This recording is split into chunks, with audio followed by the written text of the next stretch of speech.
Okay. Sorry about the slightly longer. Sorry about taking slightly longer for me to get ready. Um, so last time we left off, I guess we're going on a date with Lukako, which is it's just something that's happening. We'll just have to deal, I guess. Uh, yeah. I mean, I'm not gonna. I don't have anything else to say. Let's just get into it. 1865. What did they use before that?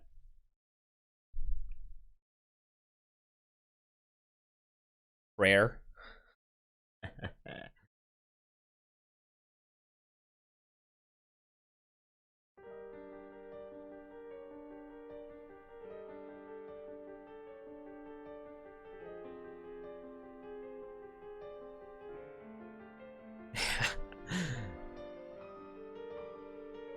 It'll be fine.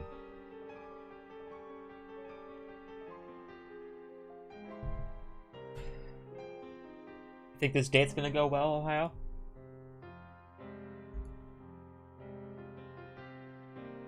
I don't think so.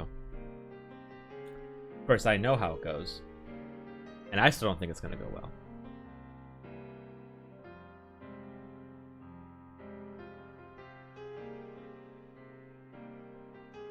Would you, though? Would you? Would you? Lukako?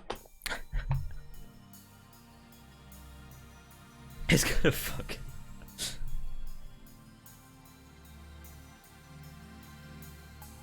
I mean, honestly, you know, I get where Rintoro's coming from, though, right? I mean, he sees Lukako as a guy because that's what he's known him for his entire life. And all of a sudden, he's a girl, and she wants to go out with you. I would be a little bit uncomfortable, but if it's to save Mayuri, dude, there's not like there's few things I wouldn't do.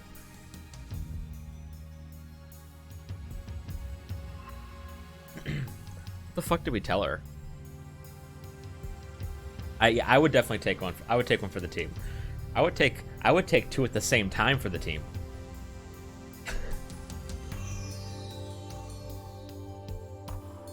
Thank you very much. No, it's nothing. But you're disappointed that you saved a guy, aren't you? Oh, right. So last time we left off, Lukako was talking about the first time they met is when she was being like harassed by a bunch of low angler cameramen. So she's like, thank you, you know, blah, blah, blah, for saving me. And he goes, no, it's nothing. And she goes, but you're disappointed that you saved a guy, aren't you?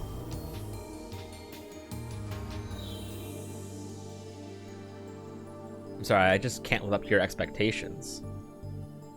What's your name? Urushibara, Luca. Currently having 36 Goya. The fuck is Goya? Why are you apologizing? I mean, I look like this, but I'm a guy. It matters not. It doesn't matter if you're a guy or a girl. We need to work on that inferiority complex of yours. Come with me. I shall bestow upon you a mighty gift, an item that will give you courage. I'm sure you too have noticed that the power... I'm sure you two have noticed the power that sleeps inside of you. Oh, it's an ingredient? Oh, I forgot. What's wrong? You desire power, don't you? Power? Indeed, I can grant you power. All you need is the will, the desire, the hunger. Never again will you fear a camera lens. After that, we went to Bladeworks and you bought me Samidare. I didn't expect that. Ah, well, I didn't expect he'd actually come with me. But when he did, I realized he had potential. That's why I bought him a 980 yen, tax-included, demon sword. Afterwards, Lukako and I went through intense training to develop a Saishin-zama School of Swordsmanship. In retrospect, I can't believe I said all that ridiculous stuff. Makes me want to crawl into a hole and hide. I was really surprised when you said it didn't matter, but at the same time, it really made me happy. It's strange, huh? Those words really moved me.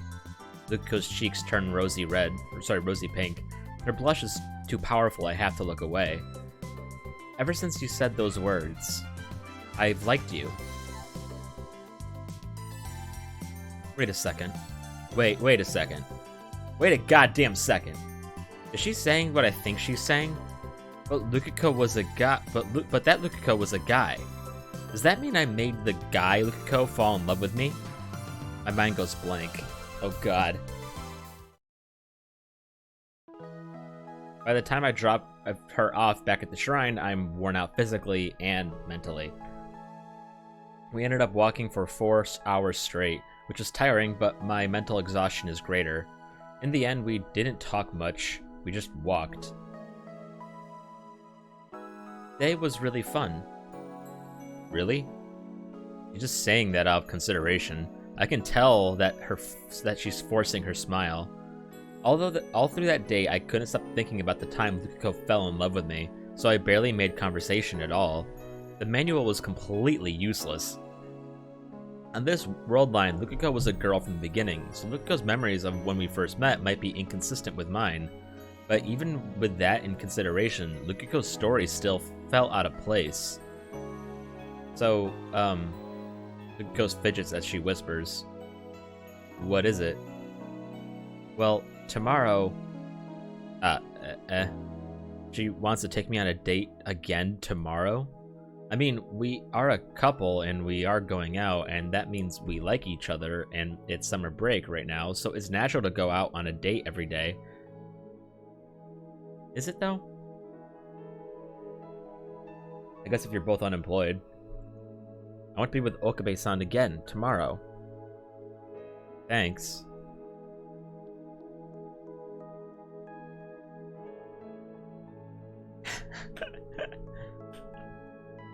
I'd hit it. Of course it is. Yes, of course.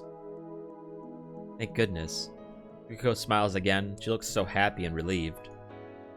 Seeing her like this makes incomprehensible feelings well up inside me. Well, see you tomorrow. I feel a huge weight on my shoulders. Another date tomorrow.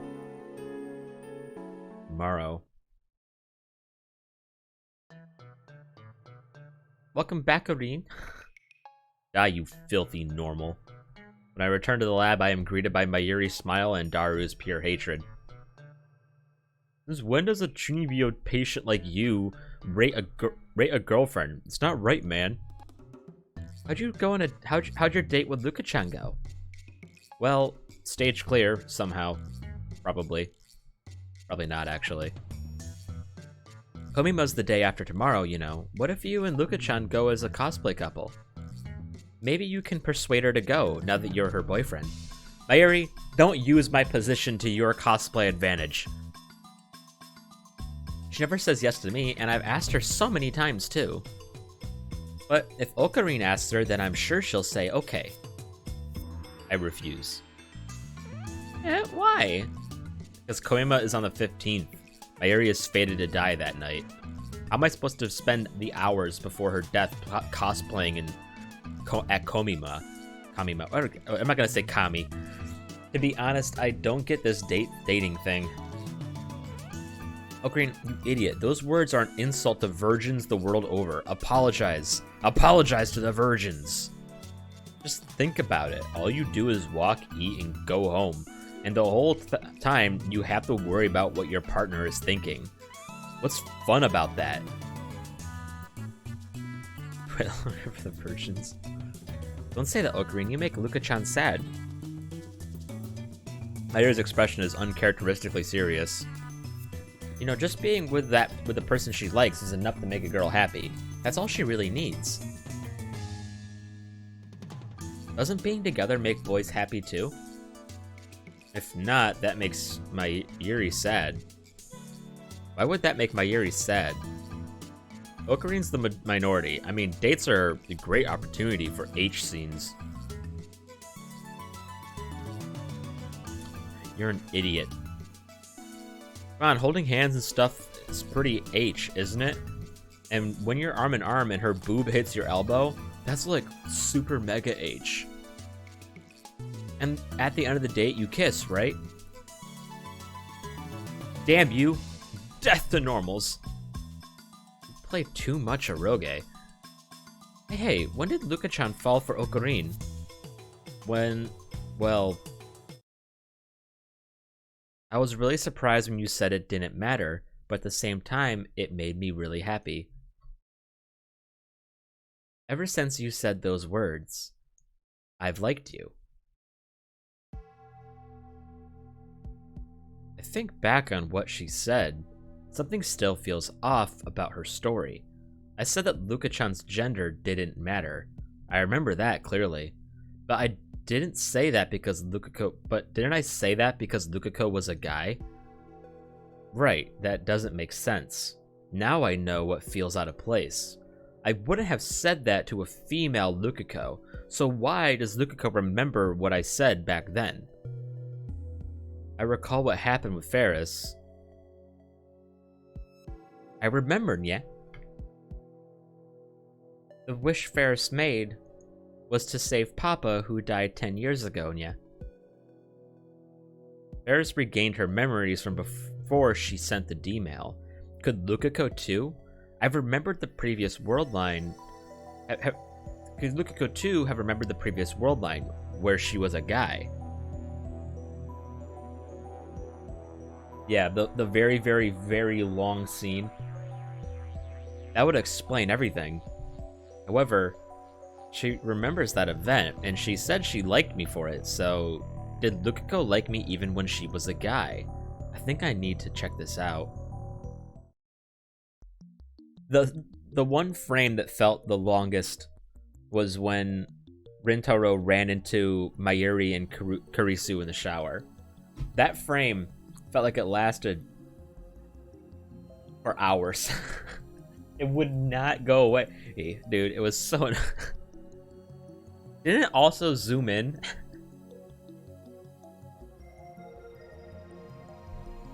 The next morning, I head to the shrine to meet with Lukako. She's already waiting in the courtyard when she sees me. She smiles and waves her hand. Too cute. Must resist. It did. Good morning. Morning. Where are we going today? Before that... Yes? I think it zoomed in on Mayuri. I think it zoomed in on her ass, if I remember correctly, but I could be wrong. I made up my mind and throw out the question. Do you have any memories of when you were a guy? Lukako twitches for a moment, and then she hangs her head. No, I don't. Really? Lukako just nods stiffly. I consider a more forceful approach, but the words of that dating manual blaze inside my head. Whatever you do, don't make the girl sad. You might get dumped. You needed a fucking manual to tell you not to make someone sad? If I get dumped, then what will happen to our 4-day agreement? Lukako might refuse to turn back into a guy. No, Lukako's not like that. Mayuri's life hangs in the balance, so I'm sure no matter what I say, she'll turn back.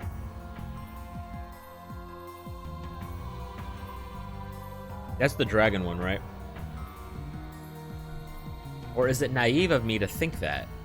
Either way, even though I'm doing this to save Mayuri, I can't just trample on Lukako's pure maidenly heart. Oh, she's crying again. Neither one of us speaks. Mutual distrust, suspicion, discomfort. I clicked off the game again.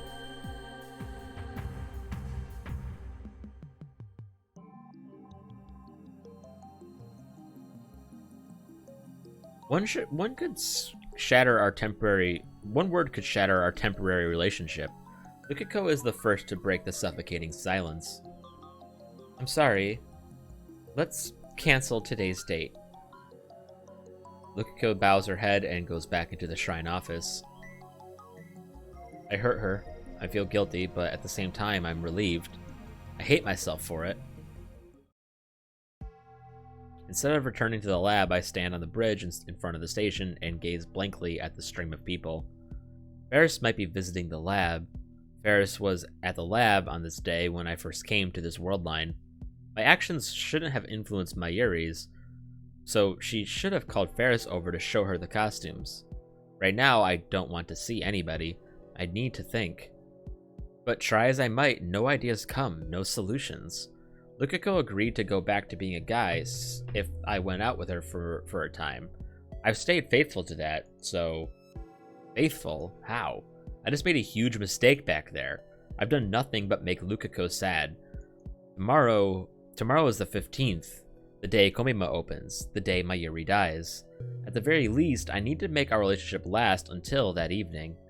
Tomorrow is the end, but I'm not confident I can show Lukiko a fun time. Alright, so instead of fussing over a day, I'll just try something that won't make Lukiko sad. The next morning, after Mayuri and Daru have left for Ariake, I head to the shrine to pick up Lukiko. We hop to the train at Akiba Station when she looks askance at me. Askance at me? I tell her we're going to see Mayuri. Today it won't just be the two of us. I don't know what to say when we're alone. I'm afraid I'll just hurt her again. Time to try something different. When we get off the train at Tokyo Big Sight, Lukiko stares in wonder at the scene spread before her. People, people, people. People as far as the eye can see. Welcome to Komima, the Otaku Festival. It's the first day, so Big Sight's more crowded than usual. This is my plan, to take Lukiko to Komima. I'm not making her cosplay, of course. Lukiko wouldn't even do it at Mayuri's request, and I don't want to force her to do anything she doesn't want to do. We're just here to look and have fun. The first order of business is to hook up with Mayuri and Daru. Those two live and breathe Komima, so I'm sure they'll have a lot to talk about. Conversation will flow, and I'll be off the hook. No, how wonderful to have friends you can count on.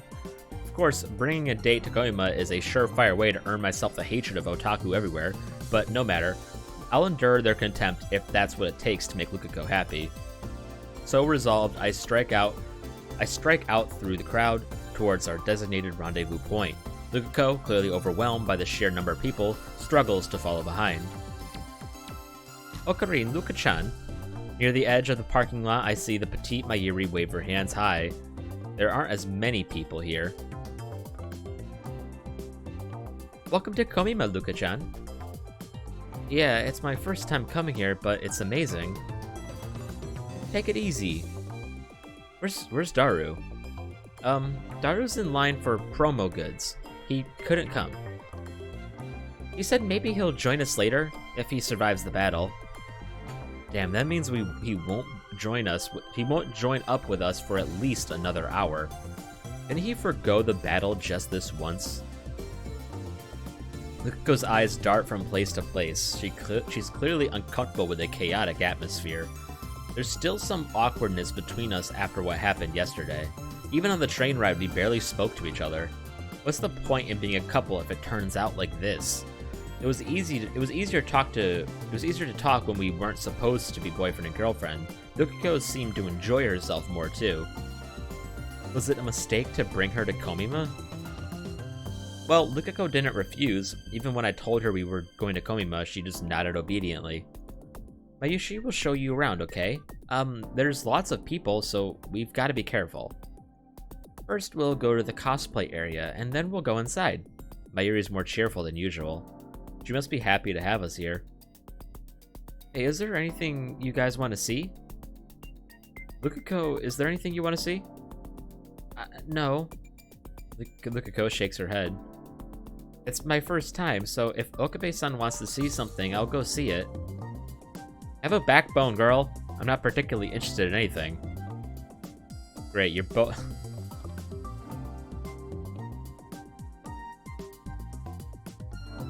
Neither of us want to be here. Lukiko looks unhappy. Crap, I shouldn't have answered like that. Hey, Luka-chan, if you come to the cosplay area, I'm sure you'll change your mind about cosplaying. Mari looks happily at Lukiko. I'm glad I chose to rely on this ditz who can't read the mood. It's not embarrassing at all, see? Because everyone's having fun. Kaede-chan, Fubuki-chan are there wearing Mayushi's costumes. I'll introduce you, okay? You should come tomorrow, too. I'll bring costumes for you, and we can cosplay together. This would be like Code Geass, or whatever the fuck it's called. I don't know how it's. I've never seen the anime. I think Okran would be perfect for Zero Zoom for Code GS. Yes, I think it is. Your cosplay, if Okran does it with you, you'll cosplay if Okran does it with you, right, Luka-chan? You will, won't you? Mayushi thinks it's a great idea. Not a chance. Sorry. No way! Mayuri slumps her shoulders in disappointment.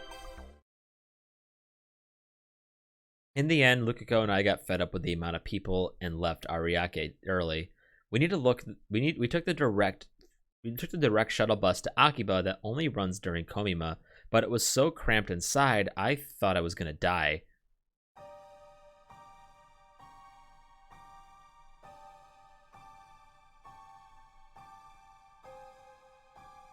By the time we get back to Akiba, Lukiko and I are exhausted.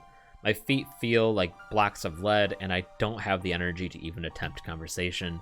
The two of us slept back to the shrine without speaking a word, like Spanish monks under a vow of silence. Lukiko doesn't raise a single complaint, but taking her to Komima was obviously a mistake. Lukiko's expression has been stiff ever since we met up with Mayuri. Maybe she's still traumatized by otaku. The first time I met Lukiko, she was being harassed by otaku. Maybe they left a bad impression. We don't talk. We spent most of the day shoulder to shoulder with strangers. I can probably count on my fingers the words I said directly to Lukiko today. When we arrive at the shrine, our time as a couple will end. So this is our last chance to talk as boyfriend and girlfriend. But I'm confused. What should I talk about?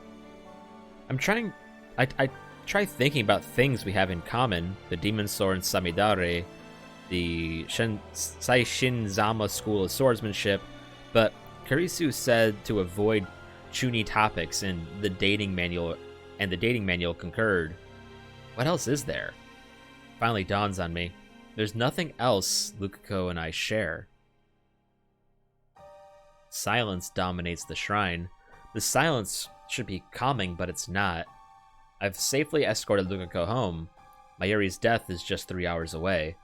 The temporary relationship between me and Lukiko ends here. Now I just need Lukiko to give me her mother's pager number. However, is it really okay to let it end like this? In the end, what have I done for Lukiko? I haven't done squat, have I? All I've done is hurt her. Suddenly, Lukiko starts sobbing. She covers her mouth with both hands, but can't stop the tears pouring from her eyes. Lukiko. When I approach her, Lukiko pulls back. Lukiko wipes the corners of her eyes, but the tears keep flowing, forming a glistening line down each cheek. I'm speechless. I have no idea what to do. The girl is crying before my eyes. It is my duty as a man to comfort her. I know that, and yet no words come. I just stand there like a useless statue. The cause of Lukiko's tears is undoubtedly me. I didn't treat her right as my girlfriend, even if it was only a temporary arrangement. And now it ends with me watching as Lukiko cries. I'm the one who did this to her. I'm the cause of her grief. And yet... Thank you very much. She thanks me and bows her head. She lifts her head and smiles shyly through her tears. I was really happy that we could be together. That's a lie. I'm glad I fell in love with you. That has to be a lie. To my surprise, Lukiko takes my hand in hers. Her hand is very warm and delicate. This is the first time I've touched her since we became a couple. And it will be the last. Lukiko places a note in my hand, and then she pulls away. She bows her head again. Bye now. Lukuko turns her back to me, then disappears into the shrine office. I look at the note. There's a number written there. Probably her mother's pager number. She kept her promise. But I didn't keep mine. I can't let it end like this. I run full speed back to the lab, ignoring Kurisu's calls to stop. I slap on the headgear and leap to the past.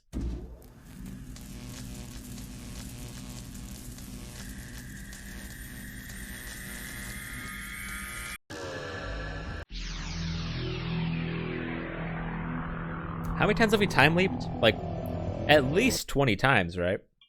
At the least. Not counting the Susaha ending. I regain consciousness in front of Akihabara Station. Lukuko is next to me, Zuko is next to me. We're about to board the train for Komima. Lukuko looks a little anxious, but she doesn't raise a single complaint. The shuttle bus pulls up. The huge line of people begins to move. We can't go to Komima like this. Shaking off my time-leaping induced vertigo, I take Lukuko by the hand. Come on. Once we get out of the line, I let go of Lukuko's hand and start walking. Okabe-san, the bus is here. We're not going to Komima. Eh? This time, we're doing things my way. Okabe-san, where are we going? I keep on fucking hitting the right button on the mouse. My middle finger is like 1,000 pounds apparently. Okabe-san? I keep walking with Lukuko's hand in mine, ignoring everything else. Lukuko looks bewildered at first, but eventually she says no more and just starts following me with a sad expression. We arrive at Yanabayashi Shrine, a place devoid of visitors, where an aura of peace and dignity dominates, where the cries of cicadas resound, Lukuko's home. Finally, I turn to face Lukuko. Instead of letting go, I grasp her warm hand even tighter than before. Perhaps it's the heat, or perhaps it's our nervousness, but our hands are damp with sweat. But still, I don't let go. Lukuko is hanging her head. She might cry at any moment. This means our relationship is over, doesn't it? Her lips tremble, her voice trembles. I summon my resolve and answer her with a laugh. What are you talking about? Eh? Our couple phase isn't over yet. I strike a pose and mimic a line from a popular card battling anime. Until I witnessed Mayuri's death, this was how I acted all the time. Now it takes some effort, but I still have it in me. But were you listening? This time we're doing things my way. Now, my disciple, bring forth the demon sword Samidare. The wind blows. The tree is growing over the main building rustles its leaves in response. Lukuko looks at me blankly. Tears form in the corners of her eyes. What? Isn't it obvious? It's time to continue your training in the Senshin Zama School of Swordsmanship. My training? Have you already forgotten what I taught you? No, but Oka... It's Kyoma. Eh? Have you forgotten my true name, Lukuko? I am the insane bad scientist Hoiin Kyoma. Swallowing my embarrassment, I strike another pose. I was so caught up in the question of your gender that I lost sight of our true relationship. But now I've finally realized the truth. Our relationship was decided from the very beginning. Decided how? I may be a man and you may be a woman, but our temporary relationship as a couple... I take a deep breath. I gently curl my fingers through Lukuko's hair. I twist my lips into a grin. Matters not. Lukuko is Lukuko. And Lukuko is my disciple. As I gently stroke her hair, Lukuko puts her warm hand on top of mine. The tears collect in the corners of her eyes, suddenly fall. Yes, of course, Okabe. I mean, Kyoma-san is my master. Oh no. Well said. Now, Lukuko, bring forth Samidare. At once. Just a moment, I'll be right back. Please stay here, okay? I'm not going anywhere, so hurry. Lukiko reluctantly lets go of my hand, shyly turns away from me, and heads to the shrine office. God, that cicada. We spend 4 hours training just like we used to. Practice swings with a demon sword.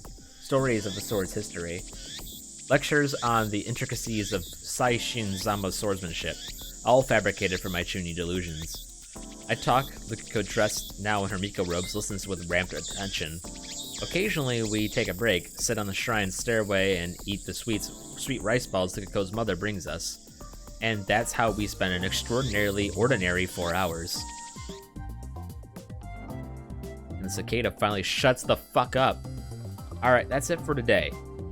Lukiko lowers her stance and slowly sheaths the demon sword Samidare. She looks so beautiful and majestic standing there in flowing white robes, sword shining in her hands. I find myself mesmerized once again. Lukiko bows, snapping me out of it. Thank you.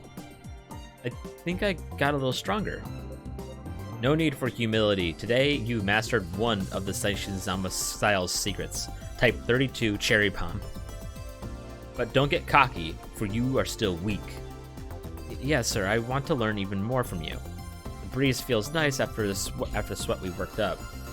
We savor our comfortable fatigue as we drink the barley tea Lukiko's mother brought for us. I feel like it's been a long time since you last taught me, Kuyama-san. For the past few days, my mind has been under the dread influence of the 4 grimoire known as the Manual.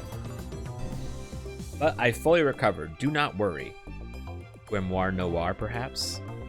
Thank goodness, you're back to your old self, Lukiko answers happily. And then her expression turns serious, as if she's made up her mind about something. Yesterday you asked me if I had any memories from when I was a guy. Oh, yeah. Lukiko looks away. I see her hands fidgeting in her lap. Finally, with trembling lips, she speaks. I do remember. No surprise. I expected she'd remember after what I experienced with Ferris. I remember, or actually, how should I say it? It's a very transient feeling. Transient. I can't clearly remember it, but at the bottom of my sea of memories, well, in my head, then Lukiko starts pawing at the air above and to the right of her head. It feels like it's around here somewhere. I don't really get it. Anyway, you remember? Lukiko nods. I'm sorry I lied yesterday. Don't worry about it. You should be proud you have fooled the great Hoyin Kyoma. So, because I remembered, I knew Mom's pager number without having to ask. She takes out a piece of paper upon which is written the number. I was going to give you this no matter how things turned out today. And one more thing. I don't know if it's related to my memories, but it's about that old computer. Now that I didn't expect. The IBM 5100? Yes, I think so.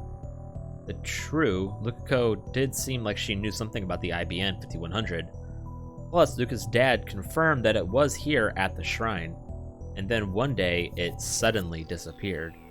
Does Lukiko know where it is now? If that's true, Lukiko, then you might not have to turn back into a guy. But Lukiko faintly shakes her head. I don't think it's that easy. But why not? Lukiko grips my hand. Please come with me. I'll show you. She looks into my eyes. Lukiko is no longer crying.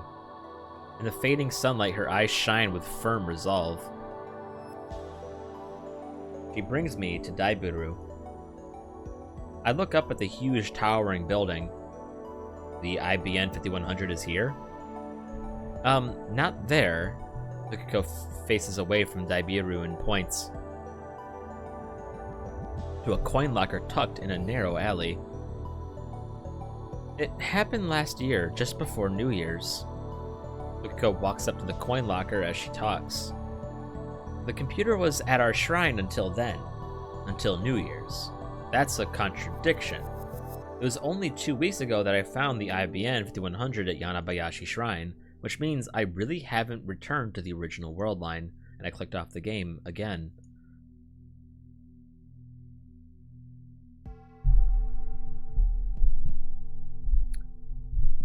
It's all my fault. I was helping out at the shrine, sweeping the storehouse when I broke it by accident. You broke it? Lukiko nods. But I thought Dad would get mad at me if he found out, so I brought it here and hid it in the coin locker. It must have been tough bringing it all the way out here. That thing weighs a ton. I used a push cart from home. It broke too. Even so, it must have been hard to get it here with just a push cart. Maybe she was running on adrenaline. When I heard Kiyoma-san was searching for it, I was really surprised. I know I should have told you the truth, but I thought you'd hate me for it, and I couldn't say anything. Nonsense, I wouldn't hate you for that. No matter what, you're still my disciple. I know. Lukiko takes the locker key out of her pocket. It's already more than half a year, so the management probably took it away. Half a year? I guess it's hopeless then. The locker charges 200 yen per day. Normally, if a coin locker goes unpaid for more than a few days, the management retrieves the contents, and if the owner doesn't claim it within a month, it's usually thrown away, meaning the IBN 5100 is already... Lukiko goes to a large locker at the end of the row, inserts the key, and tries the lock. Ah, it's not locked. I guess that settles it. Sure enough, Lukiko opens the door to reveal an empty locker. I'm sorry. Either way, it doesn't matter. There's no point retrieving a broken IBN 5100. But I don't tell her that. It's not your fault. I'm the one who messed up with the timeline. Everything that happened is my fault. Kiyoma-san. That's why I must bear the burden. Mayuri's pain, Suzuha's pain, Ferris's pain, and now Lukiko's pain. Something occurs to me. What if I send a email telling Lukiko not to sweep the storehouse? Would that change the world line? Would the IBN 5100 stay at Yanabayashi Shrine, ready for me to retrieve it in August as planned? Part of me wants to try sending that email. If it works, Lukiko could stay a girl. No, I mustn't give in to the temptation. My goal is to restore the world line, not warp it further. Fix the past to save Mayuri. That's my mission. There's something strange about my memories. Strange how? Inside my mind, there are 2 memories about that old computer mixed together.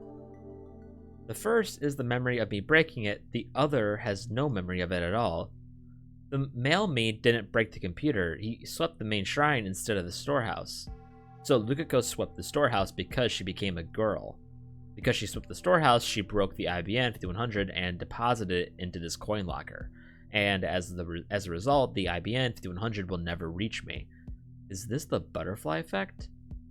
So there's no choice. I have to go back to being a guy. There's no longer any doubt in her eyes. There's no choice. I know it. I know she knows it as well as I.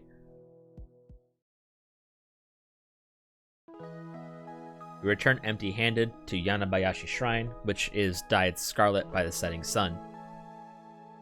Lukiko lets go of my hand after we arrive. We spent the whole walk hand in hand. Then she turns to me. So this is goodbye? Yeah. I'm really happy that I could train with you again. She smiles shyly again, but her cheeks are dyed pink. I can tell she's desperately holding back tears. But those tears hold a different meaning than the ones I saw before I time leaped. At least, I'd like to think so. I didn't really do anything boyfriend-like for you. I didn't really do anything boyfriend-like for you, did I? That doesn't matter. Yeah, you're right. I'm sincerely relieved, because Lukiko smiled for me. Please save Mayuri-chan. Mayuri-chan is really important to me. Lukiko. Please, go already. If you don't, I might cry. So please. Thank you for everything. This is when I use that phrase, right? El Sai Kongali. It's Kongru. I find myself smiling. Lukako forces a smile too.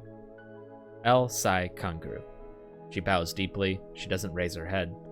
A sign for me to go already.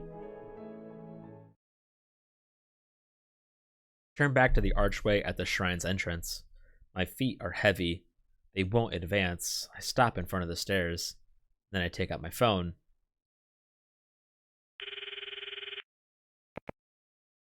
Okabe? Mayuri called. She was mad. You stood her up on your promise to go to Komima? Christina, I need you to enter a number into the phone wave, name subject to change. What? Explain yourself. Please, just do it. I'm sending a D-mail. I hear a sigh on the other end of the phone. The number is... I tell her Lukako's mother's pager number with another string of numbers attached. #2 *22929831831 Meat veg. And when she sees this, Lukako's mother will probably think it's a prank, and then she'll assume the D-mail we sent earlier was also a prank. If that still doesn't change the world line, we can just try something else. Pagers in 1992 didn't display the sender's number. Lukako's mother won't know who sent it. I already told Kurisu the timer's setting. Everything's ready. I hang up once I confirm that the 42-inch CRT is on. Now I just need to call the phone wave name subject to change. Then the world line will change. Lukako will turn back into a guy. Her memories will disappear. Mayuri won't die today. However, I hesitate to open my address book. This is another ending, I bet, so we're going to save here.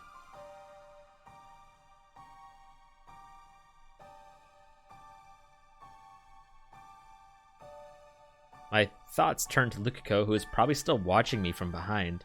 If I turn around, what will I see on her face? I want to check, but I don't think that's what she'd want. Lukako finally smiled for me today, but I still have lingering reservations inside. This time, I'm about to sacrifice Lukako's memories. The memories of the 17 years she lived as a girl on this world line. The memories of her parents who rejoiced when their daughter was born. I'm about to erase all of that. But if I don't, I'll be rejecting the 17 years Lukako lived as a guy. I'll be rejecting the memories of his parents who rejoiced when their son was born. Even so, is it okay to turn Lukako back into a guy? I'm lost and cannot take another step. I've sacrificed the memories of 2 friends already. The sight of their tears is burned into my mind. Something soft presses against my back. Lukako has embraced me from behind.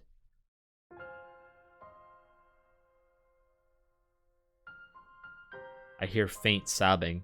What expression is she making now? Even without looking, I can tell. I really don't want to change back. Her words are like needles stabbing into my heart. Because if I change back into a guy, I'll have to hide my feelings for you. It would be wrong for me to love you if I'm a guy. I have nothing against homosexuals, but unfortunately, I am heterosexual. I won't be able to answer Lukako's feelings if she's a guy. My memories of today will vanish too, won't they? That we held hands and walked together. Yeah, no kidding. That we trained together after such a long time. That I'm touching Okabe-san's body right now. I don't want to forget, I don't. Because I love you. I love you, Okabe-san. I want to save my Yuri-chan too, and I understand there's no other way, but it still hurts. At the very least, I want to keep my memories of today.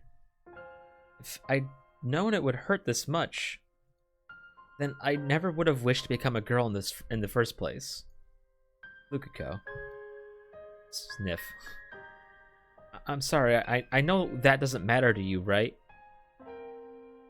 Even as a guy, you're still Lukako to me. That won't change. Yes, it makes me really happy to hear you say that. Okabe-san, please send the email. Please, send it quickly. If you let me feel your warmth any longer, I might even say worse things. I can't hold back my feelings anymore. Lukuko, is this really okay? Okabe-san, please. I'm about to sacrifice someone again.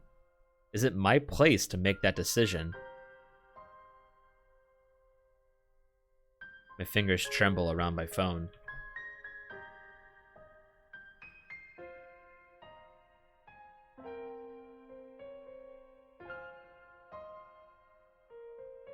But Lukuko embraces those trembling fingers with her own.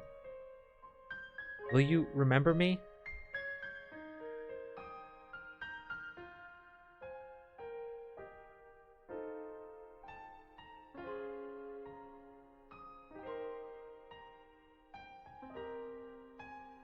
Lukuko places her finger on top of mine, on top of the send button. Thank you, Okabe-san. Farewell, my love.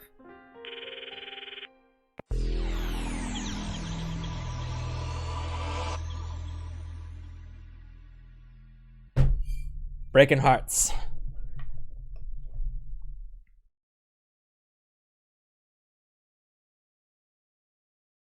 The warmth of Lukuko's hand slips away as the vertigo hits me.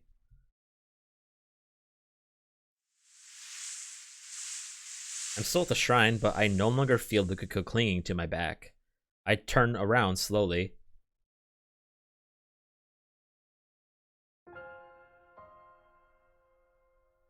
Lukuko is standing a short distance away, as if to see me off.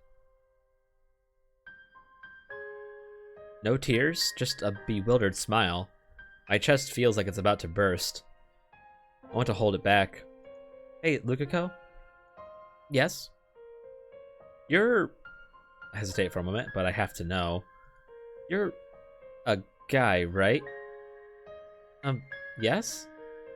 He's gone. He has returned. Cuter than any girl. Looks good in Miko robes. But he's a guy. I bite my lip. Do you like me? What? I don't understand. Do you like me?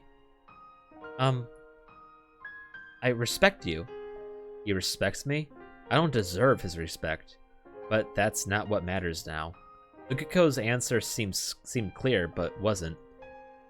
He didn't answer the question. If I change back into a guy, I'll have to hide my feelings for you. Lukuko might still like me, even though he's a guy again. However, he'll never speak honestly about those feelings. This is what Lukuko decided for himself. It would be wrong to pry any further. Maybe I'm just running away. Maybe I should pry, force him to confront his feelings. But I'm not strong enough to accept the consequences. I'll just end up hurting Lukuko. Thanks. You're my disciple, and now and forever, agreed? Yes, of course I am. I look away, unable to bear his shy smile. The world line has changed. Lukuko is a guy again. Which means the IBN 5100 should be here at the shrine. On the previous world line, girl Lukuko broke the IBN 5100 while cleaning the storehouse. But guy Lukuko didn't clean the storehouse. He never broke the IBN 5100. It's 6:46 p.m. Judging by my past experience, it is very likely that I've averted Mayuri's death for today, but just in case, I should get back to the lab within the hour. Lukuko, do you remember breaking an old computer in the shrine storehouse last year? An old computer? No, I don't remember anything like that. I don't really understand computers. I haven't played with them much. Lukuko was a girl. She trembled when I asked her the same question, and then she forced a smile as if to avoid admitting that she had broken the computer. But he's not trembling now. Lukuko honestly doesn't know. Go get your father for me. I asked Lukuko to fetch his father for me so I can ask him whether or not the IBN 5100 was in the storehouse. An old computer? Yes, I do remember. I'll go check. Please, wait a moment. He heads into the storeroom out back, just like on the previous world line. But on the previous world line, the IBN 5100 was no longer in the storehouse, since girl Lukuko had secretly moved it. How will it turn out this time? Lukuko's dad remembers after about 10 minutes. His expression is grave. That's all the answer I need. Nothing has changed. It's gone. I couldn't find it anywhere. I quickly glance at Lukako's face. Blank. He doesn't seem to know anything. Lukako is innocent, I'm sure of it. The lock to the storehouse is broken. Someone may have stolen it. Stolen it? It didn't disappear? A thief took it. There's evidence someone dragged something heavy away. That wasn't there at the end of the year cleaning, and the lock wasn't broken when I checked last month. I never expected a thief would break in. Then shouldn't we report it to the police? While they discuss what to do, I sigh and consider the situation. This isn't going to work. The IBN 5100 is still out of reach. There are 2 Gmails left to cancel. Something tells me that if I cancel just one more, I can get back to the IBN 5100. But which one? Okabe-san, I really don't understand, but please don't be sad. Just go. It matters not, like you always do. I chuckle. Lukako is so adorable when he's trying to cheer me up. But he's a guy. You're using that phrase wrong, you know. I wave a goodbye and leave the shrine.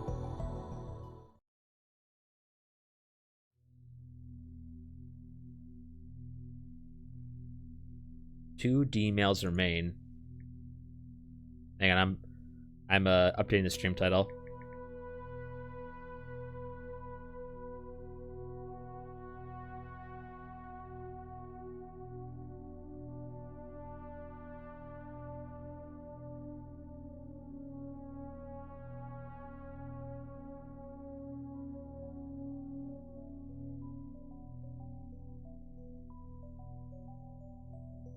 Okay, it should be good now. First, the one I sent to myself with the winning Lotto 6 numbers. That one should be easy to cancel. The problem is the other one, the one sent by someone I wish I could forget. Kiryu Moeka. I know the gist of her D-mail since she sent it as part of our early experiments. When Moeka asked to send a D-mail, I agreed under 2 conditions. First, make the content simple enough that the D-mail's effects would be obvious. Second, make the contents public to all lab mems. Moeka ended up sending a D-mail to prevent herself from buying a new phone a few days prior. The D-mail was sent on July 31st, an easy date to remember. The question is how it relates to the theft of the IBN 5100. It must be the butterfly effect, as it was with Lukako's D-mail. This time, however, I will not hesitate to do what is necessary. Kiryu Moeka does not deserve my sympathy. That woman and her men have killed Mayuri more times than I can bear to remember. I will show her no mercy. There's just one problem. The cancellation D-mail needs to be sent from Moeka's own phone. I don't think a message from me telling her not to change phones would sway Moeka's intentions in the slightest. I need her phone, but I don't know where to find her. What do I do? Fuck your phone.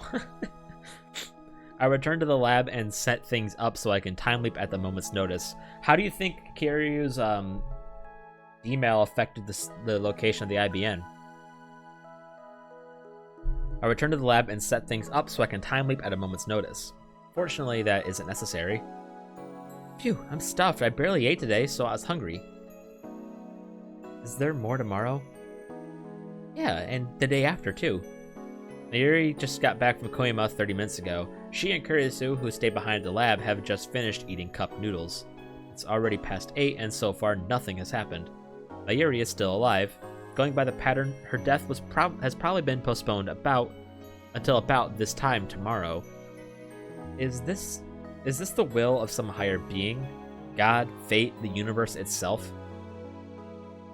Or is it merely coincidence? It doesn't matter now. Okie dokie, Mishi's got an early day tomorrow, so I'm going home. But I love how Kurisu this whole time... Oh, you can pull up your phone by clicking on that. I love how Kurisu this whole time, through all these fucking time lapses, has pretty much just been in the lab. The entire time.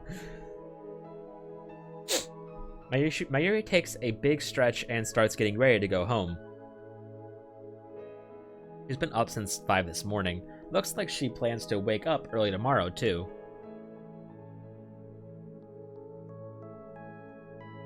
Dude, your name? Oh my god. My wallpaper has been your name. I have like a your name wallpaper. This has been my wallpaper for like fucking probably like 2 years. Like probably 2 or 3 years. I've not changed my phone's wallpaper, and it's just like this super high res image of like the shooting star, well, the comet or asteroid, whatever the fuck. I always change my background based on what we're playing. Yeah. Dude, I fucking love that movie. I gotta watch it again, dude. That shit almost made me cry. I got so close to crying in Your Name, dude. It's one of those ones that's on my almost cried list on any list, dude. It's one of the very few that are on there. I added Steins Gate recently because I remembered that actually did almost make me cry. Was that your first time watching it? Like, did you watch it recently, or was you just saying like back when it came out, back in like 2015?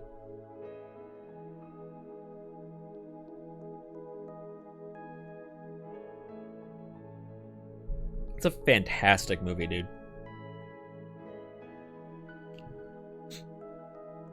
I have not seen Weathering with You. I still need to see that. I really want to.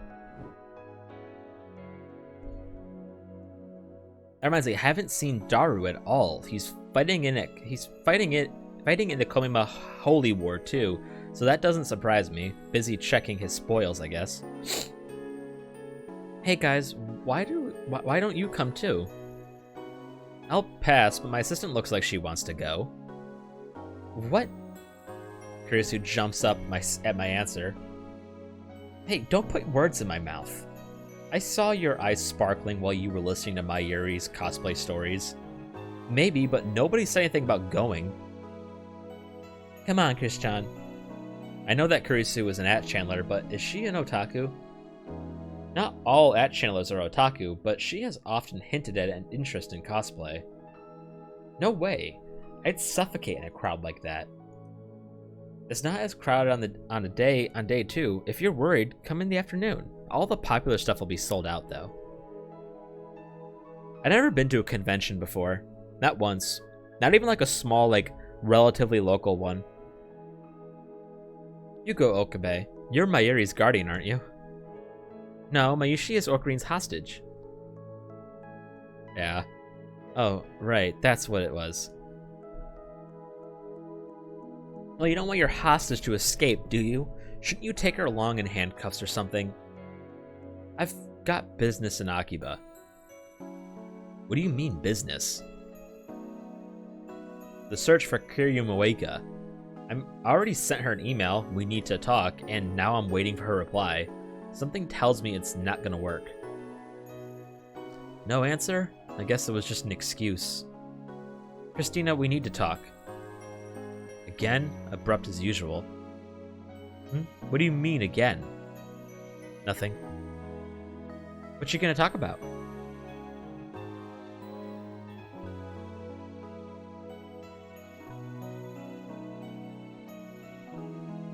You mean like when my game crashed? Or is that a different incident? You two have been really close lately, huh? You're always talking together. Mayushi really wants to join in your secret meetings and stuff. Don't worry, we've been talking about the time loop machine. It would just be gibberish to you. Not entirely accurate, but not a lie either. Oh shit, yeah. Oh my god, dude. I had to reset my entire computer. Besides, the purpose of this particular discussion is to convince Christina to attend Komima. Prepare for good news, Mayuri. Oh, great. Thanks, Okarin. Mayuri waits in the lab as I take Kurisu outside. So, Christina, I'm not going to Komima. You said again just now. We talked like this before, just the two of us? Losing your memory now?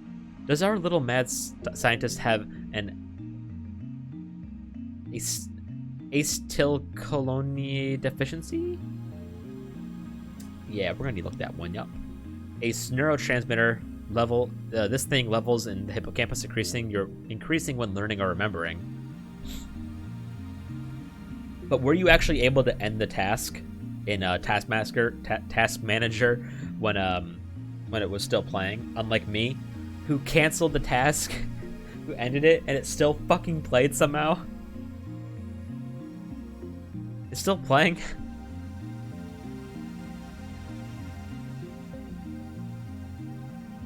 Oh, I'm being serious. You're acting weird today. What's going on? Please, I need to know. I mean, yeah, this is like the 5th time you've brought me in outside to talk about the time leap machine. Have we talked about my time leaping? For an instant, Kiryu opens her eyes wide in surprise, but then she gives me an angry glare. You're time leaping? I nod. More than a dozen times already. That many? What the hell are you doing? Looks like she doesn't know anything about Lukiko or my shifting between world lines, but that's only natural. So far, I've changed world lines a total of 3 times. Let's call the first world line where Mayuri died Alpha 1. The world line where Ferris and I fought the viral attackers is Alpha 2. The world line where I dated girl Lukiko is Alpha 3. And now I'm on Alpha 4. From my perspective, Alpha 1, Alpha 2, and Alpha 3 were undone by the D-males. But for Kurisu and everyone else on Alpha 4, those world lines were nothing but separate, intangible possibilities to begin with. I guess I have to explain everything again. I sigh heavily and then begin. I think I get it. After I'm done, Kurisu sighs and lightly pats my arm. Don't wear yourself out. It's a disgrace to be comforted by my assistant. Why are you always like that? I'm even trying to be nice. You're really full of yourself, you know. I don't need your sympathy. Everything that happened is my fault. I'm just getting what I deserve. Come to think of it, every time I explain this to you, I always end up hating myself in the end.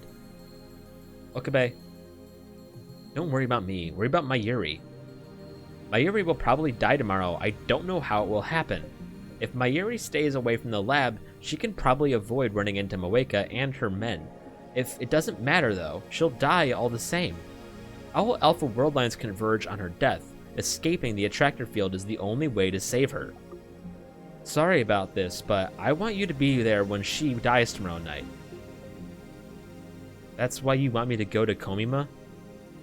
There's nothing we can do to prevent her death. Just stay close and tell me when it happens. Once I know, I'll make the time leap. I can't believe there's nothing we can do. It just doesn't feel real, but it's the truth, isn't it? I can see it in your eyes. Are you okay? No, I still haven't saved my ear. I know, that's not what I meant. Kurisu interrupts me. Are you okay? I don't follow.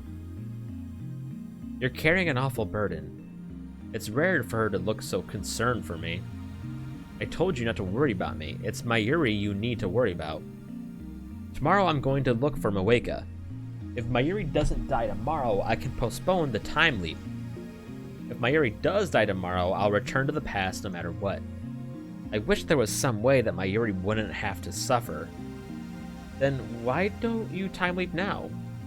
I can't plan effectively without knowing the deadline. I don't want to see Mayuri die either, you know. I know how you feel, but you're the only one I can ask. Where did all this trust come from? You're my assistant after all. Kurisu forces a laugh at my feeble attempt at a joke. You're so full of yourself. We have our plan. Kurisu will go to her first Komima. Mayuri will be so delighted when I tell her the news. And then she's gonna fucking eat it. Sorry. I haven't seen Mayuri all day. Oh shit. Oh shit. Morning, Ocarine. I'm heading off now. Join up with Mayuri. We're heading out to Ariake. Kinda excited, lol. I had no idea it would be this crowded. Save me. This is Kurisu, by the way.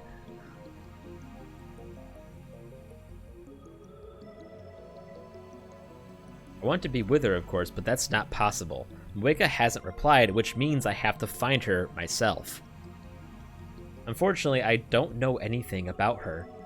My only cue is... Wait, what was Oars again? Oars was a thing. Oh yeah, it's like when someone's it's like when someone's like on their hands and knees, right? That's what Oars was. Okay, are you going back and forth with Personas, or are you playing 3 Persona games at the same time, Ohio?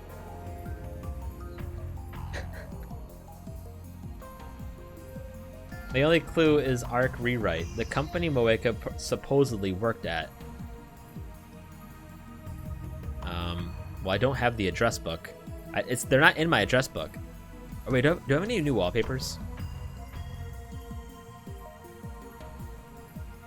FES? The fuck is this?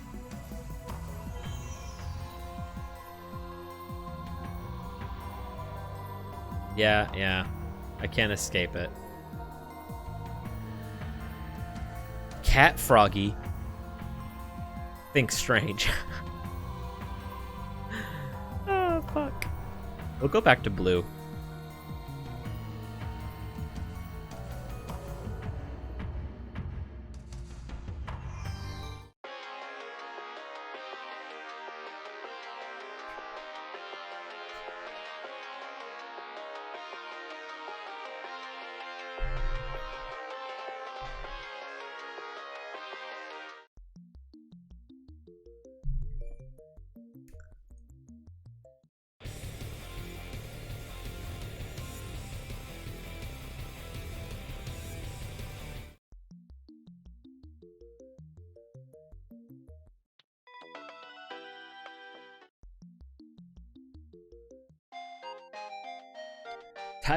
Hacking the Gate, that song is it's pretty good. It's pretty damn good. It's got a nice kind of like a trotting rhythm to it. I really like it. Hey, I got an achievement for changing this.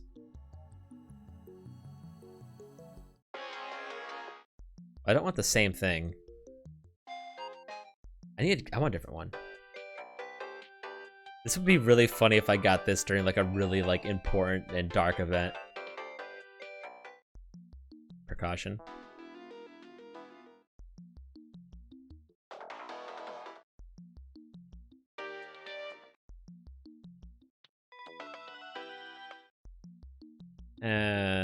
We'll keep it. Whatever, fuck it. Actually, maybe changing it. Unless I already did. Whatever, we'll keep it there. The ending song for Steins Gate 0 is one of my favorite ending songs of all time. It's so good. But don't look up anything for Steins Gate 0 until you're done with Steins Gate. Well, honestly, I'll probably play Steins Gate 0 because I'm really enjoying this. But I'm gonna take a break from that. All right, this is all reading. There's no Arc Rewrite on your. Why'd you pull out your phone, dude? Oh, find it. I didn't pull up the phone when the phone first came up, by the way. I find it after a quick search online. The phone pulled up on its own. I'm not lying. Sure enough, their business is producing articles for PC magazines. Yeah, the anime is pretty good too. I can't speak on the game, but the anime is really good. It has really good themes. There's also a scientist. There's also like I think he's an American scientist in the show. He's like a very, very small character, but he speaks mostly English. But he speaks, it's a Japanese voice actor speaking English. So it's really, really bad English. Like, hello, good morning. It's really funny. Sure enough, their business is producing articles for PC magazines. Luckily, their office is in Akiba. I tried calling first, but it goes to the voicemail. I guess they're still closed for the Obon holiday. Or maybe it's just a bad time. Looks like I've got no choice but to visit them in person. It's my second day of Komima, and Akiba is deserted. Most of the otaku are lined up at Big Sight right now.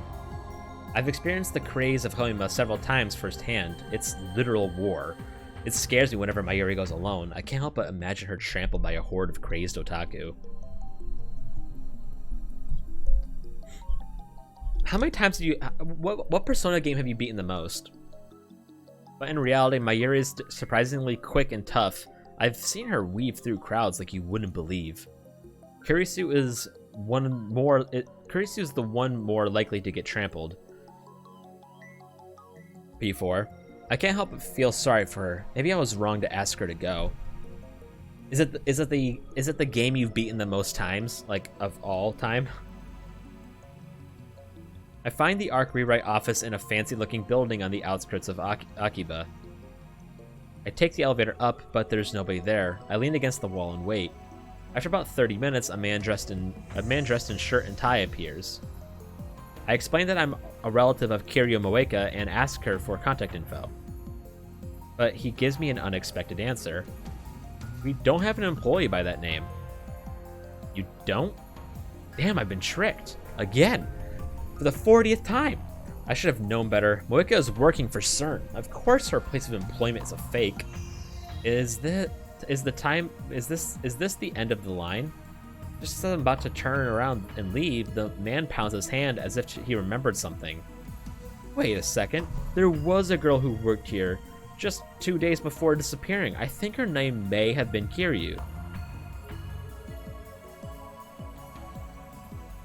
I think the game I've beaten the most is probably Sekiro. Might still have her resume. I frantically bow my head and ask him to look for it. He's reluctant, but acquiesces. The address listed on the resume leads me to a beat-up old apartment. Not the sort of place you'd expect a single young woman to live. I feel strange unease as I approach the apartment. For some reason, there's a police car parked in front of the complex. A uniformed officer is standing out front. And one room on the second floor, room 202, Moeka's, has a blue sheet covering the door. What's going on here? Breakfast! I walk up to the police officer. Excuse me, did the person who lives here move? Huh? No. Then, are you related? I knew her. Haven't heard? The police officer looks uncomfortable. A bad feeling in my gut is getting worse. What happened? Suicide. What? Suicide? But why? When? Yesterday. No way. They took her to Chiyoda 3rd Central Hospital. Doesn't look like she had any relatives. We don't know who to notify. Will you go see her? Will you go see the body? I bow my thanks and leave. She's dead? Moeka's dead? What's going on? It doesn't make sense. Suicide? Moeka, who killed Mayuri in cold blood, committed suicide. Or is this part of the conspiracy? Could her own men have killed her, then made it look like a suicide? Today is the 16th. By the way, Kiryu's fucking, like, D-mail, like a quest, essentially, that, like, all the, like, the little D-mail quests, Kiryu's is one of the fucking heaviest. On Worldline Alpha 1, Moeka raided the lab on the 13th. 3 days have passed since then. Each time I change world lines, Mayuri's death gets pushed back 1 day. So does Moeka's raid.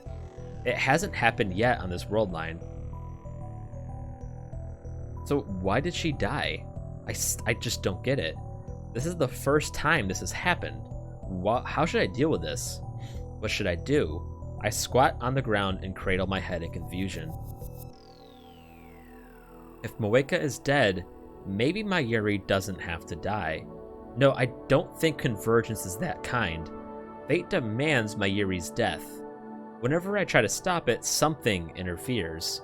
True, I'm the one who meddled with the timeline, but haven't I paid the price already? How did this all happen? A few weeks ago, I was just a college student with a severe case of Chunibiu. I need to look up how to say that if I'm going to read it this many times. Yeah. Dude, I don't know if it's the heaviest moment for me, but I think definitely like top 2 or 3 heaviest moments in this one for me is definitely the letter that Suzuha writes when she says that she failed. That shit, I was almost about to fucking cry reading that fucking thing. That note, dude. I was on the verge. Save for Mayuri's grandmother, I had never experienced the death of anyone close to me. Death had no place in my life. But how many times have I faced death these past 3 days, and more when you count the loops I've made? My heart can't take it anymore. I don't know how much I can go on. One more. Just one more D-mail to cancel. If I can just get my hands on Moeka's phone. Time leap. Chunibyo? Chunibyo? I don't know how to pronounce IB. How the fuck do you pronounce IB? Ib? Ib? Which one? I said multiple things, Ohio.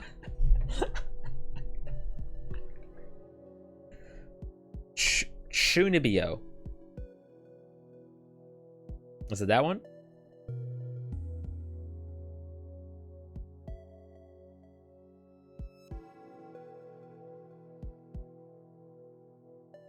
Chunibyo. That sounds so wrong. I don't think you're right. I'm looking it up. Hang on.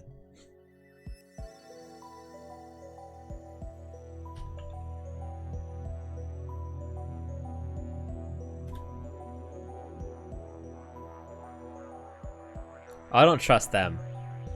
I gotta trust a weeb. Hey guys, it's Yuta. So today we're going to talk about what Chunibyo really. Chunibyo. Wow, it's because of my American accent that's making it sound so weird. That's got to be it. Because this guy. It's Yuta. So today we're going to talk about what Chunibyo really means. That sounds, you know, it sounds fine with his accent, right? Chunibyo. Okay, fair enough. How to pronounce is weeb approved.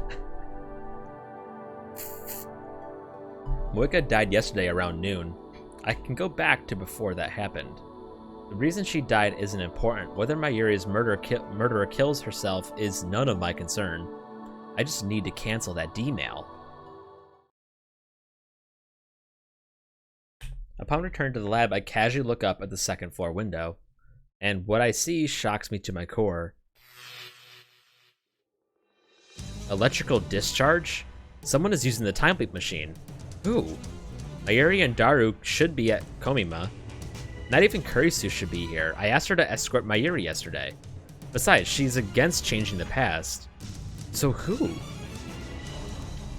The building shakes. The vibration reaches the street. I can't let this happen. The timeline mustn't be tampered with again. I need to stop it now. I race up the stairs to the lab. By the time I get there, the shaking has stopped. I quietly peek into the development room. Nobody's there. The door was unlocked. Anyone could have walked right in. How could we have been so careless? The time leap machine is still faintly warm, so somebody did use it. Who? Did they time leap? This is the first time someone else has used the time leap machine. Just to make sure, I checked the X68000. As expected, the history's been erased. The same thing happens when we send a D-mail. There's nothing I can do about this. It worries me, but I have to focus on Moeka. I set up the time leap machine. The maximum leap is 48 hours. To leap more than that, you need to leap 48 hours and then leap again. The 42-inch CRT is on downstairs. Fuck. Christ. Jesus. Oh. Oh, I'm dying. Fucking whoa. Ugh.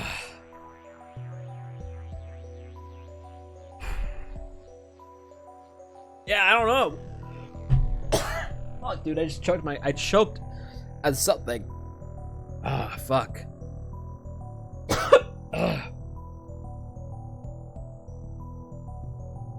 Okay, I think we're okay. Holy crap. That's plain as day. Since the discharge phenomenon just occurred, I put on the headgear. Preparations complete.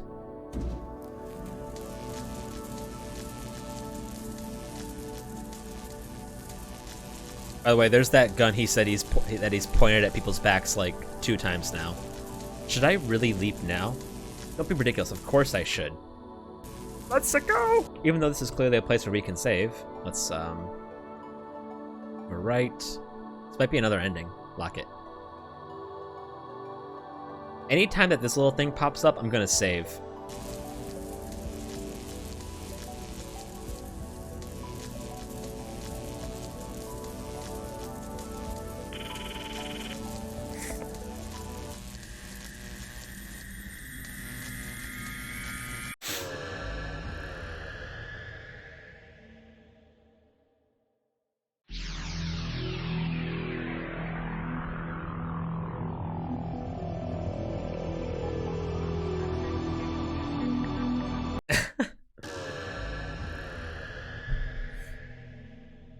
Like 260? Ugh. Suddenly, the empty room is full of familiar faces. Mayuri is sitting on the sofa, working on her costumes and rubbing her tired eyes.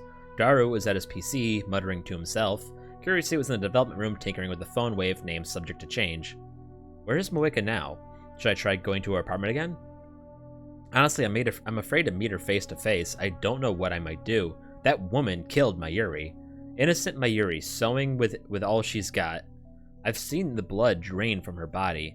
I've seen the light fade from her eyes. If I see Moeka, will I be able to contain my rage? It doesn't matter. I can't run away. In order to save Mayuri, I must meet with Moeka. I head to Moeka's ratty apartment. There's no sign of the police this time.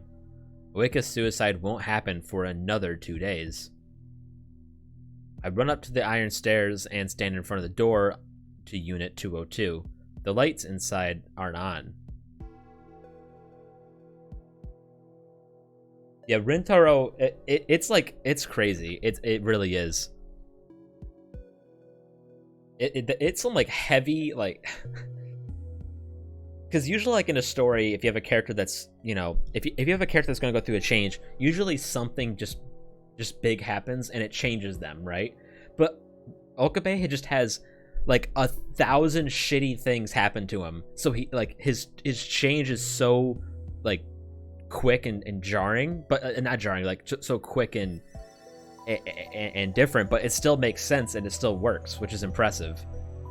I'm start getting anxious. Maybe she's not here. There's no intercom, so I reluctantly knock on the door, but I first answer my phone. Hey, Mayuri! Are you coming back to the lab today? I don't know, but don't worry. You don't have anything to worry about. You don't worry about anything. God, dude. Toot-tooroo! Ohio! She put peeks in. I'll never get that image out of my head, dude. It's so cute. There's no intercom, so I reluctantly knock on the door. No reply. I try again with the same result. Damn, might as well try the doorknob. It's unlocked. I take a deep breath. This could be a trap. Remember, we're not dealing with an ordinary person. Moeka is a rounder, an agent of CERN. If I die here, what will happen to Mayuri? Will Kurisu or Daru use the time leak machine to save her? I need to be careful, but at the same time, I can't save Mayuri by doing nothing. So I steel myself, open the door, and peek inside. The apartment is dark, too dark to see, but I feel someone's presence. I step inside. The apartment is practically empty, minimal furnishings, only the barest necessities of life. But there, by the window, is a figure in the moonlight. A woman is sitting on the floor, her head bowed. There's no one else here. I approach the woman and stare down at her, gritting my teeth in a desperate effort to maintain control. Ever since the first time she killed Mayuri, I've tried my best to avoid thinking about this woman, but now I have no choice. Once we get to a less heavy moment, I'll click on the link. I can't accomplish my goal until I have the answers I need from her. I must obtain the IBN 5100 to escape the Alpha Attractor Field and rescue Mayuri. Kiryu Moeka? I had another name for her once. It hurts to remember. I force it to the back of my mind. It's funny how it was just all an accident. None of this was planned. Can you hear me? Moeka's fingers twitch. She sluggishly lifts her head, but she doesn't look up. She stares at my feet instead. Who? She finally speaks in a frail voice. Moeka has always had trouble speaking, but it seems especially severe today. I notice her hair and clothes are disheveled. She looks awful, though I suppose that's no surprise given that she kills herself in 4 days. FB, is that you? FB? I've heard that name before. If I'm not mistaken, that's her superior's code name. Why won't you contact me? I did everything you told me to.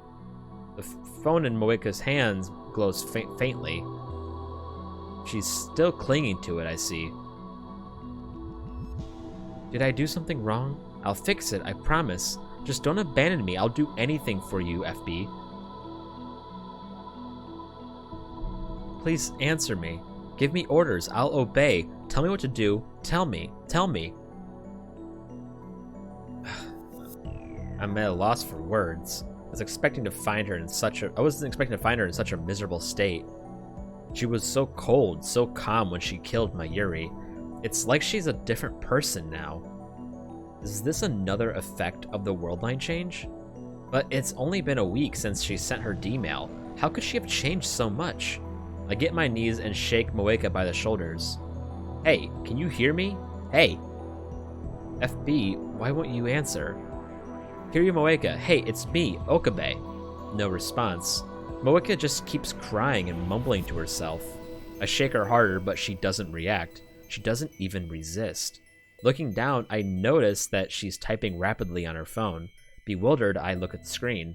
FB, FB, FB, FB 1,000 times. What happened to Moeka? The little I understand, it sounds like she's lost contact with her supervisor, FB. But I don't understand how that could turn Moeka into such a wreck. It doesn't matter, I don't care what happens to her. She seems to have been broken. Yeah, someone misplaced the manual, so now she just fucked. I'm here for one thing. Recalling my purpose, I reach for Moeka's phone. No! Sharp crack echoes through the room. Moeka slaps my hand away. It didn't hurt, but her reaction was lightning quick.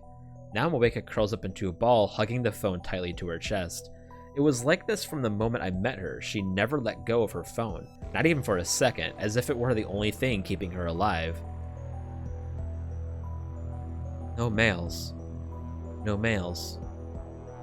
You mean from FB? No mails.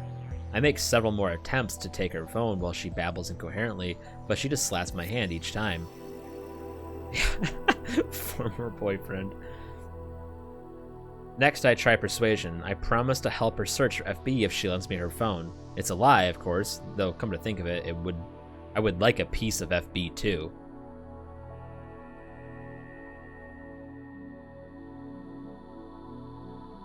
Oh.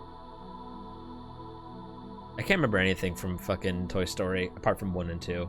I didn't even see 4, but that can wait until after I've saved Mayuri. Ugh. But Moeka doesn't buy it, if that is she heard me at all. Damn it, we're not getting anywhere. Maybe I should take it from her by force. But what if she tries to kill me before I can send the D-mail? In her current state, she might not have the strength to retaliate. On the other hand, if she does retaliate, there's not much I can do against someone with a gun. What should I do? Her gun. Where would she keep it? I quickly scan the room, but there's no sign of it. Crap, that startled me. What? Hang on, it might be another ending. I don't like it.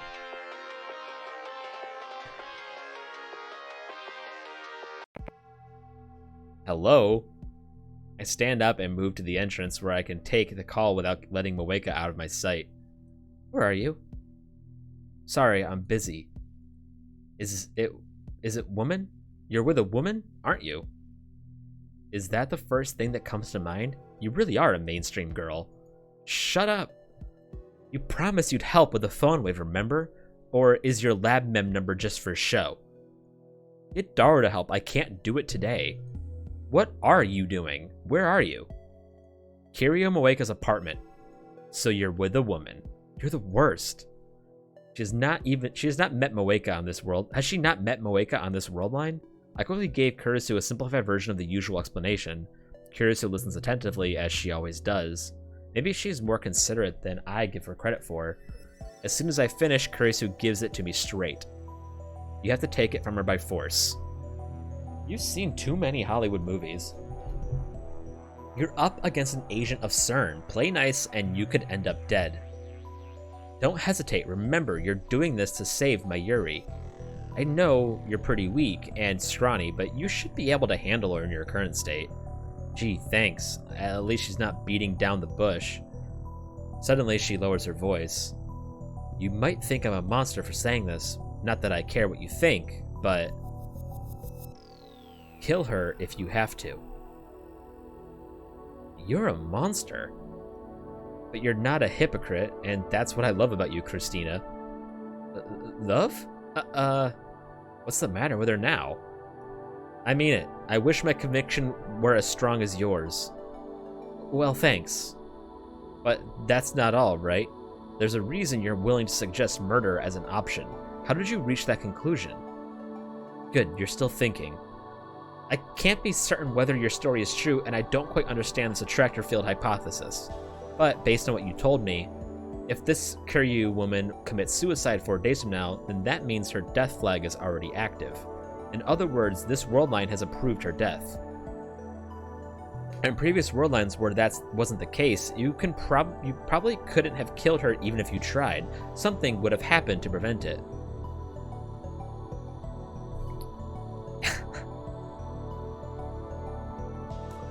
But he's a guy.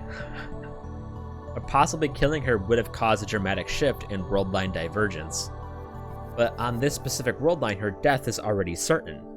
As you've experienced with Mayuri's death, the result is what matters, not the process. I believe the same applies to Kiryu. It doesn't matter how she dies.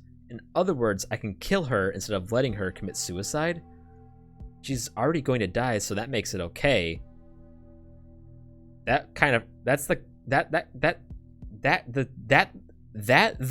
of argument a murderer would make. That's...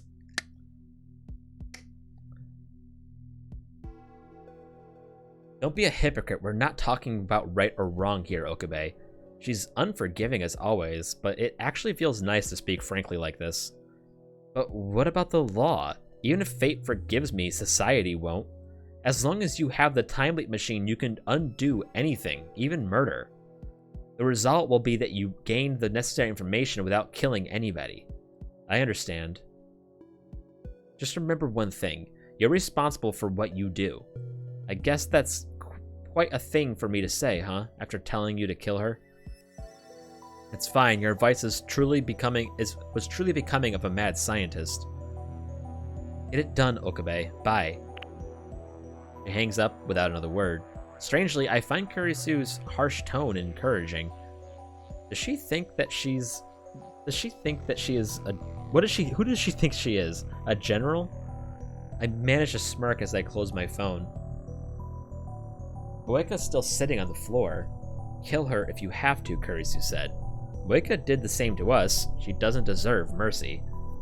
Kill her or let her live. It's my choice, my responsibility. Even after I undo the murder, the memory of my crime will remain with me. That sin, that guilt, I'll have to carry that weight I mustn't ever forget.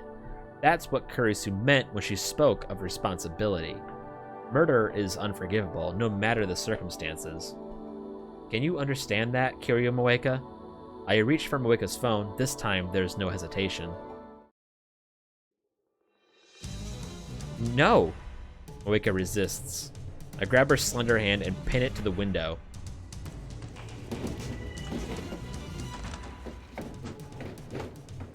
Something's happening. Glass rattles from the force, but thankfully doesn't break. With my other hand, I pry the phone away from Moeka's chest. It's a nice shot. She drives her foot straight into my solar plexus. The breath explodes from my lungs, gasping for air. In a fit of anger, I raise my hand to strike, but at the last moment, I hesitate. Damn, what happened to killing her if I have to? I know we were past the point of playing nice, but I've never hit a girl in my life. I don't consider myself a model gentleman or anything, but the idea that men aren't supposed to hit women is such a strong part of my common sense that it stayed my hand almost like instinct. So instead, I wrap my hand around Moeka's neck and squeeze. Yeah, choking doesn't count. It's kinky. When she tries to kick me again, I pin her legs under my own. At the solar plexus. I squeeze harder. My fingers dig into her throat.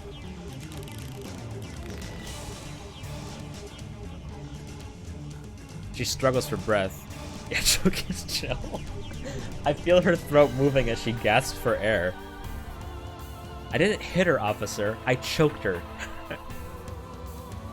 I can finally see my reflection in her tear-reddened eyes. Now I have your attention. Yeah, Moeka's under control. His fingernails are digging into her throat.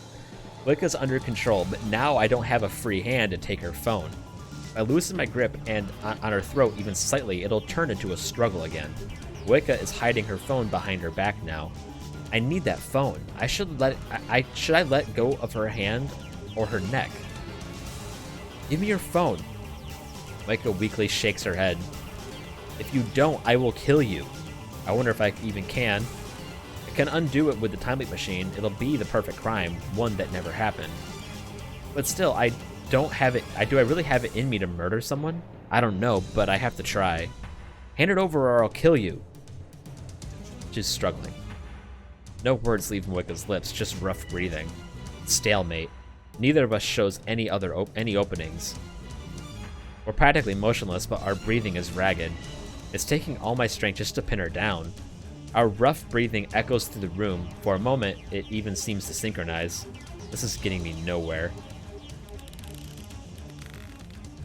I remove my hand from her neck, then use my entire left arm to pin her against the wall in a guillotine choke. I'm guessing that's when you choke someone with your forearm when they're on the ground. She starts groaning in pain. My right hand has her left hand up against the glass. Now I pull her hand down and transfer it to the grip of my left hand. Now my right hand is free. I slide it behind her back and go searching for her phone.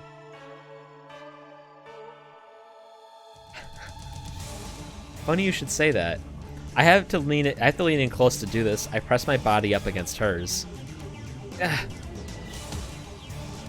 Pain explodes in my jaw. I lean back. Moeka is readying another headbutt. I put more strength into the guillotine choke to stop her. Moeka's face twists in pain and she struggles to escape my grasp. My guillotine choke seems to be working. She doesn't have the strength to resist. If I push any harder, she might really die. I push harder. Moeka writhes in pain. Tears fall from her eyes and drool from her mouth. As her resistance weakens, my right hand finds Moeka's phone. She still has it in a tight grip, but I manage to tear it away. Imagine getting the script and having to read that. I quickly release Moeka and step away. She bends over and coughs violently, but still she reaches out to me with tears in her eyes. She wants her phone back. I don't care. I look at the screen. It shows an email draft with a string of FBs entered. I clear the text and start typing a new mail. But her phone's different from mine, so I don't quite know how to use it. Let's see.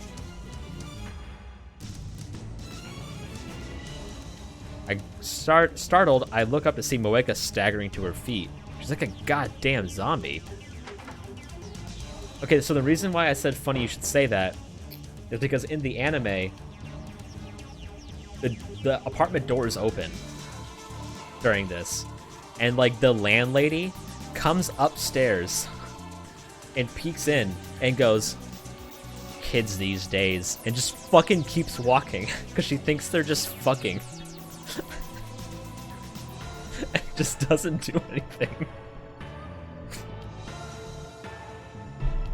I quickly run outside and close the door behind me.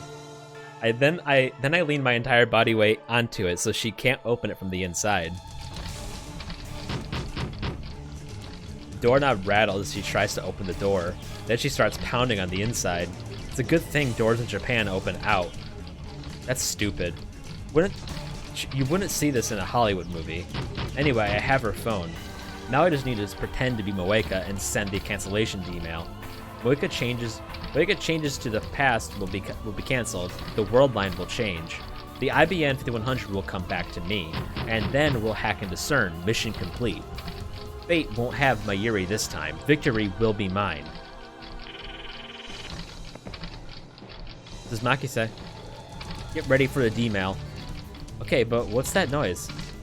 I'm having a little trouble here. So, you didn't kill her? So you didn't kill her. Good job. I tell her Moeka's address. It's ready. And Mayuri? Still here. She's at the Brontube workshop trying to get the manager to turn on the CRT. You didn't tell her anything, did you? About her death? Of course not. Good. Don't hang up yet.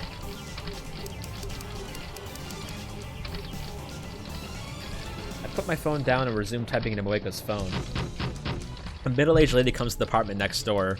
Our eyes meet, so I put on a forced smile. The lady grins mockingly before going back inside. So there's there's a similar situation that happens. I wonder what she was thinking. Maybe she thought it was a lover's quarrel.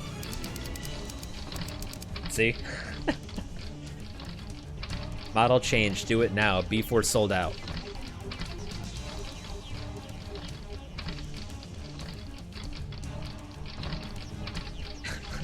True. That's the only right choice. Oh my god, dated 3G connection. Wicca's D-mail said don't change models. The desire for a limited edition, hard to find products is hard-coded in Japanese DNA. Appealing to that instinct should work. The insistent pounding on the door grows louder, and now I hear groaning from the other side. I can't believe how persistent she is. Is her phone really that important to her? But I've already won. All I have to do is send the D-mail. I'll never forgive you, Moeka, but at least our relationship ends here. Let this be the last time we meet. I raise the phone to eye level. Take a deep breath. It ends now. I press send.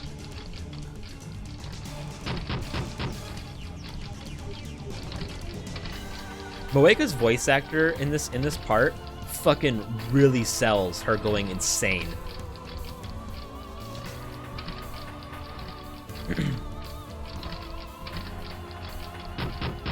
No vertigo, no dizziness, nothing. Reading Steiner didn't activate. What? Why? Why didn't the world line change? Did the phone wave fail to function? Bring my own phone back to my ear. Kurisu was still on the line. Well? Did you send it? Yes, did it work? The discharge is occurring as normal. So it worked, right? Definitely. The world line didn't change? You mean it failed? Why? I consider the possibilities. Maybe the message wasn't enough to persuade Moeka to change models. Could we have sent it to the wrong date? It's July 31st, I'm sure of it. Check when the original D-mail arrived. Maybe her reaction will change if the new one arrives just after that. What a pain. The pounding on the door has ceased. Did she finally give up? No, she wouldn't give up. Did she plan to climb out the window and loop around? But we're on the second floor. That would be quite a feat. No, it wouldn't. Should I still have some... I should still have some time left. Try sending different messages. If that doesn't work, I'll adjust the timer. Hey, Viox. You're a lifesaver. What's going on there? Is Mr. Braun freaking out?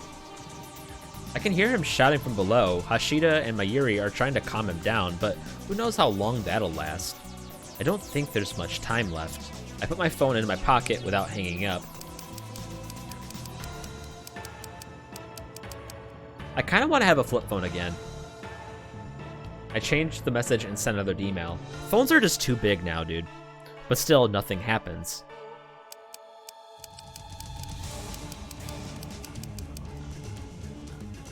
I make another one, send. It's going good. No good. Why? What am I doing wrong? I'd like to ask Moeka, but if I go back inside now, she'll probably just attack me. Which reminds me, she's been awfully quiet. What is she doing now? Maybe she really did go out the window. I look around, I don't see her anywhere. Why didn't the D-mail work? I wipe the sweat from my brow, my entire body is soaked. It must be the adrenaline. Yeah, dude. Just big brain tactics. My entire body is soaked, must be the adrenaline. I have a Note 8. If Moeka changed addresses when she got a new phone, what if Moeka changed addresses when she got a new phone? I'd take out my phone. Are you there? Still not working? I tried 2 more times, but nothing. I frantically consider my options as I stare hard at Moeka's phone. The walkway is dim, but Moeka's gaudy purple phone shines in the faint light. Wait. I've taken a good look at the phone. There's something wrong here. What is it? Okabe, what's wrong? Gaudy purple. Latest model. Removable LCD screen. Model number GG01. My eyes tell me there's nothing wrong. I saw this phone Moeka sent her D-mail and many times before. She was never without it. It's the same. Nothing has changed. Nothing changed? What hasn't changed? Why hasn't it changed? Why is it the same models before Moeka sent her D-mail? Oh hell, you've done a really good job of predicting shit in this game, dude. It's kind of ridiculous. Moeka's D-mail said don't change models. She should have had a different phone when she sent it, but she didn't. It was the same phone I'm holding right now.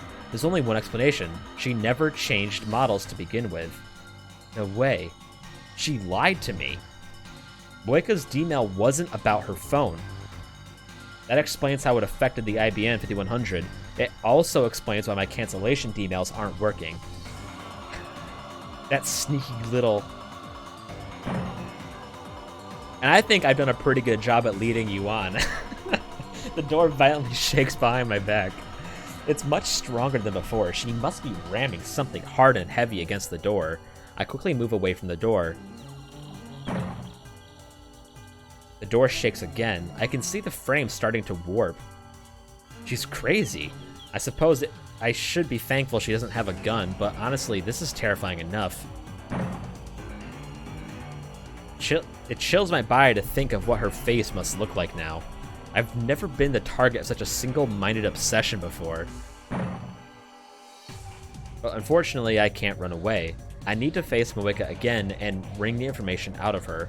Both Ferris and Lukiko remembered their D-mails. With prodding, Moeka will remember Moeka will remember too. I need that information. Crap. I don't want to go in there. My teeth are chattering. This is pathetic. I thought I'd won when I snatched her phone, but now my advantage is gone. Okabe, answer me. Christina.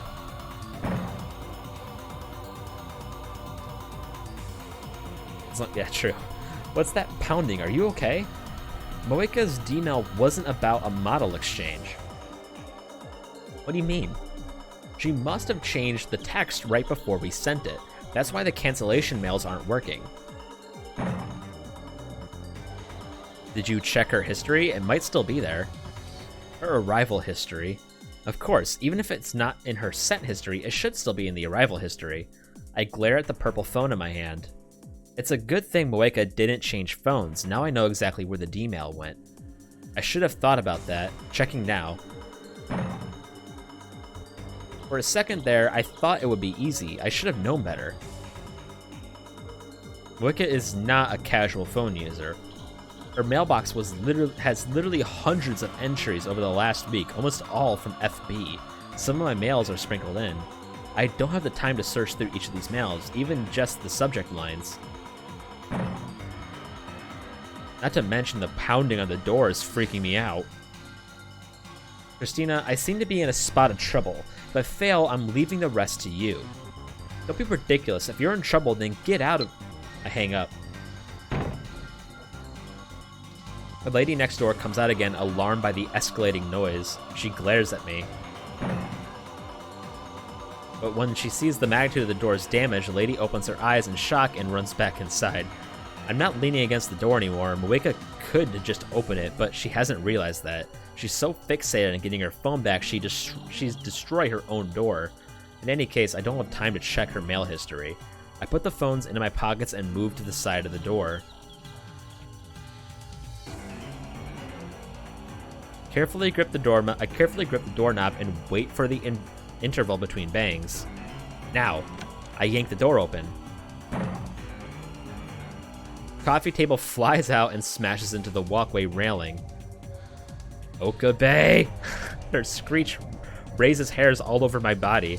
She's standing in the entrance like a revenant at the gates of hell. I step back. My knees tremble. But then I remember what I'm here to do. I gather my resolve, enter the room, and close the door behind me. Ah, bitch! Or at least I try. The door's bent and won't fully close. I give up on locking it. Give it back! Moeka glares at me, shaking with fury. First, I have to restrain her again. This is a woman who would kill on command, who would break her own door down just to retrieve her phone. It's too dangerous to let her be. I'm stronger, I just need to get her on the ground. There's no time, it's now or never. Crushing my fear, I charge Moeka at full speed. Our bodies collide. Moeka tries to twist away, but I grab her shoulders and use my momentum to push her to the floor. It's fucked. The back of her head hits the floor. Her resistance weakens. She doesn't know how to break a fall. Some secret agent. I quickly straddle her waist. Now she's mine. Oh, this might be the part where the lady walks up. Give it back! Moeka flails her arms and legs wildly. I should have known she wouldn't give up. Her fist strikes my jaw. Fortunately, Moeka is weak. The blow does little damage. I still need to stop her from struggling. First, her hands. I start with her left, grab her wrist, and pin it to the floor. Fist flies towards my face. It pops against my left eye, blinking my vision for a second. She seems to stop struggling for a moment. Her hand claws weakly at the air, but it turns out that she was reaching for my hair. She grabs it hard. I feel several strands tear free from my scalp. I get a grip of Moeka's face and press her against the floor. She tries to bite my fingers, so I pull my hand back. I grab her hand that's grabbing my hair and dig my nails into her wrist. But she doesn't let go of my hair. All the while, her feet are pounding against my back. She's also trying to free her left hand. I can't take much more of this. Why you? I instinctively headbutt Moeka with all my strength.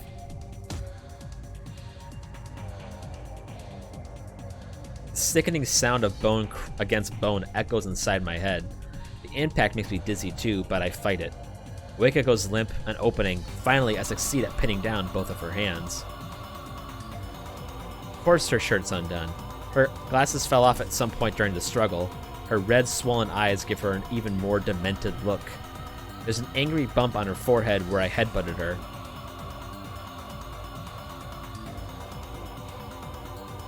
That hurt, you crazy bitch! She spits at me. Lukewarm saliva hits my face. I want to wipe it off, but my hands are full. Moeka glares at me. There are tears in her eyes, perhaps from the pain. Eye contact, good, we're making progress. Moeka breaks eye contact when I mention it. She stares at my pocket. She must have caught a glimpse of purple. I'm not giving it back. I smile scornfully. I'm not letting you escape into your own little world again. You don't have that right. Give it back. Come and get it. Mika tries again to free her hands. I lean in harder to keep them pinned. My strength and position are superior, so Mika accomplishes nothing. Next, she struggles to free her body. Same result. Oh my god. I clamp my thighs firmly around her hips and hold her down. She occasionally knees me in the back, but I can bear that pain. It's not enough to make me forfeit this position. I can keep this up as long as I have to. Who's going to tire out first? Mika, without a doubt. I don't do sports or anything, so I'm not that strong, but I'm on top. I don't need to expend much energy to keep her pinned. Why did you take it? Give it back. Give it back. Keep screaming. She can scream and spit all she likes. Nothing will make me give up this position. I don't care about your phone issues. I don't care about FB. Moeka shakes her head violently. She's just wasting her energy. I maintain position and stare down at Moeka. You don't kill her on this world line, and the world lines where you did have already been erased. But I remember everything you did, everything that happened. I'll never forget that you killed my Yuri, and I'll never forgive you. So there's no escape for you today. We're gonna stay here as long as it takes. Until now, I've always run away from facing Moeka. But I can't do that on this world line. I have to know what her D-mail said. So let's be honest with each other, huh? Moeka is still struggling. Give it back. Give it back. I'll kill you. I'll fucking kill you. Let me go. I'll tear your fucking eyes out. So you can talk without your phone. I'm impressed. You piece of shit. I'll gut you with a kitchen knife. My god, girl. I'm a mad scientist. Dissection is my specialty. Die. Die. Help me. Help me. I'm being raped. Okay. This woman's out of control. Does she want me to headbutt her that badly? A knock sounds from the door. Wick and I both look at the door in surprise. Hello? This is Nisha from next door. Is everything okay? Do you need the police? If not, then could you please keep it down? The walls are pretty thin. Oh, sorry, that's her. Damn, I didn't think about that. I can't have her calling the police. It's going to kill me! Moeka suddenly screams. No, stop it! Don't kill me! You bitch! What now? I need to silence Moeka somehow, but I can't use either hand. There's no other way. I forgot about this. I suddenly press my lips against Moeka's. My loveless kiss shuts her up quite effectively. I lock eyes with her as well, trading glares in silence. There we go. Kids these days. Finally hear the neighbor's footsteps recede. What a relief. That was a weird sound. I feel a sharp pain in my lip. I instinctively jerk away. Blood drips from my mouth and lands on Moeka's neck. She bit me. When I feel around my lip with the tip of my tongue, the taste of blood spreads out from the laceration. Moeka's... Oh my god. Moeka breathes wildly as she glares at me with tearful eyes. Don't act like this is your first time. You're older than me, remember? That was a weird thing to say. She grimaces and looks away. Her pink lips glisten with saliva. I might find the sight alluring if the situation were different. Can we not think these things? Moeka turns her face away and looks up, through those open curtains at the bright full moon outside the window. How much time has passed? It feels like it's already been dozens of hours, but it's still night outside, so it probably hasn't been more than 1 or 2. Moeka hasn't said a word since I kissed her. She hasn't tried to escape either. Her expression is blank. She's just staring off to the side. True. What is she looking at? I follow her gaze, but the only thing there is half an empty water bottle. Has she given up? Either way, I can't let my guard down. Maybe can we stop it with a shot? Maybe it's the stress, but I feel like my body is going numb. And I've been drenched in sweat for a while now.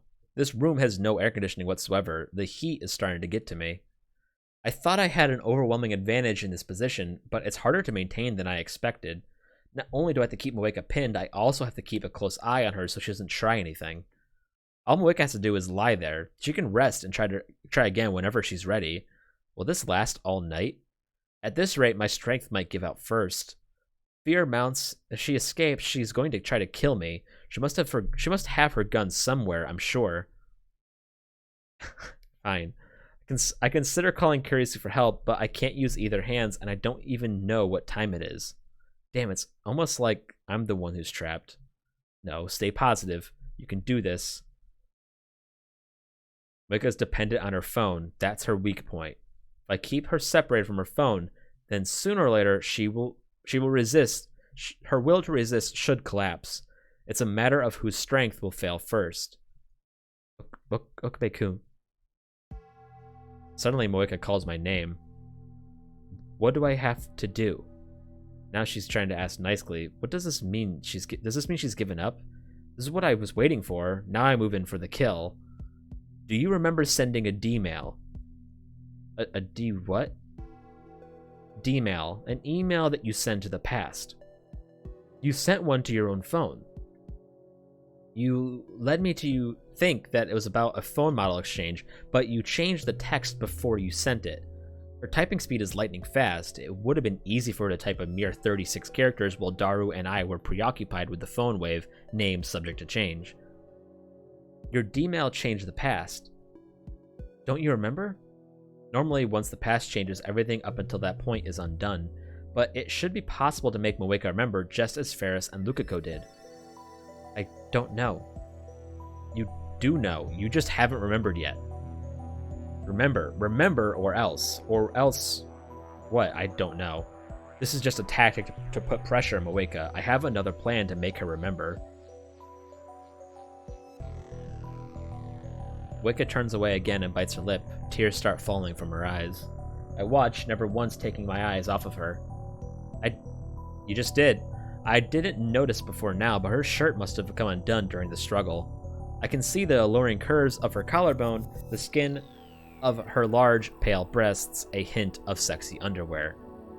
Her breasts heave with each painful breath. The base of her neck is stained with blood from my lip. It's dry like a scab. Normally, Moeka could be mistaken for an elegant, beautiful woman. Oh, we've known. But now she has a large shadows under her eyes. Her skin is rough, her face is pale. She looks more intoxicated than intoxicating. Her entire body reeks of death. She's clearly insane. This is the real Moeka. I wish I'd realized sooner. I really don't know. If I could remember, I would. But I don't remember anything. Moeka's gaze shifts constantly. From me to the ceiling and then to the window. But her slow murmuring is evidence that she's almost beat. Just a little more and her resistance will end. Fine, I'll change the question. You received a strange email about 2 weeks ago. It came from your own number, and it was dated several days in the future. Moeka's eyes opened wide. Could have fooled me. Gotcha. You remember? Good, that was the D-mail. What did it say? If I tell you, I'll return your phone. Fuck you. He suddenly curses at me.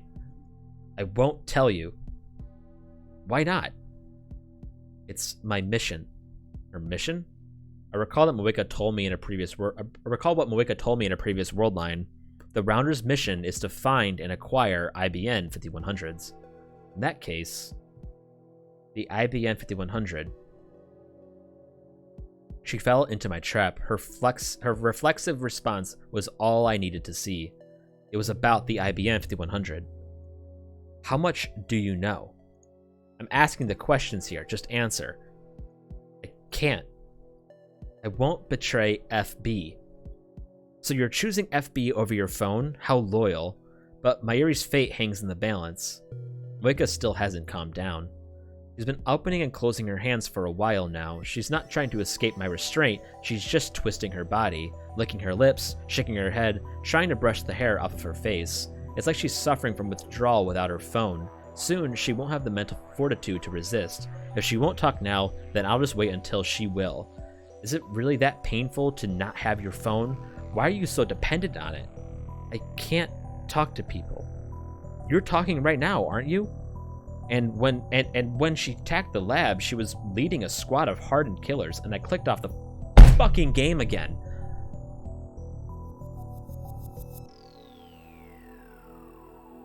But Moeka shakes her head violently. If I can't use mail, then I'll be cut off from the world. What? Are you fishing for sympathy? You're just afraid of being abandoned by the Rounders, aren't you? No, not the Rounders. FB. That's the same thing, isn't it? Then don't say the world. You're the one who killed an innocent girl. You're the one who erased Mayuri from the world. I didn't kill her. Not on this world line maybe, but on the other world line, you came to steal our time machine. You killed her. You killed Mayuri. On the world line where I interrogated Moeka, she told me that Mayuri was expendable. It didn't matter to CERN whether she lived or died. If FB told me to, then yes, I killed her. Who is FB? Where the hell is he? I asked her the same question back then, but another Rounder appeared before she could answer. Something tells me she won't have backup this time. Moeka's position in the Rounders has changed. I can't tell you. Then let me tell you something. Listen good. If you're holding out for backup, you can forget it. Nobody's coming to save you. The pain and despair are going to get worse, and in 4 days, you will kill yourself. Moeka seems startled by this. I go in for the kill. I came here from the future, using the time machine CERN wants so badly. That's how I know. You kill yourself in this room all alone. Your precious FB doesn't save you. No one does. Not the Rounders, not CERN, and not the Committee of 300. Your boss hasn't replied to your mails, has he? You know why? Because you've been abandoned. Moeka's face contorts in despair. Once again, tears fall from her eyes. Guilt squeezes my heart. I know that I'm causing this woman pain. Inside of me, a voice whispers that it's nothing compared to what she did to Mayuri, that I have no reason to show mercy to a murderer. But at the same time, my conscience screams that it's wrong to hurt someone, no matter who they are or what they've done. Insane mad scientist my ass. I'm afraid to hurt my mortal enemy. I'm nothing but a hypocrite. FB doesn't deserve your loyalty. Tell me everything. I ignore the ache in my heart and push harder, but Moeka shakes her head violently. FB wouldn't betray me. FB wouldn't abandon me. Then who do you kill?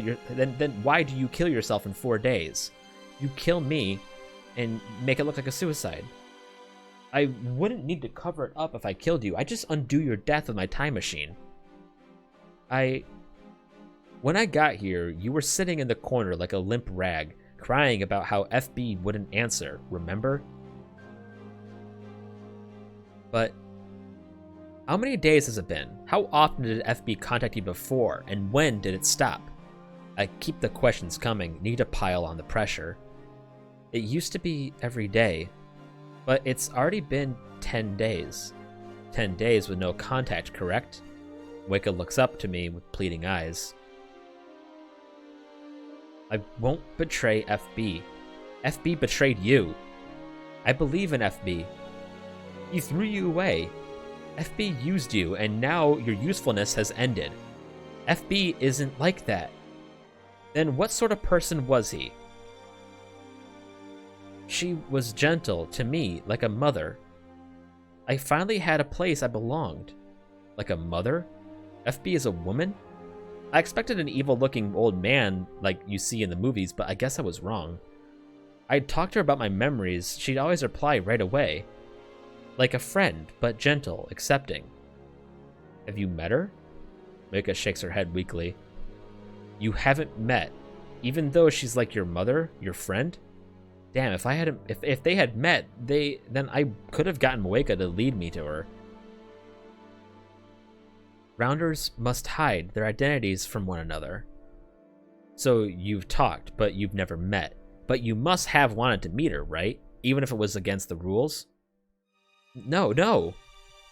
It would ruin everything if she saw the real me. Did she ever say she wanted to meet you? No, never, and I never asked. So no phone calls either then. Wicca turns away and then nods faintly. Didn't you wonder why? Why would such a kind, gentle woman refuse to meet you in person? Was it really just the rules?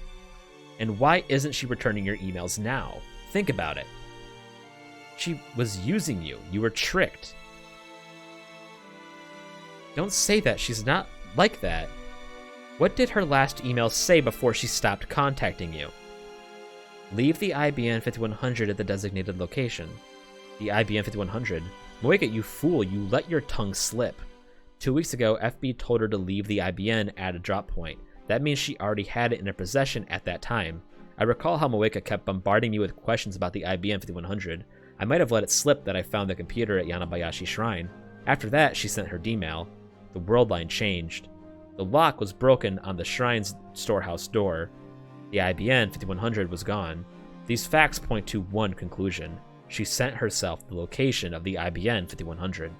Now that I know, it seems so obvious. If only I hadn't trusted Moeka. If only I had seen through her lies. But no, I played right into her hands. I was the tool's tool.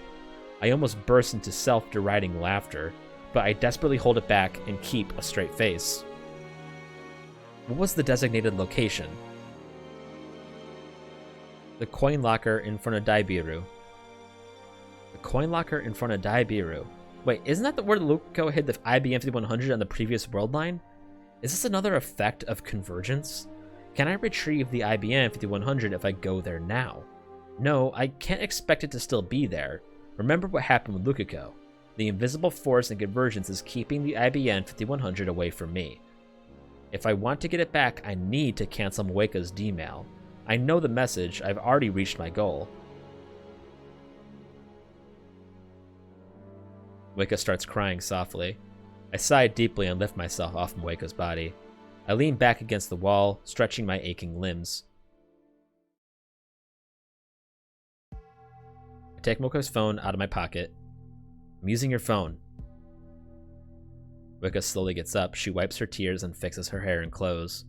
Her wavy hair obscures her face from this angle, so I can't make out her expression. She doesn't react to what I said. Even though I'm no longer restraining her, she doesn't try to attack me and take her phone back. I open Moeka's mailbox and search for the D-mail. It takes about 3 minutes, but I finally find it. 3 mails from Moeka's phone, each 12 characters long, sent on August 4th and received on July 31st. Retro PCs at Yanabayashi Shrine. Just as I suspected, Moeka changed her D-mail in the few seconds I had my back turned. All I need to do now is send the cancellation mail.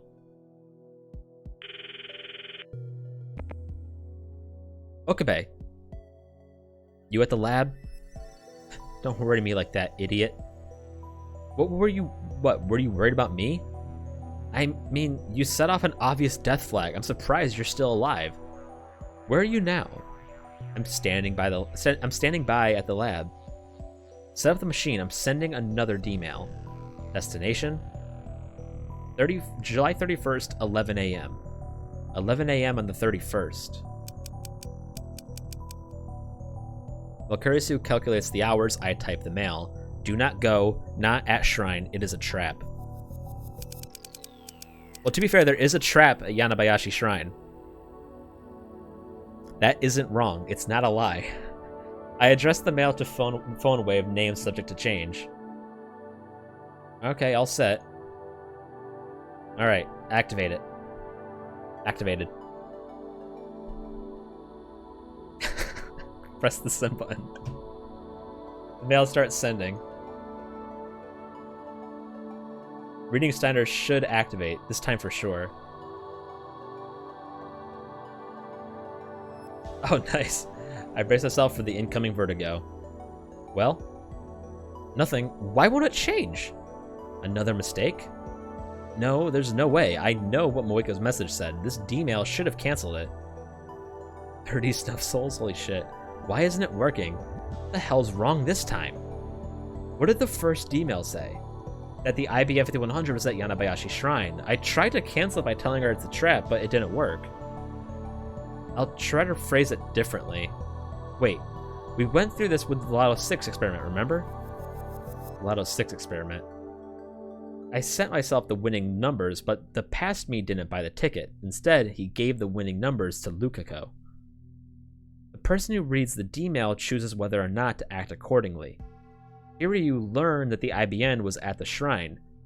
Though the cancellation mail came right afterward, I guess she ignored it and went anyway.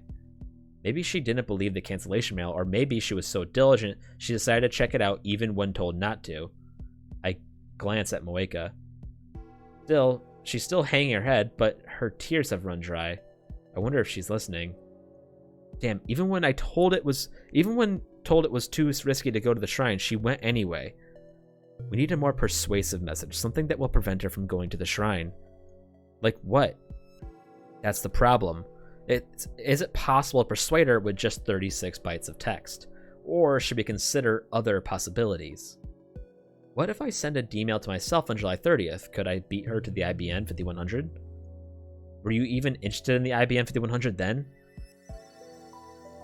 When did I start caring about the IBN 5100? I can't remember. Fine, that's out. So how do I convince Moeka to listen? At that moment, an electric shock runs through my brain. 2 initials. FB. What? Moeka's handler. She's obsessed with FB. If the mail comes from FB, she'll do whatever it says. Do you have FB's phone? No, they haven't even met. We don't know where FB is. Then there's nothing we can do. Give me a little time. Gonna make me wait again? Well, I've been pulling all-nighters recently, so whatever. Just don't do anything stupid, okay? So even after prying for answers about Moeka, there's still more work to be done. Fate really seems to love getting in my way. Alright, to break out of this world line, I need FB's identity and location. I call Moeka's name. When she finally looks up, I drop her phone into her lap.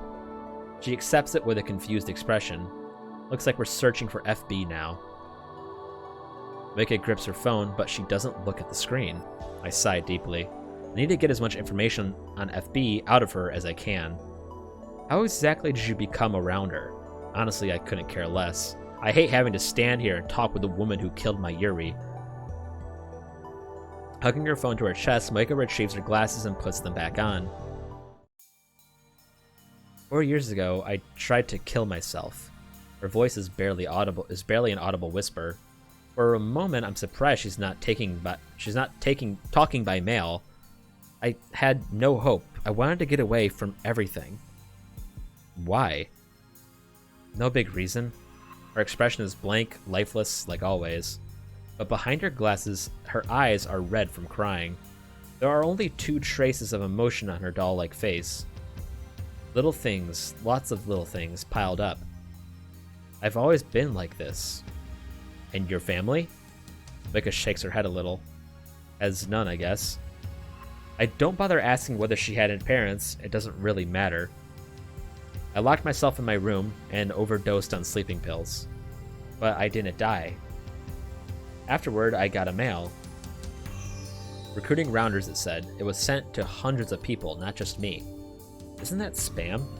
Do the rounders really recruit like that? Nothing mattered anymore, so on a whim, I replied. And then FB contacted me. Ever since, I've followed FB's orders. Were you always stationed in Akiba? Moeka shakes her head. Until 3 months ago, I was in Nagoya. Before that, Yokohama. Before that, the Rounder's chief duty is to acquire IBN 5100s. I guess they had their traveling all over Japan, digging up info on retro PCs. How many IBN 5100s have you found so far? Not even one. No results? It sounds like CERN is spending a lot of effort for not much return. Most people will delete it, you know? I sighed deeply once again. What now? Are you going to sit here, wallowing in despair, until you kill yourself in 4 days from now?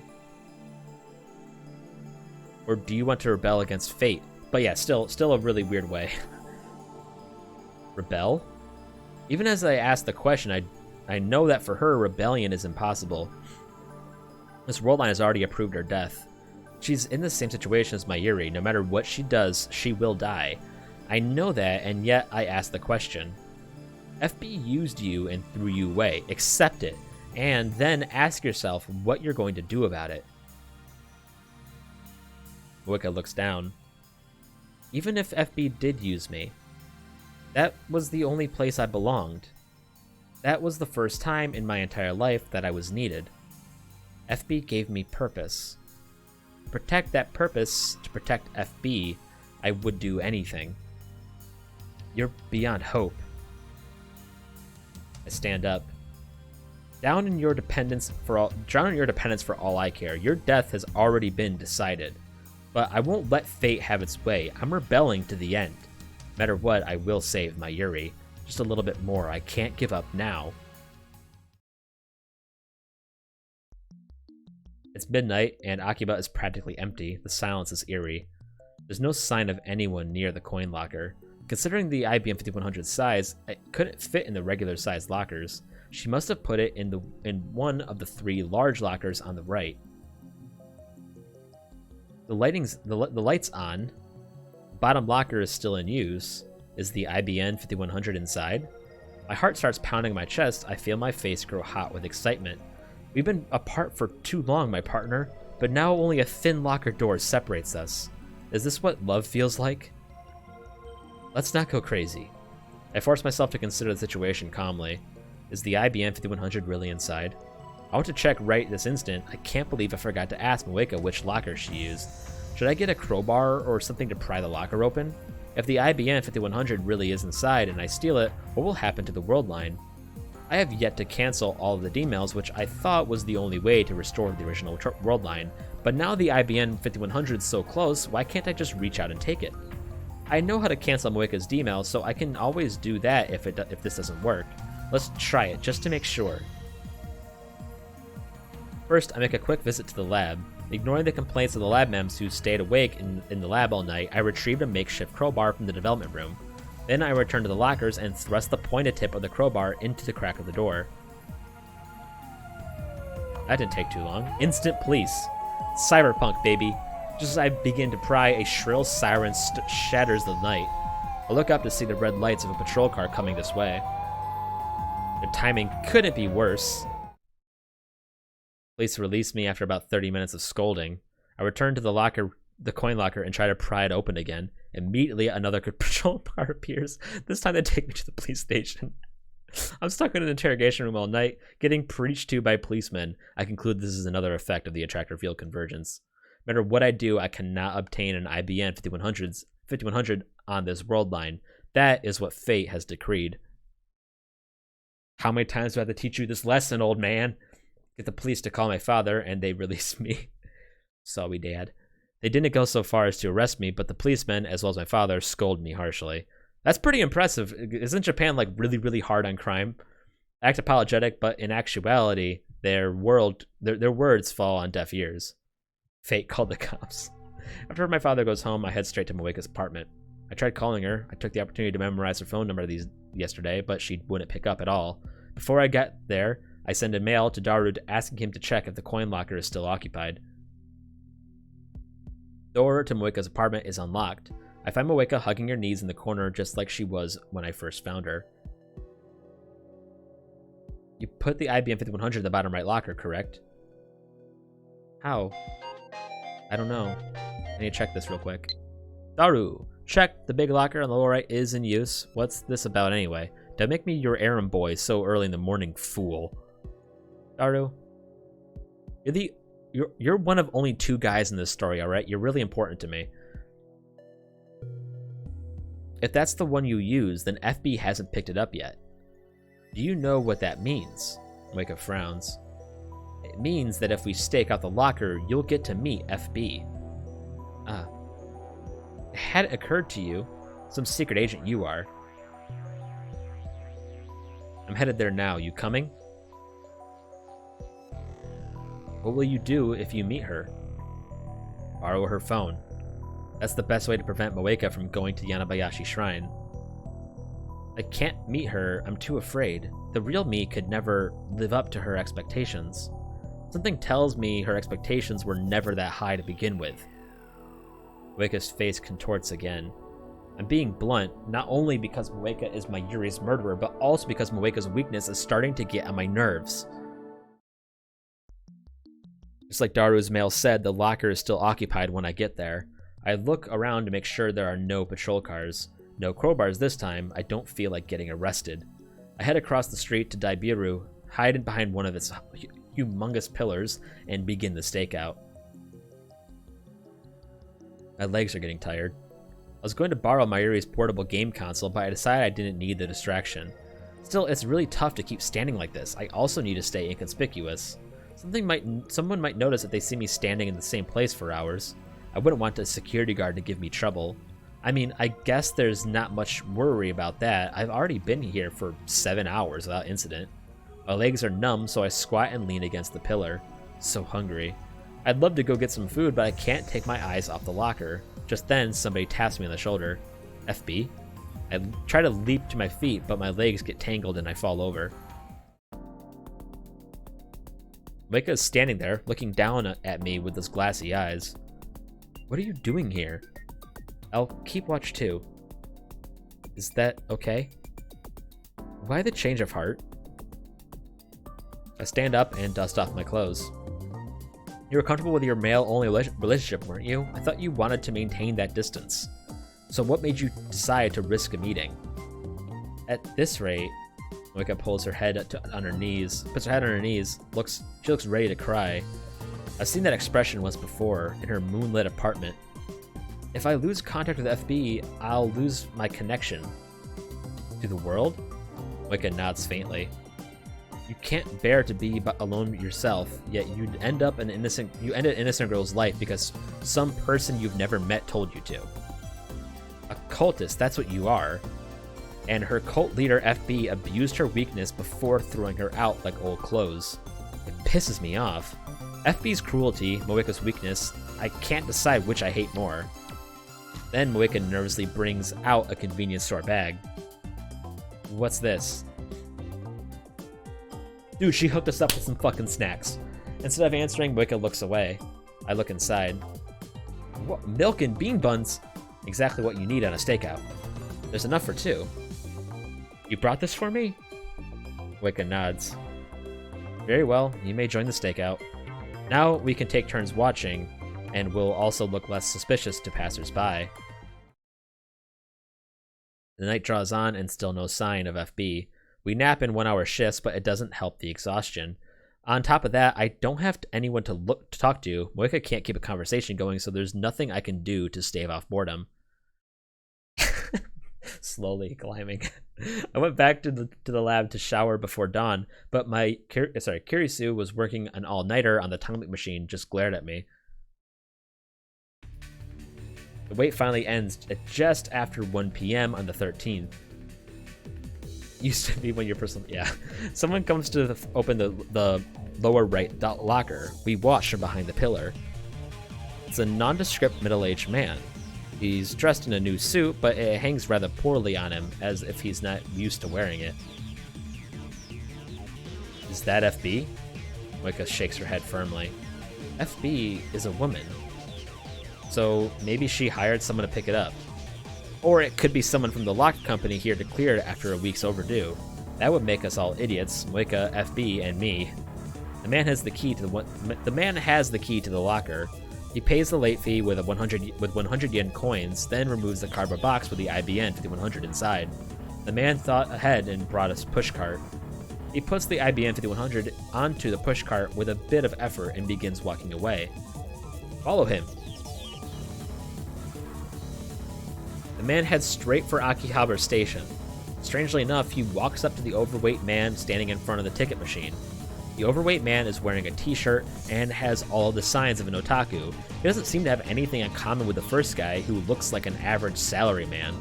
They transfer the IBN 5100 into the overweight man's suitcase. How big is that suitcase? After they exchange a few words, the overweight man enters the station alone. Then the guy in the suit leaves. Weird. What was the purpose of that transfer? Is the overweight man FB, or is he just another link in some kind of chain? At any rate, if we keep following the IBM 5100, we should reach FB eventually. We enter the station. The overweight man boards the Yamanote line. We board on the next car and keep watch through the connecting door. It's a weekday afternoon, so there aren't many passengers.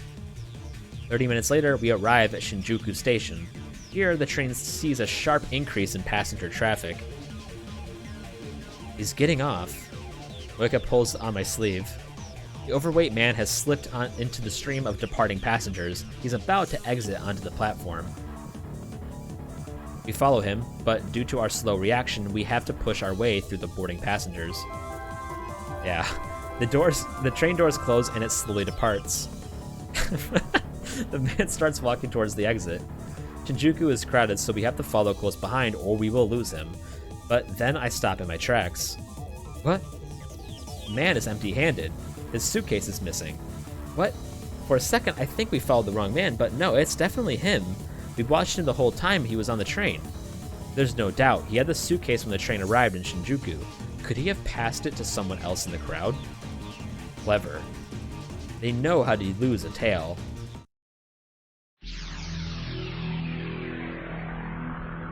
Reload the save, baby. Go back.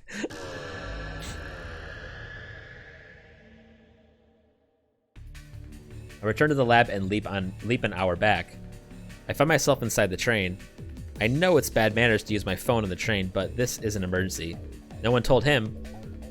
According to the train's display, we're about to leave Otsuka for Ekibukuro, the 3 stops to Shinjuku. Wika is next to me, acting inconspicuous. I peek at the overweight man in the next car. They'll make their move at Shinjuku. That guy's gonna get off, but he actually hands off the package to someone else. He got us good just now. Just now? Doesn't look like Moeka's caught on yet. I just time leaped from an hour in the future. Time leaped? Moeka's eyes widen. The train arrives at Shinjuku on schedule.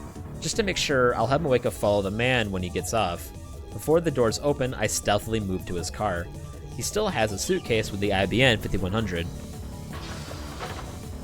Now arriving at Shinjuku. The doors open and passengers spew out. The overweight man leaves too, just like last time. However, I knew it. He leaves a suitcase on the train. And now passengers from Shinjuku aboard. Someone walks up to the abandoned suitcase. It's a woman in her 30s pushing a baby stroller. There's no baby. The woman casually loads the suitcase into her stroller and sits down. After witnessing that scene, I return to the neighboring car. I need to be careful. These guys are serious about avoiding pursuit. The train starts moving. I contact Moeka so we can regroup. After that incident, the package swaps couriers like a hot potato, shaking around the tracks that run through Tokyo like a web. Whenever they give me the slip, I time leap and resume the chase. Finally, the courier and package get aboard the Hibiya line and return to Akihabara Station, where it all began. I recognize the last courier. He's one of the men who raided the lab with Moeka. Dark skin, crew cut, the one who hit me with his gun. The man easily carries the 25-kilo package out of the station. We follow. A car honks its horn. Moeka and I immediately hide. Peering out from cover, I see a white flatbed parked in front of the station. A muscular man hops out of the driver's seat. What? I know that face. No, it can't be. I desperately try to organize my thoughts. That's Mr. Braun, owner of Braun Tube Workshop. Mr. Braun. Why? Why is he here? Does this mean he's connected to FB, to the Rounders? Ooh, was the Braun Tube Workshop just a front for CERN? Is that how he could afford to keep it open? What's going on here? His shop is right below the lab. If he's working for the enemy, then... I shiver at the thought. Stop, let's not rush to conclusions. He might just be another courier. We watch from a distance. Mr. Braun takes a suitcase from the crew cut man and loads it into the back seats of his car. Then he gets into the car alone and takes off towards Showadori. I stare after it in disbelief.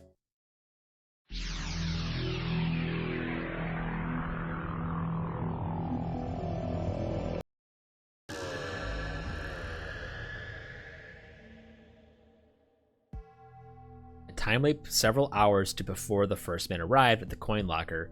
Then I explain the situation to Moeka. My plan is to get ahead of the package. After killing some time at Starbucks, we rent a car. I don't have a license, so Moeka's driving. We go to the street in front of the roundabout, facing Showadori, and park near Yotabashi's camera. Now we wait. Nervous? You look terrified. How long have you been driving? First time. What? This is your first time? Oh, come on. Just don't crash. I was surprised Moeka had a license in the first place. Apparently FB told her it would come in handy for her rounder work.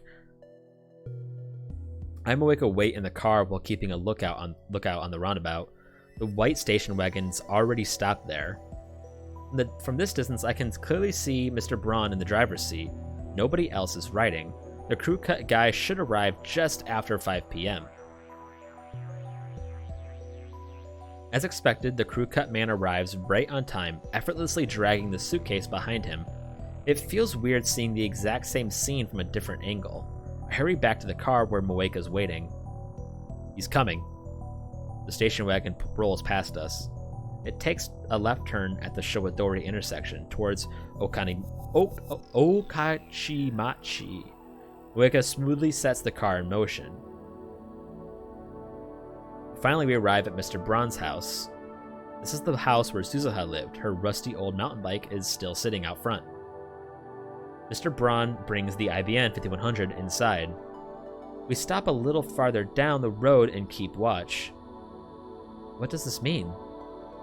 Where's FB? The question is, why did he bring it inside? Is he just holding onto it, or is he FB? Does he know FB? Moeka insists that FB is a woman. So maybe it's Tenoji's wife, whom I've never met. I have Moeka show me one of FB's mails. M4, it's true that you're not very good with people, but I think that's just part of what makes you unique and special. Besides, you have no trouble talking to me, do you? Honestly, M4, there's nobody else who works as hard as you do. I'm very thankful for that. I'm glad you joined the Rounders. Even if nobody else values you, I'll always look out for you. Feel free to email me whenever you like. Oh yes, since you're finally in Nagoya, you should try some of the local delicacies. It's not good for your health to keep eating convenience store food. Or do you not like miso, M4? In any case, a girl your age needs to eat better. I recommend the firm miso stew. Your next mission is to go to Akihabara in Tokyo, so find an apartment by next week. I'll deposit a special bonus in your account, so feel free to use it. Talk to you soon, your mother, FB. She's kept a lot of mails archived like this one. M4 is my codename. FB gave it to me. Wicca's a mailing machine. She sent FB nearly 10 mails a day, but FB replied to every single one. You'd have to be a saint to reply to all those mails. No wonder Moeka was so dependent on FB. So, time for another stakeout. I have Daru set up a wireless infrared camera on the telephone pole down the street. We park a couple blocks away and watch the video feed. The next day, Mr. Braun goes to work on his moped like usual. He returns after sunset. There's no sign of his daughter, Nae, or his wife. Something finally happens early Sunday morning. Just before 3 a.m., 6 people show up at Mr. Braun's house. It's them. It's dark, but I recognize them. They're the Rounders who raided the lab with Moeka. Moeka doesn't show much of a reaction. I thought she knew them. I ask, but she says she never met them before. It looks like this world line's Moeka has been cut off completely.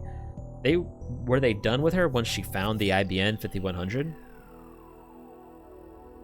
Tenoji comes outside and loads the IBN 5100 into the station wagon. Then the 6 men get in and drive away. Mr. Braun sees them off, then goes back inside his house. What now? I'm interested in Mr. Braun's story, but the IBM 5100 will lead us to FB. We decide to follow the station wagon. The pursuit ends at Narita International Airport. The 6 men, IBM in tow, board a plane headed for France. France, CERN's home country. What does this mean? Mr. Braun's wife might be FB. Since there's no sign of FB this far, she must be an extremely cautious individual, but the evidence suggests only one possibility. On Worldline Alpha 1, Moeka's men attacked the night the time leap machine was completed. Their timing was perfect.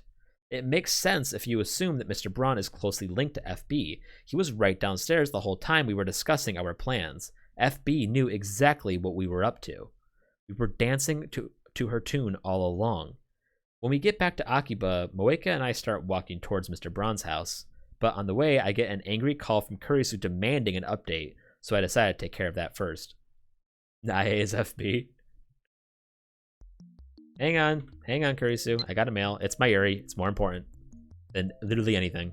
I saw Orion last night. It was really pretty. Hope you were looking up at the same time, because then it would be like we were close by, even if we were really far away. Stars are romantic if you think like that, aren't they? God, what a fucking sweet soul. Yeah, I saw it too. First night in a while I've had time to look at stars, but I don't think that was Orion. That was a that's a winter constellation.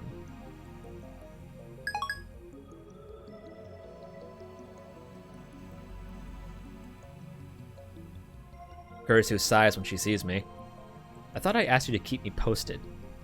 I've been busy. Busy, right. Kurisu glances at Moeka. Were you worried about me? Of course not. Why should I care about what you're up to? It's just, Mayuri was really worried. I don't want to see her sad. So at least give her a call, okay? Now that she mentions it, it feels like I haven't talked to Mayuri in forever. I'm doing this to save Mayuri. I'm close to discovering our true enemy. Our enemy? But... Kurisu glances at Moeka again. Moeka is completely expressionless. She's lightly kicking the dirt in boredom. She hasn't used her phone once since we began the search for FB. Isn't she our enemy? She is an enemy, but we're cooperating in order to uncover the truth. Isn't she the one who killed Mayuri? Yes. However, Moeka's just a pawn, and one that no longer poses a threat. To save Mayuri, I need to capture the king. Well, the king's cell phone. Whatever, so what are you going to do now? Take me with you. Have you gone mad, assistant of mine? I'm perfectly sane, and I'm not your assistant. It could be dangerous. Kurisu falters for a moment, but quickly tightens her expression. Do I die today? I've experienced the future, so I know who dies today. No, you don't die. Then there's no problem. This world line has essentially guaranteed my survival. Right, Kurisu doesn't die today, neither does Mayuri. The only person who dies today is... Kiryu Moeka. This afternoon, she kills herself. I already told Moeka her fate. But in spite of that, Moeka doesn't seem upset, at least on the surface. She's expressionless as always. The only difference is that she's not checking her phone as often. But Moeka's not a strong woman. Beneath that expressionless mask, she is struggling against her fear of death. She's struggling against her fear of death. I decide to confront Mr. Braun directly. I have Kurisu stand guard outside the house while Moeka and I go inside. Not that we're planning to break in, we ring the doorbell like honest citizens. Mr. Braun soon opens the door and invites us into the living room. The divergence meter is sitting in its usual spot. I glance at the numbers. 0.523307%. There's still a long way to go before I reach 1%. How much more of this can I take? Make yourselves at home. It's just after dawn, much too early for guests, but Mr. Braun welcomes us with a smile. He even starts preparing some instant coffee. You're an early riser, Mr. Braun. Yeah, gotta see my little girl off to school. I know it's some break, but habits die hard. Is your daughter still asleep? Hey, you thinking of trying something while she's sleeping? Touch her and I'll break your head, got it? Don't worry. I'm more interested in his wife. There's still no sign of her. Is she asleep too, or could she be hiding somewhere? I'd like to do a thorough search of the house, but of course that's impossible. And then there's what he would say just now about seeing Nae off to school. That sounded like something a single father would say. I suspected that FB was Mr. Braun's wife, but that may have been a mistake. Maybe Mr. Braun is just another courier after all. Maybe he doesn't even know about FB. There's the possibility that FB might not even be in Akiba. I need answers. But how do I get them? Moeka just staring at the floor. I can't count on her for any bright ideas. And whether or not Mr. Braun's wife is FB, I don't think this man will fall for any tricks. And whether or not Mr. Braun's... Oh, I didn't click, my bad. I decided to go for the direct approach. A few hours ago, 6 men stopped by this house to pick up a package, which they then delivered to France. You were there, I saw you. This time, Mr. Braun doesn't give me his usual macho attitude, he just smiles softly. And? The package contained an IBN 5100. You know what that is, of course. Yeah, the legendary retro PC. This is too easy, he's never this cooperative. Are you just another courier, or are you a rounder? Instead of answering my question, Mr. Braun looks straight at Moeka. Did you betray us, M4? Moeka jerks upright. M4 is Moeka's codename, something only FB should know. No, are you FB? Noji laughs once, a dry sound. Ever heard of Ferdinand Braun? Moeka and I look at each other, confused by the sudden change of topic. Come on, he was the Nobel Prize-winning physicist who invented the Braun tube. Noji has a thing for Braun tubes, I know that. But what does that have to do with anything? Ferdinand Braun. Initials? Ah. FB. Now you get it. Mr. Braun casually produces a handgun. The motion is so smooth and natural that I don't even recognize it as a gun at first. Its heavy form gives off a chilling black luster. The muzzle is pointed at Moeka. Moeka and I are unarmed. We didn't plan for this. How could we have? We thought FB was Mr. Braun's wife, not the man himself. Let me ask you one thing. Your wife. She died having Nae. Why? I curse silently. No wonder I've never seen her. She's been dead for years. Mr. Braun is FB. No, that can't be. I thought I was your world, M4. Now you're running away? Keeping his gun trained at Moeka, the man I knew was as Mr. Braun laughs scornfully. We're at an overwhelming disadvantage. I was a fool to believe that the direct approach would work. Now my recklessness is going to get both of us killed. No, not both of us. I don't die here. I'm here because I time-leaped on the 16th. That fact is written on the fabric of this world line. So if the attractor field model is right, I can't possibly die now, not on the morning of the 15th. My survival is guaranteed by the same force that keeps killing my Yuri. However, Moeka has no such protection. She dies today, it doesn't matter how. She could easily die now, right before my eyes. What am I going to do about it? Nothing. It doesn't matter. My goal is to obtain FB's cell phone and send a D-mail to Moeka in the past. This is the reason I'm here. In any case, I mustn't let his handgun scare me. There's no turning back now. All I can do is stay on the offensive. So, you're a rounder, CERN's dog. Your dog? Yeah, you ain't wrong. Mr. Braun is like a different person today. He's composed, he doesn't get angry, even when I provoke him. You wouldn't expect a man with a gun to be so calm. Is this who he really is? Who was the gruff but good-natured storekeeper? Was the gruff but good-natured storekeeper just an act? You shoot, I'll wake up your daughter. It'll wake up your daughter. So what? Do you want your daughter to see you commit murder? My little girl's smart as a button. She'll understand. I grind my teeth. I can't believe you're around her. You of all people. Ashita Suzu didn't give you a home so you could turn it into a safe house for CERN. Mr. Braun's smile stiffens for a second. But then he slaps his knees and laughs. You knew Suzu-san? You should have said something.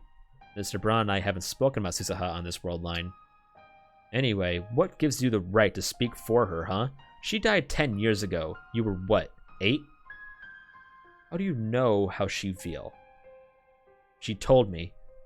I glare at Mr. Braun. The anger and frustration are overwhelming. She was here, in this time, not 5 days ago.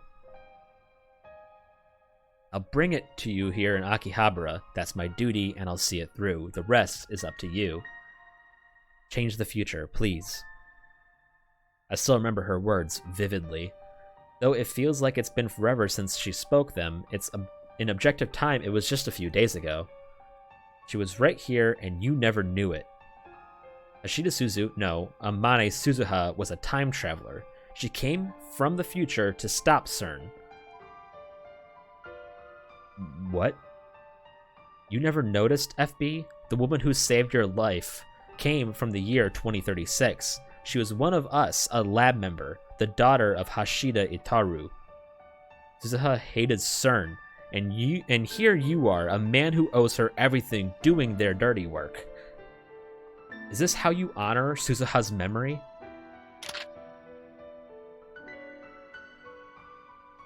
Stop making shit up. Mr. Braun thrusts his gun at me. I barely managed to keep from flinching.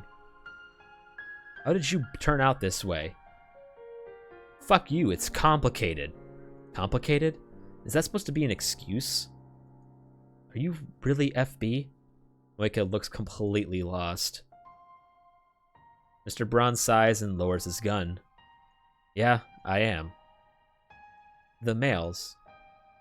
I wrote them. Why did I pretend to be a woman? Camouflage, obviously. Had to hide my identity. The internet's full of guys pretending to be girls. I gotta say though, M4, you send too much goddamn mail. Who's the time for that shit? You better be grateful I bothered to reply. No. FB was like a mother to me. I'd do anything for FB. That was the point. It's easy to manipulate nut jobs like you. Just gotta give him something to cling to. Enough! I approach Mr. Braun, but freeze once he points the gun at me again. Why did you stop emailing me? Huh? Oh, right. Your usefulness ended the second you dropped off that IBN 5100. I'm useless? That was obvious. I've been telling her this whole time that FB abandoned her. I guess it wasn't real to her until she heard it from FB's own mouth. Recruiting members directly is bad for secrecy, but the Rounders make up for it by choosing expendable assets with nowhere else to go. Any member who finds an IBN 5100 is eliminated, no exceptions. What is he saying? That way CERN gets to keep their secrets, plus have a cheap army of outcasts like us. FB. We're all expendable, every last one of us, and it sucks, let me tell you. Without dropping a smile, Tennoji takes his gun. As soon as our job's done, they get rid of us. Jeez, that makes us cattle, not dogs. Guess that makes us cattle, not dogs. And presses it against the side of his head.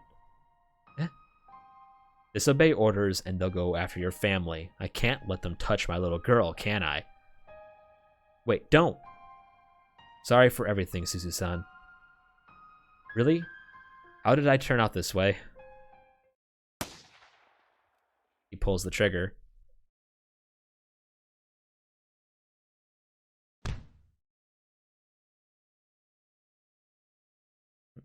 Why?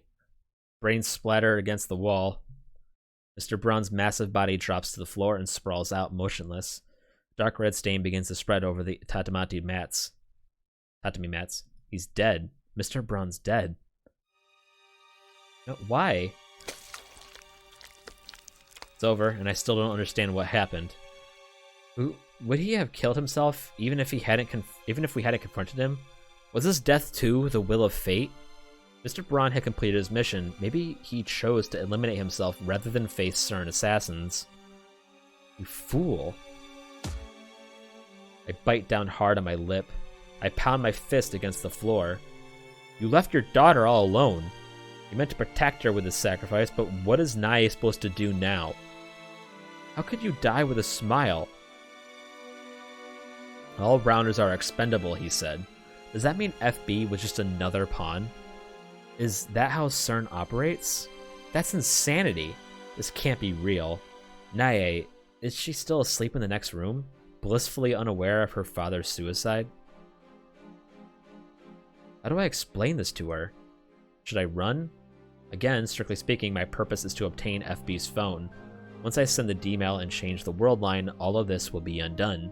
I can run like a coward and no one will know. I'll know. I timidly slide open the door to Nae's bedroom.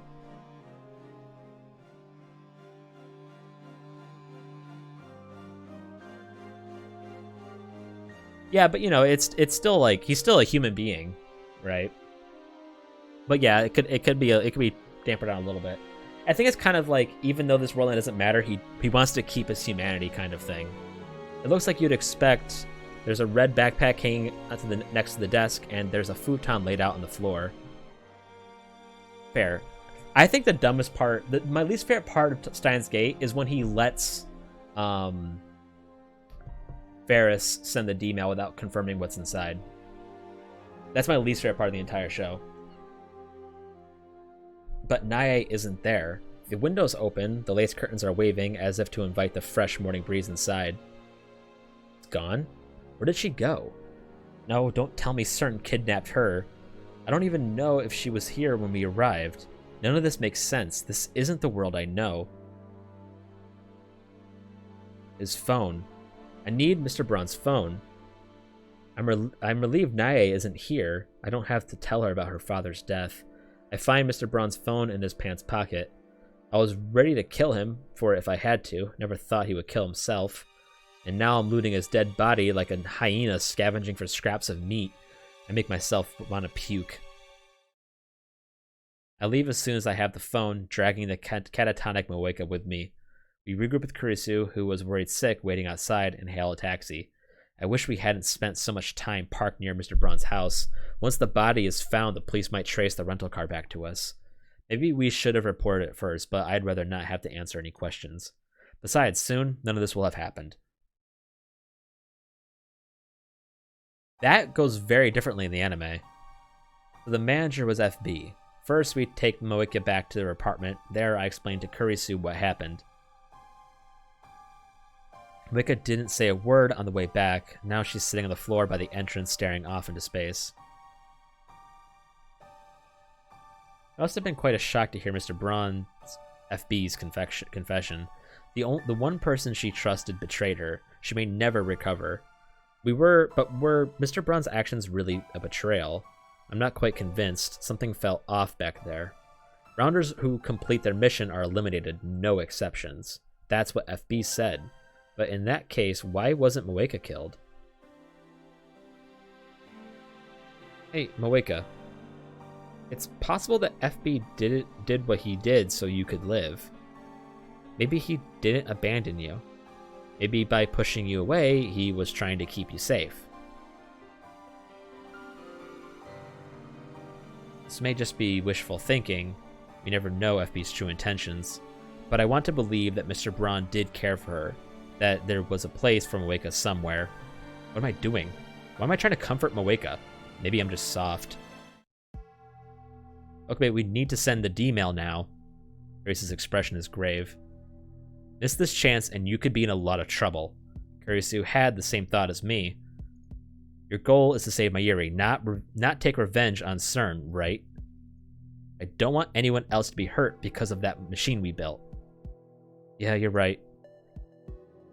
FB's phone is in my possession. There's no longer any reason to stay on this world line. It's only a matter of time until the police come looking for us. I should send the D-mail immediately. When I do, the present will be reconstructed. Mr. Braun will still be alive. Moeka will still be in contact with FB. And at last, the IBN 5100 will return to me.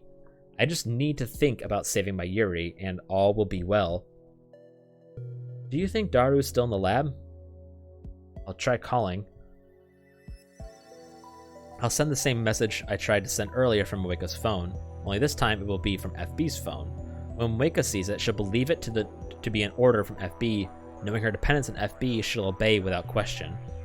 Makes me sick to be taking advantage of Moeka's vulnerabilities like this. How am I different from FB?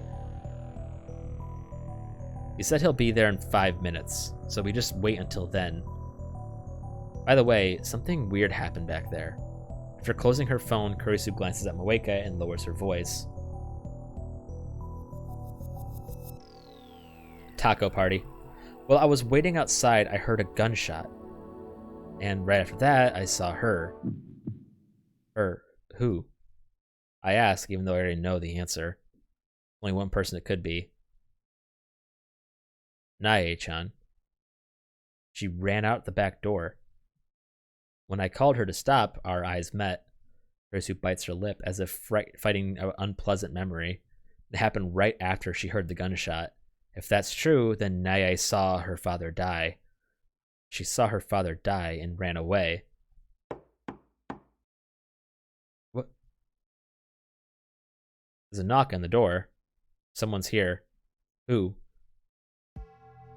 Moeka, who had been squatting at the entrance, slowly lifts her head. This is wrong. Timing's too perfect. The day Kiryu Moeka dies, this world line has already approved that fate. Has it come for her already? Moeka reaches for the doorknob.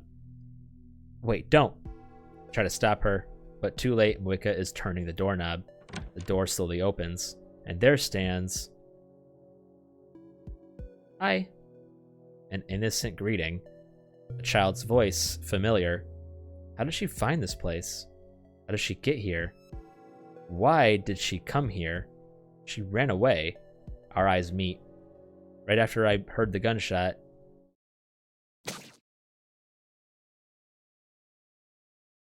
I steps away from steps with Moeka. Moeka's body blocks my view. The next instant, Moeka drops to her knees like a string-cut puppet. An innocent laugh. This does not happen in the anime. Hands dyed with blood. A cleaver in her hand. No way. Yes way. Nae's lips twist into a victorious sneer. She looks straight at me, her eyes burning with intense hatred. Those aren't the eyes of a child. What's going on here? Is this really Nae? I won't forgive you. The venom in her voice chills me to the bone. Daddy died because of you. I'll never forgive you. I'll kill you with my own 2 hands. Kurisu and I stare in shocked silence. Neither of us can move a muscle. Okabe Rintaro? My heart skips a beat. I feel like someone just walked over my grave. I'll come for you in 15 years. I hope you spend them quivering in terror. The anime does this about 40 times better. Nae tosses the knife away and leaves, laughing all the while. I hear the sound of her footsteps padding down the stairs. Soon they fade, leaving us in silence.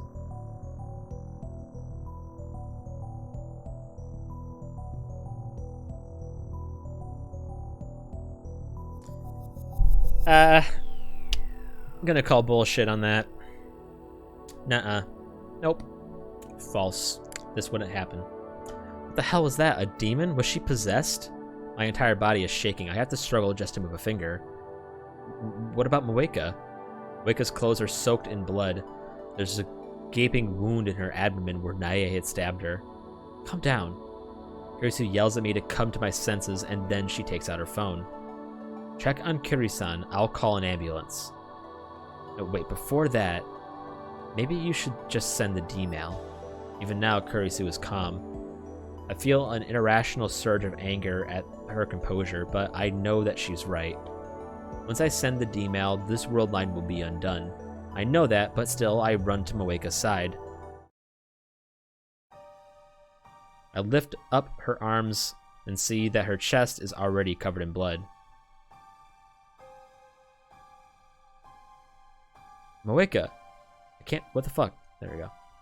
She's my enemy. Hang in there. She killed Mayuri. Can you hear me, Moeka? Mayuri. I can't understand her. I can't forgive her. And yet I can't help but call her name.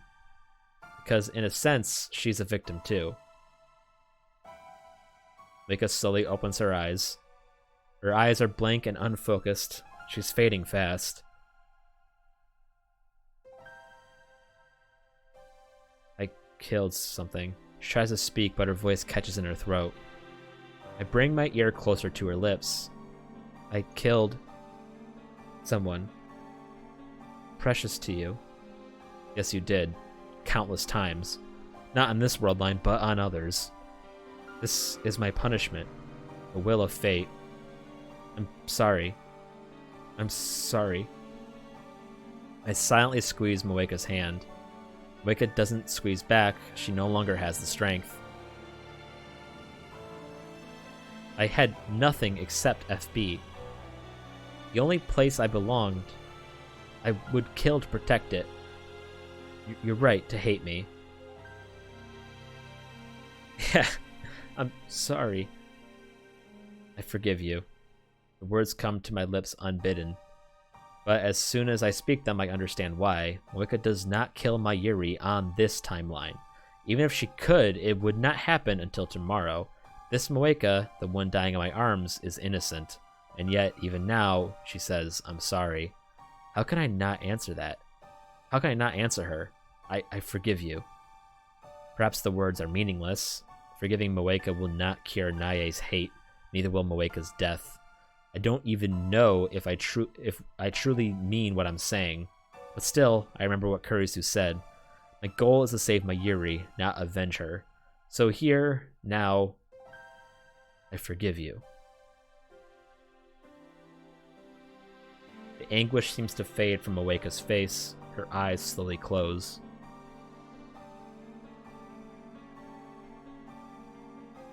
A tear slides down Moeka's cheek. Her hand slips from my grasp. She is no longer breathing. Biting my lip, I lay Moeka to rest on the floor. I place her purple phone in her hands.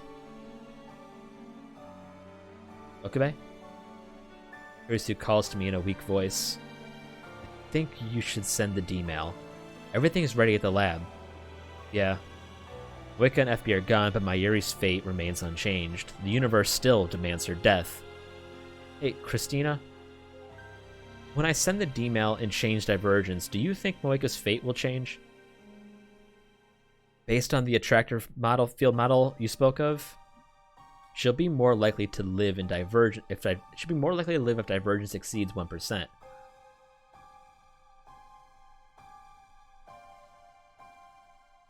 We're playing RE8 after this, actually. It'll be my first ever Resident Evil game. Sorry, I wish I knew what to say. The only problem is that there's no fucking way to just buy the game on Steam. There's zero way. you can't just buy the game. You have to buy a fucking bundle. Don't worry about it. Unless they changed it on the release day, I'll check. I'll check. I stand up. Once we get to the next chapter, before we're about to end this chapter clearly. Moeka's blood clings to my hands. It won't come off, even when I wipe it with a tissue. I stop trying to take out FB's phone. I nod to Kurisu. She calls Daru and tells him to activate the phone wave named Subject to Change. I take one last look at Moeka's body lying there. Oh, hang on. This might be a place we can have another ending.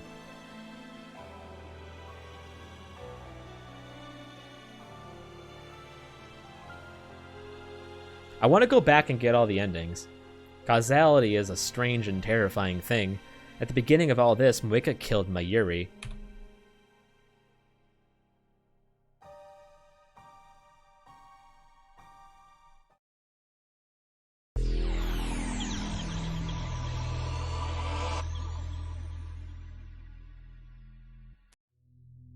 The world warps. Once the distortion dissipates, Kurisu is gone. So is Moeka's body. The phone I'm gripping is my own. FB's phone has disappeared. I look at my hands. They're clean. No blood. No knife on the floor either. Everything was undone. But then why am I in this room? There are 2 bottles of Dr. P on the coffee table. Both are open. One is nearly empty, but the other is still full.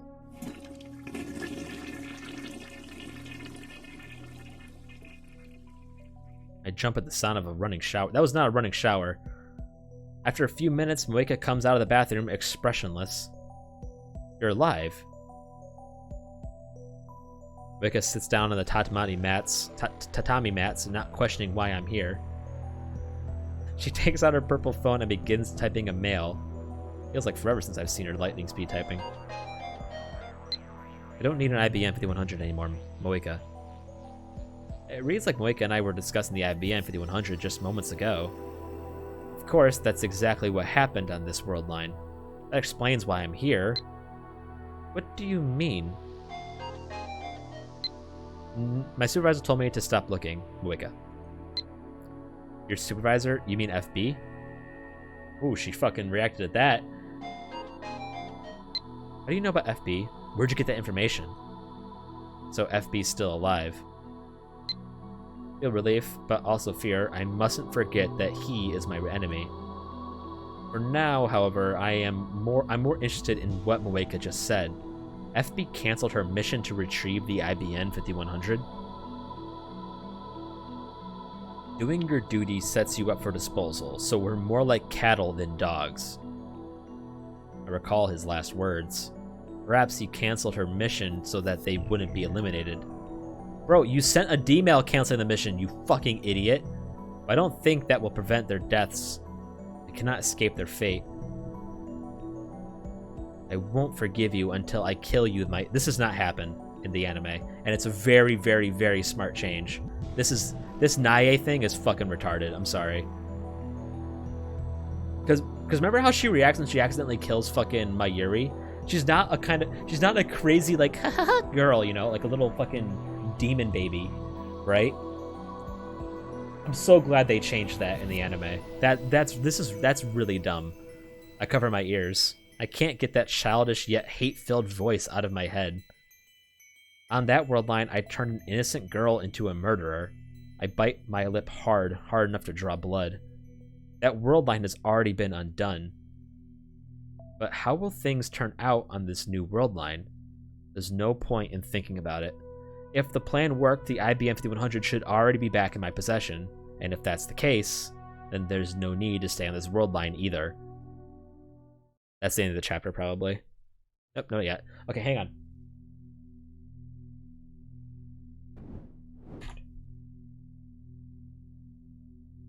Okay, let me show you what I mean about Resident Evil 8. Right? So this is Resident Evil 8. This is the game page.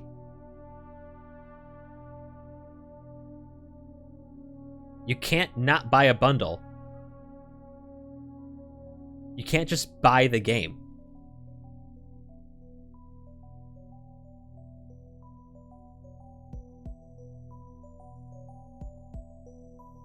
You can either buy the Village Resident Evil 7 complete bundle or buy the game, which gives you another fucking game.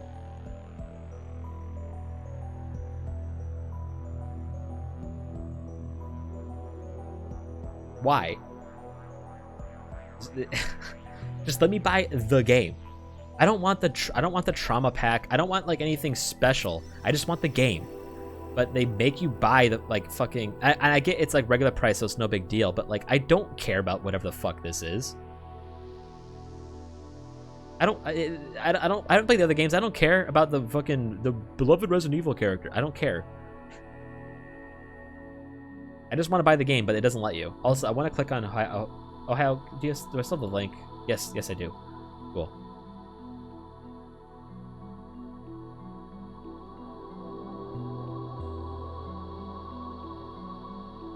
I promised you I'd click on this link. And now I'm doing it.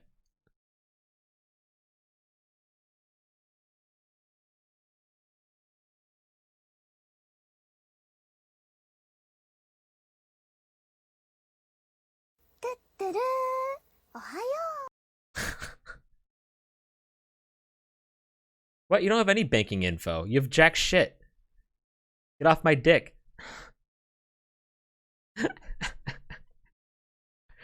There's no banking info here. Zero. If you want it though, I'll hook you up. I mean, Just put some Bitcoin in there, though.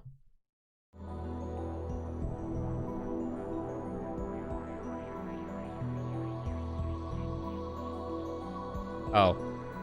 Yeah, well, you can have it. Also, how does that even make any sense? Dude, rude bitch. Yeah, it doesn't make any sense. You can't just buy the game, but I'll get this. We'll be done with this game probably on Monday or Tuesday, probably.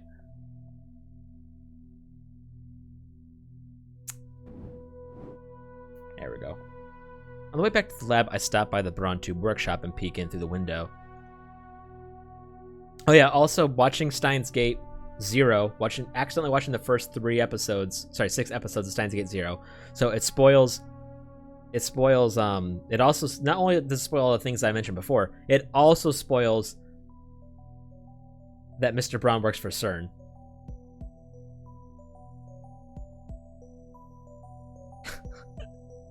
It also spoils that. I didn't know that he was FB, but I knew that he was not a good guy. 42-inch CRT is powered on, and Mr. Braun, FB, is lounging in front of it, reading the sports pages. FB is still alive. His daughter Nae has no reason to hate anyone now. I climb the stairs to the lab. There's nobody there but Kurisu. Have you been to Kuri Maika's apartment? Hang on. It's probably Mayuri, which makes it important. Yes. Okuni's been acting strange lately, so Mayushi didn't go to Komima today. Are you at the lab? Maybe I'll go there now. I haven't seen you in a couple of days, you know. We usually see each other every day, so it's really lonely. I know it's only been 4 days at most, but I'm used to being with you all the time. I'm your hostage, remember? Don't let go. She's so fucking cute. Huh? Kurisu pauses her @channel browsing session to look at me in confusion. Moeka-san's apartment? Never. Oh, okay. Why do you ask? It doesn't matter, just wondering. I cut across the lounge and head straight for the development room. In the middle of the room sits the time leak machine.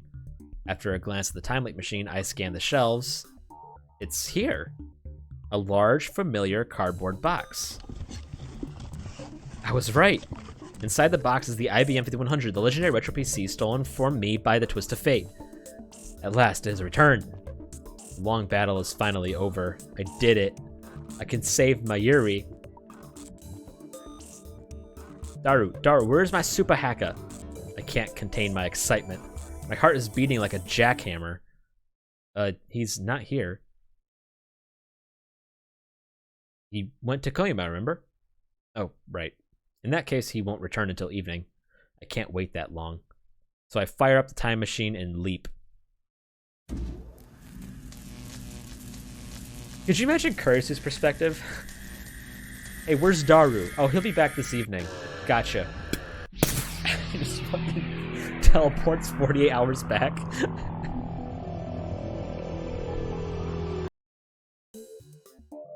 As shape and color return to the world, I see Daru in front of his computer, sleepily playing Anaroge.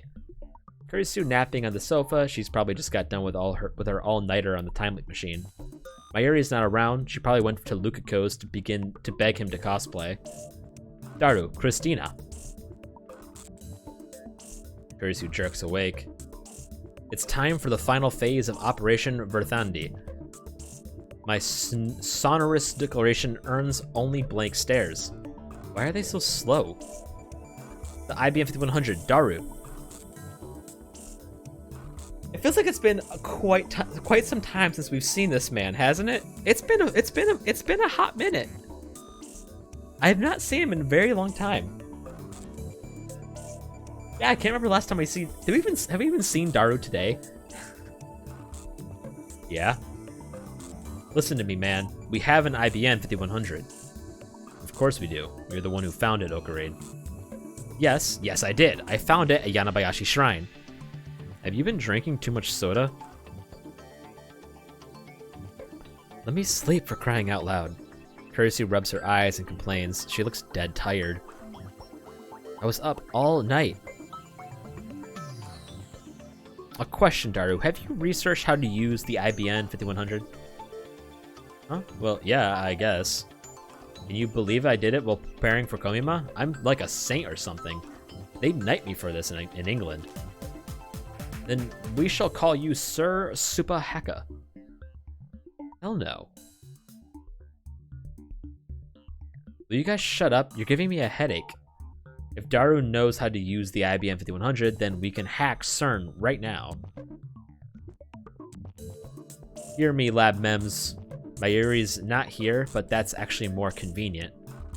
Our long struggle has at last reached its climax. Ragnarok is at hand. Now we must deliver the decisive blow. With the power of the IBM 5100, we shall crack CERN's most secure database and destroy it from the inside. Through the cowardly apparatus known as Echelon, the enemy has acquired precious intelligence on our activities. Now they plot to steal our sacred time machine, upon which rest the hopes and dreams of all mankind.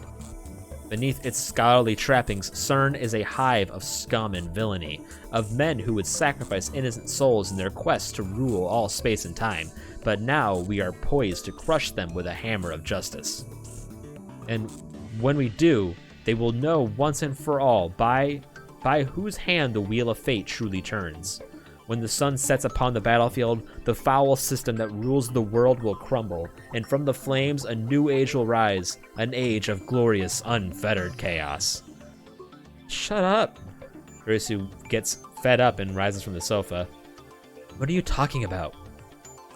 Nobody can know the darkness in Okareed's heart. First, get your character straight. What kind of mad scientist talks about the hammer of justice? I guess he just got caught up in the heat of the moment. Maybe he regrets it now. Come on, guys, stop complaining and get ready. Get ready? To crack CERN. Weren't you listening? I don't think that's a good idea. When did you become a goody two-shoes? Where's your ambition? Are you trying to get us arrested? That's not the problem. I fight the urge to grind my teeth. Instead, I find Kurisu I fix Kurisu with my stare. It's taken me so long just to reach this point. This is my chance to escape the Alpha World Line and save Mayuri. I won't let anyone get in my way. Anyone. Okay, bae. Why so serious, man? Got a good reason. To them, only half an hour has passed since the time leak machine was built, but to me, many days have passed since this ordeal began. Please. I bow my head deeply. Please, hear me out. Or else Mayuri will die, and in 26 years, the world will be ruled by CERN. Suzuha's sacrifice will have been for nothing. Naru claps me on the shoulder, then smiles broadly and thrusts his thumb skyward. It's not like I'm cracking you or anything. It's not like I'm cracking for you or anything, okay? Oh god. I burst out in laughter. My Mr. Supahaka Tsundere version is here to save the day. I couldn't have asked for a better right-hand man. As Daru hooks up the IBN 5100 to his PC, I explain the situation one more time. Let's hope this is the last. This all happened because of the very first D-mail I sent to Daru. CERN intercepted that D-mail with Echelon and figured out what it meant, then sent their rounders after us. They will kill Mayuri, kidnap us, and steal the time leak machine. Unfortunately, the totally legal version of it that I had was pretty low res. They will kill Mayuri, kidnap us, and steal the time leak machine. Some years after that, I assume Daru and I escaped and formed the resistance to which Suzuha belonged. I tried to save Mayuri, but nothing worked. Every world line converged on the same result, just as an attractor field theory said they would. You know, if this is all in your head, I think you've got a career as a light novel author ahead of you. It's true, all of it. To prevent Mayuri's death, and to free Suzuha's future from CERN, we need to escape from the Alpha World Line, and I think we can do that by canceling all our changes to the timeline so far. That should return us to the Beta World Line, the world line that existed before I sent that first email. There's just one more step. We need to erase the first mail from CERN's database. If what Suzuha has said is correct, then erasing that data will take us over 1% divergence and back to the beta world line. It was just one short email, barely 36 bytes, but it changed the course of human history. The butterfly effect. Fascinating. Kurisu mutters as she sips her hot coffee. Looks like she's already recovered from her exhaustion. You believe him, Akesishi? That's really hard to say. In theory, I'd like to see objective data, but that's obviously impossible. Relax, your time loop machine worked perfectly. Of course it did. He doesn't deny it, that's just like Kurisu. Besides, we were already planning to crack CERN's database, weren't we? Fine, let's see what's in there. If the mail data exists, then it's proof that what you said is true. So what you're saying is, don't think, feel. Got it. You lost me. What he meant to say was, don't think, do. Daru extracts his massive body from the space behind the desk, plops himself down on the chair, and wipes away his sweat. Done bridging them, I need to tinker with the settings a little, but we should be up and running in about 10 minutes. Alright. So the first email started everything. Was that the one you showed to me at ATF? The one that said I die or something? Right, I found you dead at Radikan and sent Daru an email.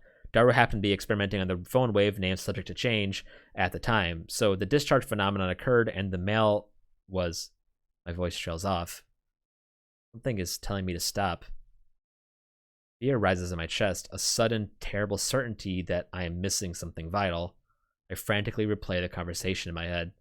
We must cancel all of our changes to the timeline so far. The very first email started it all. The one that said I died or something. First, return to the world line that existed before I sent the first email. An icy fist seizes my heart, and I turn to Kurisu with a look of pure terror. Our eyes meet. Those eyes of hers no longer show the sharp defiance from when we first met. Instead, they glow warmly with the light of curiosity. What? I was right. I had missed something vital, something dire. The world line I set my sights on to save my Yuri, the world line upon Suzuha stakes her hope for the future. The world line I am at last poised to reach at the end of this long struggle. On that world line, my Yuri lives. On that world line, CERN fails. And on that world line, on the 8th floor of Radikan, Makise Kurisu dies.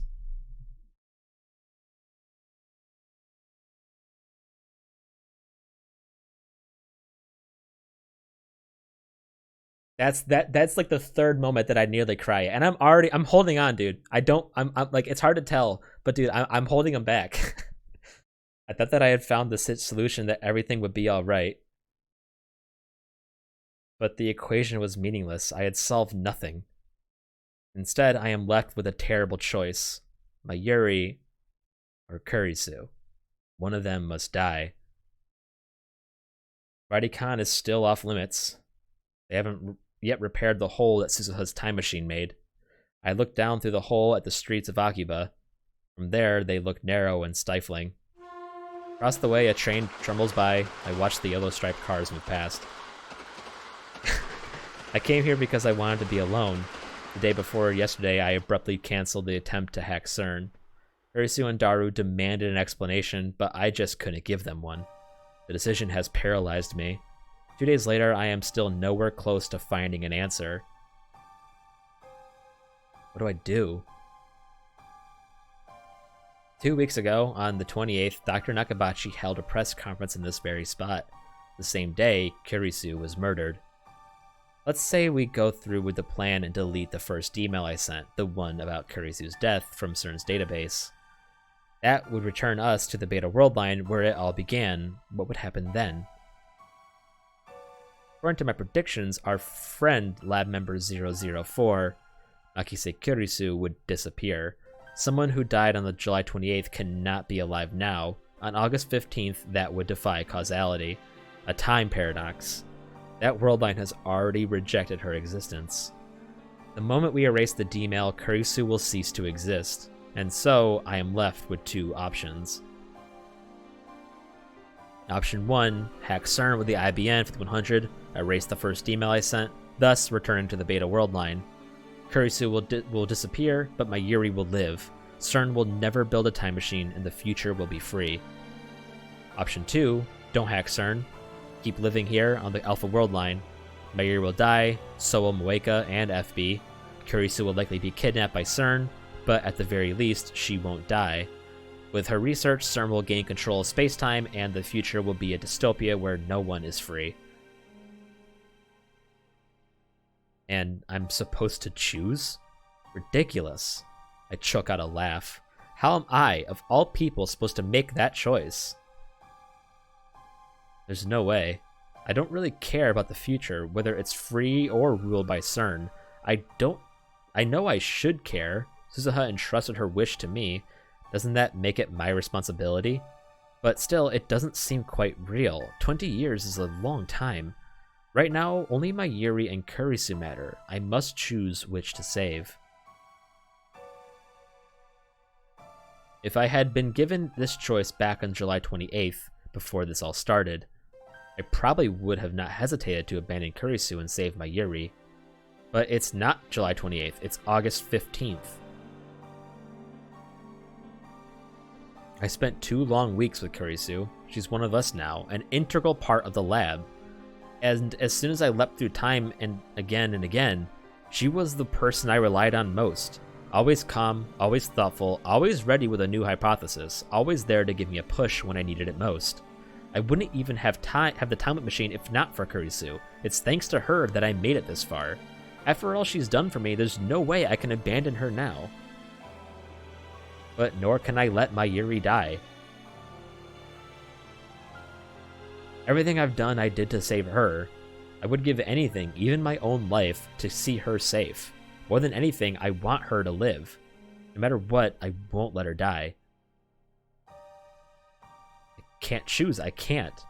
Kill Kurisu or kill my Yuri.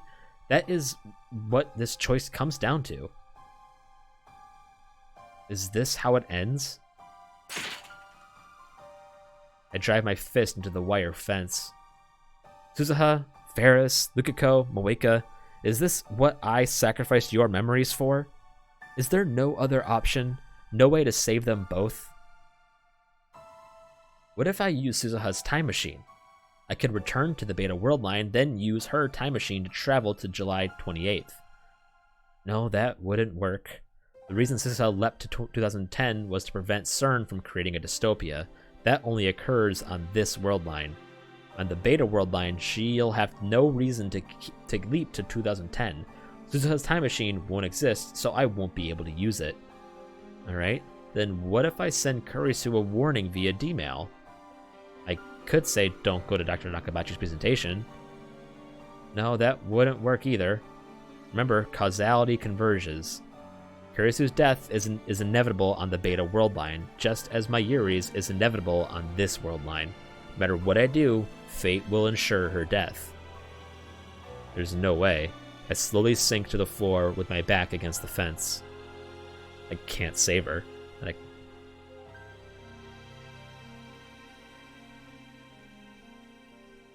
I'm powerless against the will of fate. What should I do? What should I do? Maybe Mayuri doesn't die on the current world line. I cancel Moeka's D-mail, plus I haven't had an opportunity to check the divergence meter since. Might there be a chance? If the pattern continues, Mayuri's death has been pushed back to the night of the 17th. If Mayuri doesn't die between 7 and 8 p.m. that night, then I won't have to face this horrible decision. I know it's unlikely, I understand that from all my experiences so far, but still, I can't help but cling to that hope. Mayuri and Kurisu, if I can just save them both, then I don't care if the future is ruled by CERN. I'll betray Suzuha's dream if that's what it takes. So please, let Mayuri live. To whom should I make this desperate plea? God? Fate? The universe itself? Either way, I am just one insignificant human among billions. Will my prayers truly reach? I already know what the answer will be, and that knowledge, that certainty, is despair. Komima runs for 3 straight days from the 15th to the 17th. On the last day, I go with my Yuri and stay with her from morning until Komima closes.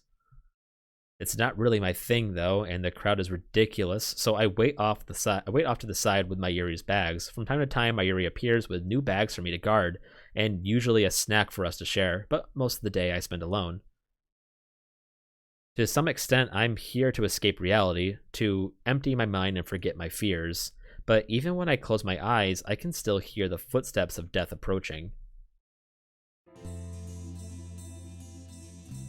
We're finally home! It's already dark by the time the bus stops back at the Akiba. Mayuri is dragging her costume case behind her. I'm carrying bags covered in moe artwork and loaded with doujinshi. They're all Mayuri's purchases, not mine. I can't believe she bought so much. I guess the reason she does cosplay herself is that she's too busy shopping. You get off the bus and just stand there for a while. Yeah, one guy. What are you gonna do now? Head straight home? Actually, I was thinking of going to the lab. Need something? Not really, but it's been a while since I got to relax with Ocarine. I'm a little hungry, so I'll buy some juicy chicken #1 on the way. Maybe Mayuri wants to taste some normalcy again, now that the chaos of Koima has ended. I can't begrudge her for that. I stifle a groan and shrug my shoulders. Back to the lab, then. Hey, Ocarine, why did you come with Mayushi today? You've never come with me to Koima before. You're not interested in moe, right? I like robot anime, but not so much that I'd line up early in the morning for Koima each year like Daru and Mayuri do. So why did you come with me today?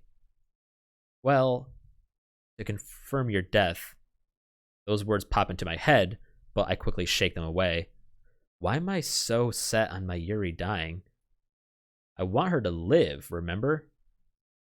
Well, I just felt like it. Oh. Suddenly, silence. A downhearted frown replaces the usual smile on Mayuri's face. Did my answer upset her? But it's not like I could tell her the truth. How do you tell someone they're going to die?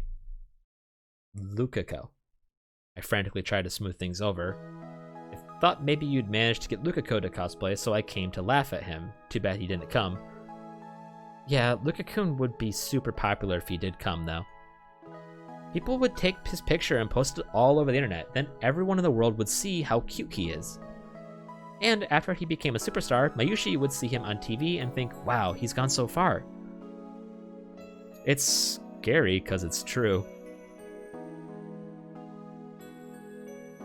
Ocarine? Suddenly, Mayuri turns around and peeks at my face as she walks backwards. Thank you for today. Why are you thanking me? Well, like I said, this is the first time Okarine's ever come to Koima with me. It made Mayushi really happy. A smile finally returns to Mayuri's face. But you know what would make me even happier? If you cosplay next time. Yeah, I'll think about it. That's right, don't think negative thoughts. Think about a fun, bright future. Really? You'll cosplay for me? Only if you cosplay too. Lukako too, and Christina, of course. Convince them to cosplay first. If you manage that, then I, the great and insane mad scientist Hoyin Kyuma, will grace Koima with my August presence. The next Koima takes place this winter. We'll all be there, as if none of this ever happened. All of us, laughing and smiling together. Just imagine a future like that. Wow, that's gonna be tough. But it sounds really fun too. Besides, I think Chris-chan secretly wants to cosplay, so there's hope. Meishi's gonna do her best. We arrive at the lab. Look up at the second floor, but there's no light in the window. Oddly enough, there's nobody here today. I've got a bad feeling about this. Is Moeka going to ambush us? On the previous world line, I forgave Moeka and Mr. Braun, but that has already been undone. This is a new world line. The Rounders are still alive, and they're still after the Time Leap machine. Wait here, Mayuri. I motion for her to sit and wait on the bench in front, then I carefully check the area. I know my efforts are likely futile, but still, I want to do anything I can, anything to give Mayuri a chance, however small, of surviving on this world line. Something tells me it would be foolish to go straight up to the lab, so first I decide to check the street for any suspicious people. I walk down the streets towards... Careful to always keep Mayuri in sight.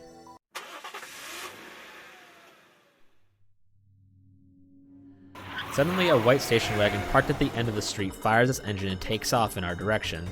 What? I can see clearly through the front window. The man in the driver's seat is unfamiliar, but I have seen that station wagon before. It's the same one Moeka used to run us over on the previous world line. The same one Mr. Braun used to transport the IBN 5100, and now it's bearing down on me at full speed. I'm in the corner of the road. There's nowhere to run. The station wagon flips on its high beams, instantly turning my vision white. I can't move, it's all happening too fast. I experience an ambush inside the lab. Instead, I expected an ambush inside the lab. Instead, I'm facing a charging car. What do? I'm fine, I won't die. This world line hasn't approved that fate. No, wait, what day is it? This is the first time I've made it up to the 17th. Does that mean my death is still undecided? Will I die in Mayuri's place? If that will save her, if that will end this, then maybe it's for the best. No, I don't want to die yet. Two contradictory emotions collide in my mind. My body doesn't know which way to turn. Will I be the one to die? Oh, Kareen. Something slams into my back.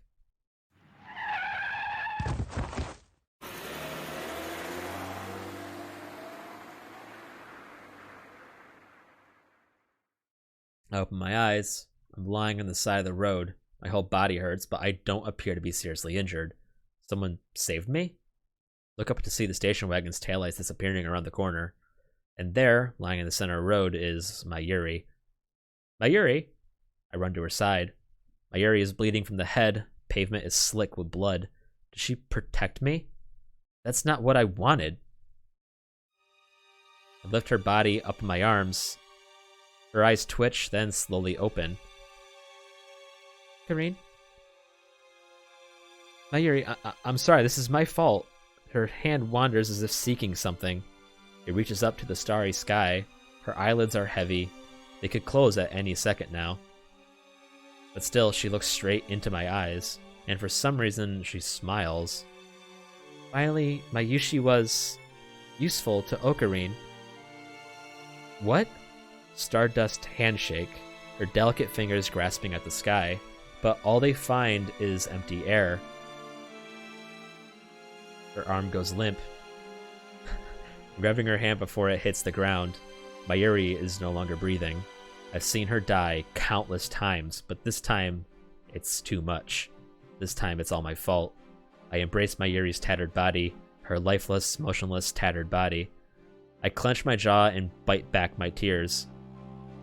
Mayuri, you can't see the stars from here.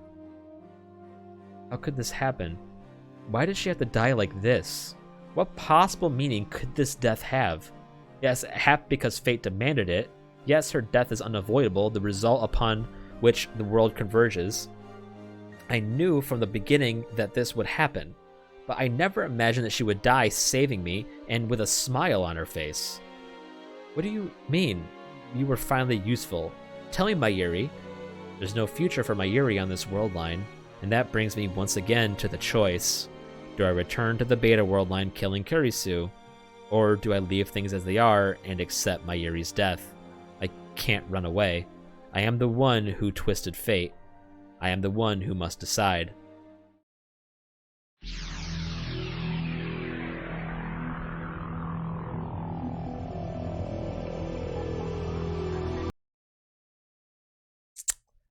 Getting to you, Ohio. The sky is blue. I'm on the rooftop of Radicon after going back 56 hours with 2 time leaps. I'll lean against the wire fence and stretch out my legs as I look up at the sky. I wanted more time to think, that's why I came back. Last time I spent 2 days refusing to face reality, but that is no longer an option now that I've confirmed Mayuri's death. This time I need to reach a decision. But how? This equation has no solution. No matter what choice I make, someone dies. From a purely utilitarian viewpoint, I should choose the beta world line, where CERN never creates a dystopia. Click this fucking game. Keep on clicking off. But that's not simple. But it's not that simple, not for me.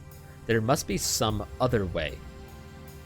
According to Suzuha, 2010 is a point of great divergence at the attractor field level. I think that divergence had already commenced by the time I sent the D-mail reporting Kurisu's death. So when did divergence begin?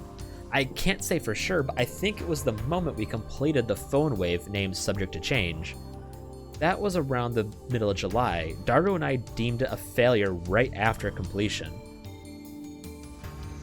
By the time Kurisu was killed, there was already a huge divergence at the attractor field level. Now that I think about it, Reading Steiner activated that day when I sent the D-mail that started it all. At that moment, every pedestrian and vehicle on the main street of Akiba suddenly vanished. That feels so long ago, but now I can finally explain it. That was the moment I moved to the Alpha world line. On the Beta world line where this all began, Suzuha didn't arrive in her time machine. Dr. Nakabachi's conference went ahead as planned, and the flow of tourists and shoppers from Akiba was unimpeded. But when I sent the D-mail, events changed on a huge scale, from my perspective at least. On the current world line, Suzuha crashed her time machine into the roof of Radikan. Nakabachi's presentation was cancelled, and this part of Akiba was closed to traffic. Because I was out on the street when the world line changed, it appeared to me as if thousands of people had suddenly vanished. But the truth is that they were never there to begin with. Like a magician's trick, it's so obvious once you understand how it works. The real problem is the timing of the D-mail. I moved to the Alpha world line after Kurisu died. If I had sent the D-mail before she died, then I might have been able to intervene, even now on this world line. But no, that would defy causality. I sent the D-mail because I saw Kurisu's body. That's the way it has to be. Who killed her anyway? I still don't know. It definitely wasn't suicide. What if I identify the murderer and send them a D-mail warning them off? Would that prevent her death? I mean, no one else has tried to kill her on this world line, have they? Maybe there's a chance. However, to send that D-mail, I would have had to first move to the Beta world line. The more I think about it, the more futile it seems. I've already seen Mayuri die countless times. Everything I tried to prevent, it failed. I understand all too well. When fate wants someone dead, nothing can stop it. I can't save Kurisu. There you are. Thought I was alone, but it seems that I was wrong. Turn around to see Kurisu standing in the open door. I avert my eyes. I can't look at her in the face, not now. What are you doing here? Nothing. How did you know I was here? You said you wanted to be alone. I ran the numbers and concluded that I had the greatest probability of finding you here. Then leave me alone. You don't have to look for me. I'm not a lost little boy. Hey, is that how you treat someone who's worried about you? Not that I'm worried about you or anything. Right after she gets herself flustered, Kurisu sighs and puts on a serious expression. I was going to leave you alone at first, but you've been acting weird the last couple days. I mean, you're always weird, but more than usual. You look like a kid forced to eat crappy oatmeal. What happened? Nothing. Then why did you cancel the cracking of CERN? You're the one who said we shouldn't. Oh, so you're afraid of triggering arrest flags. I get it. You should praise me for obeying the law for a change. That's not like you at all. What happened to your ego? What happened to the insane mad scientist Hoinkyo? Hell with my ego. This time, it's not that simple. I have forced my ego on others before. Suzuha, Ferris, Lukuko, I have sacrificed their dreams for the sake of my goal. I justified it by telling myself that it was necessary to save Mayuri. I weighed their suffering against the alternative and made my self-righteous choice. But this time, the alternatives are impossible to compare. I have to choose which friend to let die. It would be so much easier if I knew what was right. Which friend to let die? What are you talking about? I'm just a student, Christina, you know? The insane mad scientist Hoyin Kyoma? That's just a fantasy, a character I made up. I bet you had no idea. I may have figured that out when we first met. What if I hadn't found Kurisu's body back then? Let's try imagining that situation. If I hadn't seen Kurisu dead, I wouldn't have interrogated her before the seminar at ATF. Without hearing me call her a zombie, she wouldn't have taken an interest in me. She wouldn't have come to the lab. Ultimately, we would have never built the time leap machine, leaving me without the means to save Mayuri. And of course, Kurisu would not have become our friend. We would not be as close as we are right now. Tell me, Okabe, what do you mean? I can't meet her questioning glare. Do I have to tell you? You've never hesitated to ask me for help before. Don't hold back now. It's not what this is about. Then prepare yourself. What I'm about to tell you is the absolute truth, and it could also be your death sentence. Eh? Kurisu's voice cracks a little. Remember what I told you before when we deleted the D-mail from CERN's database? We reached the beta world line where Mayuri doesn't die. And where CERN doesn't take over the world, right, where everyone lives. Everyone's free. We made it sound perfect. Perfect? It's anything but. I showed you the first D-mail, didn't I? The one that started it all? On the beta world line, the events described in that D-mail actually happened. Kurisu's a genius. I have no doubt that she understands. Kurisu, on the beta world line, you die on July 28th. And according to the attractor field model, nothing can prevent that from happening. If I want to save Mayuri, I have no choice but to let you die. Kurisu says nothing. What expression is she making now? I reluctantly sneak a look at her face. She's staring out across the cityscape. Her eyes look distant. I see neither fear nor sadness in her face.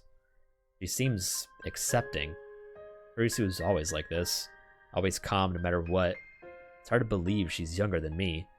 Her soft chestnut hair blows in the wind. She lifts a hand to hold it out. Hey, Okabe. How credible do you find this attractor field model? Credible? It's all second-hand info from John Titer, from Amane-san, isn't it? I get that it's the accepted model in 2036, but how exactly did scientists prove the existence of attractor fields? Are you trying to say the model may be wrong? But I know for certain that convergence exists. I've experienced it firsthand. Even if they're right about convergence, what about the relationship between world lines? The moment I change world lines, everything is reconstructed, past, present, and future. But that's just from your perspective, Okabe. Once you go to the beta world line, the me that your brain perceives will die. In the other words, your perspective will have chosen the world line where I die instead of the one where I don't. However, why can't the world your brain perceives be different from the world my brain perceives? Brains, I forgot her specialty was neuroscience. So you're saying world lines are independent? Like trains, maybe. Trains? Let me give you an easy example. Kurisu takes out her phone and starts fiddling with it. If I want to take the train from Akiba to Yokohama, which route should I choose? I didn't know you were a rail fan. It's just an example, jeez. You chose to take the Yamanote line to Tokyo Station, then transfer to the Tokaido main line for the rest of the trip.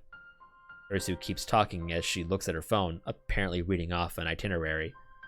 But I'd take the Yamanote line to Osaki, then transfer to Shonan Shinjuku line.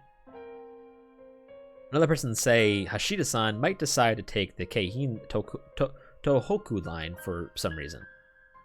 And Mayuri might ride the Shinkansen from Tokyo. And you and I ride the same train until Tokyo Station, but from there we ride different lines, while still aiming for the same destination. And that applies to the universe? You're claiming the existence of parallel worlds? I like to use my imagination too sometimes. But where's the proof that there's only one world? Suzuha said so, and then there's reading Steiner. In other words, an unknown time traveler and your unexplainable superpower. But we knew Suzuha. There's no way to prove that she was Hashida's daughter, or anything she said about 2036 either, not without going there ourselves. And if reading Steiner is what you say, then it means that your subjective experiences influence the memories of every single human being. That's completely absurd, Okabe. If it's true, then you're literally a god. But there are no gods in reality. The world doesn't revolve around you. It's just your brain making you believe that it does. If that takes you to this world's god, if that makes you this world's god, then I must be a god too. My brain is just as big as yours. What are you trying to say? Let's say you chose the world line where I die. That doesn't mean I have to do the same. The fact is that I'm standing here right now, observing the world with my own subjectivity. I already exist on a world line where I don't die. Even if your perspective shifts to the beta world line, my perspective might remain here. It's a question of where the soul lies, and I won't let you have your way with my soul. No true scientist would accept a hypothesis that flimsy, but there's a chance I'm right. So you have nothing to worry about. Kurisu smiles. How can she smile? I just told her that she's going to die. The problem is that you don't want to let me die, right? But if my hypothesis is correct, I'll still be alive on another possible world line. So there's no reason to be afraid.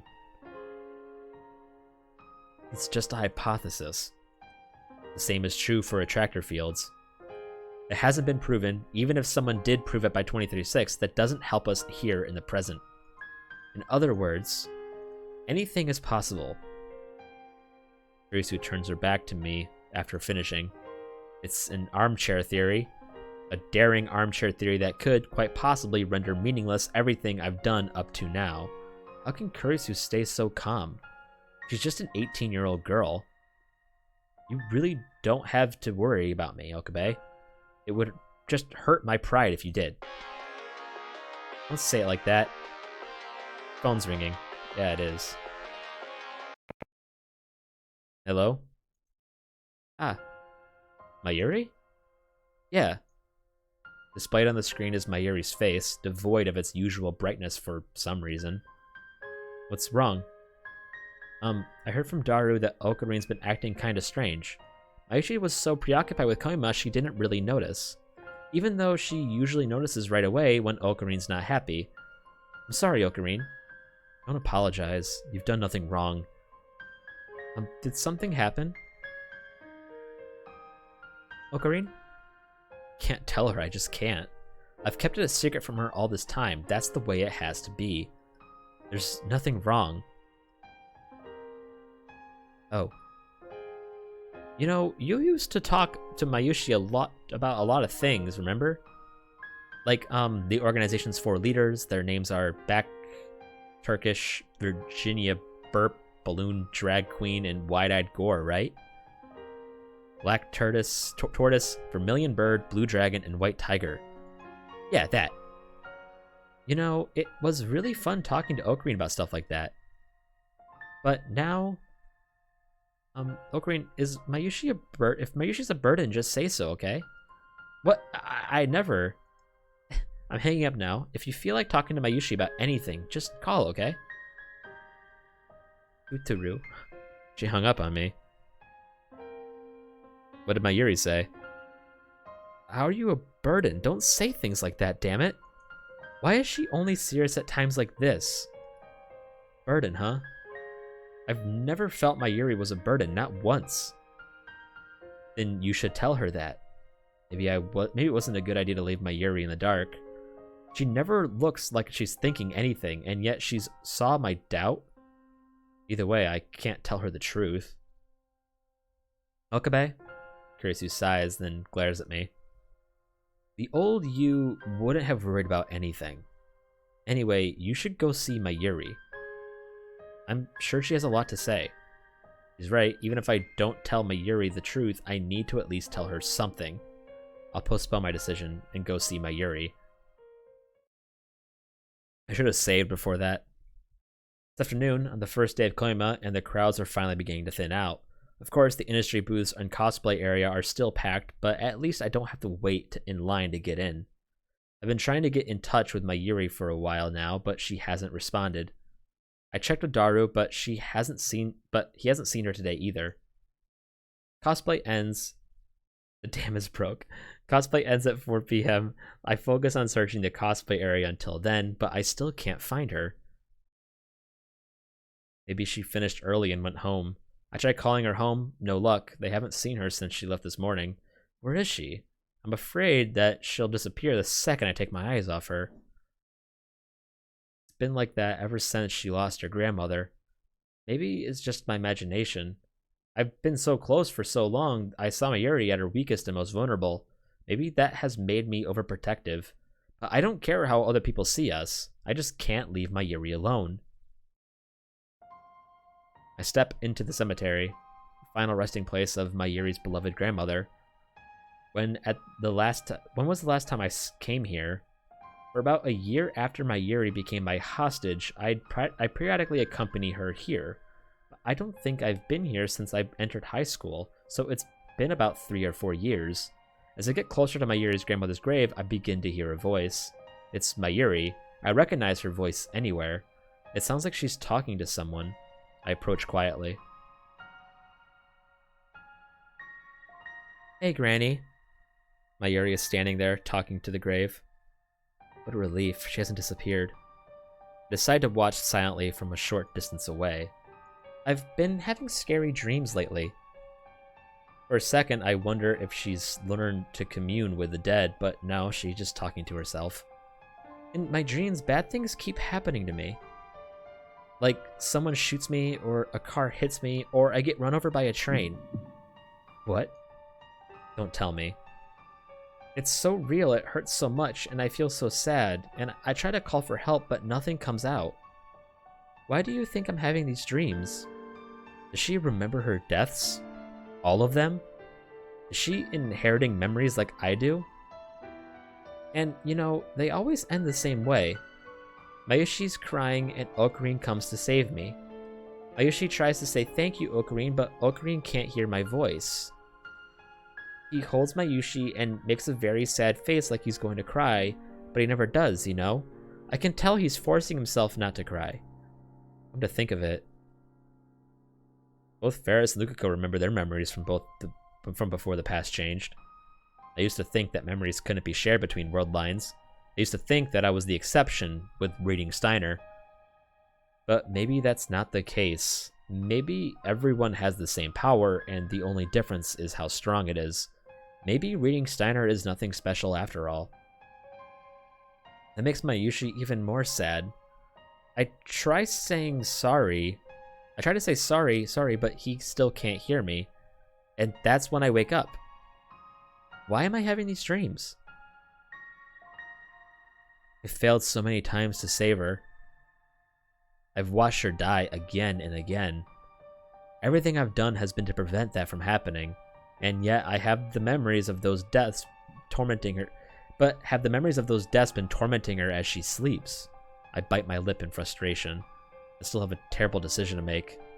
Do I save Mayuri or do I save Kurisu? There is no perfect ending here. I can't save them both. It's one or the other. If I choose Kurisu, then Mayuri's dreams will become reality. I don't want Mayuri to feel any pain. Until now, I've only thought of saving her. That is my goal, but at the same time, I can't let Kurisu die. Again, my thoughts hit the same dead end. Mayuri hasn't noticed me yet. She's still staring at the sky, just as she was on the day I took her hostage. She's talking to her grandmother in heaven. Oh, right, we have a lot more lab mems now, you know. There's Chris-chan, Moeka-san, Luka-kun, Ferris-chan. There's also Suzu-san, but she moved away. That makes 8 of us. It's really amazing. On this world line, they all become lab mems. However, not a single one of them has sent a D-mail. You know, it was just Ocarina and Mayushi at first. Back then, Ocarina seemed kind of bored most of the time. But now he's having so much fun. Is that how she sees it? Well, she's not wrong. She really does know me, doesn't she? And that makes Mayushi happy too. It's so busy, but it's really exciting. Especially now that Christian is here. She's really smart, you know. She's got a paper published in a famous magazine. Mayushi really admires her. She even made a time machine. Oh, but can't forget Ocarina and Daru helped too. Then Mayuri falls silent. Her gaze becomes distant. She stands still and looks up at the sky. What could she be thinking?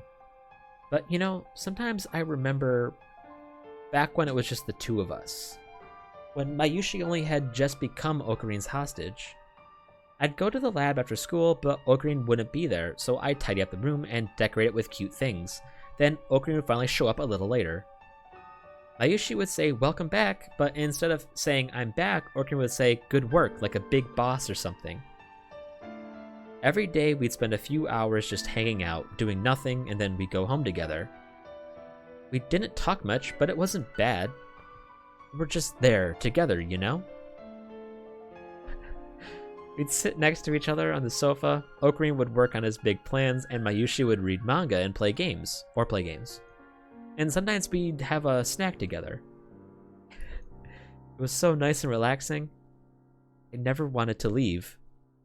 I'd start feeling like a real hostage, and I'd laugh hee hee to myself. Then Ocarina would turn to me and say, "I remember." It was 4 months ago, still spring. The lab wasn't as lively as it is now. It was an isolated bubble of slow-moving time. Did something good happen? Yep, well, not really, but kinda. It must have been an illusion.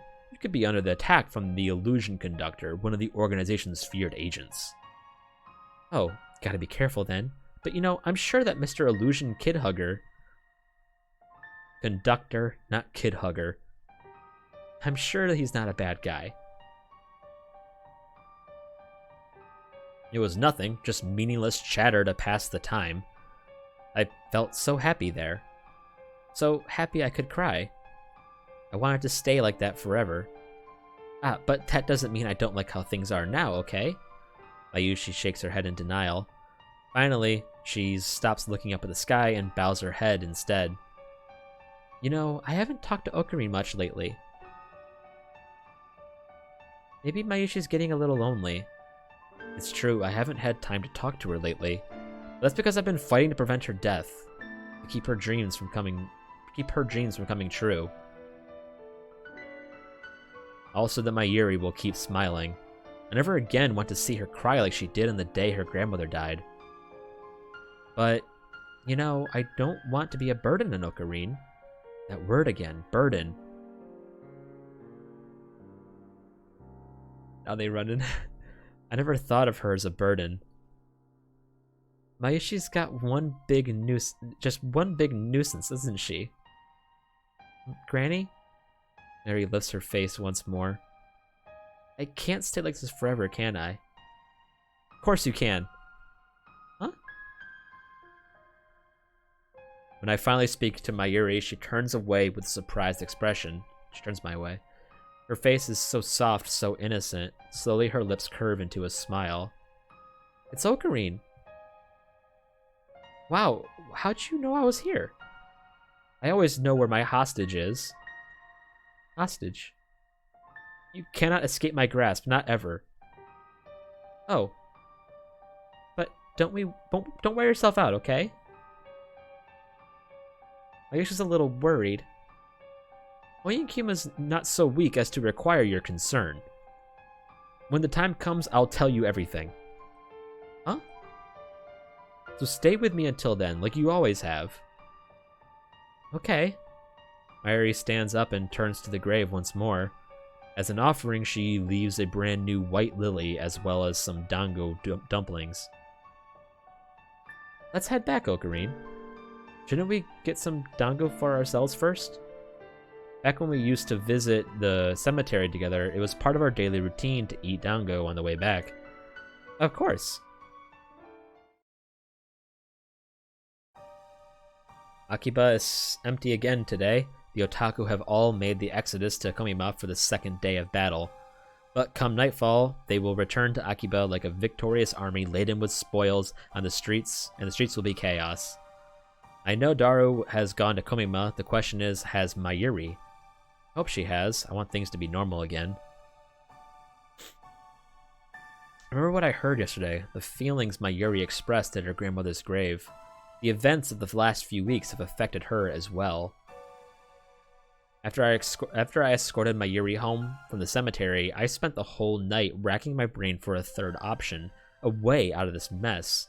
My thoughts were a jumble of ideas coming and going too fast to judge which were right and which were wrong. But of course, there isn't a right choice here. In the end, it always comes back to the same question: who do I let die? And no matter how I try to dance around it, the answer is always the same. I can't choose. Is there no one else who can make this decision? No, even if there were, I know I'd never accept their choice, whichever it happened to be. Once again, I am heading for the roof of Radikan. I had to get out of the lab. Mayuri and Kurisu might return at any moment, and I can't face them now. I look up at the sky, the clouds are dark and heavy. It could start raining at any minute now. I thought I was alone. I thought that I was alone, but someone was here before me. Kurisu was lying in the middle of the roof, arms and legs spread as if making a snow angel. The image of Kurisu in a pool of blood flashes my mind. She alright? I run towards her, but before I make it halfway, she suddenly sits up and turns to face me. Okabe?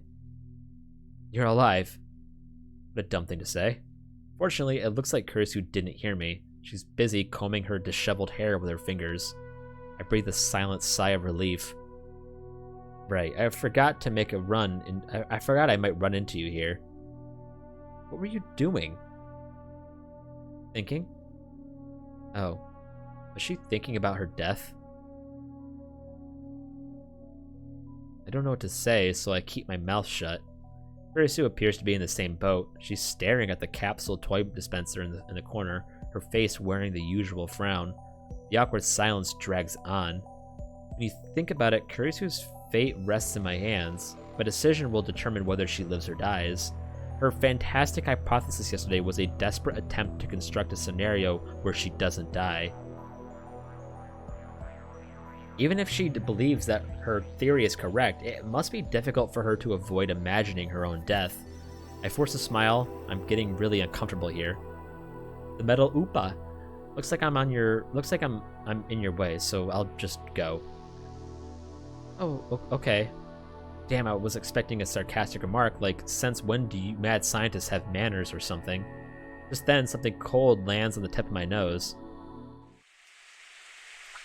I look up, raindrops start landing on my forehead.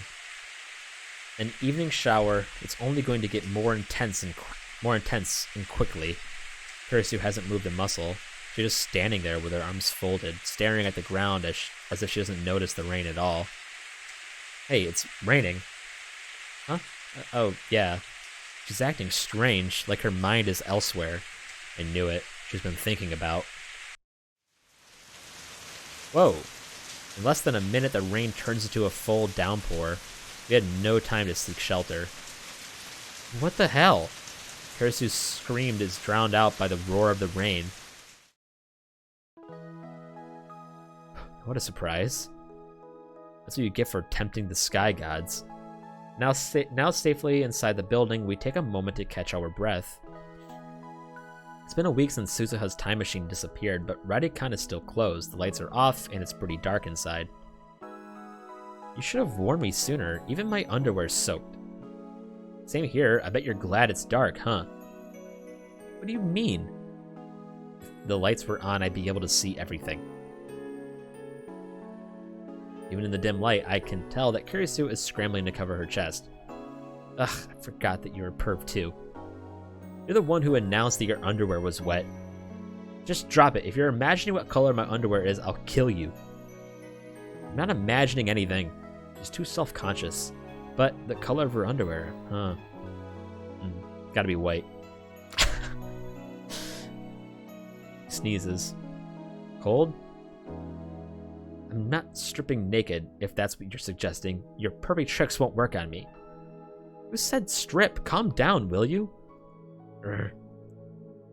But if you want to strip, go right ahead. I can't make your scrawny. I can't make out your scrawny figure in this light anyway. Another word, and I'll make you eat your cerebral neocortex, you ponzu sauce. Sorry. Please spare me that.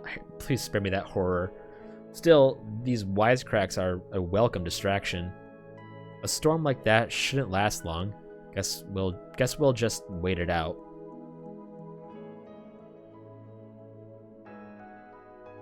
I see Kurisu's shadowy form move to sit on the staircase. I sit next to her. Hey, get your own stair. What? You're the one who said not to speak. You're too close. Don't come any closer, okay? You can stay where you are, but come any closer and I'll push you away, okay? Her bodies gradually grow cold. I start shivering. Maybe I should take off my wet clothes. But if I do that, Kurisu will just call me a perv again. Better not. My eyes gradually adjust to the darkness. I can see Kurisu more clearly now. She's huddled up against the wall. Don't look at me. Impossible. How can you see where I'm looking? Does she have infravision? So you were looking. Damn, she used leading question on me. It's such a high-level technique. I avert my eyes from Kurisu and take off my lab coat. That's when I notice my coat is torn at the shoulder. Damn, must have caught something when we ran inside. What are you talking about? Just a little tear in my coat. Is clumsiness one of your character traits? Don't be ridiculous. I'm a mad scientist. I bear the curse of insanity, not clumsiness. Seems like forever since I've talked to Kurisu as Hoyi and Kyoma. Yeah.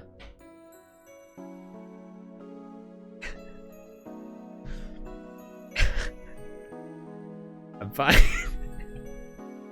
Kurisu suddenly... No, Mom, I'm fucking not. Kurisu suddenly holds out her hand. Give it here. What?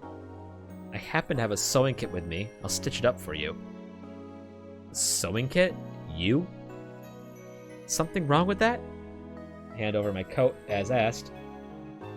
You're an experiment-loving girl. You're not supposed to be domestic. Can't I be a domestic experiment-loving girl? You? Domestic? Relatively, maybe. Well, actually, I don't know the domesticity index for Japanese high school girls these days. There's an index for that? First I've ever heard of it. Kurisu skillfully threads the needle despite the darkness. It's wet, so it's kind of hard to thread. Did you really just happen to have that on you? Get over it already. Is it really so wrong for me to have a sewing kit? It's not wrong, it just seems like you planned for this. So you're saying that I brought it with me because I somehow knew your coat was going to get ripped. Uh-huh. Ridiculous.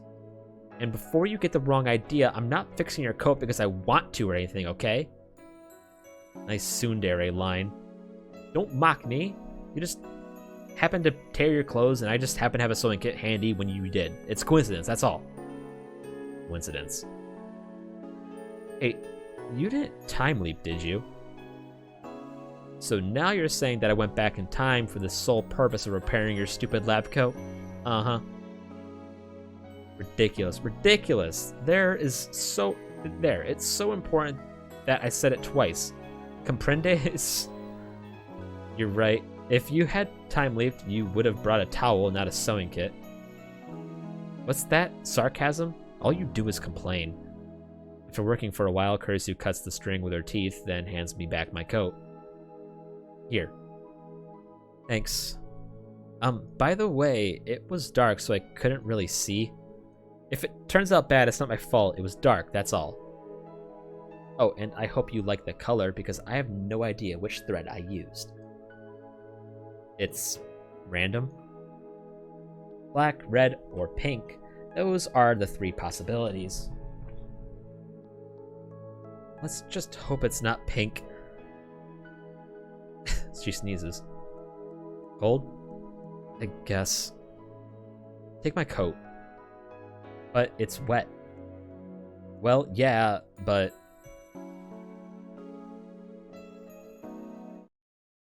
Silence again. The words flow so naturally when it's just harmless banter, but 1 second of silence and suddenly we have nothing to say. It must be because of what happened yesterday. I'm so desperate to avoid the topic that nothing seems safe. I know I need to say something, but what? Have you made your decision yet? Her voice is barely a whisper, but I can't hear her clearly in the silence of the empty stairwell.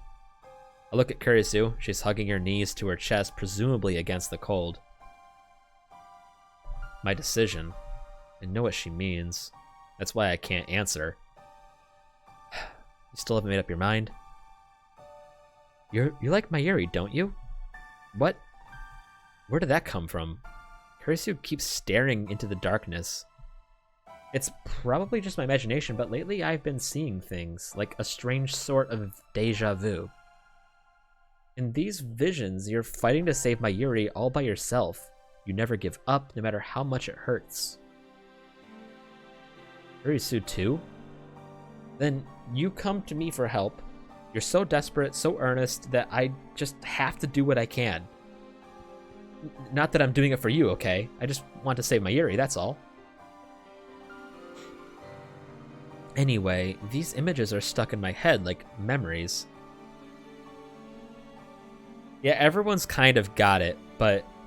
Yeah, but Rintaro's the only one that has, like, a constantly active version of it. The other ones need, like, a trigger, or it's just very faint. So Kurisu's the same. She still has faint memories from previous world lines. I tried self-analysis. Maybe I'm mistaking dreams for reality, projecting my hopes and fantasies. I don't know. But there's one thing I do know. You have to save Mayuri. Aren't you afraid? To save Mayuri, I must undo the current world line. If I do that, Kurisu will die. You know, it kind of feels like we're trapped in an ancient ruin. Kurisu suddenly changes the subject. She looks around the dark, empty stairwell. Like the world ended. And we're the only 2 people left. I've been thinking. Say you go to the beta world line and everyone else goes with you. What if I can't go with you? What if I'm the only one left behind? Would the entire world become like this place? It's just a theory, but I can't help but wonder. I need to say it. I'll save you, not just Mayuri, but don't make promises you can't keep. Kurisu cuts me off sharply, then buries her face in her knees. You asked me if I wasn't afraid. Of course I'm afraid. Maybe I'll disappear, maybe I'll be left behind all alone. Or maybe only you will disappear and everything else will stay the same. The world will continue and nobody will even know that you existed. I'll go back to America as if nothing had ever happened. Maybe. I feel hopeless just thinking about all the possibilities. But even so, Kurisu raises her head and spears me with her glare. Do you think I would tell you to let Mayuri die? Kurisu. Jesus, it's cold. Kurisu grabs her own arms. In the darkness, I see her shoulders shaking. It's because of these wet clothes. This sucks. Anyway, enough of this nonsense. It's nothing but conjecture. Baseless, worthless. I want to cut open my skull and excise the part of my brain that comes up with these delusions. Now she's talking to herself in an angry tone. Kurisu has always been calm when faced with the unknown. I admired her for that. I thought she was facing this calmly too, but I was wrong. Behind her cold facade, she was struggling to cope with the knowledge that her very existence was in jeopardy. She was fighting with that fear all alone, and Now it has finally come to the surface. Of course she's afraid. However brilliant she may be, she's still just an 18-year-old girl. Kurisu abruptly stands up. I realize that I no longer hear the sound of rain pounding on the roof. Listen, Okabe. You can't save both of us, correct? No matter how you struggle, it's one or the other. But no buts. My answer won't change. Save Mayuri. I hear the pain in her voice, and also the resolve. Kurisu has made up her mind. I look away and clench my fists. My nails dig into the palm of my hands. Are you telling me to give up? To abandon you? I could never do that. You can, and you must. There is no other way. No, you're my friend. I won't abandon you. Okabe. Kurisu drops to her knees and grabs me by the collar. I gasp for breath as she stares into my eyes. Her eyes are hard and stern. It's always like this when she scolds me. Always the same glare. Is there another solution? There isn't, is there? I don't want to live if it means sacrificing Mayuri. If you don't save her, I'll never forgive you. This can't be happening. I hate this choice with no answer. I hate the universe for being so cruel, and most of all, I hate myself for forcing Kurisu to speak these words when she is the one with the most to lose. Tears well up my eyes, but I bite my lip and hold them back. Is there really no other way? I can't bear it. I look straight back at Kurisu as she holds me by the collar and tightly embrace her slender body. Her clothes are still wet from the rain, but all I feel is warmth radiating from the core of her being. But you're right here. Why does it have to be this way? Look at Bae. Tension drains from her back and her arm and her hands. She gives her whole body into my embrace. Thank you. I know you're hurting for me. But you've done enough. I'm fine. So just think about Mayuri, okay? Despite her fear, Kurisu has made her choice. It's time for me to do the same. I need to decide here and now the future of this world. Which friend to let die? Holding Kurisu tightly, I whisper into her ear.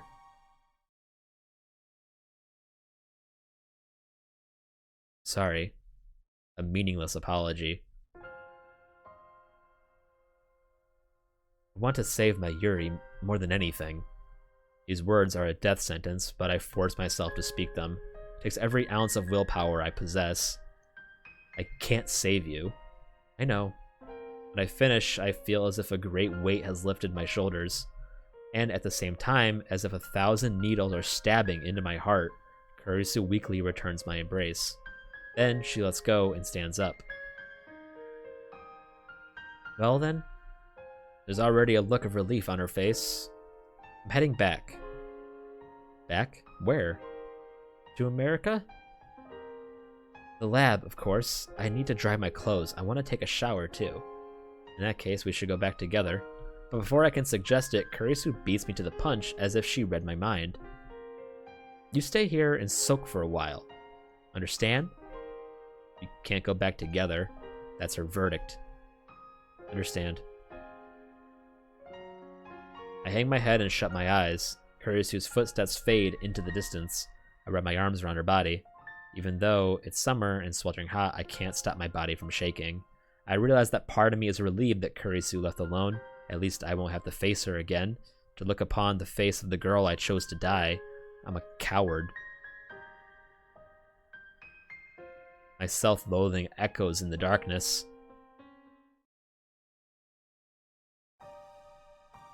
I wait for about 2 hours before return to the lab. Kurisu is already gone when I get there. Cease to inquire what the future has in store, and take as a gift whatever the day brings forth. Horace, the Italian philosopher. Going back to my hotel, do what needs to be done. Good night.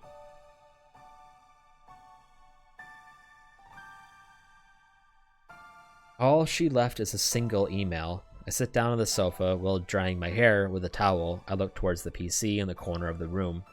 It's already connected to the IBM 5100, ready for Daru to start hacking.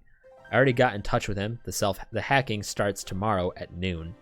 I drove myself even further into a corner by telling that to Daru. Now I can't turn back, no matter how much I want to. I chose my Yuri. I will let Kurisu die.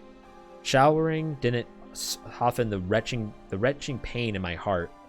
In truth, I'm just riding on Kurisu's resolve. Mine is still a flimsy thing. I can't help but wonder if this really okay? Really? Anyone here? Yuri opens the door and enters. For a moment after she catches sight of me, she looks ready to burst into tears, but that quickly gives way to a smile. It's Ocarine! What's up? Oh, nothing. I just decided to stop by. I swallowed hard.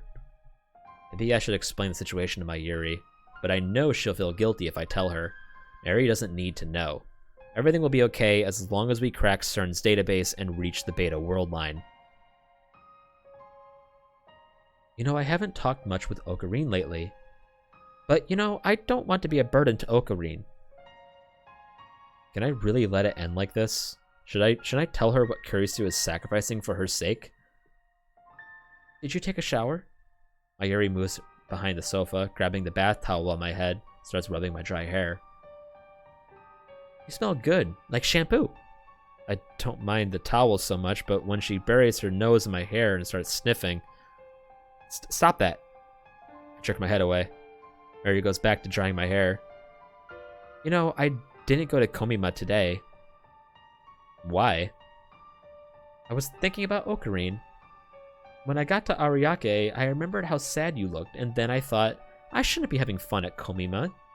So I turned around and came all the way back. Oh, sorry for making you worry. Should I tell her? Or should I keep her in the dark? You know, I haven't talked much with Ocarine lately. Maybe Mayushi's getting a little lonely. Mayuri, how would you feel if I said I was keeping a secret from you? You mean like Ocarine and Christian are actually dating? Where'd you hear that from? Ocarine and Christian get along really well, right? I think you two are meant for each other. No, it's nothing like that. Oh, okay. You don't have to tell me everything if you don't want to. Besides, it's normal to keep secrets from your hostage. Yes, they do. This isn't the time for that. Mayuri's hand leaves my head. I look over my shoulder in a panic, thinking she wandered off again. She's there. I grab her hand, perhaps more forcefully than I meant to. Maybe she doesn't want to be a burden. Again. So I'll wait until Ocarine's ready to tell me. Just like I said yesterday, remember? And if I decide to never tell you? Well, I'd be curious, really curious, but if that's what you want. Even if my secret involves you. Mayushi? I haven't told you because I don't want to hurt you. Is that why Ocarine looks so sad all the time? Then I do want to know. I don't like it when Ocarine's sad. Even if it means you might get hurt? Mayuri replies, with a gentle smile. Yeah. She nods without any hesitation. Her smile is so sincere it strikes me speechless. Mayushi doesn't want to be a burden. When Mayushi was sad because of what happened to Granny, Ocarine took Mayushi hostage, remember? That's why Mayushi always thought that whenever Ocarine's sad, she could lend her strength to him, you know? Mayushi's not useful, though. Might not be useful, though. Useful. Suddenly, I remember. Mayuri is going to die tomorrow. I've been through it once before. She died protecting me, and her last words were, finally, Mayushi was useful to Ocarine. So that is what she meant. I don't want to see you hurting. Very well. That's how she feels. I'll tell her everything. I let go of Mayuri's hand and pat the sofa beside me. Take a seat. Mary does as she's told. Can I get some snacks? This is a serious, remember? Oh, right. Mary sits up straight with her hands folded in her lap. Okay, ready. Everything I'm about to tell you is true. It's related to those dreams you had. I plan to sacrifice one of our friends for your sake. Ocarine? Anxiety clouds Mayuri's face, but I ignore it and take her chin in my fingers. Switch has already flipped inside of me. You will soon regret your curiosity, my dear, for the deeds of the great Hoyin Kuma are many and terrible. And so I begin speaking as the mad scientist whose foolish experiments brought everything to ruin. I start with the first raid in the lab. I tell Mayuri how Moeka killed her. Next, I tell her about how Suzuha and Ferris, and about Lukiko, Moeka, FB, and Nae. I describe their fates in every detail. And finally, I tell her about Kurisu. By sacrificing Makise Kurisu, I will embark upon a journey to a glorious new world. There was a lot to explain, and Mayuri kept asking questions despite desperate to understand the strange concepts I was throwing at her. Thanks to that, the conversation went longer than expected. It's already getting late. And that's the plan. That is the plan most grand and devious of the insane mad scientist Hoyin Kuma. I call it Made in Heaven. Finally, it's over. Mayushi says nothing. She stares at her hands, which are clenched into tiny, trembling fists. Looks ready to cry at any second. What's the matter? Mayuri shakes her head and bites her lip. The whole time, you and Christian were hurting. Mayushi was making costumes like nothing was wrong. I feel so stupid. I didn't do anything. Of course you didn't. That's how I planned it. Are you disappointed in me, Mayuri? Sorry, but this is who I am. I will do anything, sacrifice anyone to accomplish my goals. Whether you like it or not, you're coming with me to the Beta World line. You're my hostage, and you have no say in the matter. Let chaos descend upon the world. This is the choice of Steins Gate. Mayuri ignores my performance. She gets to her feet and lurches towards the door. I quickly grab her by the wrist. Where are you going? I need to see Christian. Please, Ocarine, I have to talk to her. There's no way I can refuse Mayuri's request. I contacted Kurisu. We arranged to meet on the UPX overpass at 4:30 in the morning. I was wondering why she wanted to meet me so early, but I understand once I see her.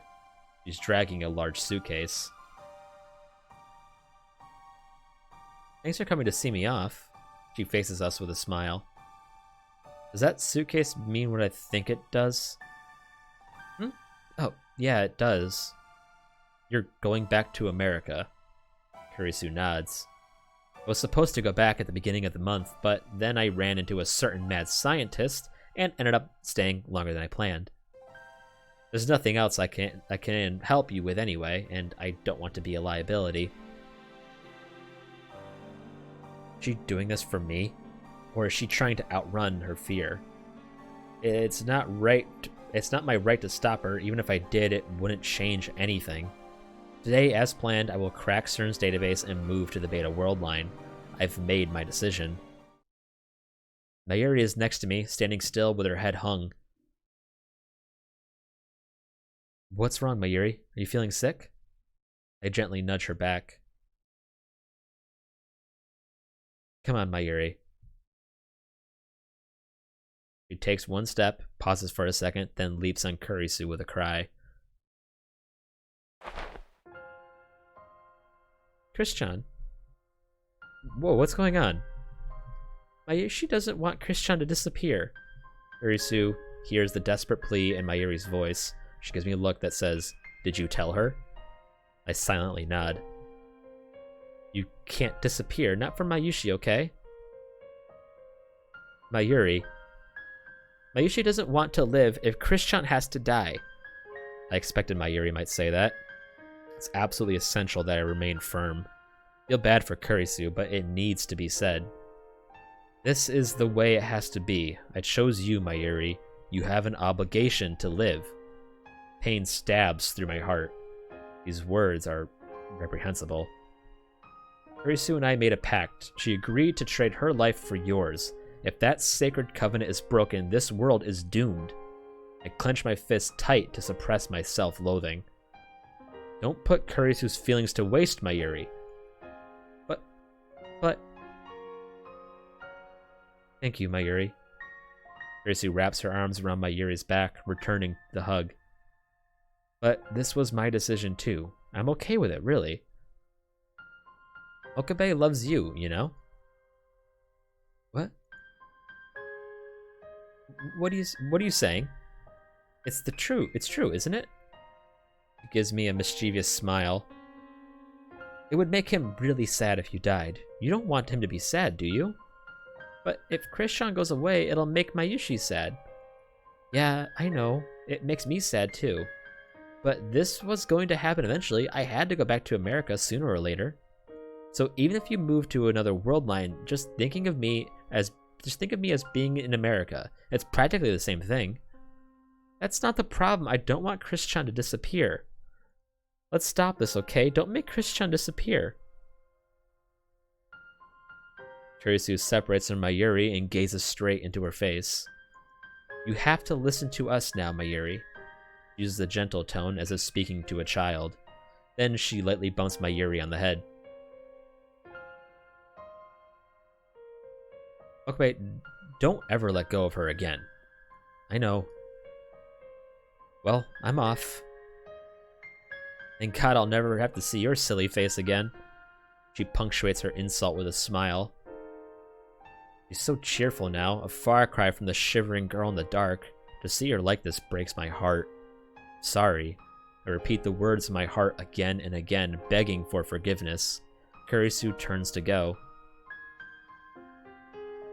Don't go, Christian. Please don't go. Don't follow me. She shouts over her shoulder. Mayuri freezes. I don't want pity. It will only make it worse. This is my decision. Nothing you can say will change my mind. Please don't say that. Bye. Promise me, Mayuri. Promise me you'll find happiness. With that, Kurisu walks away. Early morning Akihabara, well before sunrise, the trains are just starting to run. She disappears into the station, dragging her suitcase behind her, alone. Mayuri falls to her knees, her face streaked with tears. As I approach, I hear her voice. I'm sorry. Sorry. You have nothing to apologize for. This was my decision and mine alone. Right for the fourth time. Kurisu will disappear, for I chose not to save her. I chose to bring chaos to the world. You can't forgive me, can you, Mayuri? Then hate me. But even then, you're staying with me to the end. I have chosen to save you. I will let Kurisu die. So hate me, loathe me, curse me, but I will not turn back. Nobody can stop me now. Mayuri slowly stands up. Then she buries her face in my chest, just like she did to Kurisu. Ocarine? Tell me how you really feel. How I really feel? Mayuri looks straight up into my eyes. I want to know what's in your heart, your honest feelings. Mayuchi doesn't want to be a burden anymore. You're not a burden. How can you think that? This is about me because I want to save you, because I can't bear to lose you. Yeah, thank you, Ocarine. Thank you. Mayuri tries her hardest to smile through her tears, and then once again, she buries her face into my chest. I've been having scary dreams lately. In those dreams, you always try to save me. They weren't dreams, were they? You were fighting to save Mayushi, weren't you? Ocarine, you know, Mayushi loves you. Mayushi can smile every day because you're there for me. Can we be together from now on, too? Of course. And I answer Mayuri with my embrace. How can you ask that? I don't want to be apart from you either. Yeah. Mayushi will find happiness. Just like I promised Christian. Yeah. Let's be happy together. We will. Never let go of me. I won't. Let me love you forever. Of course.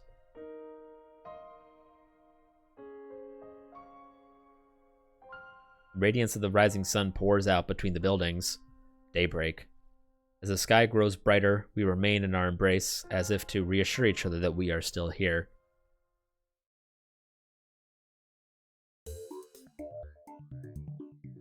All right, before we delete the D-mail, I have had to use the bathroom for the past hour and a half, so just a moment.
I was waiting for a break in the tension and drama, but I just couldn't find one.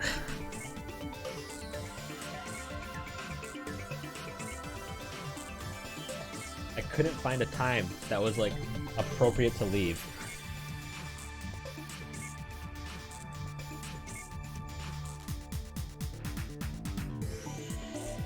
What do you mean, what is gonna happen?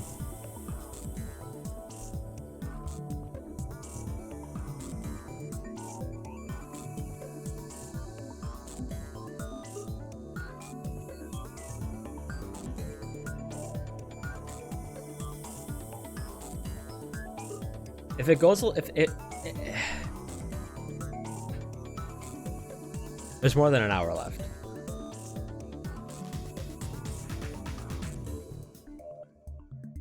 As long as I make the right decisions, apparently, to get the true ending. There's at least there's at least a couple hours left.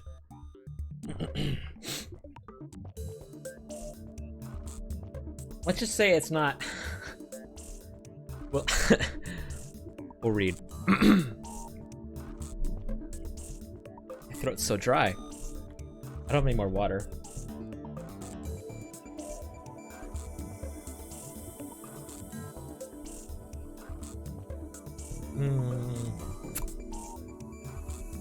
Right. Yeah, that's important. And don't worry. It's something that, you know,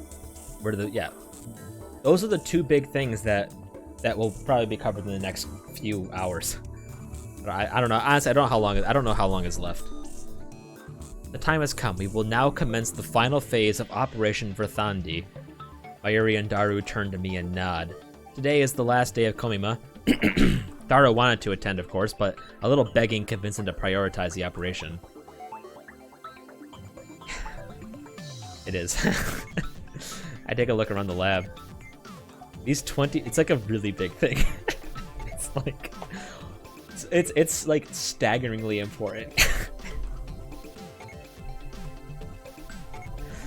These 20 days have seen constant change.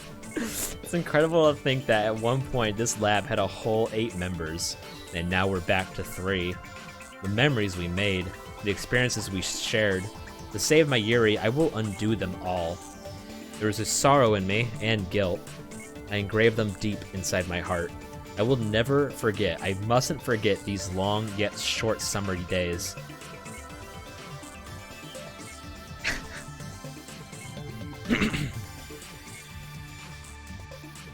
But still, I chose to erase our memories. I chose to return everything to normal. Suzuha's mission is irrelevant. I'm not doing this for the future. As long as my Yuri lives, nothing else matters. Daru, you may begin.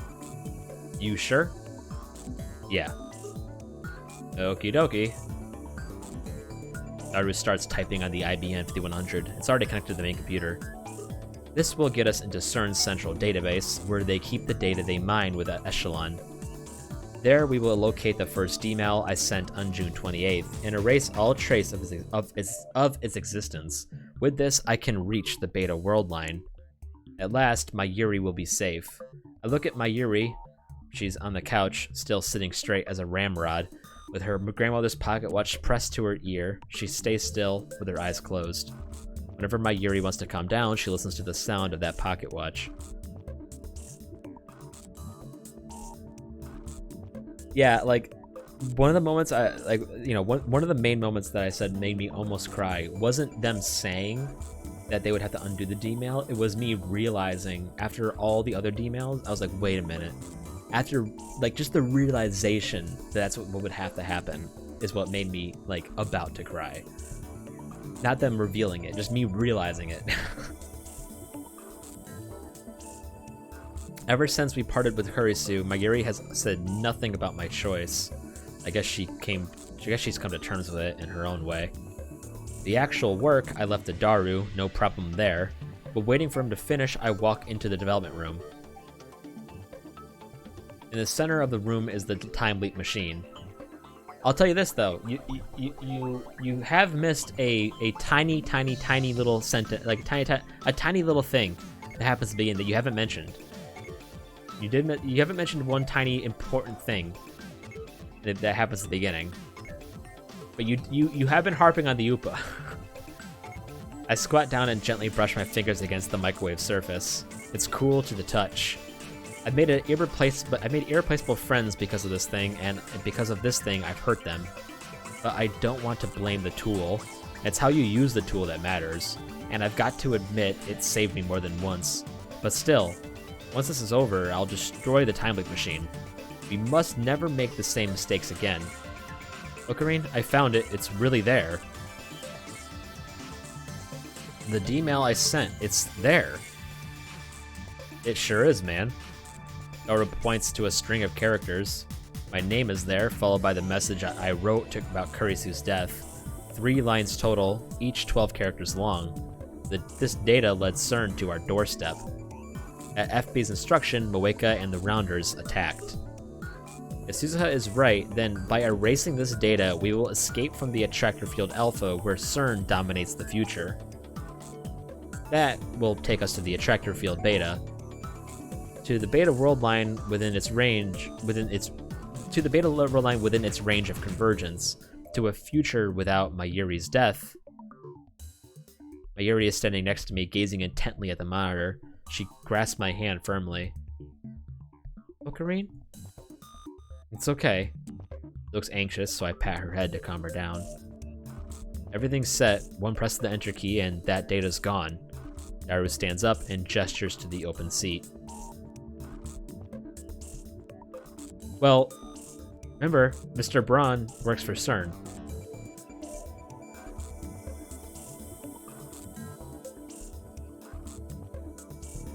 He's been, he communicates with them directly. So that's the cable. I leave that honor to you, Ocarine. I sit down and face the keyboard. They don't really, like, overtly say it, though, so, it's just an assumption, but that's the most likely explanation. This time it ends. Kurisu's face floats through my mind. I close my eyes and take a deep breath. Goodbye, Kurisu. I slowly raise my right hand and extend my index finger. Victory is at hand. Daru twitches at my cry. With unimaginable brilliance and unwavering conviction, I have defeated our vast and powerful enemy and now stand triumphant on the field of Ragnarok. I give thanks to the comrades whose sacrifice made this victory possible. One press of this key and Kurisu will die. I firmly grip my coat at its shoulder, where it has been stitched together with a jagged pink thread. The coming world is the world I wished for. I wished for Mayuri to live and Kurisu to die. That is the truth, and I must never forget it. This is the choice of Steins Gate. This is the choice of Okabe Rintaro. El Sai Konguru. Let the world be reborn. I swing down my finger and strike the enter key.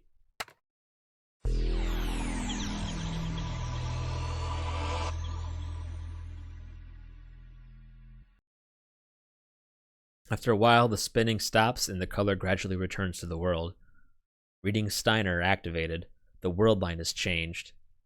I look around the room. Next to me is Daru. Behind me is Mayuri. I reach out to her and she takes my hand with a smile. Everything is where it should be. It looks like nothing has changed at all. I gently touch my coat's shoulder where Kurisu fixed the torn seam. It's gone. My coat isn't torn. The stitches, uneven from having been sewn in the dark, have disappeared. There's no trace of that ridiculous pink thread. I stand up and head to the development room. Underneath the table, the time leap machine. No, that's not the time leap machine. That's the phone wave, named subject to change. The upgrades Kurisu made are gone. Nothing has changed. The world is exactly the same. In all respects, save one. Kurisu was never here. I thought that I was prepared for this, but now that I'm face to face with the cruel consequence of my decision, I feel powerless, defeated. I want to cry. What's wrong, Ocarine? Mayuri runs up and grabs my arm. Say, Mayuri? Yeah? Who was Lab Mem 004 again? I need to ask, even though I know what the answer will be. 004? As far as how they translate in the anime, the biggest change so far has been Moeka's story. And it's done... The end of Moeka's story in this game I don't like, honestly. The Nae thing doesn't happen. But Ocarine, there's only 3 Lab Mems, remember? Ocarine, Mayushi, and Darukun. The tears come. I crumple to my knees and cover my face with my hands. Yeah, right. Our lab doesn't have a 4th member, it never did. Her existence was rejected by the world. Ocarine, something really sad happened, didn't it?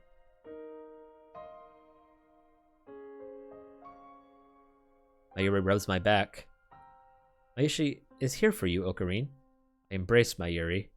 I stifle my voice and cry. Ocarine, don't cry. Please don't leave me, Mayuri. Please, stay by my side forever. Mayuri tenderly strokes my head. Mayushi will always be with you. Always, just like this. All trace of Kurisu's existence has vanished. This proves that I have returned to my original world line. This is the world I struggled to reach. The world Suzuha traveled through time to create. A world where the future is free. Nothing has changed, and yet, this is my utopia.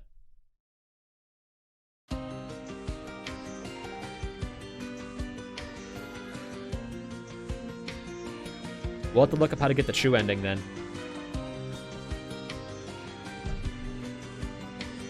It's not over.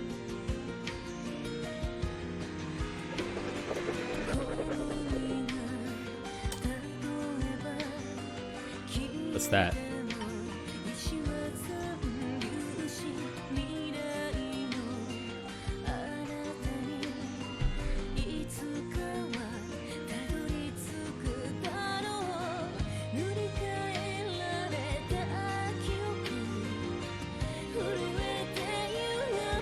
Damn, bro, you got the whole squad.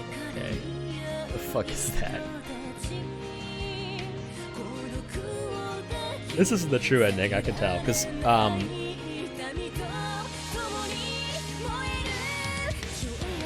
think it might have been Bro Dameron that said it. I can't remember who said it, but the anime and the anime ending... the anime ending is, the true ending, and that wasn't the anime ending.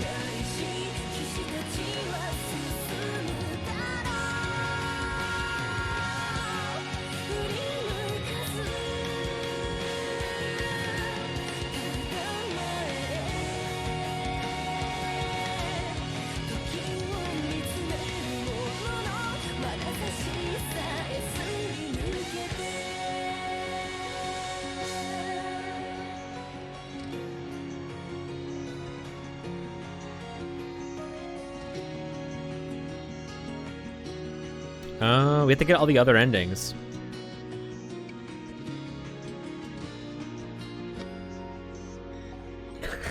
Yeah, no shit. Let's see.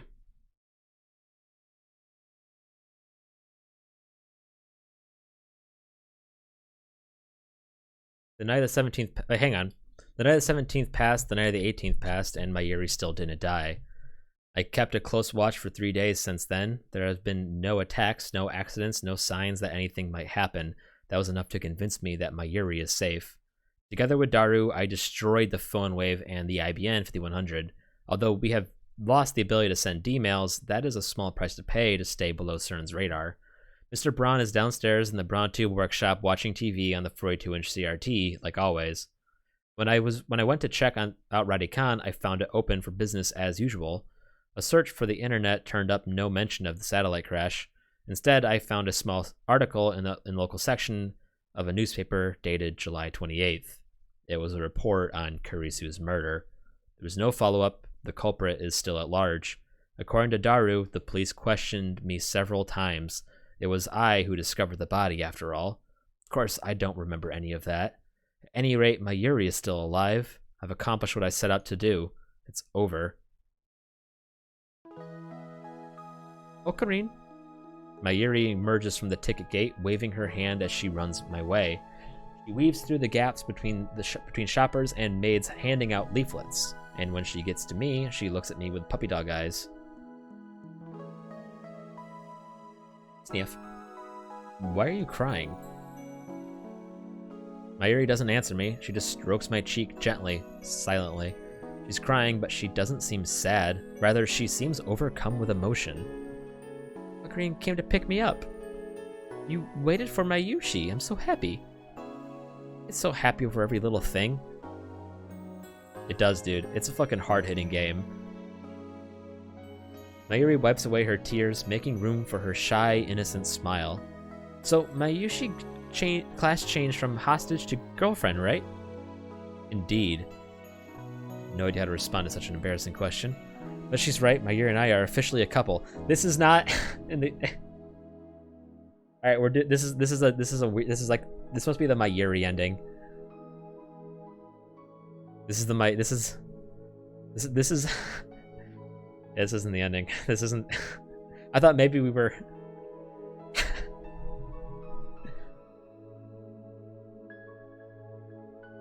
After these long, painful 20 days, I finally noticed how important Mayuri was to me.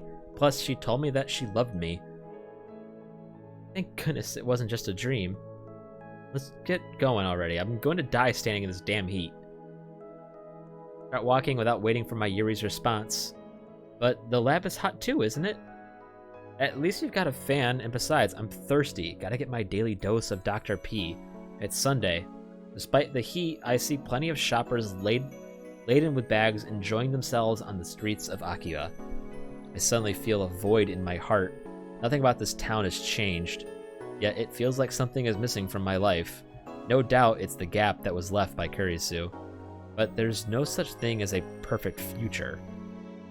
That is a fantasy that nobody can realize. I mustn't forget. This is the future I wished for, fought for, and won.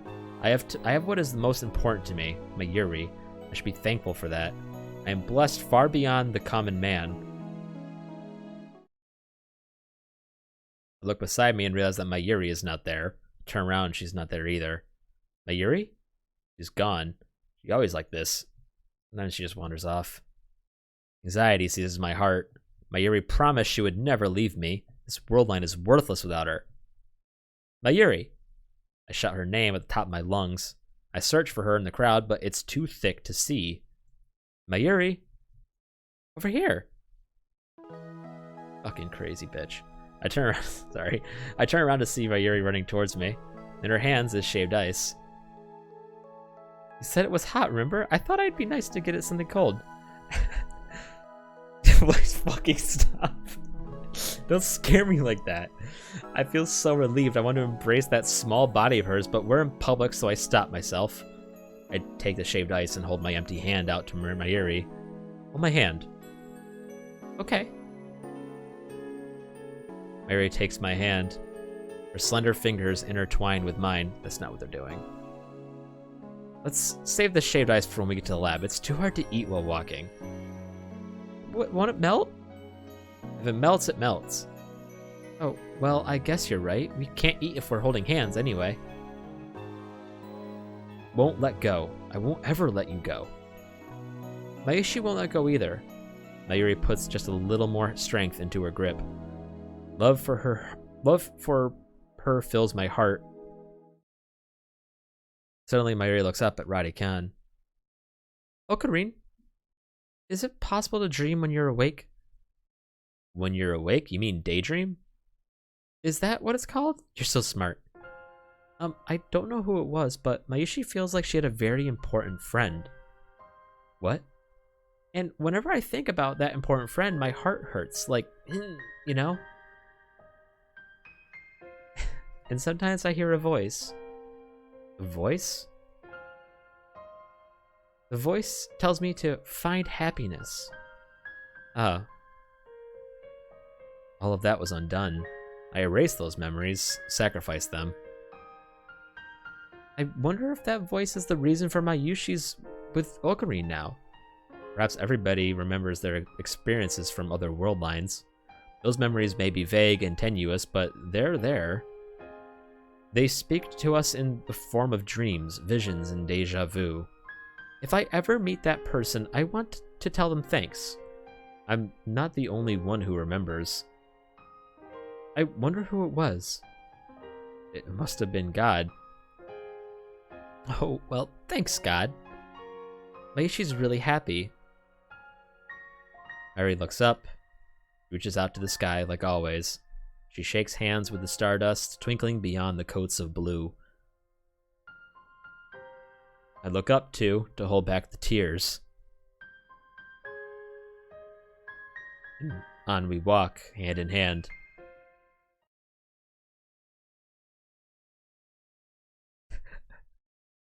Stardust Sky completed. Okay. We need to find the true ending. The true ending's got like at least an hour or two of content. The game does not end there. There's gotta be more. They look it up.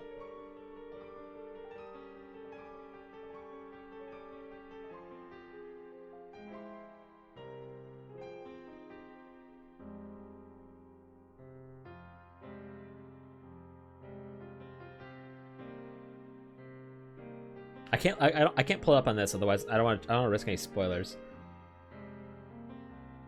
I don't want 100%. I just want a guide. Okay, how about Reddit? Will you guys be useful for once in your fucking life?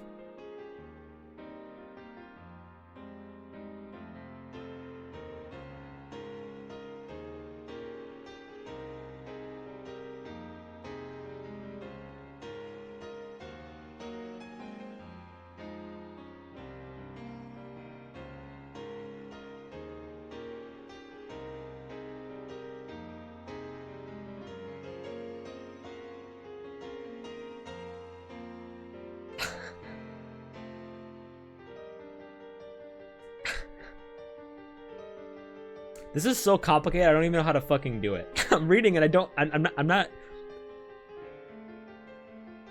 Greetings. As the name implies, this is the 100% completion guide for the Steins visual novel. This covers how to get all the endings, event CGs, achievements, tips, and notable scenes and conversation in the visual novel. Note that the CGs, achievements, and tips you get normally progressing the game have been let off this guide. Note that the VN has a lot of minor content that either affects nothing or just a few small lines of dialogue. So in order to keep this flowchart readable, anything that does not have to do with 100% completion as defined in the above has been left out. Feel free to make your own choices and about any text or decisions not in this guide. And if you're really interested in seeing absolutely everything, you can play around with the stuff that is noted here too. All actions in the visual novel are done through your cell phone, which can be taken out and put away with the P button. Left mouse clicks moves with the B. A right click can also be used to put your phone away, and at certain times it may be the only way to do so. The Steins Gate visual novel has 6 endings. 3 of them are easy to get and don't interfere with anything. Just save before you do them. So we've gotten 2 or 3 endings, I think. We got Suzuha's ending, and we got Mayuri's ending just then.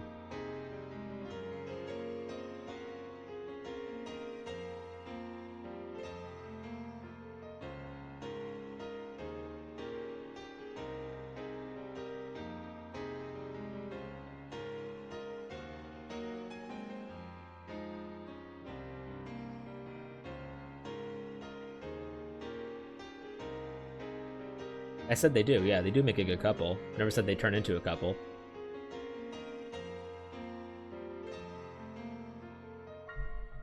I thought I was going the right path too, because that scene happens in the anime as well. The graveyard scene. The other 3 are determined by how many true endings you get, true ending flags you get. If you get none, you get the default ending, and if you get all the flags, you get the true ending of Steins Gate. Note that the anime adaptation of Steins Gate does follow the true ending. If you get some but not all the flags, the ending you get cuts off for the true ending. Also, you must get the flags in order. If you miss the first one, the second won't be available, and so on. The backbone of the flowchart is the leftmost column, which extends from chapter X to chapter X end. So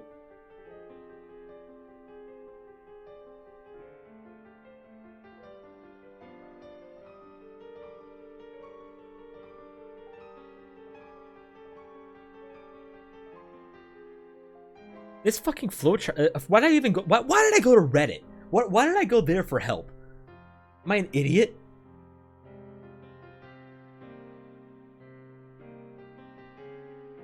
How about?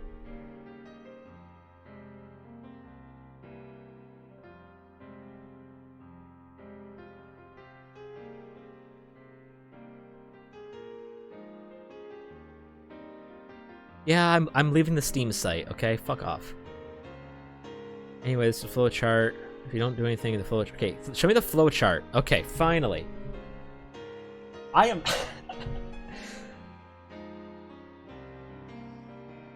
Oh my god. I don't know if you could see this, but here are all the flowcharts on the wiki for the true ending.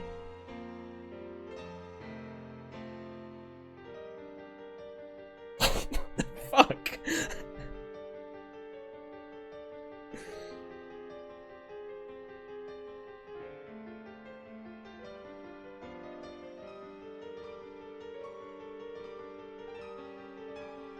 But the problem is I don't know what's I don't know what's an important. The question, like, I don't think all of this in the flowchart is important to get the true ending. It just says you have to get it just says you have to get the 3 true ending flags, which is like what? Right? But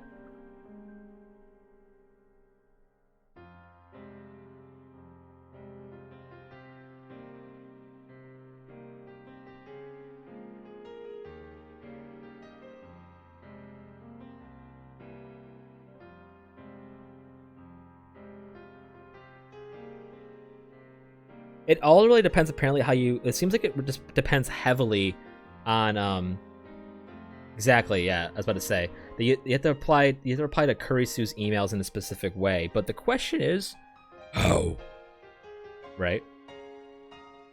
There's gonna be so much skipping to do. I don't. But the question. I need to hang on. Let me load.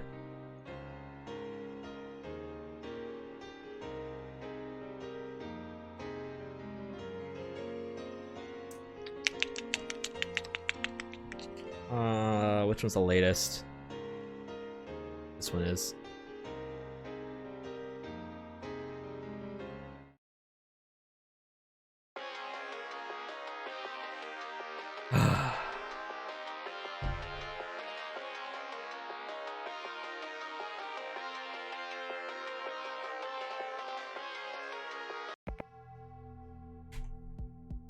Thank God the skip in this game is fucking ridiculous.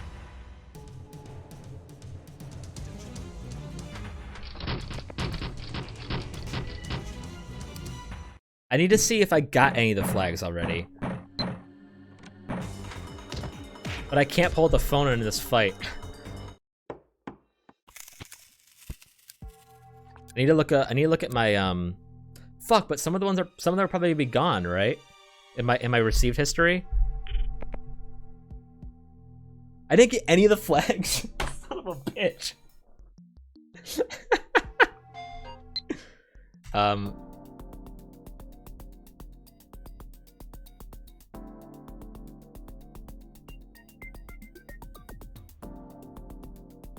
What am I doing? It doesn't do that. There we go. Oh my fucking God.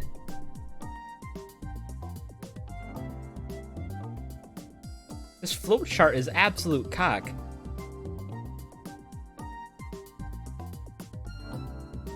This flowchart is massive bollocks. This fucking wiki they just stole the thing from Reddit. Zoom in, zoom out. Quick peek. Okay, hang on.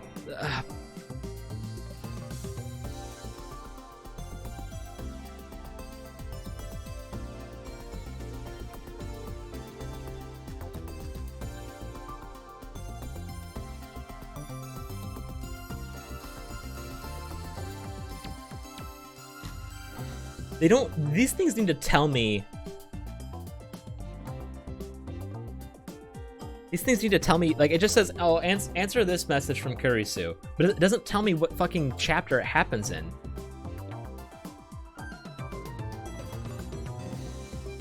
Let me just look up, let me control F flag.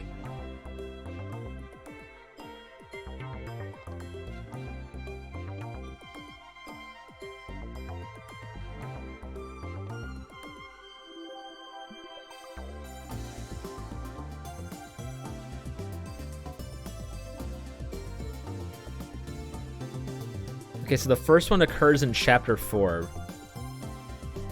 Yes. Okay. So I'm sorry. I'm finding out this shit, and I look up, and you're saying it.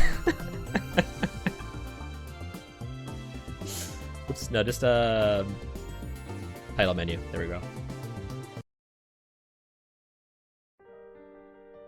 Do I have it? The question is, do I have a chapter 4 save? I do, but is it the? No, that's chapter 1. The best I have anything on this. Nope. The best I can do is blaze through chapter 2. Fuck. That sucks. All right. Well, I want this ending. Hopefully it'll stop me if it's an important thing I need to take my phone out for.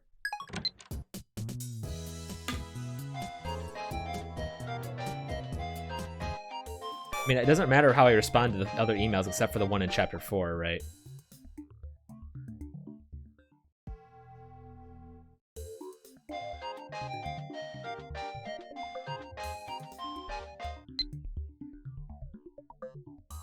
Right.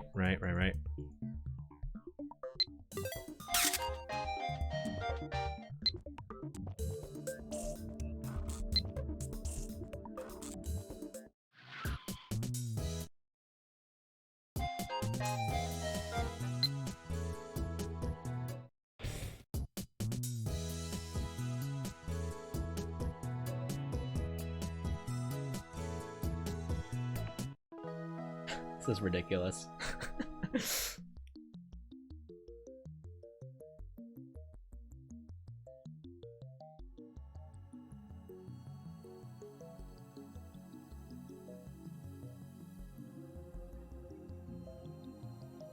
Wait, hang on. I fucked up.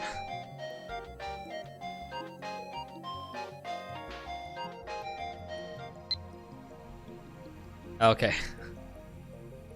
4, 6, 7, 9, and 10. Guess I'll send her a reply. Oh my god. Oh my god, I have to go through the fucking shining finger bullshit.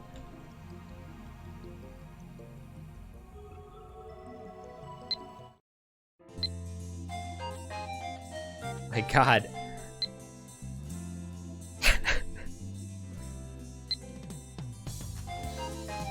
Of course, of course.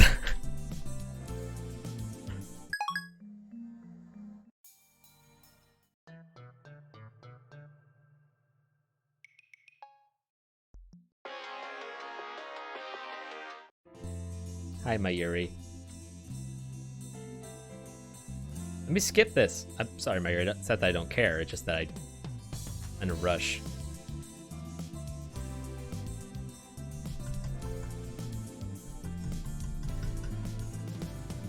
Oh my fucking god. I can't like just e-skip this. It won't let me.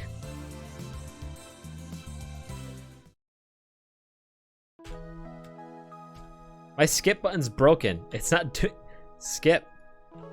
Skip it. Oh my god.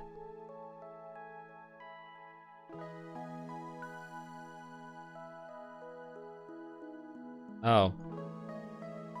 Well. Hang on, let me... Why can't I skip... Why can't I blaze through this? It's not letting me do it. I have to click. My fucking fingy's gonna fall off.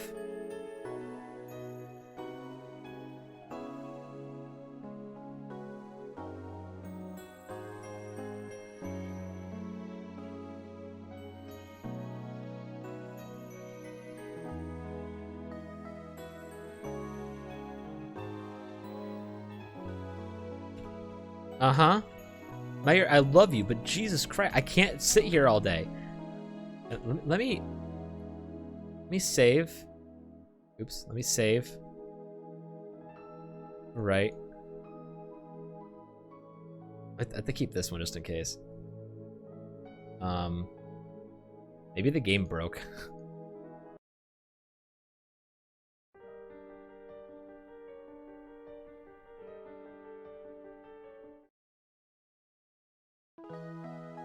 No, it didn't break. We had to click through this.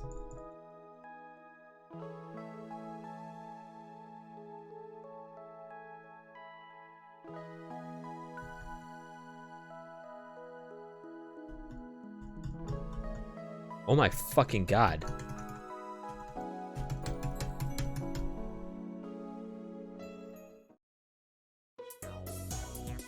It won't let me skip.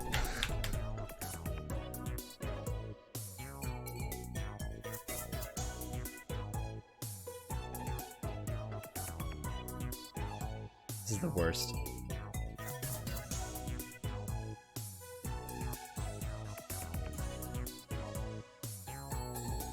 Did I break the game?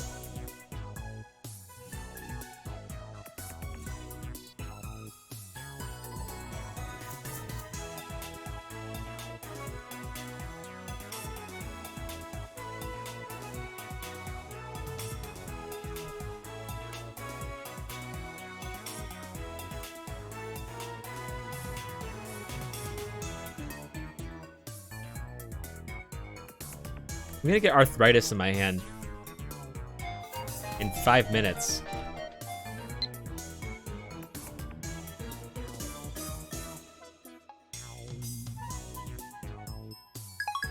I know it doesn't matter, but I...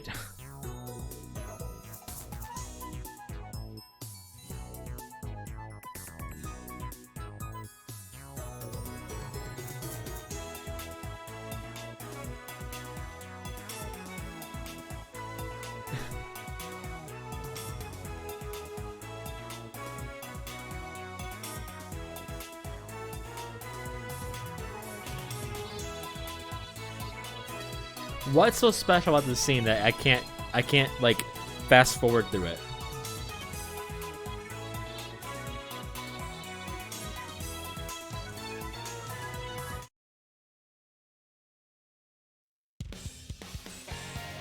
Wait a minute.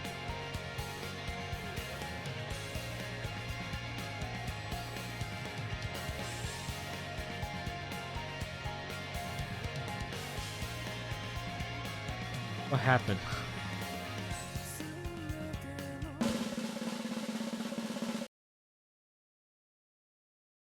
What did I do?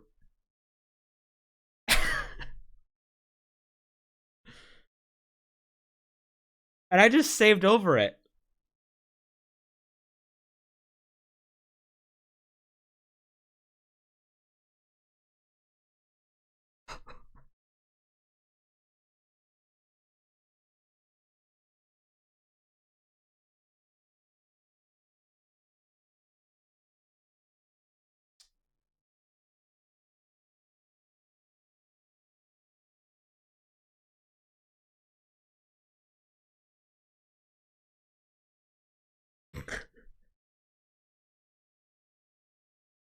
I don't know if my heart can take this.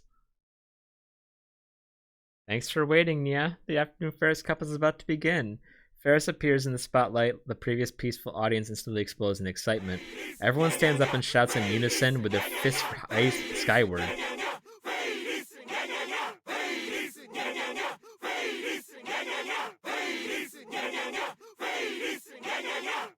Thank you, Nia. Ferris responds, yeah, but now the problem is I saved over that, which means we have to go back to chapter 1. To be fair, we were only in chapter 2 to begin with, but still. Ferris responds to the shouts of joy with a wave of her hand, then clears her throat. The rules are simple. Ferris will face off against each one of you, Nia. Ferris will even go paw to paw with 10 people at once, Nia. If you beat Ferris, you'll get her home cooking as a reward, Nia. Now then, everyone, enjoy the contest. Lots are drawn to determine the order we face Ferris. Seems like there are 28 participants, including me. Ferris will face 10 people at the same time, so she divides us into 3 rounds. I'm in the 3rd round. Strong Ferris is strong. Daru, the first... I'm not gonna do this. We can go to this later. My mission right now is true ending.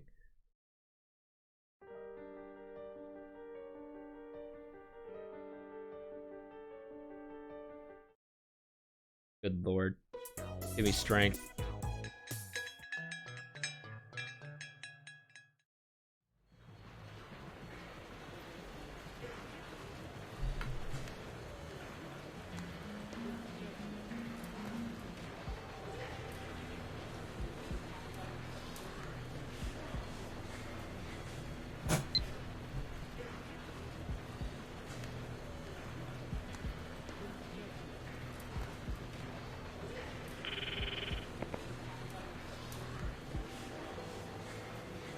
Did I accidentally do another one? Me, report. Okay, can you drop the act when you're on the phone at least? Are you aware that John Titer has returned? We had this conversation. I have no idea what you're talking about. Where are you anyway? You're coming to the lab? I met May Queen again? Is it because It's a cafe in Akiba. There was regular there. Apparently 3D cat maids are a thing too. Sensitive matter to discuss. Nah, actually, it's not sensitive at all. Don't move until I get there. Huh? You're fine, but... There we go, that was weird.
Bet it is.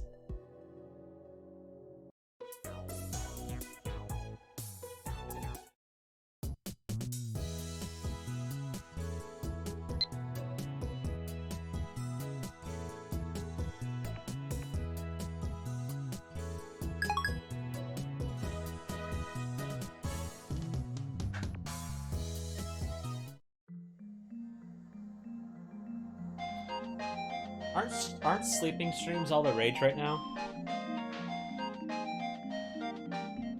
Well, I have to fast forward all the way to chapter 4.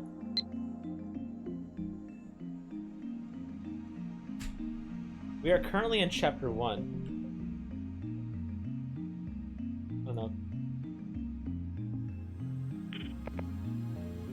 What was it, 120 pound?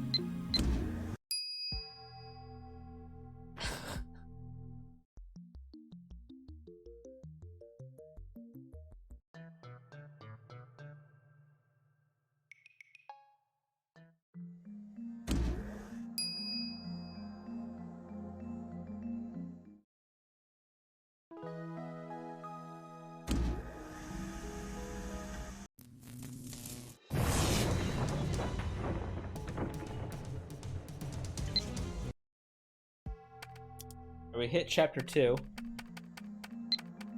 Oh my fucking god.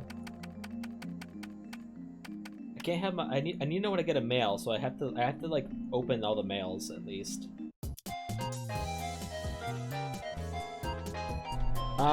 Probably let me put the mic down, 'cause I'm gonna be laying down for a while. Probably whoever fucking doesn't like Nanako, right?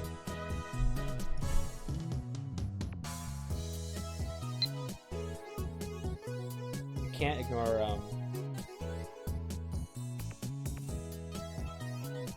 ignore Mayuri's texts at least. Where is the cat?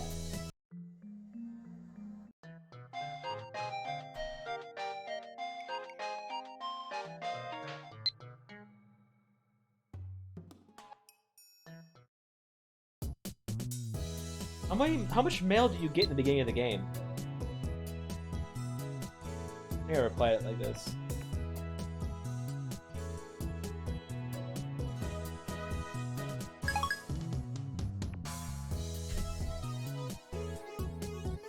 Alright. We're back where we were.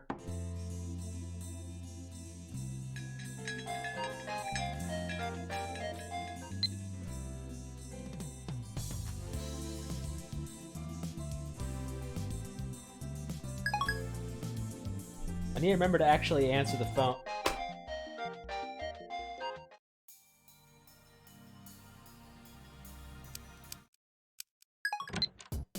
This just goes to show how much I've fucking read, dude.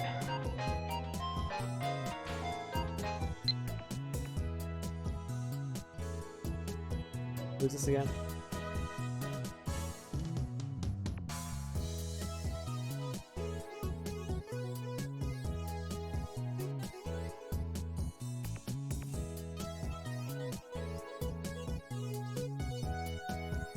Oh yeah, that's Suzuha.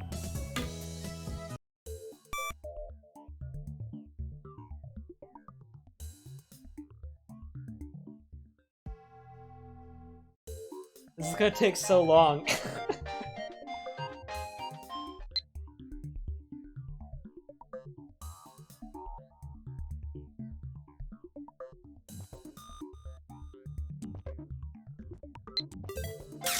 How many fucking mails do we get in this game?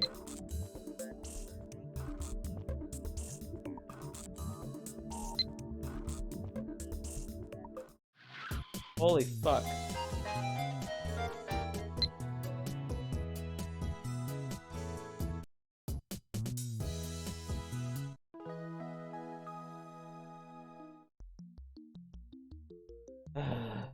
Hey, my mistake last time was I didn't open up the mail here, which actually activated a fucking another ending by accident that I accidentally saved over, so I had to start from at fucking chapter 1. Where she's Shining Finger, right?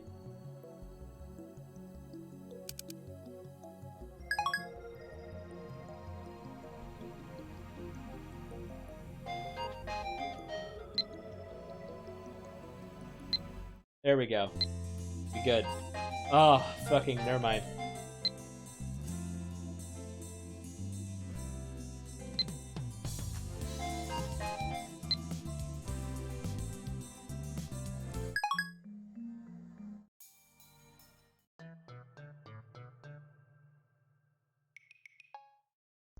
I was never mean to Kurisu.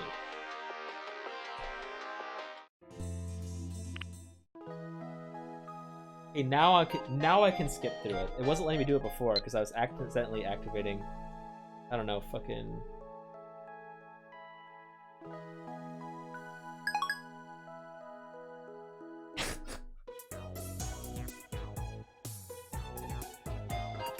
Oh my fucking god.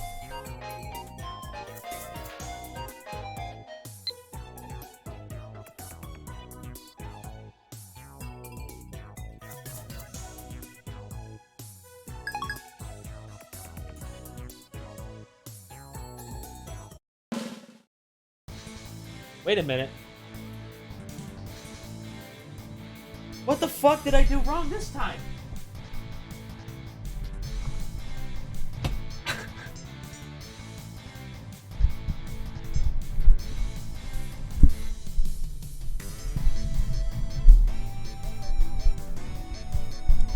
My fucking god.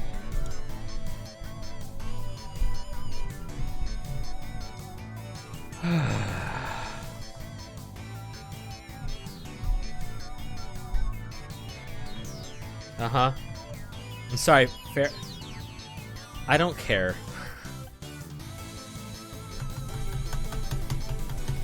It's chapter 2, it's not like this is an ending.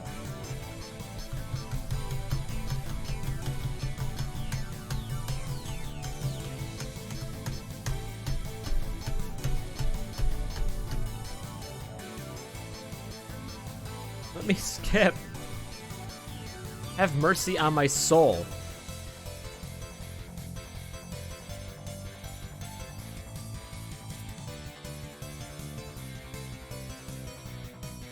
This didn't happen in my first playthrough here, so I don't know what the trigger was.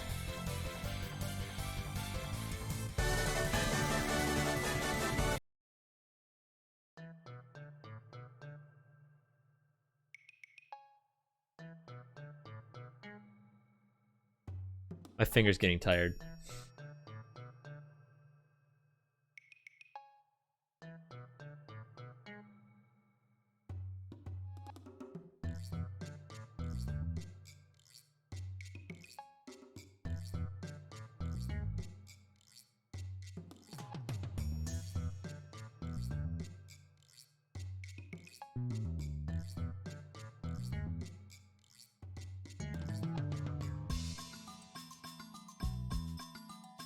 Oh, what the fuck? I just realized this disappeared. Fuck. There we go. My webcam frame's been gone this whole time.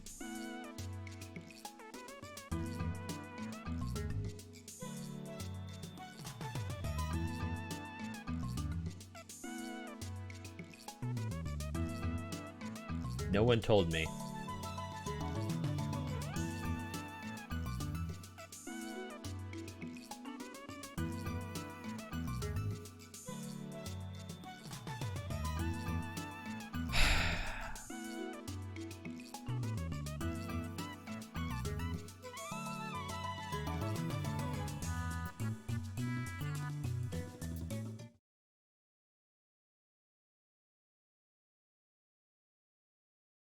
I don't know. I don't know what the trigger is, but I accidentally did it again.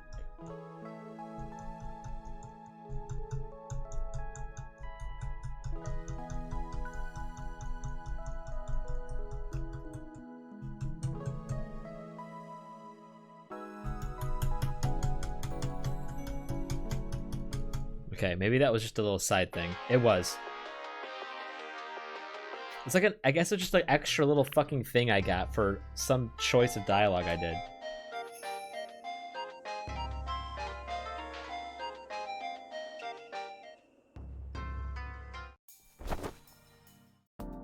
New plan. Don't respond to anyone. Don't get any accidental extra scenes. Wait until chapter 4.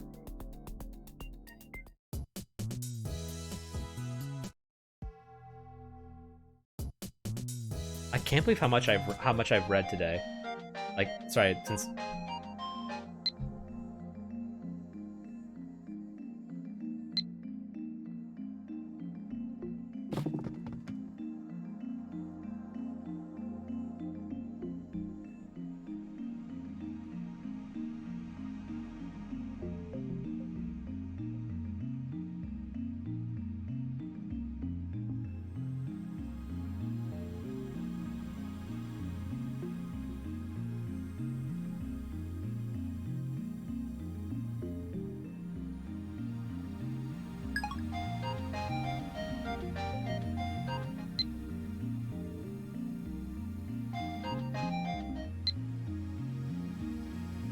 I have to deal with fucking.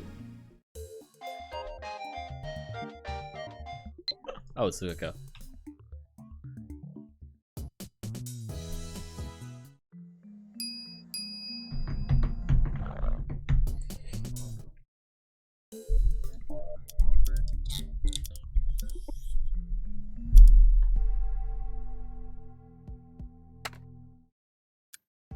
That was chapter 3, right? Hopefully. Thankfully, as the game goes on, you get less and less texts.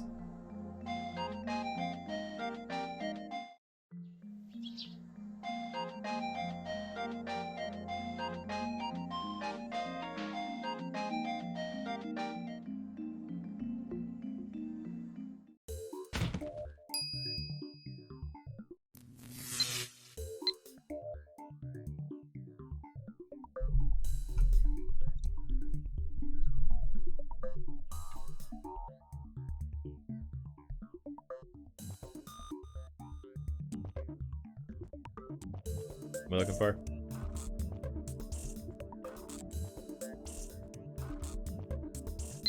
There we go.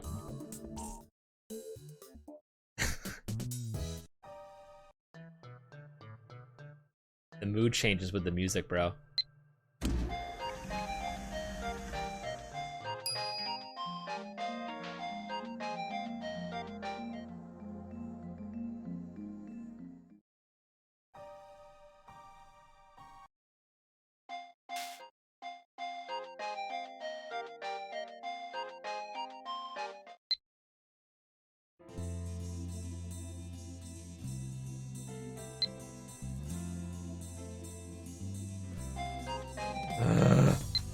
I can't wait to be done with you.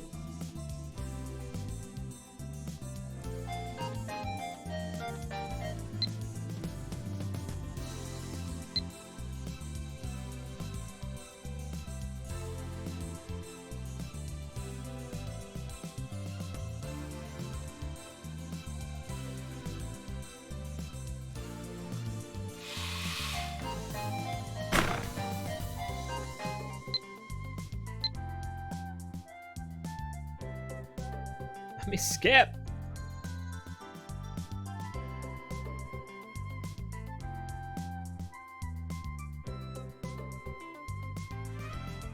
Yeah. The organization. There we go. Never mind.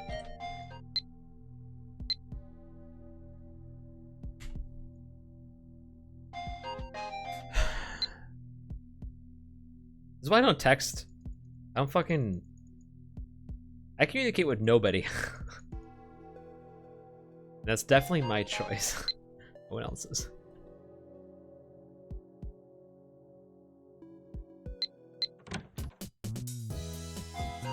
Oh my god, Shining Finger. Jesus.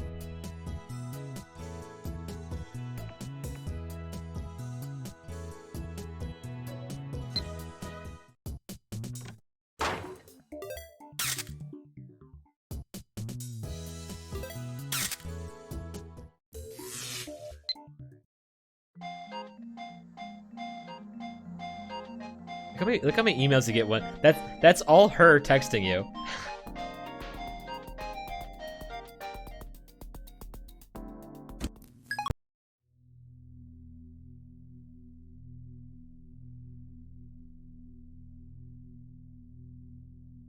Which mail are we looking at?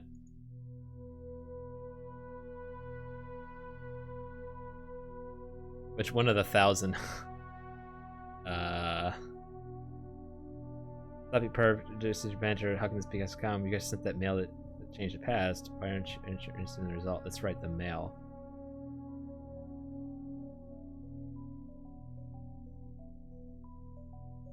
Would have been one of the last ones, right?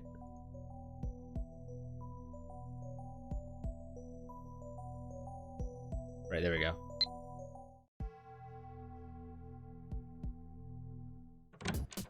Okay, I need to pull up the guide now since we're getting closer to chapter 4.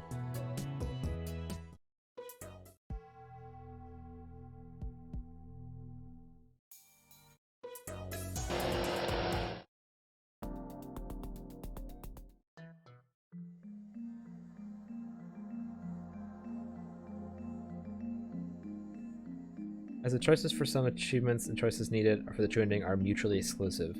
When Mayuri emails you about lotteries, apply with magazine. Luca emails you about Rhinet, open their attachment and make progress. Rhinet, open Hero of Rhinet achievement. When Kurisu emails you asking, did you write it, reply with report later in the chapter. You will not receive the true ending. Okay, the trigger one of the true ending flags, reply with scientist, then later bad scientists do better outside. Okay.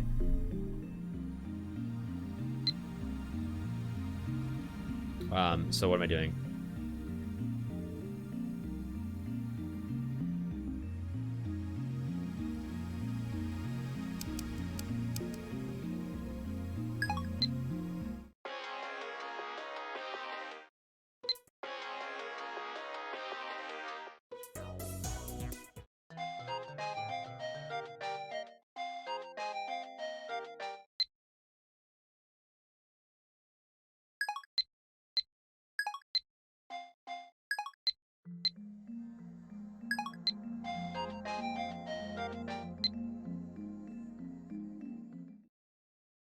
Okay, stop.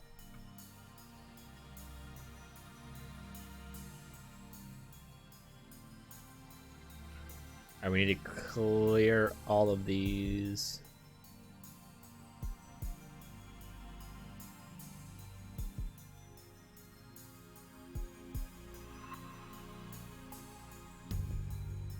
Alright, right now, we only care about Kurisu emails. We need to wait for one from her. We can reply with scientist.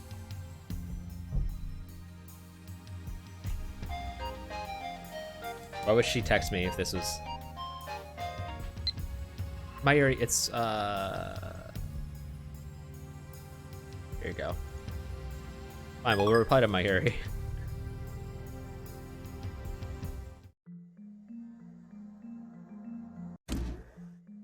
Yeah, good call.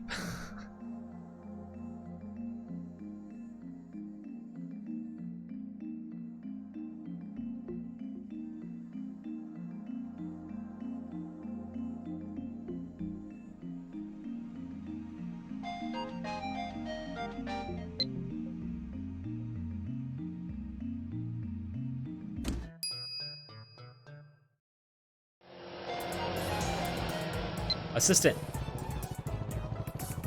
Okay, reply with scientist. I'm not a mere scientist, I'm an insane mad scientist. Okay. It says all the it says to get the true ending, all of your replies to her need to be nice, but this is very neutral.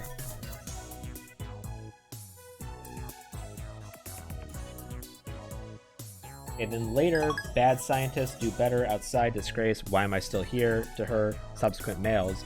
You will also get the Genius Girl's Melancholy achievement.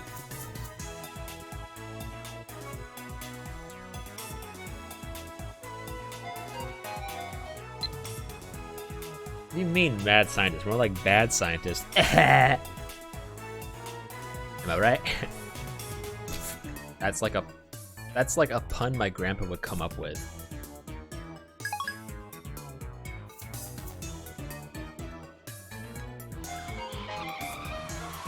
Oh, you are a texter. Like you could do better. Aren't Americans supposed to be funny? What have they been teaching you over there? I think I sent that, right? Yes.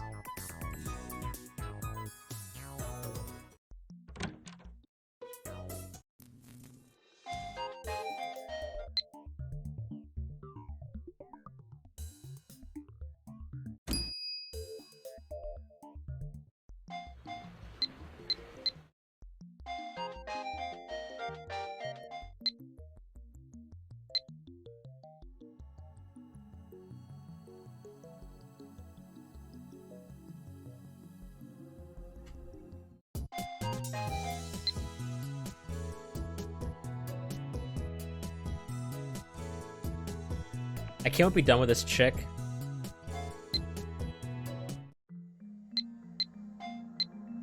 They're fucking texts.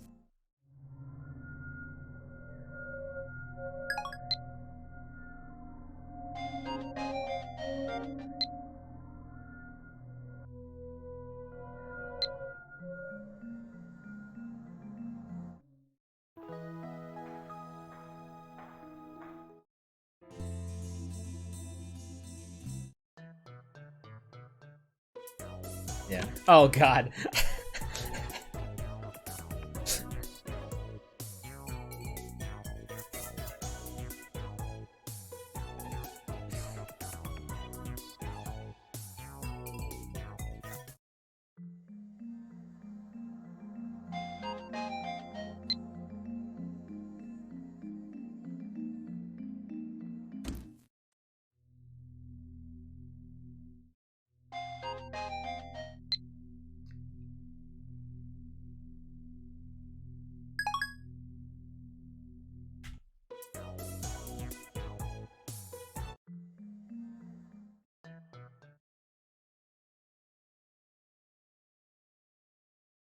What, you called me all the way to Japan and now... So this is a new scene.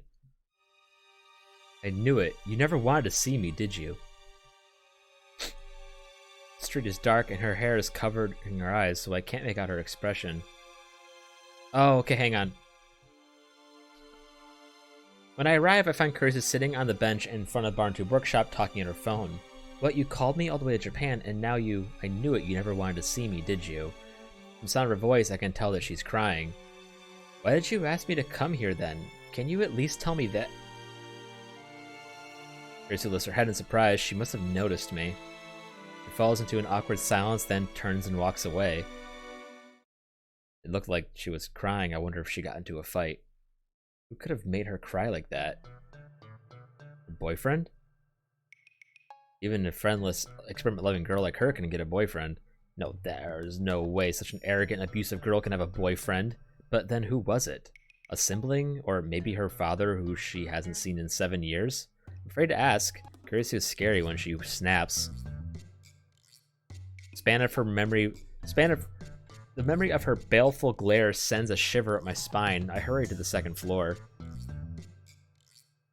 When I'm safe in the lab, I start browsing at channel. It doesn't look like Titer's made an appearance today. The Titer craze has dominated the occult board for the past week is starting to die down. In the end, it looks like I'm the only one who took Titer seriously. Just about everyone is skeptical of him now, especially the poster called Kurigohan Kamehameha. Honestly, I can't tell Titer's true intentions either.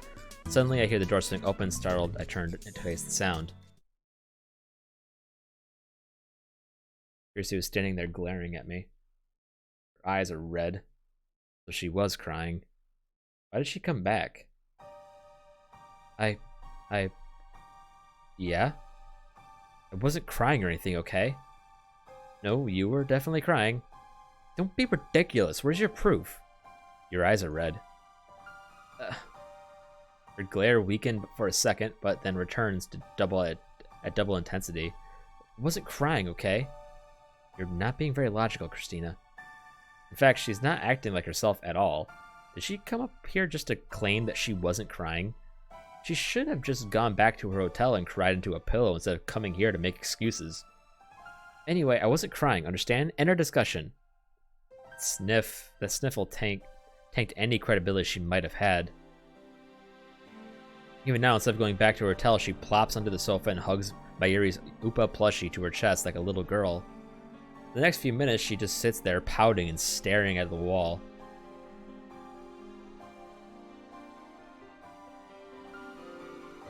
If the TV screen were on, then we could have a little BGM for some distraction, but unfortunately, painful silence prevails.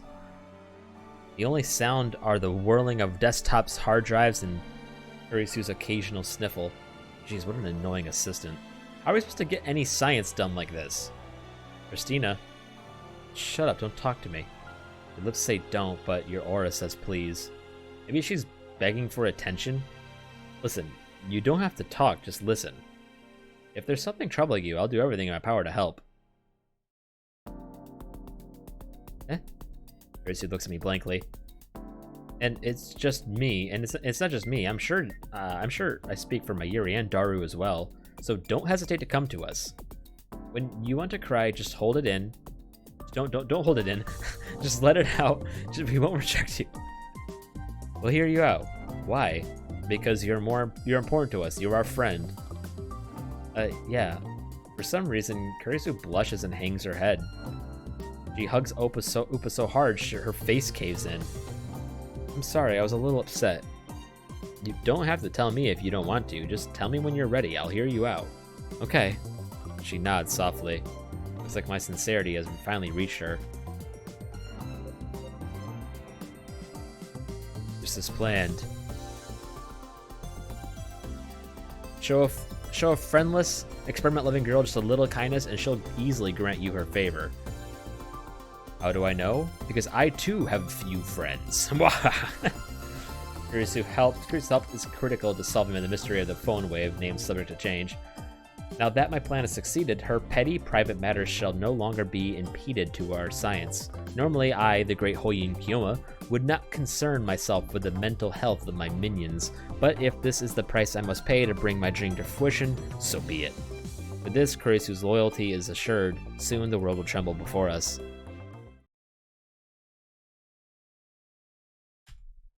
We're back to normal shit. That was a new scene, I guess.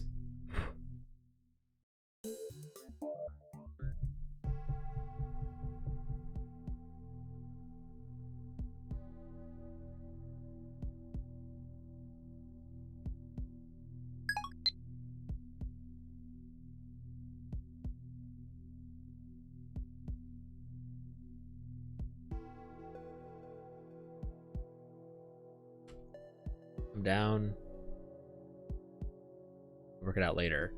Yeah. But my sweat with a handkerchief, then slowly explain the purpose of the IBF 100 and how I came to obtain one. There we go. Ooh.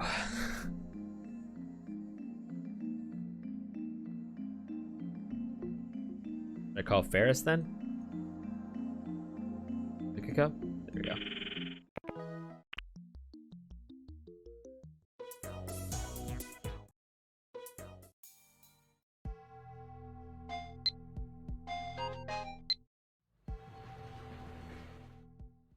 It's 10 chapters, by the way. Assistant, is it okay to leave me alone here? I'm an outsider, remember? I could steal all of your precious future gadgets. Outsider. You're not an outsider, you are a lab mem.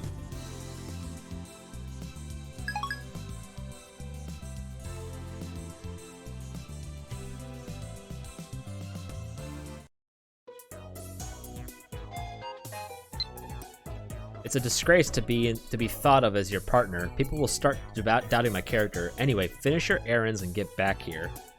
Okay, we do respond to that one normally. Then why do you keep coming to the lab?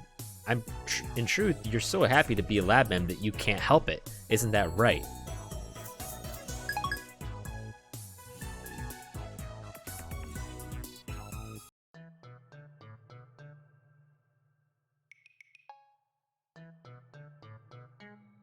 What? Fuck, I didn't pay it. Phone wave. No, assistant.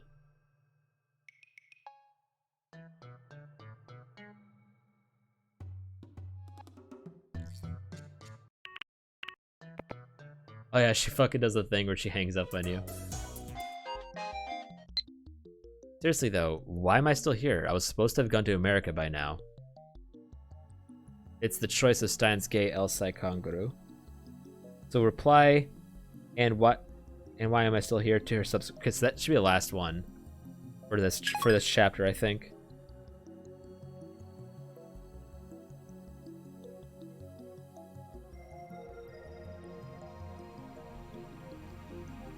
Right, we sent that, right? Yes.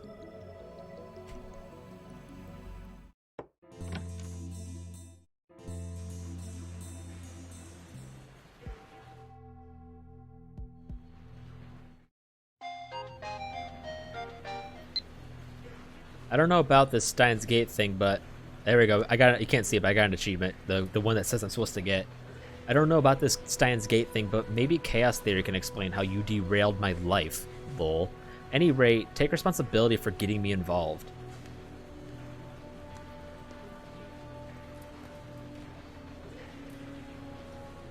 No real branches in this chapter, but you will see some different scenes depending on whether or not you triggered the true ending flag in the previous chapter. You may still wish to save if you're gathering achievements. Trigger true ending flag last chapter. Kirsty will email you about plans. Reply with traveling expenses and read her next message titled Idiot, to which you do not need to reply. Later, you receive another message from her, and this will unlock the second true ending flag. Okay, so we just blaze through this chapter now. Oh yeah, that's not creepy. Just jelly. Oh.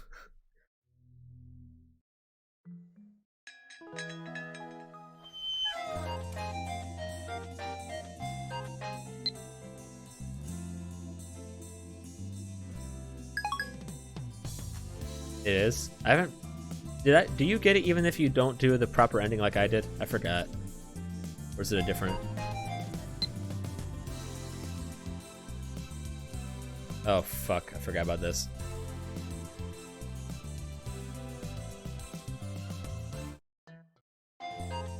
You don't? Fuck.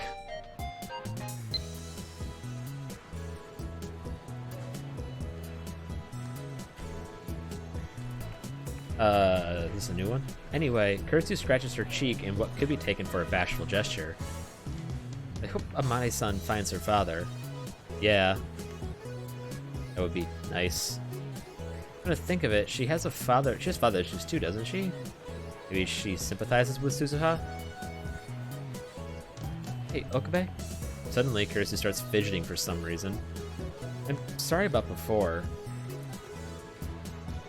Oh, great. Before? When I hit you with my book, I thought you were just being a pervert. But when I thought about it later, I realized that you were being completely serious. But I acted on impulse without even considering what you had to say. Forget it. Regardless of my intentions, the fact of the matter is I made Lukako cry. Just make sure you're not a pervert scumbag, are you? Make sure my ass. Are you trying to apologize or what? I just don't want you to use science as an excuse to be a pervert. Not while I'm helping, at least. You take me for. My friends are precious to me. I may be an insane mad scientist with an IQ of 170, but even I have my limits. The phone wave named subject to change wouldn't have come this far without you and Daru at my side. Okabe. I am Lab Mem 001, founder of the lab. If my friends are in danger, I'll rush to their aid, and I would tear my own limbs off before I knowingly brought harm to any of you. It's so funny. It has to be the cheesiest thing you've ever said.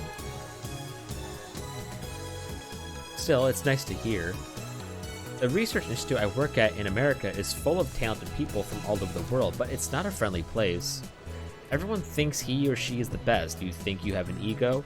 You think you have an ego? Over there, scientists hurl insults at each other on a daily basis. Sometimes they even sabotage each other's work. When my thesis was chosen to represent the lab, many of the older men complained. And when I came back here as a kind of reverse exchange student, my classmates were all too afraid to talk to me.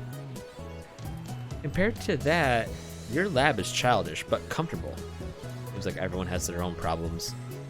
You're really concerned about Amane-san, aren't you? That part of you I can respect. But I'm not praising you, okay? She suddenly blushes for some reason. And I click off the fucking game again. Jesus. I just, thought you should know. Maybe all I ever wanted was friends. Okay. There aren't many people I can trust. After all, I am an insane mad scientist wanted the world over. My friends are everywhere my enemies are everywhere waiting to strike. Curse this incredible genius brain of mine. I think of you as a friend too. What? You said I was your friend, remember? You said I was important to you. That made me really happy, I guess. You have a fever? No. What the hell? Here I am trying to find something decent about you, and you... I don't care anymore. Stupid. You're really stupid. Dude, I'm really mad that these are, like, not easy to get. Like, you know, like, there's no, like... I mean, not that they should be easy, but you get what I mean. It's, like, kind of annoying that these are hidden.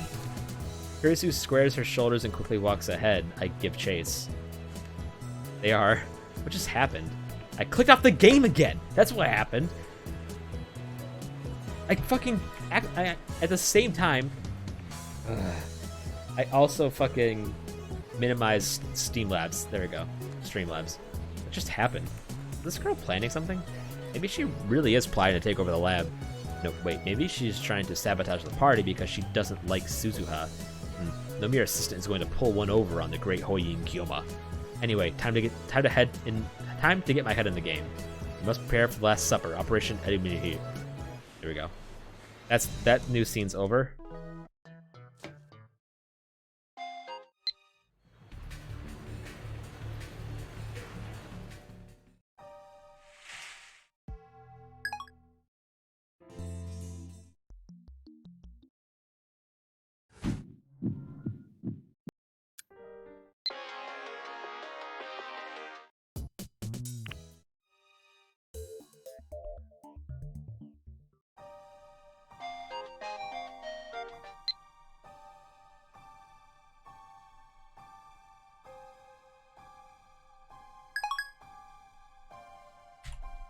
Yeah, these were like a few days ago.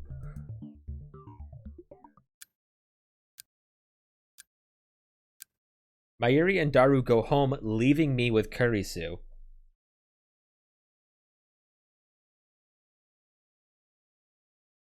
She's sitting in the development room chair, endlessly twirling a pen in her fingers.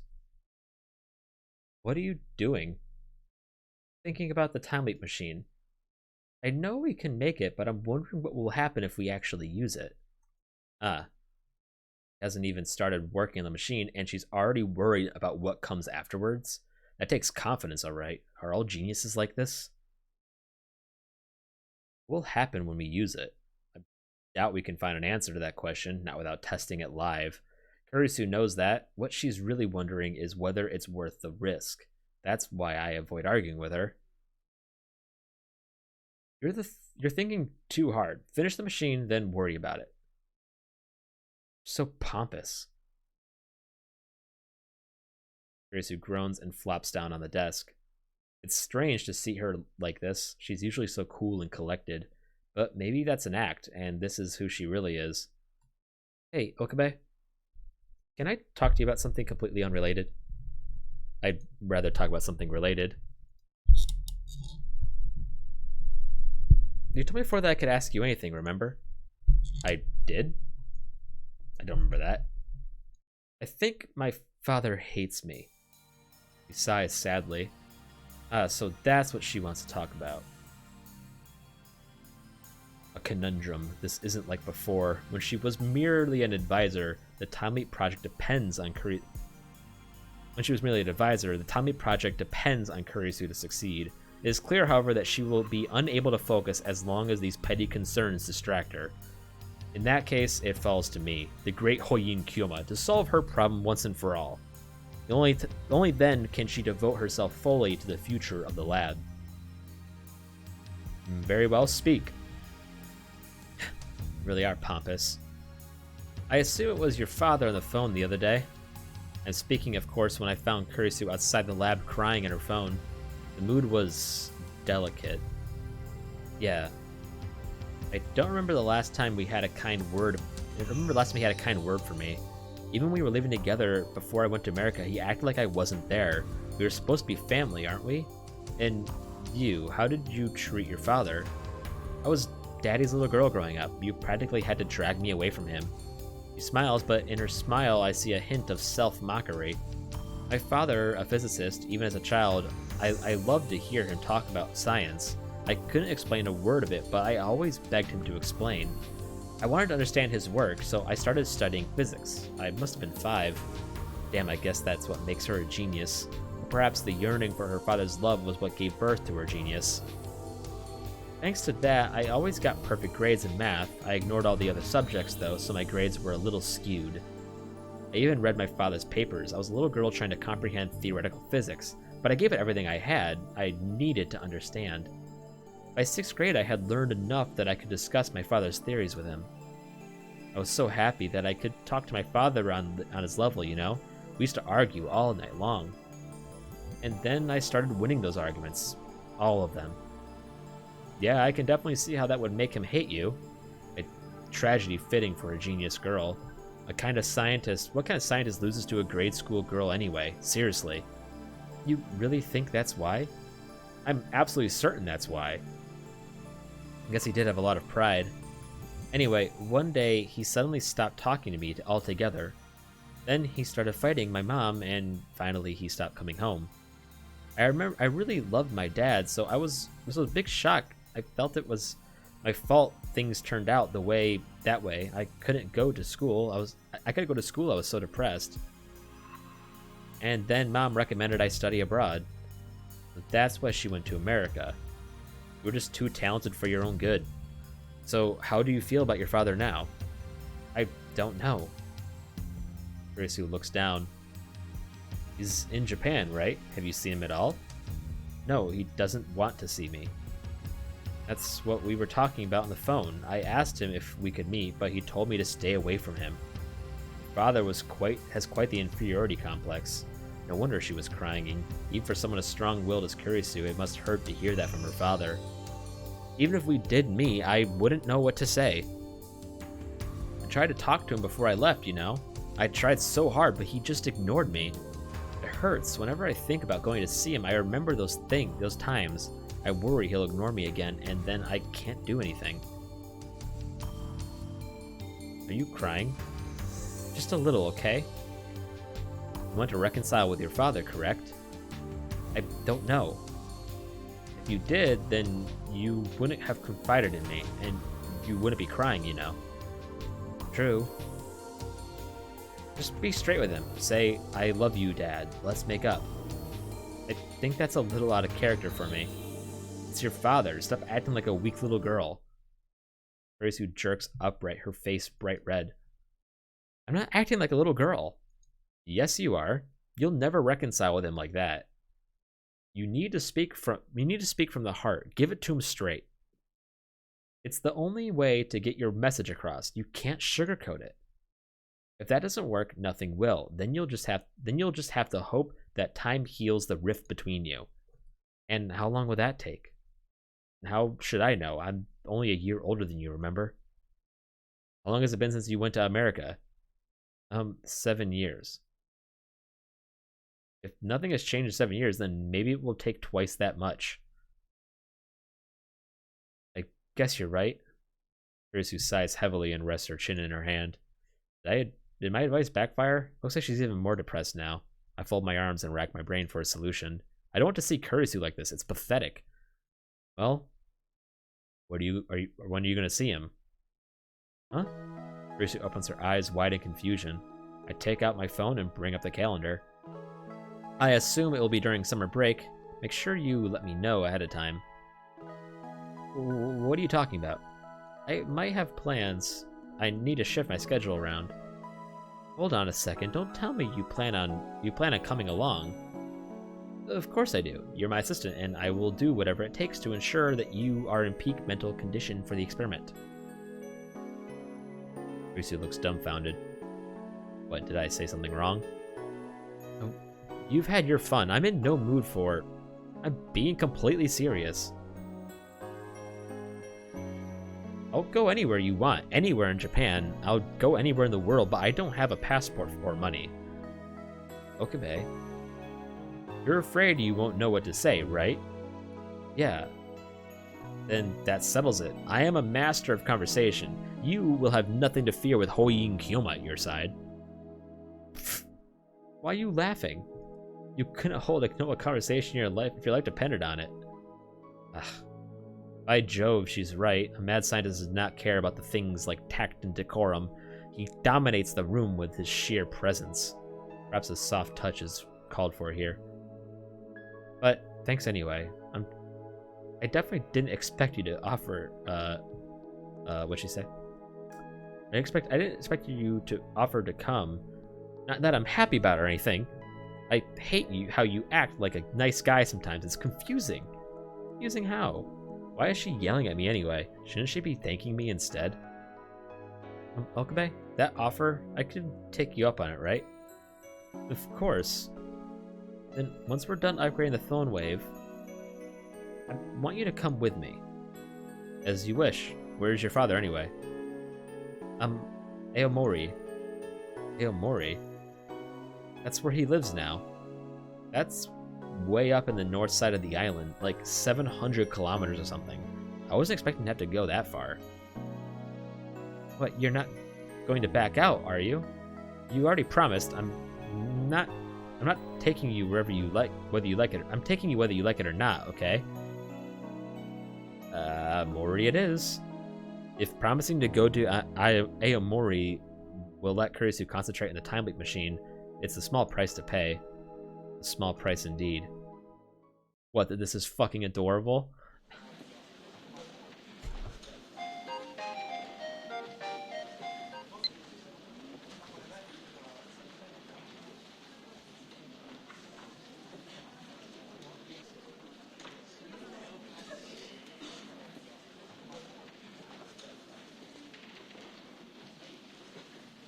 Yeah, I haven't seen it, but I've heard about it.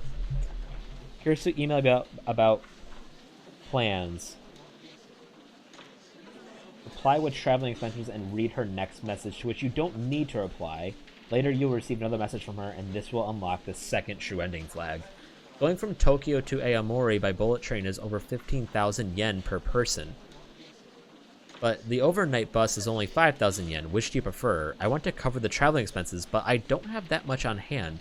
I'm staying at a hotel, but I'm not a celeb. Mom was pretty strict on money, not to mention she'd kill me if she knew I was going to see my father. So maybe we should go buy overnight bus to fit our budget? What is this nonsense? Don't forget your duty as a lab mem. Okay, here's the thing. One of the guides I read was only respond to Kurisu with polite responses. That, to me, is the nicer response than this one. But this is the choice you're supposed to pick to get the true ending.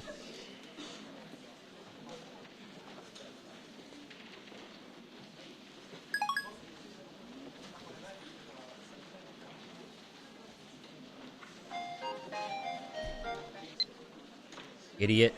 What do you mean nonsense? Die. What the hell, Okabe? See, like that's supposed to be the right answer. Yeah. It makes no sense.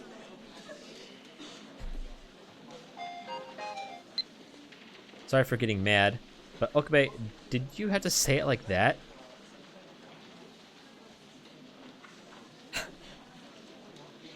Neither of them are, like, nice, but one of them is not mean. I'm fine either way. Like, you know, like, I'm on board, you know, kind of thing. But the other option is, what the fuck you talking about? Get back to work. This will trigger, to which you don't need to reply. Later you receive another message from her. This will trigger the second true ending flag.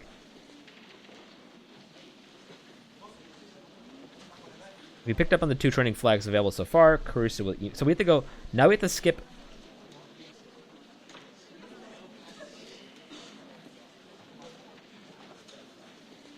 Now we need to skip all the way to chapter 7.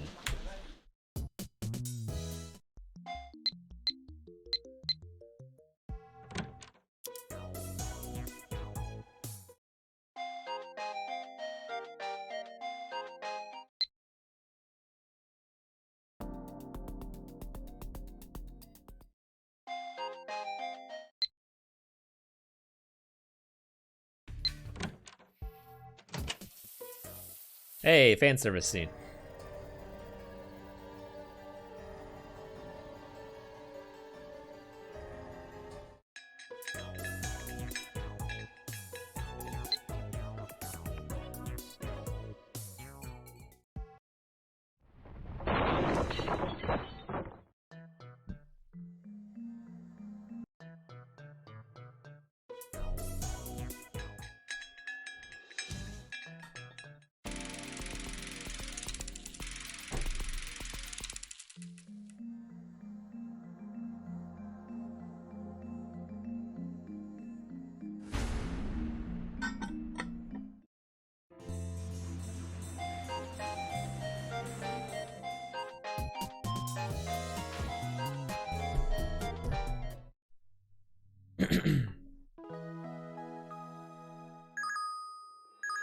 Oh god, my Yuri die time.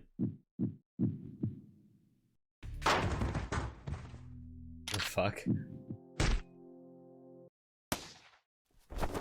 Well, my Yuri just got capped.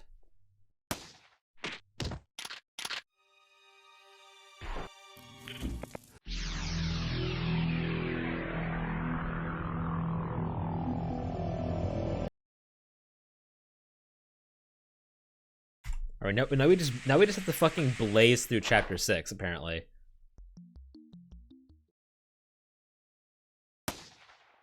Capped again.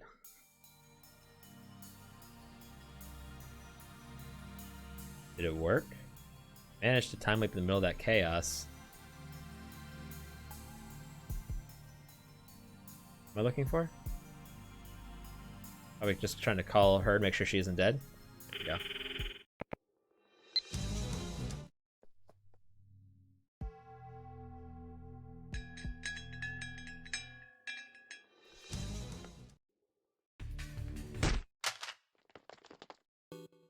Chapter 7, so we basically skip this entire chapter. And that should be the last one.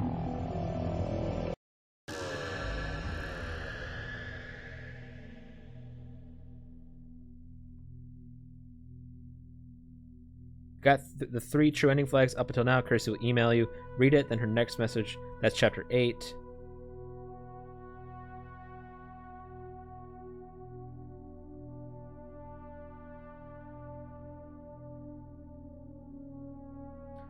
Yeah, so chapter 10 was not in my first playthrough.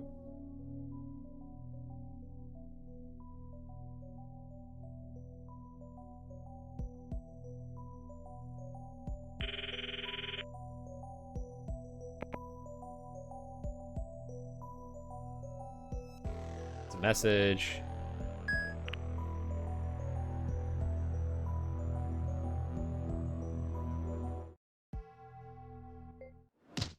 Died again.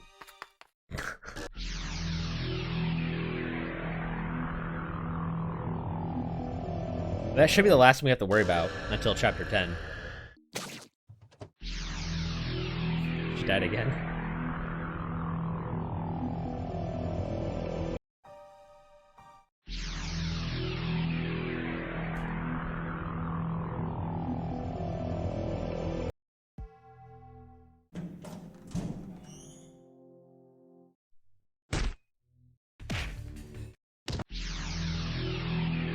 Goes.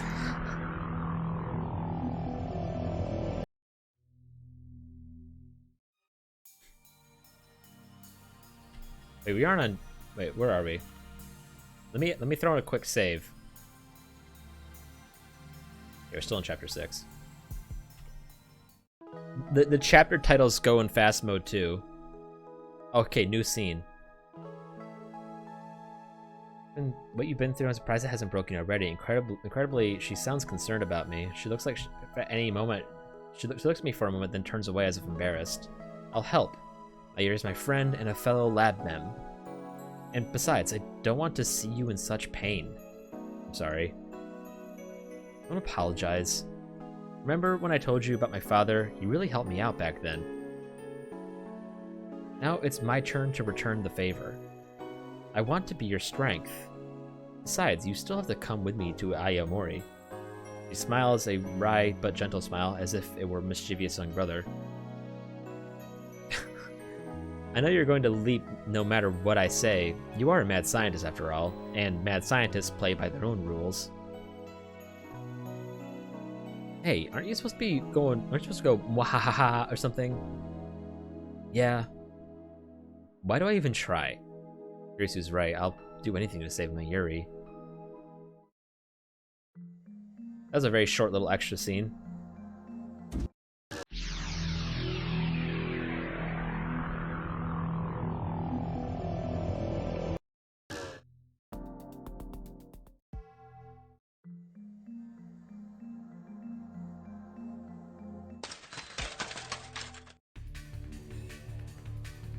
Who's?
I should have saved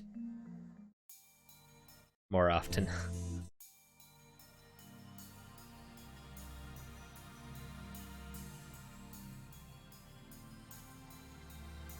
Yeah, I saved at the start of this chapter.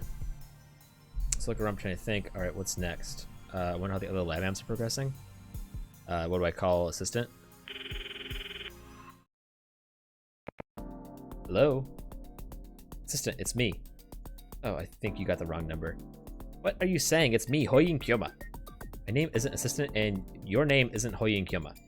Would you prefer to be called Kirigohan and Kamehameha? What? I hear rattling from the other side of the phone. How do you know about that?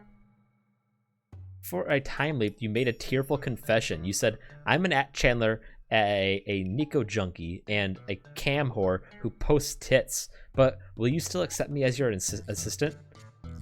And I, of course, replied, you may be an Chandler, a Nico junkie, and a cam whore who posts tits, but you're still a member of this lab. And that makes you my assistant now and forever, so wipe your tears, for there's still much. I'm gonna post your personal info all over VIP if you don't shut your mouth right this second. Wow, threatening to dox. Very sweet of you. Kidding. Are you there? How are things there? Fine, you called at the right time. We need to talk. It's like that, we're back to normal conversation. Be right there. Okay, I'll be waiting. Takes us out back to the lab.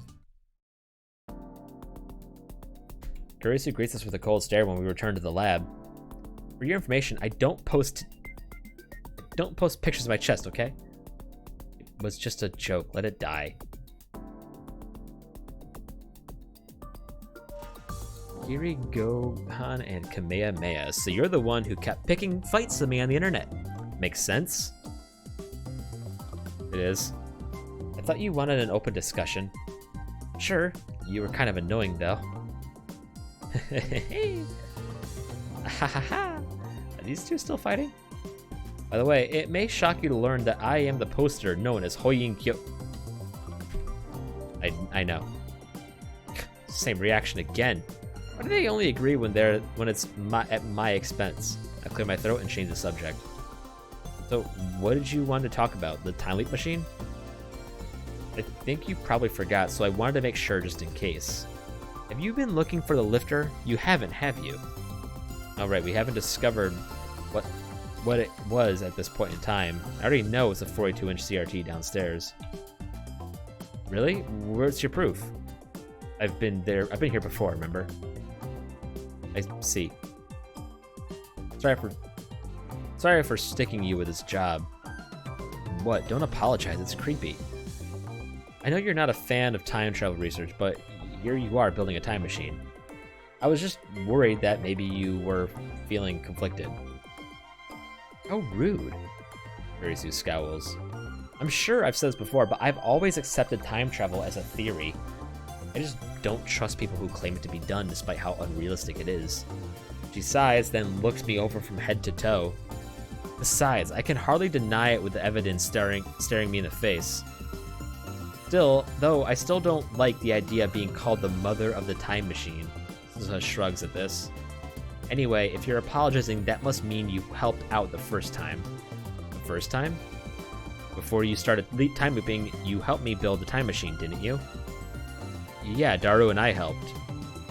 Then don't worry about it. I wouldn't want you to have to do it all over again. And right now, it's more important to repair Amane-san's time machine and search for her father. Sorry. Don't you apologize now, it's weird. Well, back to work. I should be able to get a lot done now that I know about the lifter. Kurisu waves and vanishes into the development room. Better not disturb her. The time limit is approaching. What else can I do? That's a new scene.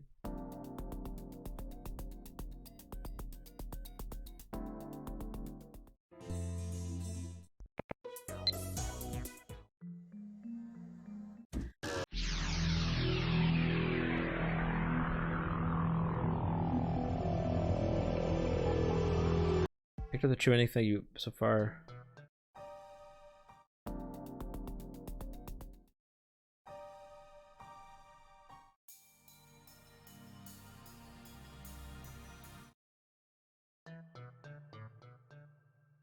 This is where Mayuri drops her huge fucking brain, right? Yeah.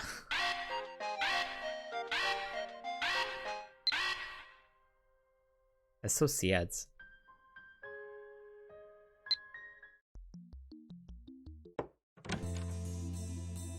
And now it's even more Seeds.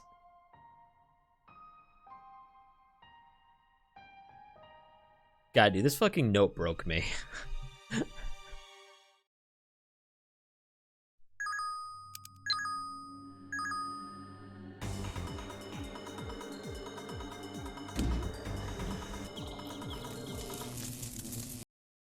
Okay, chapter 7. Remember to save.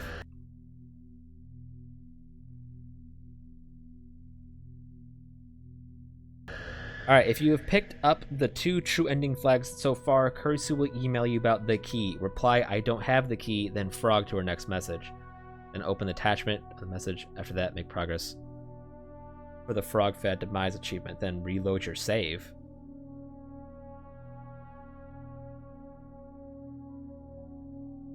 Oh, no. Okay, alternatively, choose I don't have the key, then security to our next message, then reality to the message after that, then read the final reply to the 3rd true ending flag.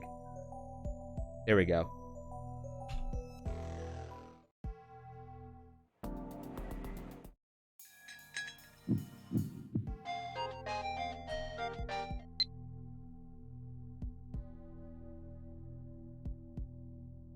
There's nobody at the lab. I don't have a key, so I can't get in. When are you coming over? I just assumed you would be here, like usual. It kind of feels like I'm visiting your home. Not that I want to visit your home or anything. What a fucking tsundere, dude. Use the one hidden in the switchboard next to the door.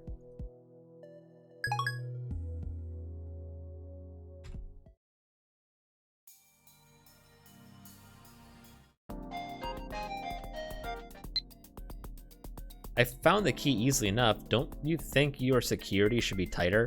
Should have thought about that before picking a fight with CERN, lol. Also, what's this frog that's been left with the that's been left with the key?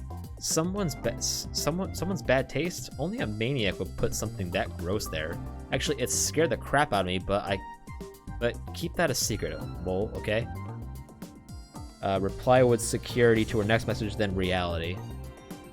You're right, I was careless. I should have known better.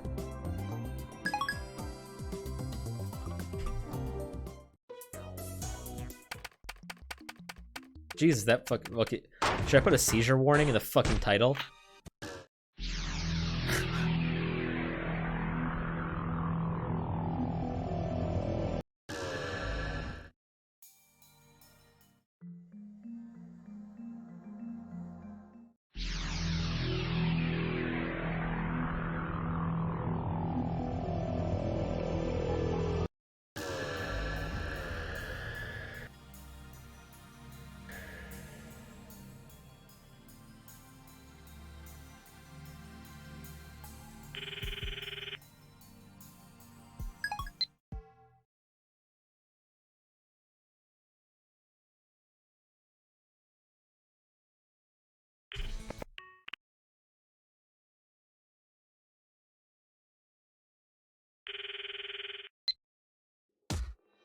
Dude, it's 4C, remember?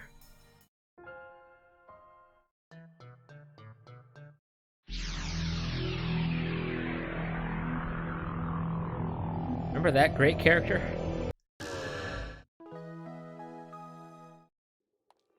When do I get her next? There it is. Are you seriously considering electronic locks and car keys? Who has that kind of money? You're being ridiculous as usual. You need to face reality for a change. I need to play that game at some point. Alright, I'll tell you the truth, but keep it secret. CERN is after us. I need your help.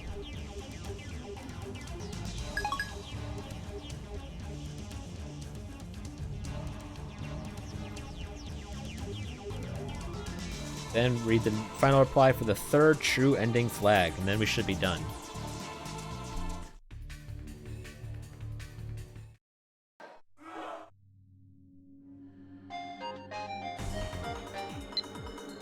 I can't tell if this is true or just more of your usual BS. Okabe, this is a serious situation. You're turning into the boy who cried wolf, so only tell me the truth from now on, please.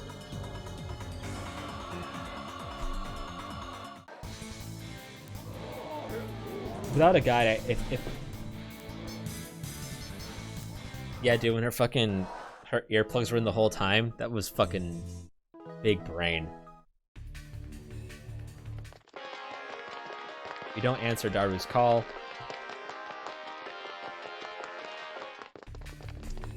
But we answer Kurisu's call.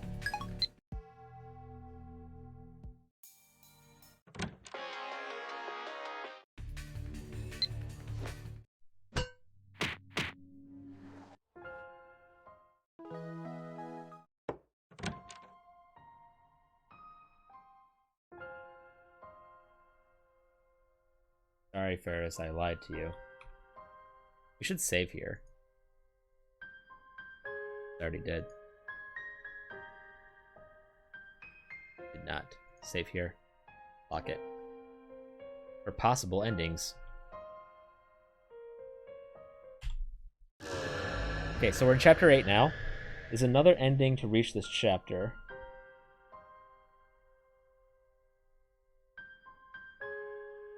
You got all 3 true endings up until now. Kurisu will email you. Read it, then read her next message later. Read her next message later in the chapter later for the 4th true ending flag.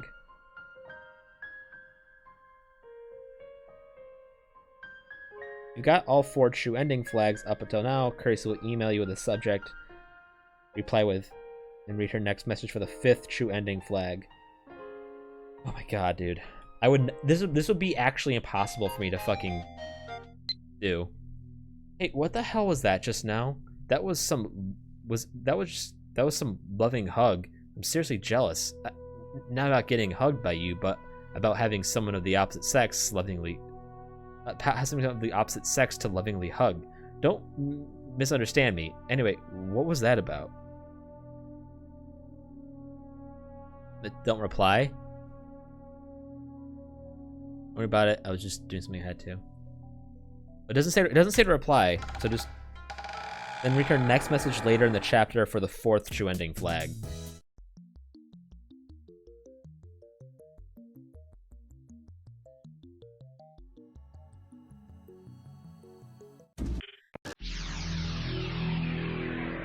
You want a slice of that scientist cake. You know what I'm saying? Lukiko's gotten her fair share.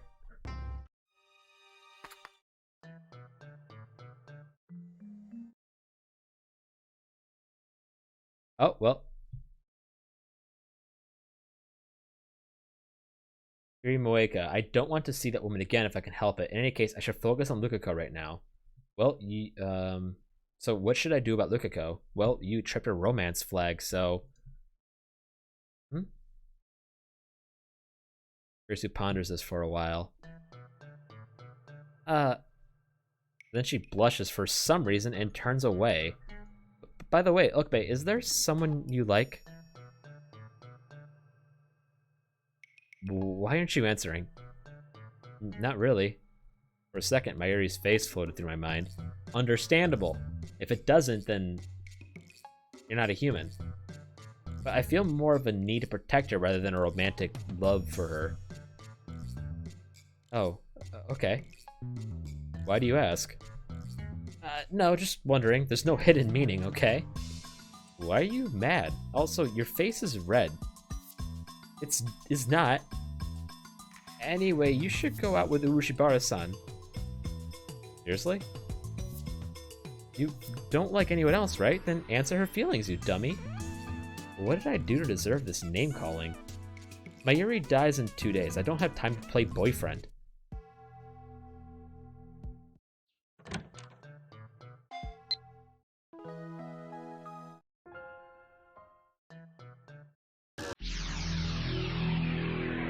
So much fucking time leaping in this game, I forgot.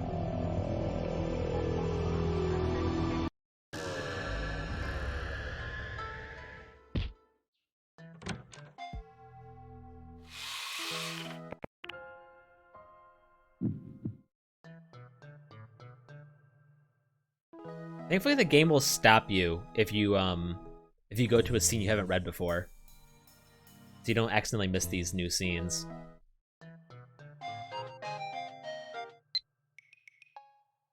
From an unpopular girl. I don't really care if you get yourself a girlfriend, but don't forget about the time machine. This thing is serious. We need to get everyone together and decide what to do with it. I understand you're doing this for Mayuri's sake. Just remember there's more to this than just Urushibara-san. To be honest, I'm still afraid of this monster I've created. I'd feel better if we could talk about it. That's the fourth true ending flag.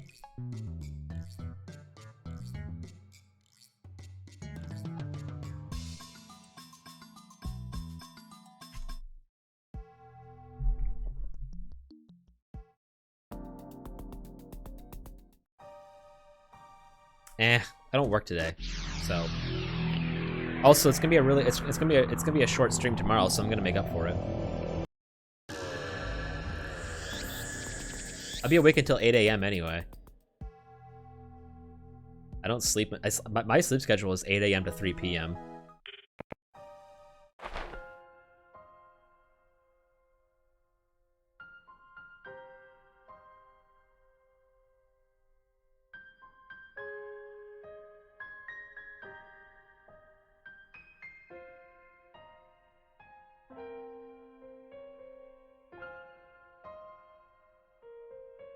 Where we go, we don't need sleep. Will you remember me? Yes. With just one call to the phone wave, name subject change, I can send Luca's message to Luca's mother's pager. Place figure on top of mine. There we go. Okay, so that was right. That was Okay, we're in chapter 9. You've gotten all 4 up to now. Chris will email you subject line, contact me, idiot, reply with worried. Okay.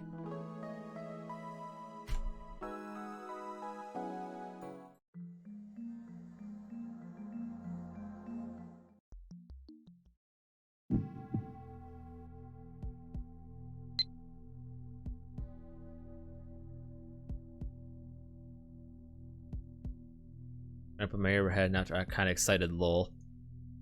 I had no idea there'd be crowds. Save me, oars.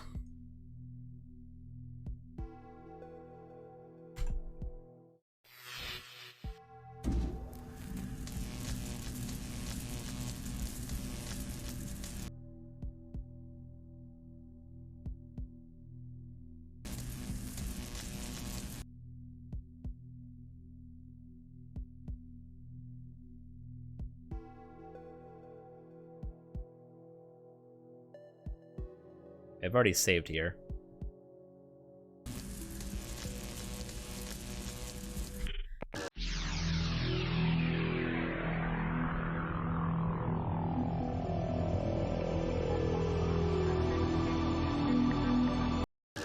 Oh wait, stop.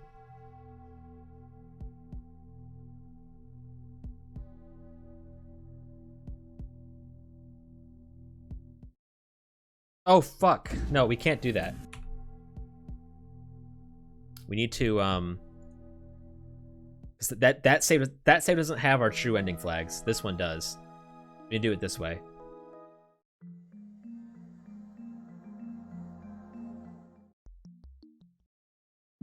A little bit more skipping than we usually do. So apparently if you at the line, should I really leap now, do nothing for an extra scene. When Kurisu calls later in the chapter, ignore it for a scene with Moeka.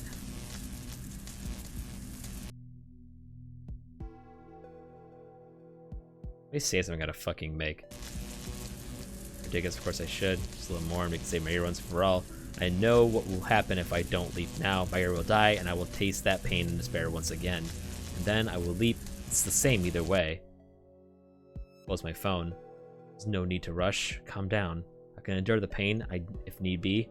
I should exploit my one advantage, the time leap machine, to the fullest extent possible, and that means knowing exactly when my Yuri will die. The pattern— oh no!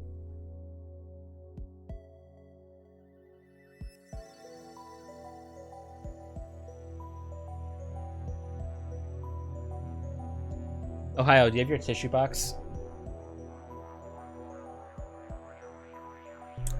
Well, remember that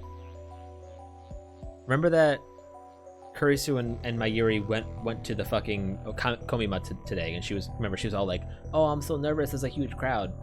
The pattern suggests that Mayuri's death should happen around 7 or 8 tonight, but things are a little different this time. Moeka killed herself before Mayuri was scheduled to die. How much influence will that have on Convergence? There's a chance Mayuri won't die. We might already have won. In that case, I shouldn't waste my effort time leaping.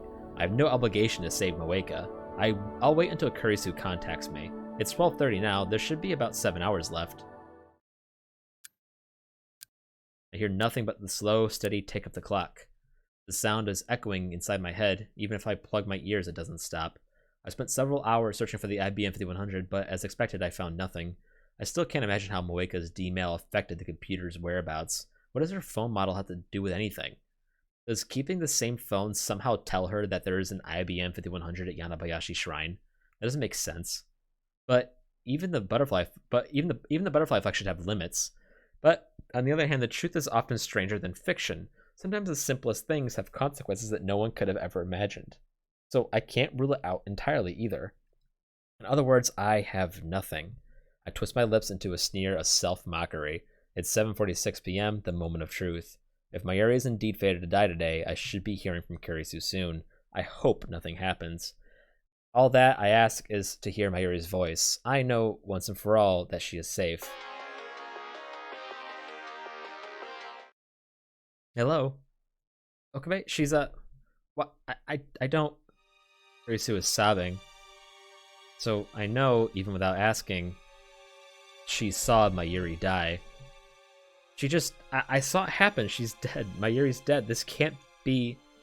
She suddenly collapsed. Why? It doesn't make sense. She's not breathing. She won't answer at all. Please, Mayuri. Okay, what do I do? Please, help. Mayuri's dead. I'm sorry for making you go through this. With that, I hang up the phone. Maybe it's because I didn't see it happen, or maybe my heart was simply gone numb. But this time, I don't feel much pain. I hate myself for it. Pound my fist against the table. As expected, the deadline is around 8 p.m. to 6 on the 16th. Unless I change the world line before the time limit, my Yuri will die. I forgot about... I was like, how come... I was like, I remember that scene from the anime, but it doesn't happen. I put on my headgear and activated the time leap machine. I must obtain Moeka's phone no matter what it takes.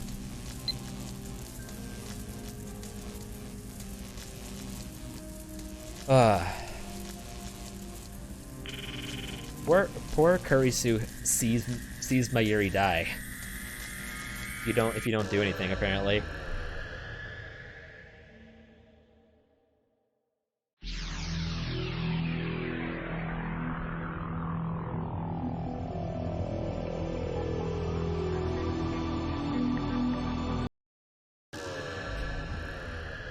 Make several consecutive leaps to travel back to the 11th. When I arrive, it's just past 8 p.m. Heading out, leave the lab without waiting for the others to respond.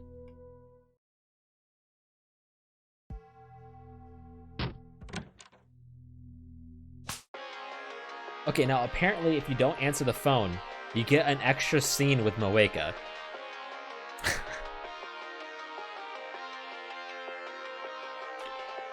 she have picked a worse time? I try again, this time asking nicely to borrow her phone. Moeka doesn't reply, she's staring at her phone. As she realizes that it's not her phone ringing, I see fresh tears pull in her eyes. She hangs her head. Why won't you respond, FB? You're the one who recruited me. Moeka starts typing yet another mail. I guess she really doesn't recognize me. This is frustrating. Why is she acting like the victim here? Does she think she's a tragic heroine? Does she think she deserves sympathy? You don't have the right to be so weak. It's Mayuri who deserves sympathy, not you. There's an extra scene. He died countless times because of you. Murderer. I swallow the word before it passes my lips. Damn it. Check it's Kurisu calling. I stand up and move to the entrance where I can take the call without letting Moeka out of my sight. Hello? Finally. Where are you? You promised you'd help with this phone wave, remember? Or is your lab mem number just for show?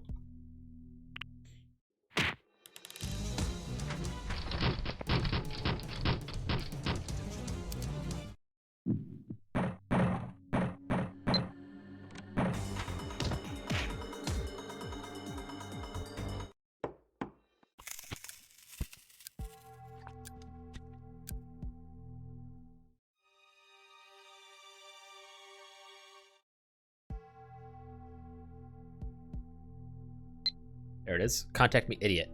Is everything alright? What happened with that courier lady? At least let me know if you're still alive. Don't say anything stupid like you're dead, okay? Please, just reply. Even an email will do. I'm so worried I can't even eat. Aww.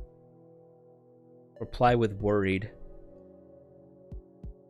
Don't worry, I won't die, not until I fulfilled my promise to go to Aomori with you. Oh my god. My heart.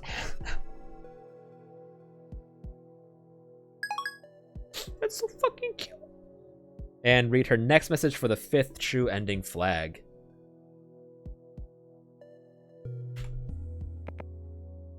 Fucking Christ, dude.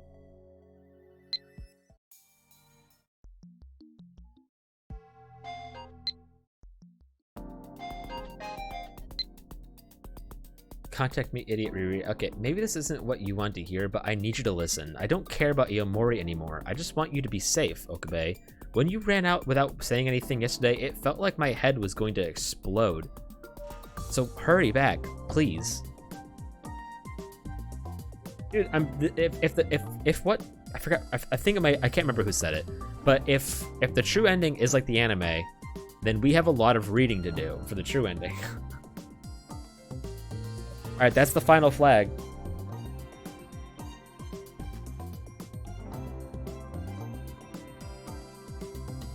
When given the option to send the D-mail at the end of the chapter, do nothing for an extra scene and a CG. Interesting.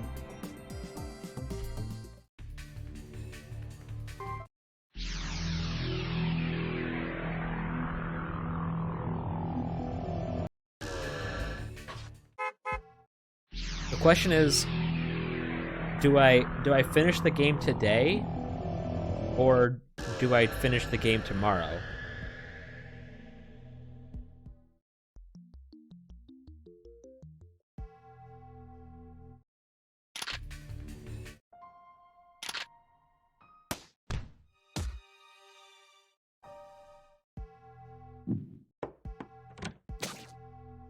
Fucking stab. That's so stupid. Take one last look at Moika's body lying there. Okay, so...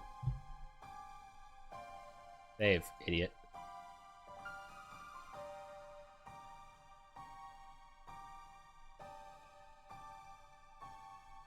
You think so?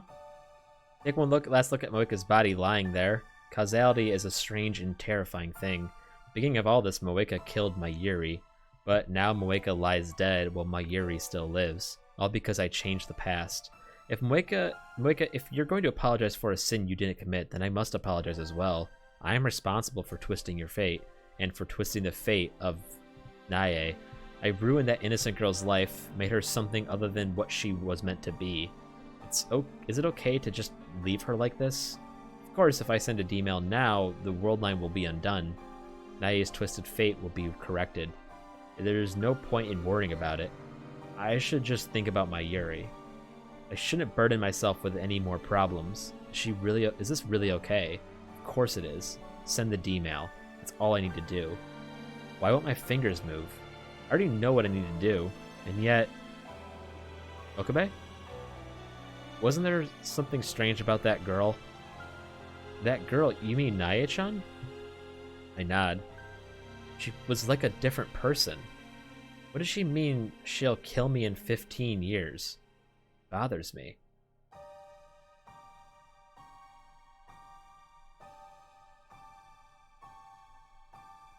Wait a minute, did I just put two and two together?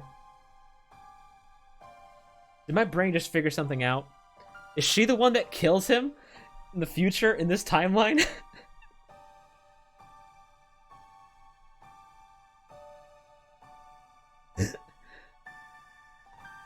Does she know something? What was she implying? Don't worry about it, Okabe. Send the D-mail right now. That'll solve everything. I put FB's phone in my pocket. I can't pretend I didn't see that. Nae's crime is partly my responsibility. All I needed to know, and I need to know what she meant when she promised to kill me in 15 years from now. I'm time leaping back to the lab. Kurisu sighs, but I pretend not to hear it.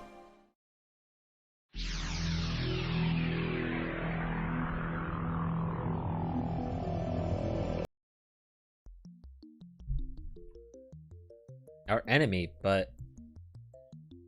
Kurisu glances at Moika, then whispers into my ear. Isn't she our enemy? About 7 a.m., right? Huh? Well, yeah, but where did that question come from? After time whipping 4 hours back, I find myself in front of the station. This is right after Moika and I met up with Kurisu after returning to Narita Airport. After this comes Mr. Brown's residence. Moika is standing a few meters away, kicking the dirt in boredom. Moika was dead just a few minutes ago, but now she's perfectly fine. I feel no surprise. I suppose I've grown accustomed to this particular facet of time travel. After all, I've seen Mayuri come back to life countless times already. There is one other thing experience has taught me. Today, Moika and Mr. Braun will die, and there's nothing we can do to stop it. I know it's cruel, but I didn't come back here to save them. I don't have time. I don't have the means to, and it isn't my problem. The problem is Nae. We arrive in front of Mr. Braun's house just like we did before I time leaped. But this time, I wait outside with Kurisu. Moika enters alone, expressionless as ever. While we wait outside, I tell Kurisu what's about to happen. I also tell her to wait a little while after she hears the gunshot, then go inside and take Mr. Braun's phone. It feels like an eternity passes in silence. And then...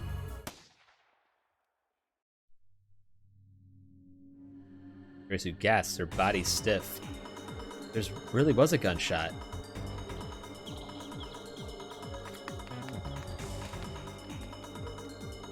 I immediately look around. Just as Kurisu told me, I see a girl come out of the window.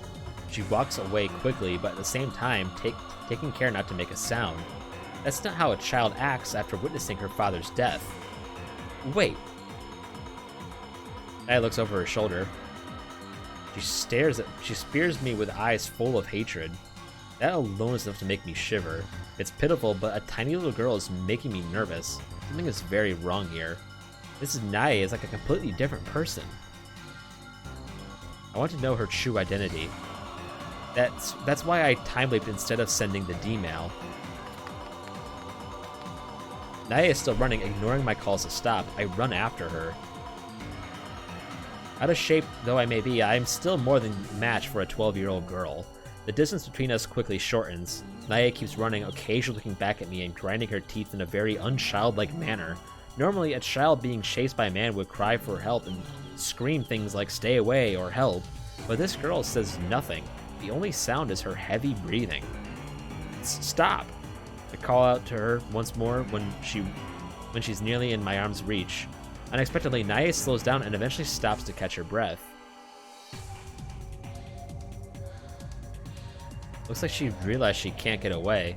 From the sound of her breathing, she must be at her limit. We're alone. Kurisu and Moeka might still be at the house, and the streets are empty thanks to the Oban holidays. Perfect. I was afraid someone might report me as a child molester. Now I can get what I need to know out of this strange girl who looks like Nae. I call out to her as I catch my breath. Are you really Nae? Nae glares at me as she catches her breath. You plan to kill Kiryu Moeka after this, don't you? That's right. She punctuates her nonchalant reply with a cruel smile. That's not the face of a child. Revenge for your father? You and Kiryu Moeka killed Daddy. Your dad killed himself. He blew his own brains out. He would have done it even if we hadn't been there. It's not our fault. I don't care. What? Kiryu Moeka was there when Daddy died, but she didn't stop him. I won't forgive her. Nor you, Okabe Rintaro. You weren't there, but Daddy would have died if you hadn't gotten involved. Wait, did she blame me for finding the IBM 5100? How the hell was I supposed to know? But I won't kill you now. I can't. Tiny little girl, barely half my height, looks up at me with a smile that chills my body. I'll kill you in 15 years. Keep living in fear until then. I get on my knees and grab Nae by the shoulders. I hold back my terror and meet her stare for stare, and yet the girl doesn't even flinch. Who are you? She isn't Nae. What do you mean you'll kill me in 15 years? Exactly what it sounds like. 15 years from now, I killed you. Killed? Why is she using past tense? Nae laughs once, a harsh and mocking sound. Then she leans in and whispers, You still don't get it? Just now, you asked who I am. I am Nae, no doubt about that. But I remember the next 15 years. No. Did she time leap? Nae suddenly whips out a knife, catching me completely off guard.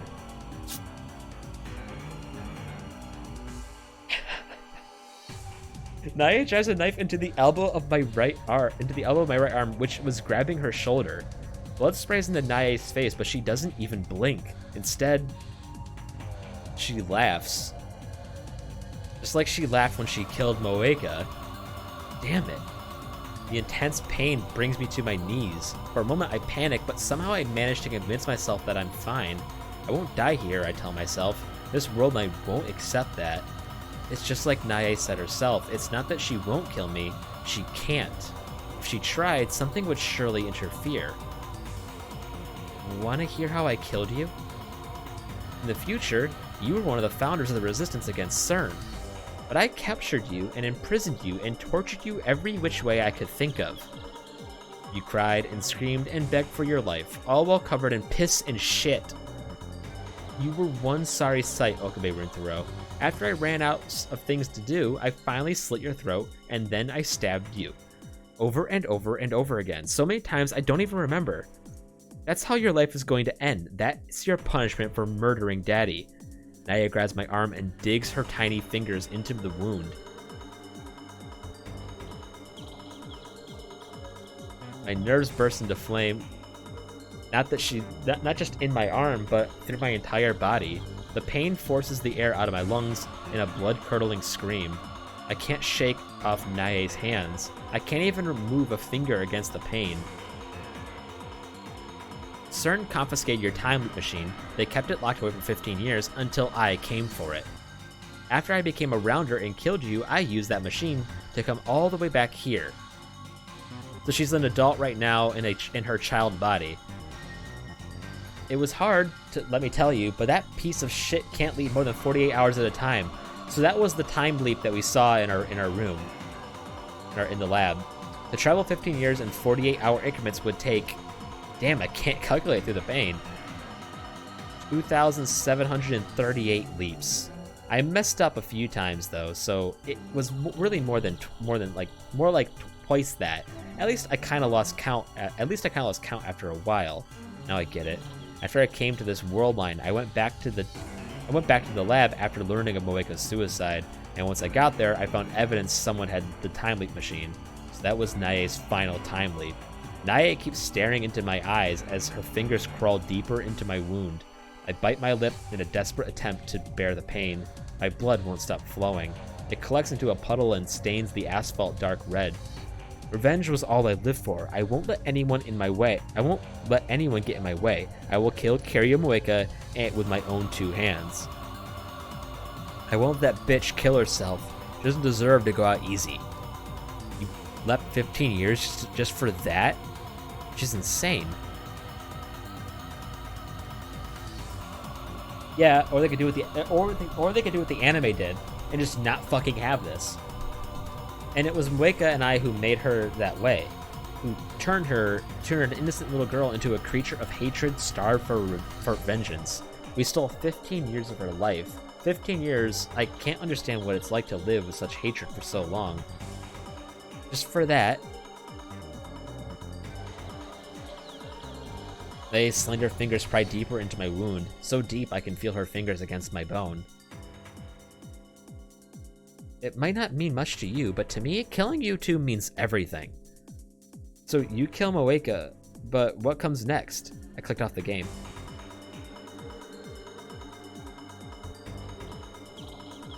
Next? Are you gonna repeat those 15 years all over again? What do I care about those 15 years?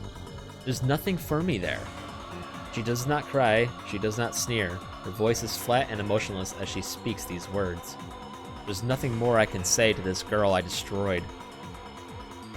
At last, Naya lets go of my arm. She looks in disgust at her hands, now covered in my blood. I don't need anything from you now. Just wait in fear and regret, Ogbe Rintaro, until I come for you in 15 years. I'm powerless to stop her from running away. Dry laughter leaks out of my mouth. Girl's discontent from causality, just like I ran. Disconnected. I asked her what she would do after killing Moeka. She didn't answer. The first time she lived those 15 years, all she had was revenge. And after time leaping thousands of times, she enacted that revenge. How will she live those 15 years the second time around? Will she kill me again? Will her revenge be complete then? Or will it continue forever until she forgets why? The thought squeezes my heart like a vice.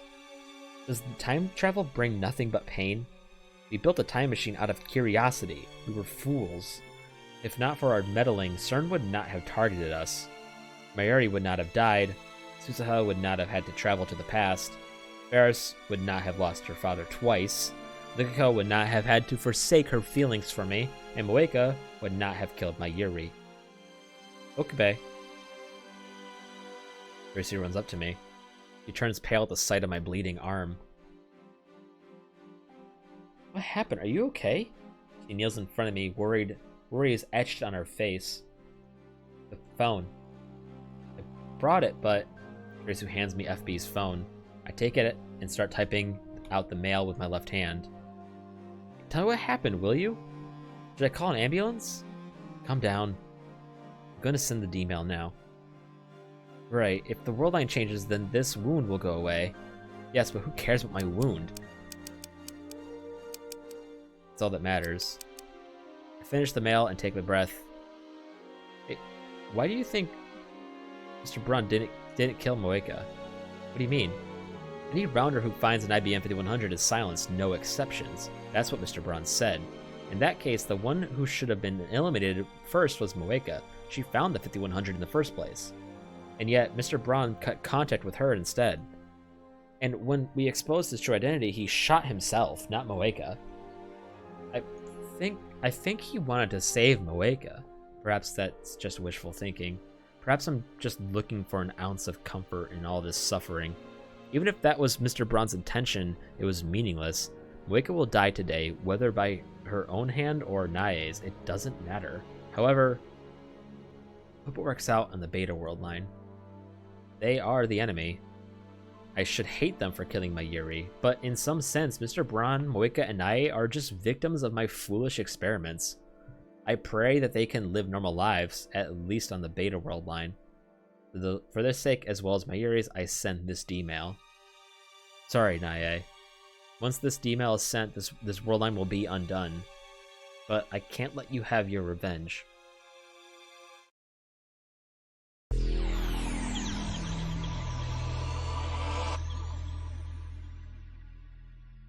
Alright. The world shatters, warps, and reforms. Eventually those sensations disappear and color gradually returns to the world. I find myself standing in the street near the lab. The burning pain in my right arm is suddenly gone. I look down, there's no wound, no blood. Instead, I'm holding a convenience store bag with 2 bottles of Dr. P. I guess it worked. I head straight for Moeka's apartment. When I get there, Moeka opens the door normally and peeks out at me. She looks fine, no sense of despair, no blood stain by the door, no knife either. Wakabe-kun? How'd you know where I... Let me kill some time here. Barge into the room. The hour of Moeka's death passes with no sign of Nae. The world line has changed. I don't need the IBM. Sends me the mail. Feels like... What do you mean? This also we've saw before. So she'll let us skip soon.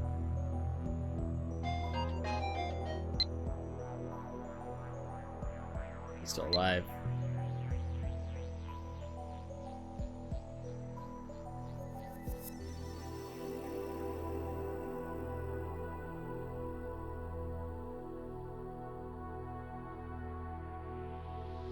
We meet again in 15 years. Yeah, okay. Wonder what happened to Nae. Can't get that childish yet hate-filled voice out of my head. On that world line, I turned an innocent girl into a murderer. I bite my lip hard enough to draw blood. I won't fear you, Nae, nor will I repent. That world line has already been undone, but how will things turn out on this new world line? There's no point in thinking about it. If the plan worked, the IBM 5100 should be back in my possession. And if that's the case, then there's no need to stay on this world line either. Okay, we should be...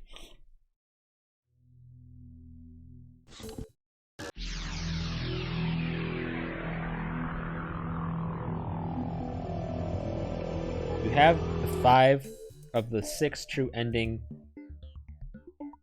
flags. Are we almost done with getting the fucking special ending? Okay, so if you have the 5 of the 6 true ending flags, reply where you are to Curious's message to lock the true ending. Mayuri calls, answer it for an extra scene. Finally, your ending will be determined by how many true ending flags you have. If you have none, you get Mayuri's ending. If you have 1 through 5, you get Curious's ending. If you have all 6, you get the true ending.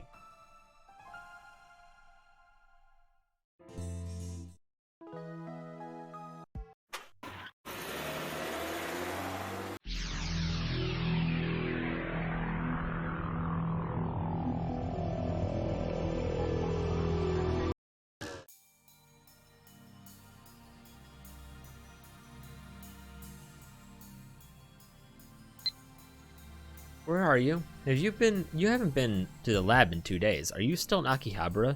We're worried, you know.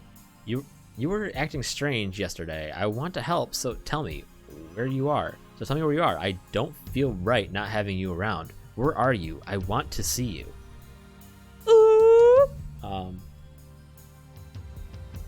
Let me be alone. I need to think. Okay.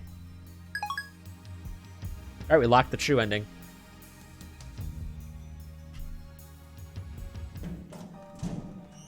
It's locked, baby.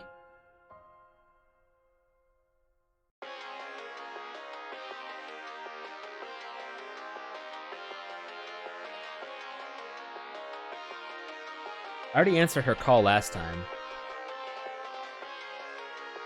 Your phone's ringing. Oh, yeah, it's my Yuri.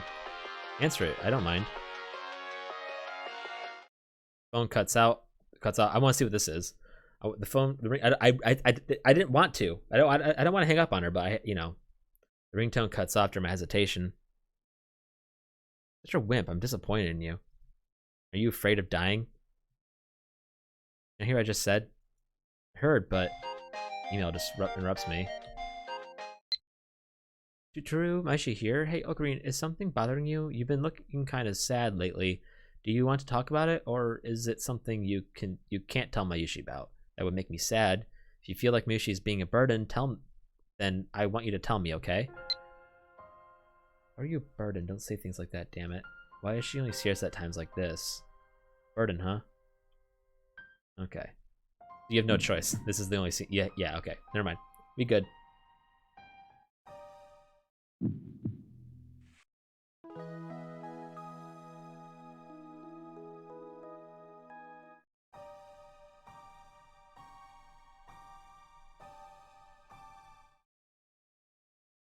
Okay, new scene.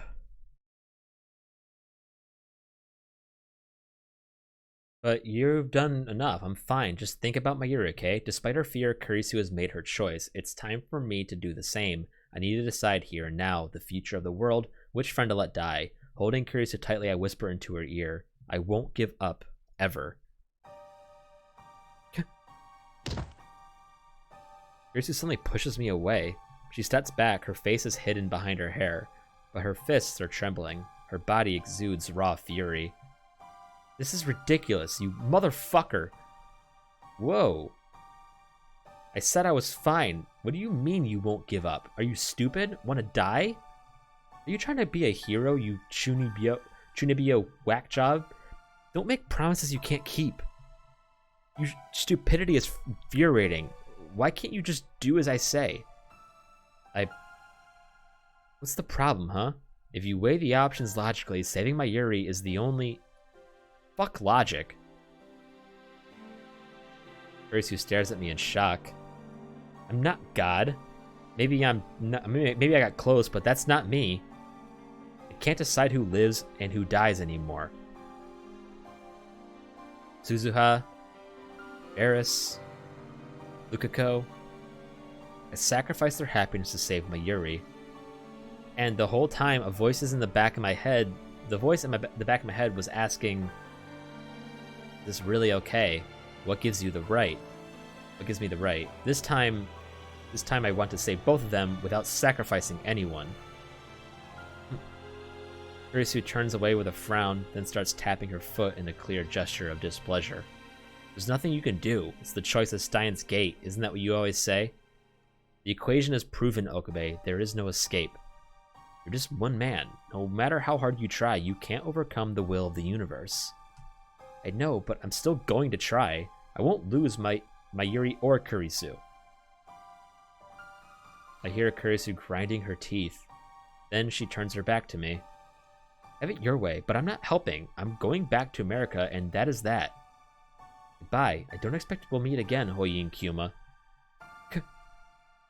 I can't believe this. How stupid can you be? You're so stupid. Kurisu disappears down the stairs, muttering insults until I can no longer hear her.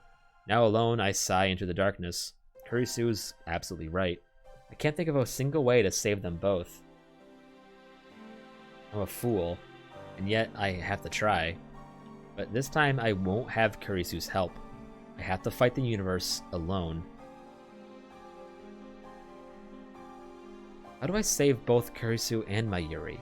I can't use D-mail, too much could go wrong. I don't want to make the same mistakes again. In the end, all I can do is time leap.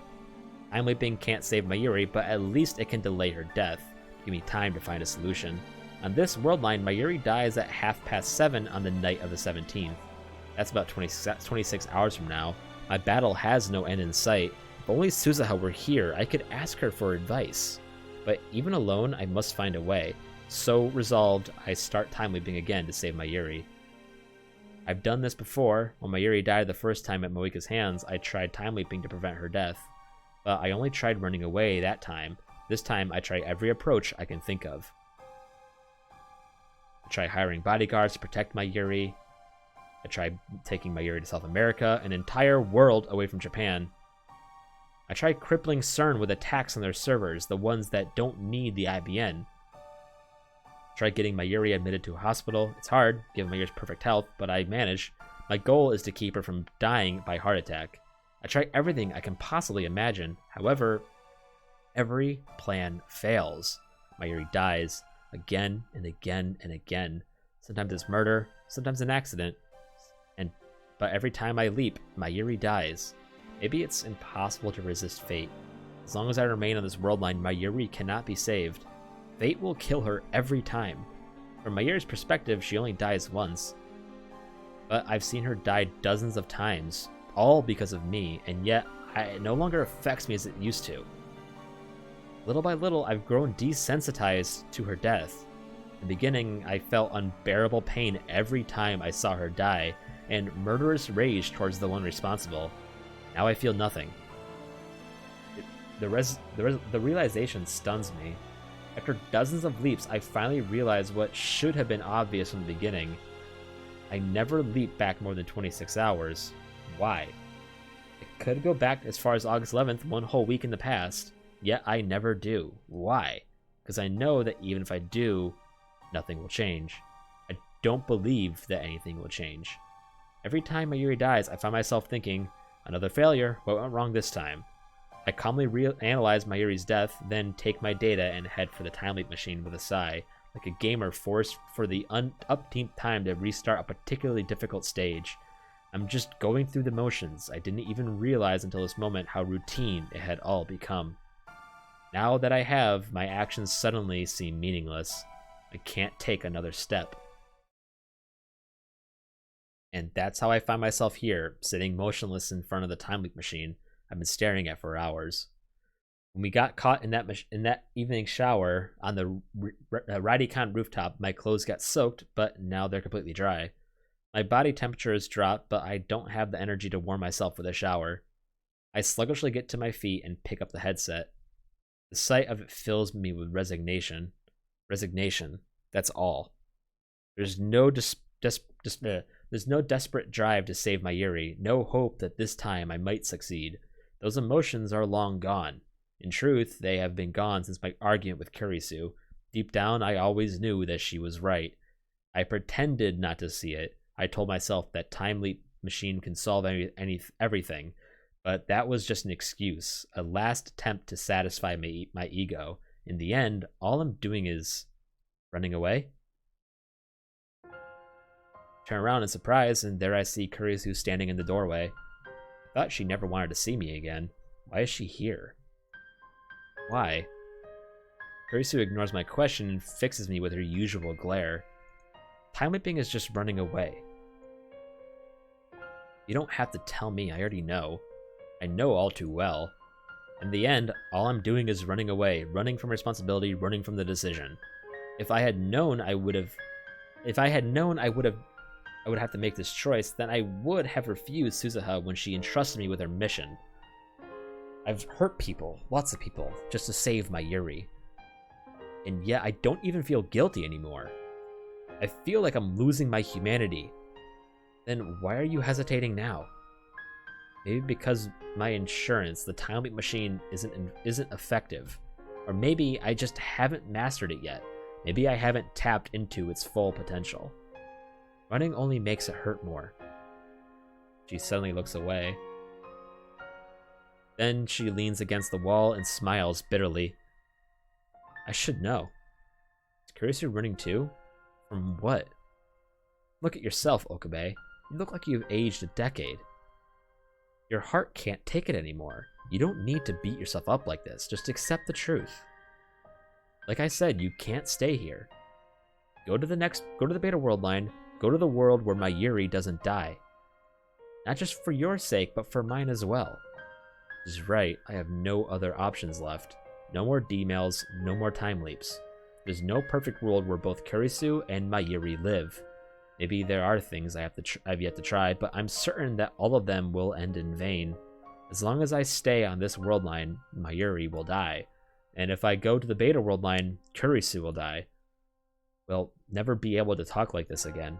It's only been 20 days since we met, and yet memories of Kurisu flash before my eyes. Hey, could you not talk about me like that? I'm perfectly fine. Let's say we wanted to make a machine that could physically transport people through time. What would we need?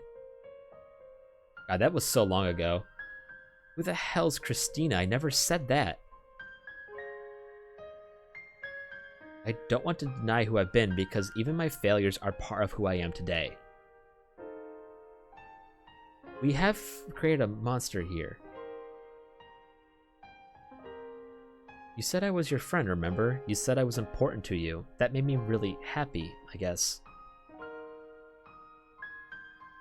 Once we're done upgrading the phone wave, I want you to come with me. Fucking clicked off the game again. I hate this. I want to be your strength. Thank you. I know you're hurting for me. So much has happened these past 20 days. We argued, we exchanged insults. We made incredible discoveries together, and when confronted with the implications, we shared our fears. Whenever I hit a dead end in my struggle to save Mayuri, I always turned to Kurisu for help. She always listened, she always believed me. And I've helped her too when she was distraught over her father. We promised to go to Aomori together. Without this girl's genius on our side, we would not have the time leap machine. Proud, passionate Makise Kurisu, always strong, or at least pretending to be, a little nosy too, and serious to a fault. Before I knew it, she had become the center of the lab. From the very beginning, I was attracted to her radiant confidence. I found myself mesmerized by her every gesture, hanging on her every word. I listened enraptured whenever she presented her latest theory. At the end of the day, the reason I never called her by her name was because I was too embarrassed. I admired her, I longed for her, I didn't want to admit it to myself. yeah. Only now do I realize the truth. I love her.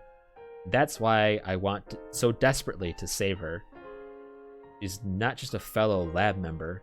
To me, Kurisu is far more than that. And yet, I have no choice. In the end, everything she said was right. I can't save you. I'm sorry. In a desperate attempt to hold back tears, I bite my lip tightly. The taste of blood spreads through my mouth. Why does it have to be you? Why? Pound my fist on the table. Silence. Nothing moves. Outside the window is only darkness. Is this what it's like to be the only person left in the world? Hey, Okabe. Once you go to the Beta World line, Mayuri and Hashida will forget the time we spent together, right? Kurisu's cheeks start to redden, and she turns away. Will you remember me? Her voice is barely a whisper. Of course I'll remember you. Of course I will. There's no way I could ever forget the girl most important to me. Eh? You mean... What the hell are you saying? The truth. Proof. I need proof. Come up with a formula otherwise. Kurisu is getting flustered for some reason. When the anterior pituitary gland hypersecretes ACTH, and gamma waves induce stochastic resonance. We can assume an infinite Hausdorff dimension of the Hilbert curve. That is, we can measure the asymptotic line with positron emission tomography.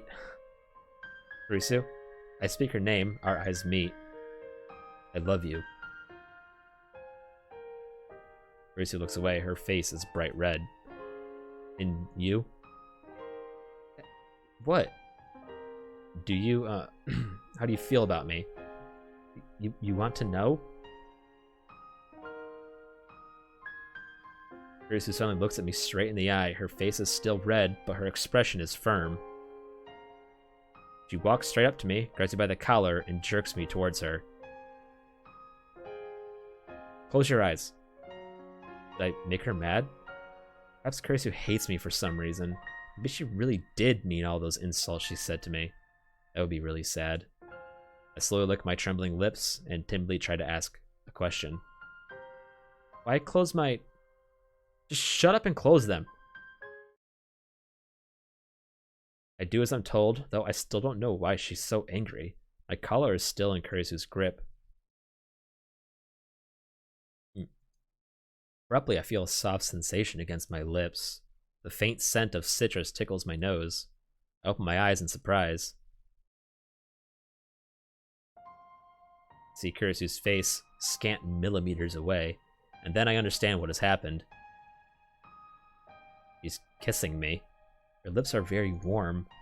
My mind goes blank. I'm unable to think. I want to stay like this forever, but soon our lips separate. Kurisu looks down shyly. It's not like I did it because I wanted to or anything.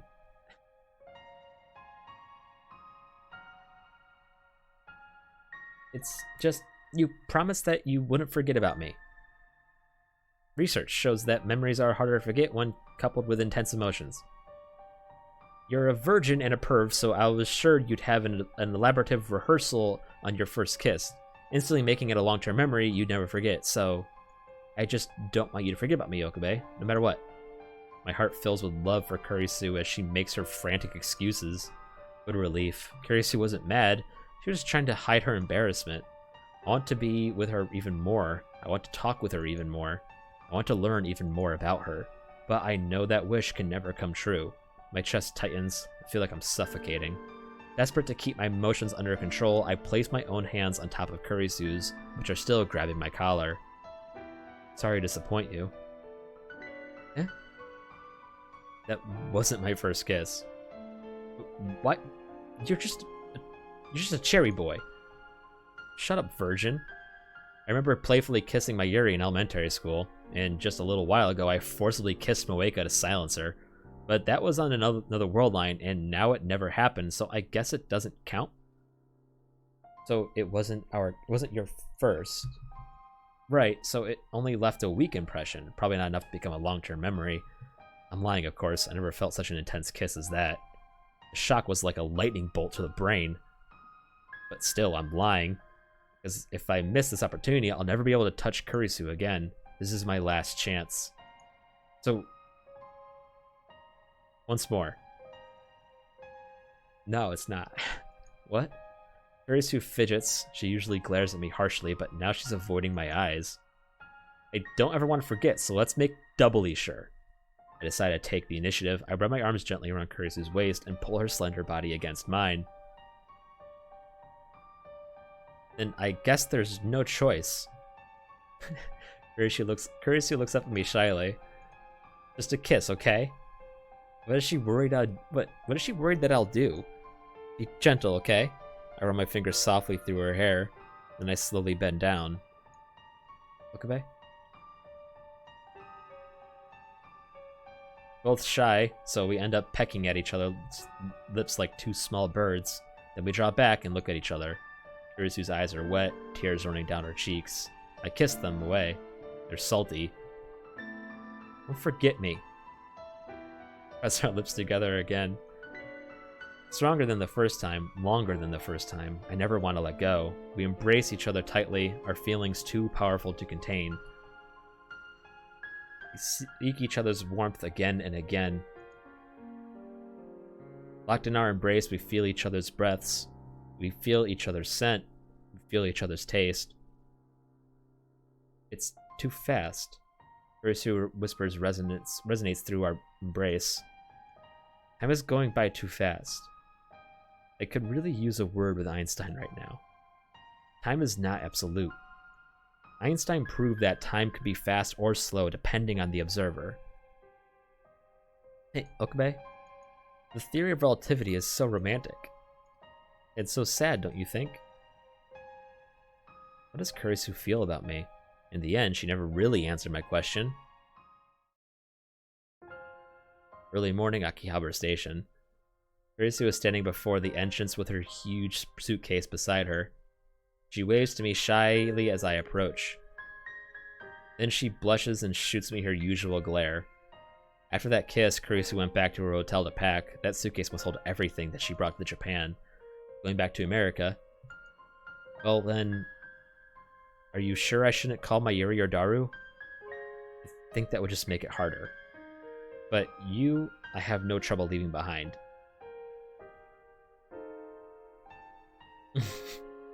But have it still stick, right? That was a joke. Kurisu looked like she was about to cry. I'm sure I look just as sad, but I won't cry. I don't have that right. This is a souvenir. Take it. I hand her future gadget number 2, the bamboo helicam.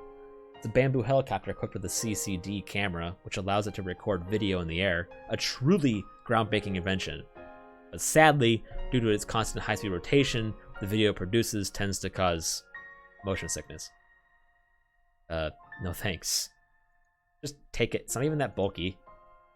I wanted to give her future gadget number 7, Ghost in the Ball, but it was too big. Kurisu accepts baboon helicam with a strained smile. Fine, I guess I'll take it. And then silence. Or no words of farewell. Just look at each other. Sorry I couldn't go with you to Aomori. Yeah. But these 2 weeks were fun in their own way. Give my regards to Mayuri and Hashida, okay? Kurisu spreads her arms wide. Without a moment's hesitation, I step forward and embrace the girl genius one last time. Hang in there, Okabe. Stay well. Kurisu smiles faintly, then turns and walks towards the entrance with the suitcase in hand. I watch her go, unable to move a muscle. I want to stop her. I want to wrap my arms around her and tell her to stay with me forever. But I can't. This is what we decided. To save Mayuri, save the future. Sorry, Kurisu. I can't save you. Kurisu will disappear. She'll be left behind on this world line. There's no place for her in the coming world. I will remember you, Makise Kurisu. I'll remember your warmth. I will never forget you. I don't know whether Kurisu hears my words. She keeps walking. Stride steady. Back straight. Long, silky hair fluttering in the wind. She's quickly fading into the distance. But I can tell. I see her shoulders trembling. We will never meet again. Our world lines will never cross again. I'm glad I met you, Kurisu. I would have been lost without you. I love you. Bye. I stand there in the entrance as commuters file past until long after she has vanished from sight, afraid that any motion, any thought might cause the tears to fall.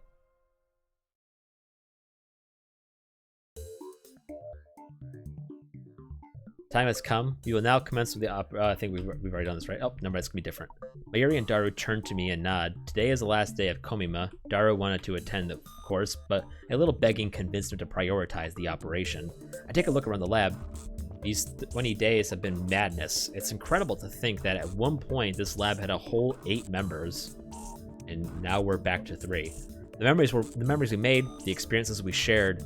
To save Mayuri, I will undo all of them. There is sorrow in me and guilt. I engraved them deep inside my heart. I'll never forget. I mustn't forget these long yet short summer days. But still, I choose to erase our memories. I choose to return everything back to normal. Suzuha's mission is irrelevant. I'm not doing this for the future. As long as Mayuri lives, as long as Mayuri lives, nothing else matters. Daru, you may begin. You sure? Yeah. Okie dokie. Daru starts typing on the IBM 5100. It's already connected to his main computer. This will get us into CERN's central database, where they keep the data they mine with Echelon. There we will locate the first email I sent on July 28th and erase all traces of its existence. With this, I can reach the Beta World line. At least Mayuri will be safe. I look at Mayuri. She's on the couch, sitting straight as a ramrod, with her grandmother's pocket watch pressed against her ear. She stays there with her eyes closed. Whenever Mayuri wants to calm down, she listens to the sound of the pocket watch. Earlier, I told Mayuri everything. I guess she's come to terms with it in her own way.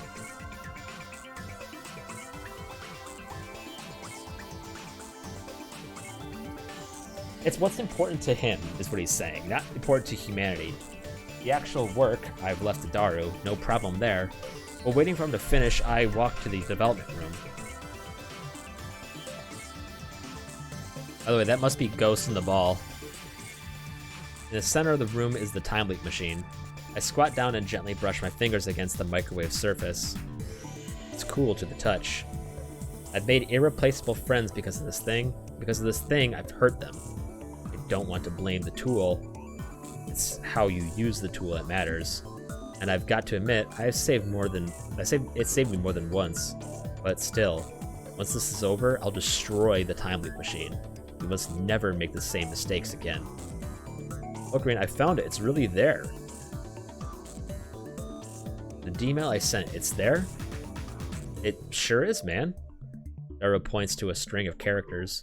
The name is there, followed by the message I wrote about Kurisu's death. 3 lines total, each 12 characters long. This data led CERN to our doorstep. At FB's instruction, Moeka and the Rounders attacked. If Suzuha is right, then by erasing this data, we will escape from Attractor Field Alpha, where CERN dominates the future. That will take us to Attractor Field Beta, to the Beta world line within its range of convergence, to a future without Mayuri's death. Mayuri is standing next to me, gazing intently at the monitor. He grasps my hand firmly. Ocarine. It's okay. Looks anxious, so I pat her on the head to calm her down. Everything's set. One press of the enter key and data's gone. Daru stands up and gestures to the open seat. I'll leave that honor to you, Ocarine. Sit down and face the keyboard. This time it ends. Kurisu's face floats through my mind. I close my eyes and take a deep breath. Bye, Kurisu. Slowly, I raise my right hand and extend my index finger. Victory is at hand. Daru twitches at my cry.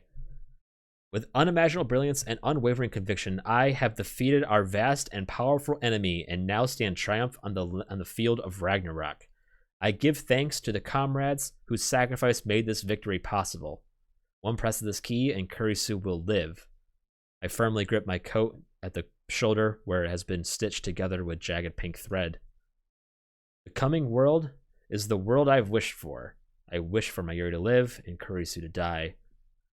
That is the truth, and I must never forget it. This is the choice of Steins Gate. This is the choice of Okabe Rintaro. Let the world be reborn.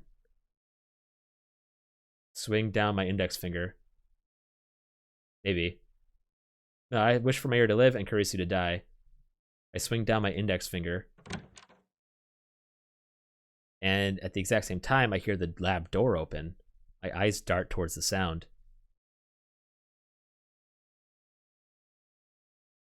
There in the doorway stands Kurisu.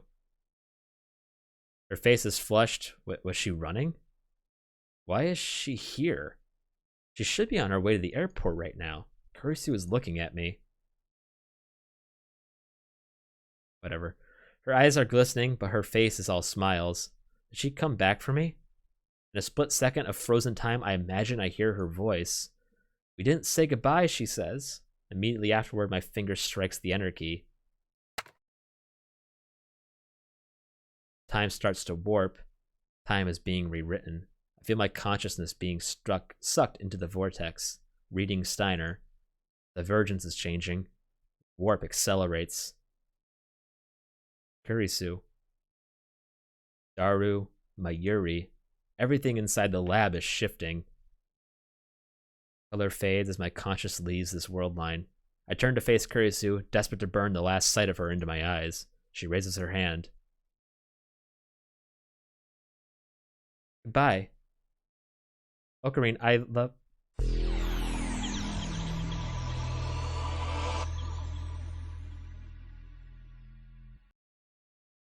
The world gradually stops spinning. Little by little, color returns. I look at the door. She was standing there just a moment ago. My assistant, Christina Makisekurisu. Now she is gone, vanished like a dream. I look around the room. Next to me is Daru. Behind me is Mayuri.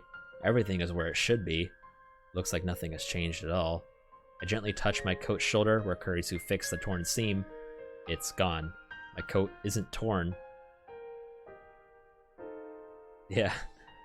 The stitches, even from having been sewn in the dark, have disappeared. There's no trace of that ridiculous pink thread. I stand up and head to the development room. Underneath the table, the time leap machine. No, that's not the time leap machine. That's the phone wave, name subject to change. Upgrades Kurisu made are gone. Nothing has changed. The world is exactly the same. In all respects, save one. Kurisu was never here. Every trace of her has vanished. Kurisu is nowhere to be found. Nowhere except in my memories. Mayuri and Daru are looking at me. Hey, who is Lab Mem 004 again? I need to ask, even though I know what the answer will be. Ocarine, there isn't a fourth lab mem, remember? Are you going to introduce a new member? Requesting cute girl. No. I knew that that would be like this. But the fact that they forgot her existence is saddening. So frightening. I am the only person in the world who remembers Makise Kurisu as lab member 004, so I won't forget. I alone will live with her memory engraved upon my heart. Now, time to proclaim my triumph. There are still things that must be done, and many sacrifices were made to get here. But despite all that, this is my victory. I have won. Feel maniacal laughter. Mayuri and Daru stare in wonder at my abrupt laughter. The last battle of Ragnarok is won. I, the insane mad scientist Hoyin Kyoma, with an IQ rivaling that of Einstein himself, have thwarted the organization, outsmarted CERN, and conquered the whole of space and time. Now, at the moment of my triumph, I stand before you as a god.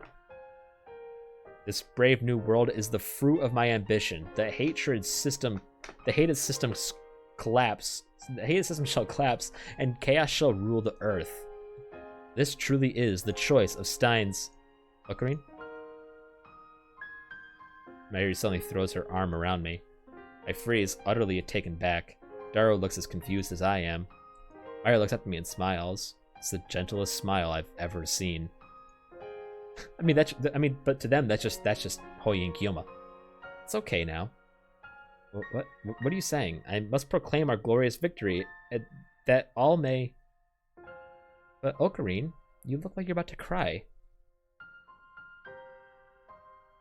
You don't have to try so hard, okay? I know you're doing it for me, but I don't want to be a burden. So you don't have to pretend anymore, okay? If you're hurting, just say so, like normal Ocarine would. But you don't have to worry about Mayushi anymore.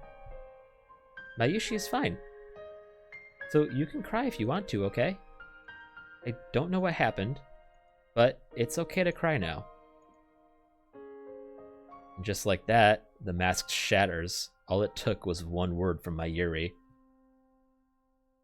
Yeah, but that's still him. Mayuri, the sister I never had, the girl who always needed my protection. I had to save her. It was my purpose. I even sacrificed the girl I loved. But now I finally realize that it's over. Mayuri's safe. I'm free. Once more, I see Kurisu's face in my mind's eye. I recall the warmth of her body, the softness of her lips, the weight of her last words. One by one, they pound against my heart. Can't bear it anymore. Whoa, man, are you really crying? My vision blurs, tears run down my cheeks. A tidal wave of emotion crashes over me. Nothing remains to hold it back. I'll never see Kurisu again. That knowledge shreds my heart. I can't hold back my sobs. I can't stop my tears. This is the world I've been searching for. A world where Mayuri doesn't die. And yet, it is missing the person most precious to me. It's too much. It's too cruel. Why did it have to be Kurisu? Why was I forced to choose? Why does she send me off with a smile? I cling to Mayuri. She strokes my hair gently. I surrender to my grief. 3 days have passed since then, and Mayuri is still alive. Moeka and the Rounders have not attacked, and Mr. Braun has shown no signs of moving against us. Daru has been visiting May Queen as usual, while Mayuri has been working on costume designs for the next Komima. Everything is back to normal. Everything, save for the hole in my heart. Phew, that's that. Standing at the dumpster by the back of the lab. Just finished dumping the last of the trash. This morning I called Daru, and together we dismantled the phone wave and the IBM 5100. Man, what a waste. That thing was worth a fortune. And now we don't have a microwave. How will Mayushi eat Juicy Chicken #1? Yeah, come on, I'll get you a new microwave. We no longer need the phone wave, that miraculous time machine built by coincidence. It brought Kurisu into my life, but at the same time it made people suffer. It must never be used again, not by me and not by anyone. It's time for the phone wave to die, and with it, the insane mad scientist Hoyin Kyoma, Lord of Space and Time. Recall what Kurisu once said. I don't want to deny who I've been, because even my failures are a part of who I am today. I gaze once more upon the scrap heap that was future gadget number 8. We stripped it down to the last bolt and circuit board. Surely no one can rebuild it now. Time travel is too much power for any human to wield. We don't need D-mails or time leaps. Even if nothing in the future is guaranteed, even though I may die tomorrow, life was never meant to be redone. And that's fine by me. Wouldn't you say so too, Kurisu? I look up at the sky, and even though it's in the middle of the day, I can see a single shining star. Maybe it's Venus, which suddenly reminds me. Going to the past is possible right now. Looking into the sky at night, and you can see how things were tens of thousands of years ago.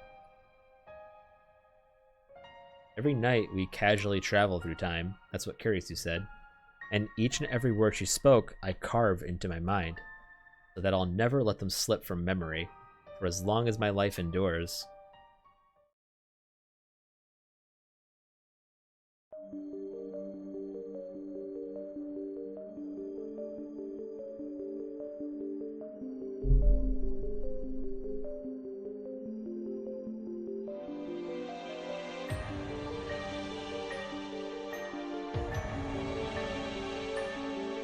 Now the last one had a post credit, so we'll just wait for the credits to finish.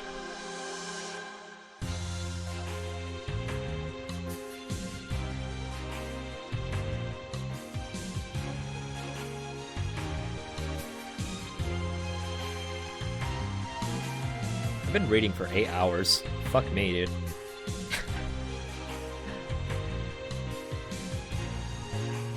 I'm gonna guess there's more.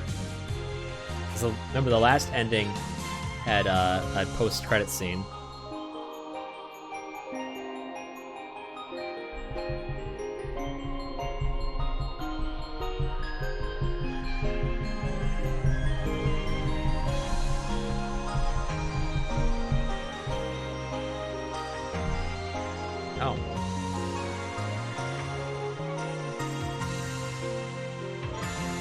true.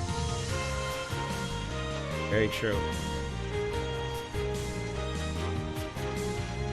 Still have to know what happened. That's secondary.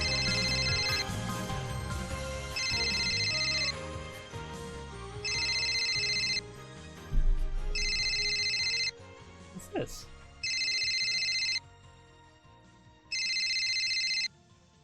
What could this be?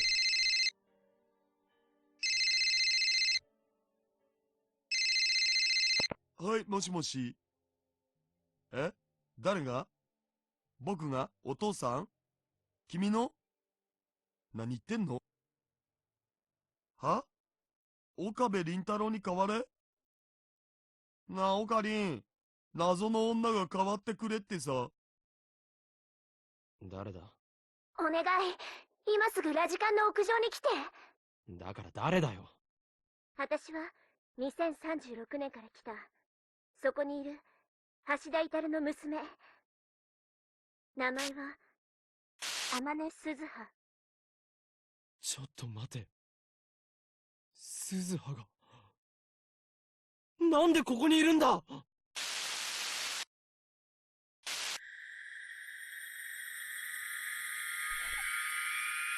There's plenty more left.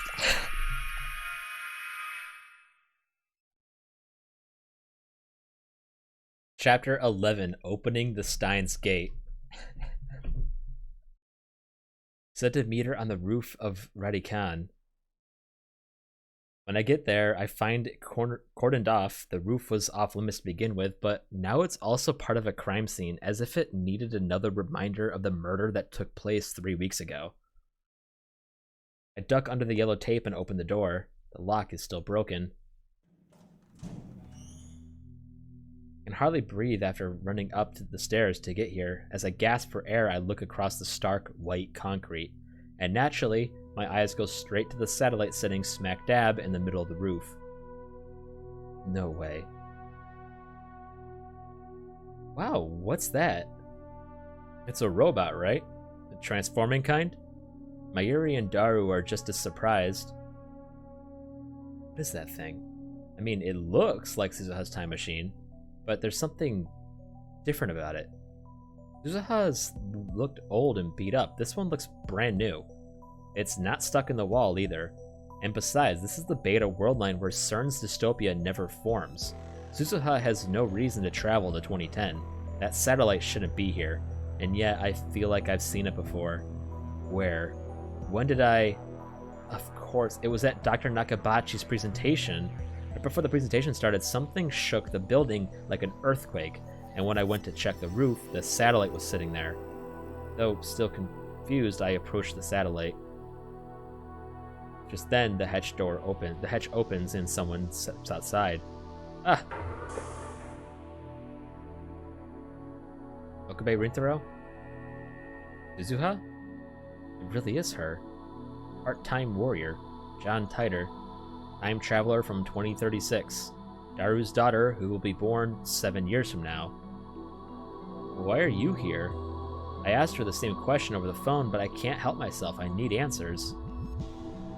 Do you Okabe Rintaro? I need to know. Yeah? The way she puts it makes it sound like she's never met me before. And now that we're talking face to face, I realize there's something very different about her. For starters, what's with all the camo? It looks dirty and worn, like she's been fighting in it for a while. She's even carrying a gun. For some reason, and I'm pretty sure it's not a replica. Is she really Amane Suzuha? Hold on, just hold on a second. Doesn't make sense. Calm down, figure this out, Okabe. You know that this is impossible. Suzuha can't be here. She leapt to 1975 in her one-way time machine. She found the IBM 5100, made sure it would get to you, then passed away in the year 2000. So where did this girl come from? I'm a time traveler from the year 2036. I have a request for Uncle Ocarine. Uncle? You're an uncle? We don't have time to humor Mayuri's question. Suzuha walks up to me and looks at me in the eye. Her expression is grim. The next words that come out of her mouth are the last thing I expected to hear. This world line is headed for World War III. I need your help to prevent it. Please help me change the future. What the hell are you talking about? World War III? Oh no, that's really bad. Are you really a time traveler? You're not just messing with us here? Stay out of this, Dad. Dad? That was a shock. I mean, it's not every day a mysterious beauty calls me Dad, though, to be honest, I prefer to be called Big Brother. Wait, everyone just wait, let me think. Take a deep breath. Okay, let's figure this out. I turn to Suzuha. Is that thing a time machine? Suzuha nods curtly. She hasn't smiled once. There's no hint of the cheerful Suzuha I remember. Instead, I sense strength, conviction, and steel resolve. Your father built it? That's right. Suzuha glances at Daru. Where did you come from? The year 2036. I stopped in 1975 and 2000 first. You what? That doesn't make any sense. She's obviously not in her 40s, which means that time machine can travel to the future? It wouldn't be much of a time machine otherwise. This isn't the Suzuha I know, but this is Suzuha. You're from a different future? A different future? What's going on in 2036? What about CERN's dystopia? CERN? What's that? Suzuha frowns. Doesn't know about CERN? That settles it. She's definitely not the Suzuha I know. You said something about World War III? Right. In my time, humanity has been reduced to less than 1 billion people. Less than 1 billion? But the population now is like 6.7 billion. Are you saying that 5.7 billion people have died? That's what happens when you use nuclear weapons. It was just like the Cold War, only this time they were fighting over time travel technology. It started with a race between EU and Russia, then the Americans got involved and things really went to hell. They were all desperate to stop anyone else from being the first to build a time machine. Whoever controls time controls the world, right? Time travel again. It has the power to grant your dreams and at the same time destroy everything you love. I know that better than anyone. Were you mad about the America comment? Or... This is the two world wars. By 2036, the war is over, but it left the Earth in ruins. We won't survive for long, not as things are. It's unbelievable. Yeah. In the future of the Alpha World Line, CERN used their time machine to fashion a dystopia where no one could oppose their rule. Suzuha traveled to the past to change that. She showed me how to escape that convergence. The result is this, the Beta World Line. Here, CERN fails to complete its time machine, but instead, 5.7 billion people die in the fires of nuclear war. This can't be happening. My legs fold beneath me. I sink to my knees. Are you okay? Mayuri kneels beside me and gently rubs my back. I'm too stunned to respond to her kindness. I glare at Suzuha, though I know it's absurd. Part of me blames her. Why is this happening? You lied to me. You said a peaceful future was waiting for us in the Beta World Line. We saved Mayuri, we changed the future. And now, after everything we did, Suzuha appears before me once again to say that it wasn't enough. We're at a point of great divergence when... I know that already. Then you understand. 5.7 billion people are going to die and the survivors will be left with no future, no hope. I came here to prevent that, and to do that I need your help, Uncle Oka. I refuse. I reject her plea outright. Suzuha looks hurt, betrayed, like an abandoned puppy. How dare she look at me that way? I borrow Mayuri's shoulder and struggle back to my feet. I came here from the Alpha World Line. I had to sacrifice the girl I loved to make it this far. I can't go back, not to the World Line where Mayuri dies. I don't care if it's 5.7 billion people. I don't care if 5.7 billion people die. I won't let Kurisu's sacrifice be in vain. One person versus 5.7 billion. They can't be compared. Suzuha is glaring at me and staring at me in disbelief. Daru and Mayuri clearly don't know what to say. I haven't told them what happened, so they can't understand. Wait, you mean you've been to another attractor field? Wow, so that's the power of reading Steiner. How do you know about that? Dad told me, and I've met you before, Uncle Ocarine, in the future, that is. You've met me? I see. So the me that the attractor field went to the past. The me of that attractor field went to the past too. A faint smile flickers across her face, then she looks at me with a renewed intensity. Uncle Ocarine, I know you don't want to, but no, I won't let Kurisu's death be in vain. I won't let Mayuri die. Mayushi dies? By Kurisu, I assume you mean Makise Kurisu? Listen, Uncle. Let's say, hypothetically, that the only way to change the future of this world line is to go to July 28th, 2010, the day Makise Kurisu dies, and save her. What would you do? What? Shock ripples throughout my body. What did she say? Save Kurisu? But how? We no longer have the foam wave or the time leap machine, and even if we did, I could never leap that far back. Of course. I look over Suzuha's shoulder at the object disguised as a satellite. Your time machine. We can use your time machine. It came all the way from 2036. It should have no trouble going back a mere 3 weeks. Even better, this time machine can do what Alpha Suzuha's could not. It can travel to the future. It can go to July 28th, save Kurisu, and return to the present. No demails, no time leaps. Genuine, physical time travel. I can't refuse. I literally can't refuse. I saw this time machine once before, on July 28th, that fateful day. Shortly before Kurisu was killed, I saw it standing in this very spot, as sure as it is standing before me now. There's only one thing that can mean. It's already been established that this time machine will appear on that day in this place.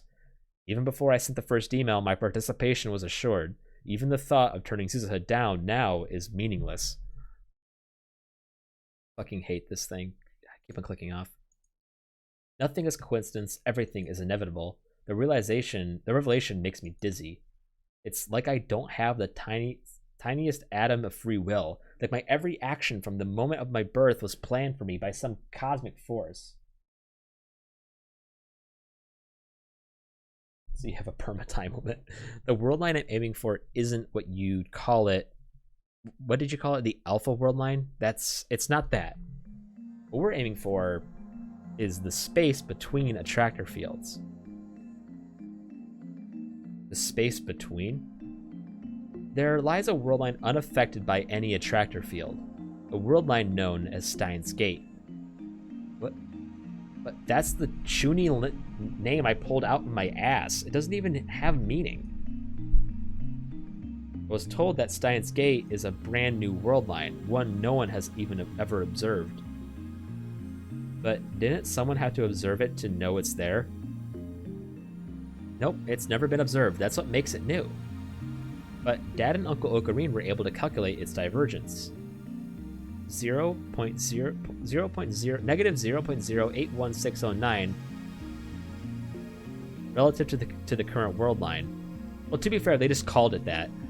That's where we'll find Steins Gate. And to reach that world line, we have to save Kurisu. Exactly. She's the key to averting the World War III. As long as she lives, the war will not happen, or at least 5.7 billion people won't die. Why? Huh?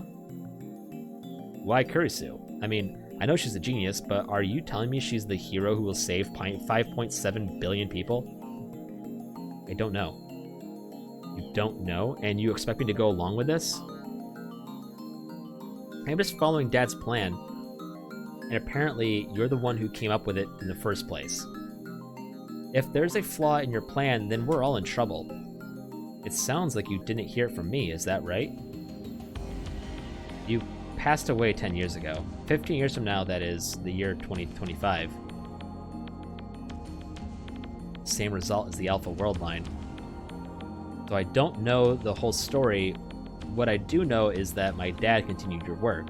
After you died, he built this time machine all by himself just to see your plan through.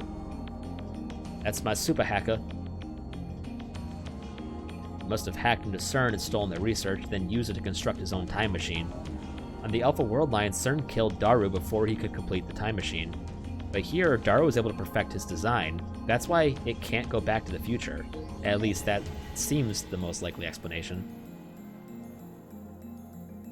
Uncle Ocarine. Like I said, Steins Gate is unobserved. Nobody knows what future awaits us there. There's a chance that a dystopia rises from the ashes of World War III.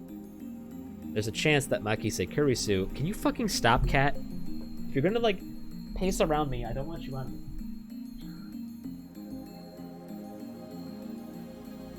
There's a chance that Makise Kurisu dies just 2 days after you save her. There's a chance that you won't die in 2025, but next week. But there's also a chance that when 2036 comes, there will be no dystopia, no world ravaged by war. There's a chance that everyone, including Makise Kurisu, will still be alive. There's a chance that a wonderful future awaits. At least it won't be the future I came from, and it won't be the future the other me came from. That much is certain. It's an unknown future. Is an unknown future really for the best? I would hate for the ending role to say, despite your best efforts, you made everything worse. Pure gambling, baby. It's completely unknown, completely unpredictable. Kurisu can't be saved. I know that. Even if we change the past, convergence will ensure her death, just as it did for Mayuri. It's impossible. There's no way this plan can succeed. In the end, fate will win, as it always has. But if you're willing to try, if you're willing to come with me to July 28th, then take my hand. I look down at Suzuha's hand. Her skin is rough, her palm calloused. This cool, collected, unsmiling Suzuha comes from a ruined world, from the ashes of a war that claimed over 5 billion lives. I can only imagine what she's been through. Kurisu. How I have dreamt of saving her. I would do anything to change her fate. But how do I know this invitation won't lead me into another maze of despair? Mayushi doesn't understand any of this, or dropping the fucking OP, but this Makise person was very important to you, wasn't she? I think you should go for it. 5.7 billion people, man, I can't even imagine. But don't sweat the small stuff, just save the girl and you're set for life. It's the dream of every otaku. Mayuri and Daru offer me encouragement, but it's not enough to overcome my doubt. Makise Kurisu we knew, lab member 004, is already gone. Even if I save her on this world line, she won't remember any of the time she shared with us. So there's no point. I won't bend time to my convenience, not again. I'm not God, I don't have that right. If I try, I'll just end up making things worse. Reason please with me to stop. And yet, I look at Suzuha's outstretched hand, and then, with resignation, I grasp it firmly. I'm in. Try though I may to fight it, this choice is made up for me on July 28th, the moment I laid eyes upon this machine. Fate wants me to take your hand. Who am I to argue? I'm not at all confident that I can save Kurisu. How many times have I tried to resist fate only to fail? I don't want to see her die. But if there is a chance, however small, that she can be saved, I have to try. Even if I can't take back what we had, I want more than anything to save her. Let's go. Thank you, Uncle Ocarine. Hop aboard. Can this thing even fit 2 people? Of course it can. It's my dad's masterpiece. Daru, your daughter really loves you. I don't get it, but stop calling me Dad. I'd rather be your big brother, if you know what I mean. Be sure to come back, okay? I don't want you to disappear, okay? I'm not going to another world, it's just a short hop to the past. I pat Mayuri's arm reassuringly. Then I follow Suzuha to the time machine, hatch, and slip inside.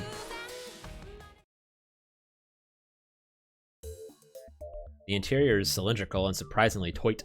When I sit down on the ledge that rims the cylinder, it puts me face to face with Suzuha, kind of like one of those giant teacup rides.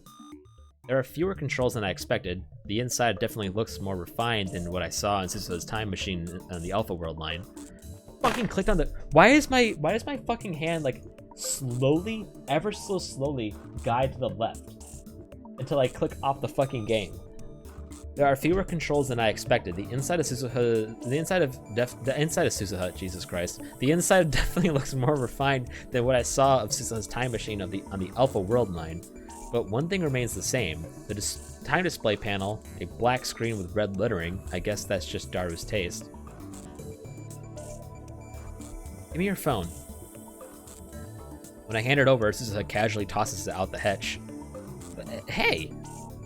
It's better not to bring it. It'll cause interference. Interference? Oh, I see. We're going to July 28th, so there'll be 2 of me, and if I bring it, 2 of my phone. Guess that could be a problem if I got a call or something. So time travelers really do need to be careful about what they bring to the past. Shut the hatch. You know, you could have handed it to fucking Daru or Mayuri. I heard Daru and Mayuri cheering outside. Mayuri caught my phone, thankfully. Fucking MVP Mayuri, bro. I give them a final nod, then close the hatch. Silence engulfs us. Suzuha is operating the time display panel. She sets our destination, July 28th, 2010, 11:50 a.m. That should do it. That's cutting it awfully close. I remember that Dr. Nakabachi's presentation began at 12. This time machine can't physically move. Meaning, no matter what time we travel to, we always arrive at the exact same coordinates. In other words, on the roof of the Radican. I mean, it's a little more complicated than that, but there's no time to explain. Anyway, we could leap to the day before the presentation, but if we attract too much attention, then we could lose the Radican and cancel the presentation. That's why we've got to cut it close. Let's see. Uncle, this is your first time traveling, right? Okay, first stop calling me Uncle. And yes, I've made more time leaps than I want to remember, but I've never time traveled before. According to John Titor, the G-forces are pretty strong. I feel like you're being stretched out. Yeah, I wrote that. The John Titor stuff? Right, back when I left in 2000. I see. Past has changed back, I suppose, from my point of view. When I was on the Alpha World line, I saw Titor post on that channel in real time. On this world line, those posts were made to an English BBS in the year 2000. You don't sound surprised.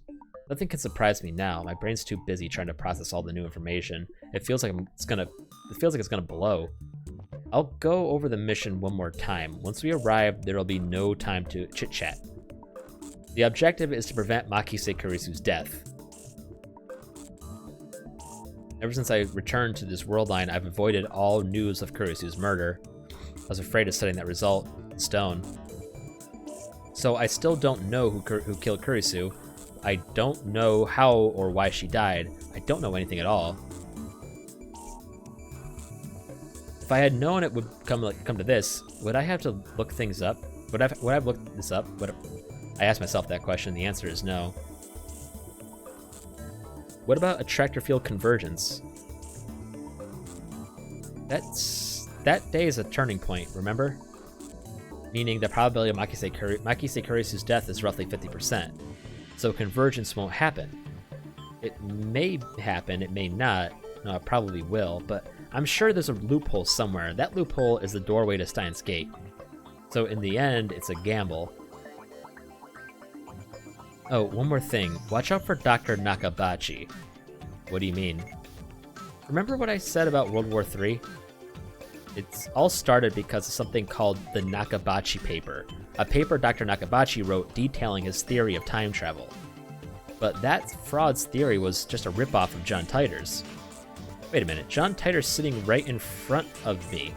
So what, Titor posted on the internet was true? I mixed in some lies, so not many people listened to me at the time. I never thought someone would reevaluate it in 10 years later.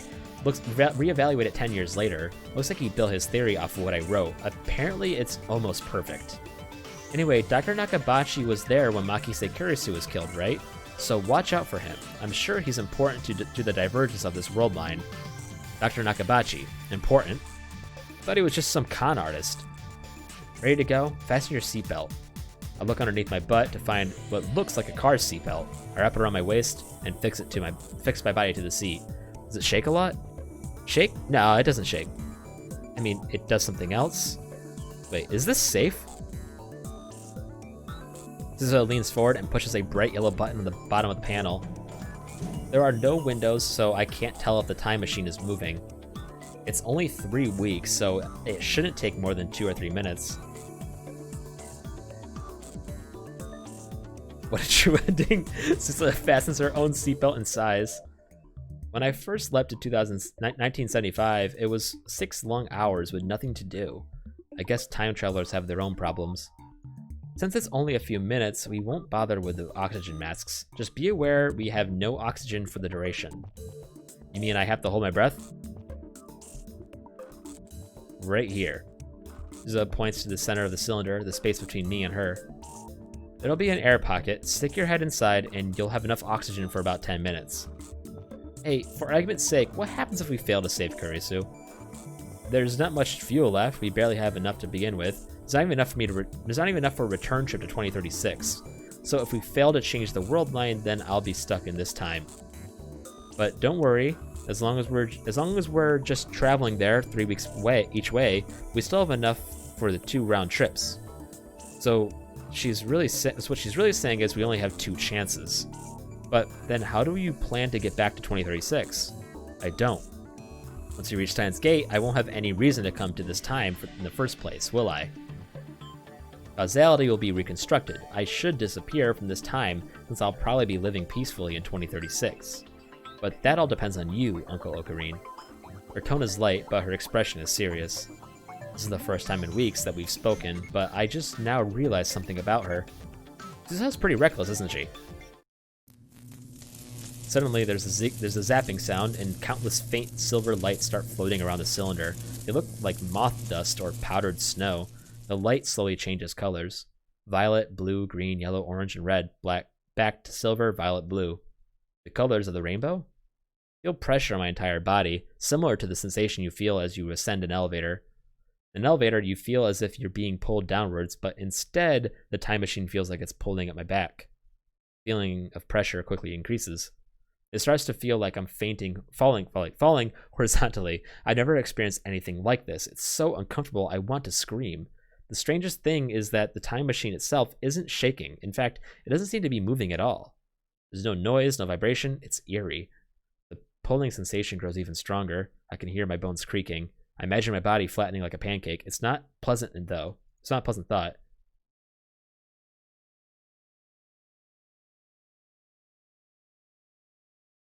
There you go. It's getting worse. Look at Suzuha. She has her eyes shut and her jaw clenched tight. I can no longer move. It feels like my back is glued to the wall. My vision begins to warp. And within my warping vision, the powder of light still shifts through the colors of the rainbow. It's strangely beautiful, like something out of a painting. And still, I keep falling. Where is it taking me? Through a tunnel in space-time? All I know is that I'm falling. Suddenly, everything goes dark. I try to scream, but even my voice falls away. It doesn't reach my own ears. It's gravity. It's an intense gravitational distortion behind me. And I'm still falling towards it.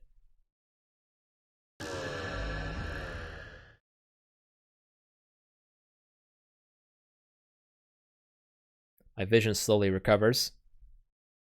The smell of ozone fills my nostrils. Suzuha takes a deep breath and unfastens her seatbelt. We're here. I gulp for air. Did I really just travel through time? If so, then this is July 28th, the day Kurisu and I first met, the day I sent the first email, the day it all began. Suzuha takes out a digital watch. It's a fairly old-fashioned design. I bought it in 1975, but it's not even 3 years old yet. This is where an uninformed person would say, in Japanese, please. Suzuha sets the watch to the correct time, then hands it to me. The display reads 11:51. Nakabachi's presentation starts at 12. Let's do this. You keep an eye on Maki Sekurisu and stop whoever tries to kill her. And you? I'll back you up. Also, remember how I took away your phone? You and July 28th is here too, meaning there are currently 2 Okabe Rintaros in the world. Whatever you do, don't let your past self see you. It would cause a major time paradox. But Tider said that couldn't happen. That was a lie, misinformation. Come to think of it, Alpha Suzuha said that stuff she posted on Many Worlds Interpretation was fake too. Got it. Then let's go. We'll rendezvous at the time machine when it's over. Suzuha finishes her rushed explanation and motions me toward the hatch. I open the hatch and grip the rim. I squeeze my way out. Suzuha crawls out after me and closes the hatch. You hide, I'll provide a distraction. Suzuha runs up to the emergency door, and then, to my astonishment, she draws her gun and fires at the doorknob. The door opens easily. That must have broken the lock. Any minute now, a crowd of people will run up these stairs to see what happened. My past self will be among them. I need to hide before they get here.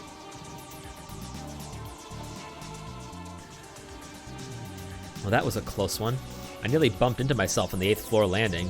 Right after I ran downstairs to the 7th floor, I heard footsteps running the other way behind me. Those footsteps were mine, no doubt. It was a near miss. To be safe, I descended to the 4th floor before stopping to take a breath. I take a look around, but there's nobody paying attention to me. I wonder what Suzuha's doing. I'm worried, but I need to focus on my own mission. I must prevent Kurisu's death. In about 30 minutes from now, just after Nakabachi's presentation ends, someone will murder her. I know where it happens, in the 8th floor hallway towards the back of the building where people rarely go. What I don't know is who stabbed her. Instead of running around and drawing attention to myself, I should just wait at the scene. Let's cool off here for about 5 minutes and then head over there. If I remember correctly, Kurisu tried to talk to me in the assembly hall, but I blew her off and came down here. Ooh. After that, I tried calling Mayuri, but her phone was off, and I couldn't get through. So I went back up to the assembly hall to find her. What time was that? I searched my memories trying to plot the actions I took on July 28th. It sounds simple when Suzuha said it, but staying away from my past self is going to take more work than I thought. Frustration mounts. I shoved Suzuha's watch into my pocket to quash it. Just then... Excuse me. That voice. I turn around. Kurisu? Do I know you? No. You came down the roof just now, didn't you? She looks at me with those beautiful eyes shining with intelligence and strength of will. Thought I would never see her again. But now before my very eyes, is the girl I love. Tears well up in my eyes. I want to embrace her right this instant. It takes everything I have to resist the urge. Don't forget, this is our first meeting. This Kurisu doesn't know me. I heard a strange sound from the roof. Is that why the building shook just now? What's going on? It's not Dr. Nakabachi's doing, is it? Why did I have to run into Kurisu of all people? I can't answer. I'm afraid that if I speak, I'll be unable to contain my emotions. The memory of her smile is burned into my mind, imploring me to act. Are you listening? You're sweating like crazy. Kurisu looks at me with suspicion. What would happen if I were to grab Kurisu and run? Would diversions change? Would her murder be averted? I recall all the times Mayuri died. I recall the times I time leaped to save her. Everything I tried ended in vain. I was unable to save her even once. No matter what I did, the world itself killed her. Won't it be the same with Kurisu? Should I even try? I reached towards Kurisu, my hand shaking. Fucking clicked on the fucking motherfucking game off again. Fucking Jesus fucking Christ. Fucking hate this. I reached towards Kurisu, my hand shaking. Hey! She steps back in surprise and fear, clutching a manila envelope to her chest. This is our first meeting, I know that, but to me, she's the girl I love. If I'd been thinking straight a second ago, I would have realized that my plan to grab her and flee wasn't going to work. Kurisu would never follow some strange man she only just met. Running isn't an option. All I can do is wait at the scene of the crime. Fighting against the urge to stay, I force myself to turn and leave. Please answer my question. But Kurisu pursues me. Why is she so desperate to know who I am? Do I look suspicious? I'll admit that. But if she thinks I'm dangerous, why would she come alone? Yeah. I turn around reluctant to meet Kurisu's stare. Answer me. Can I really save you? Words catch in my throat. Can I save her? I don't know. All I know is that convergence is merciless and cruel, and that I am powerless to stop it. Can you wait? Shake my head, then bolt to the stairs before Kurisu can react. Wait, stop! When I make it back to the 8th floor, the presentation has already started. I peek in through the door of the assembly hall. Who the hell am I? Someone who knows you for a fraud, that's who. Someone in the audience is shouting at Dr. Nakabachi, and that someone is me. Now I remember, I confronted Dr. Nakabachi in the middle of his presentation. I called him a fraud for ripping off John Titor's posts. From this angle, I look like a real asshole. Someone throw this man out. Staff members approach. Damn, this is embarrassing. But there's nothing I can do here. I need to leave before Kurisu appears. I turn around and head deeper into the dim passage. An image flashes through my mind. She was lying there at the end of the passage in a puddle of her own blood. 20 minutes from now, that's exactly what will happen. Can I prevent it? I must, whatever it takes. There's a pile of junk, toolboxes, cardboard, and the like, about halfway down the passage, the perfect hiding spot. I crouch behind them. Now all I have to do is wait for Kurisu to show. But what will I do when she does? Only now do I realize that I'm completely unarmed. I really didn't think this through. Kurisu was lying in a pool of blood. That means her killer had a weapon. As I didn't hear a gunshot, that must have been a knife or something similar. How am I going to defend her and myself? Is there anything around here that might work as a weapon? I still have about 20 minutes, but one wrong move and someone might catch me. I shouldn't leave this spot. Maybe I'm being overly cautious, but this is my only chance to prevent Kurisu's death. I don't want to jeopardize that.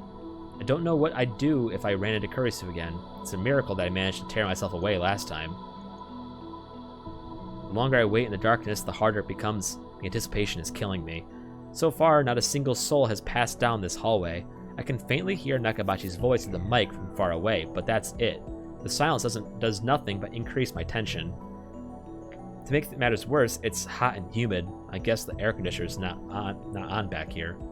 My entire body drenched in sweat, and I haven't even been hiding for a minute. Sweat drips down my brow to the floor. I rub it out with my shoe. I have to keep waiting. There's no other choice. If Richard finds a knife, I'm worrying. I stay there, crouched in the darkness from what seems like an eternity. In the distance, I hear the sound of sparse applause. A glance at Suzuha's watch, it's 12:26. I guess the presentation's over. I peek out from behind the boxes, and just then...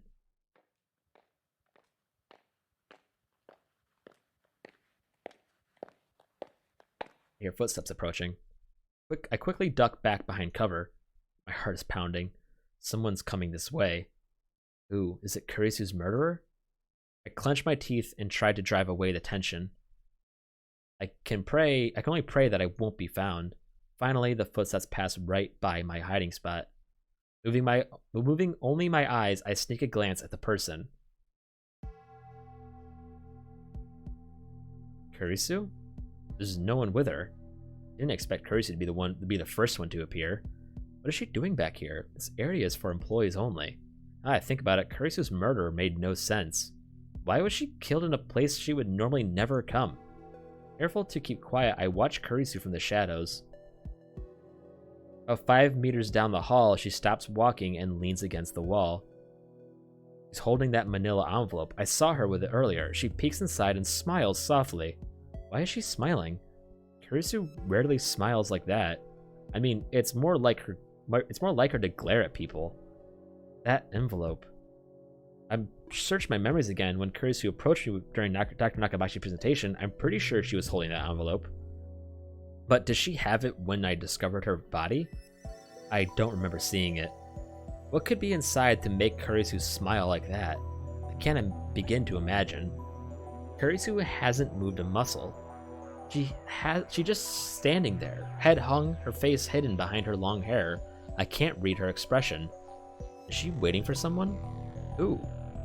Who would she meet in a place like this? That's when I hear another set of footsteps approaching. I can't see who it is from where I'm hiding, but given the timing, it has to be the person who killed Kurisu. And as proof, Kurisu raises her head, and upon recognizing the newcomer, lifts her back off the wall. Her expression softens slightly. The footsteps come even closer. Who is it? I wanted to talk. Suddenly, Kurisu starts speaking.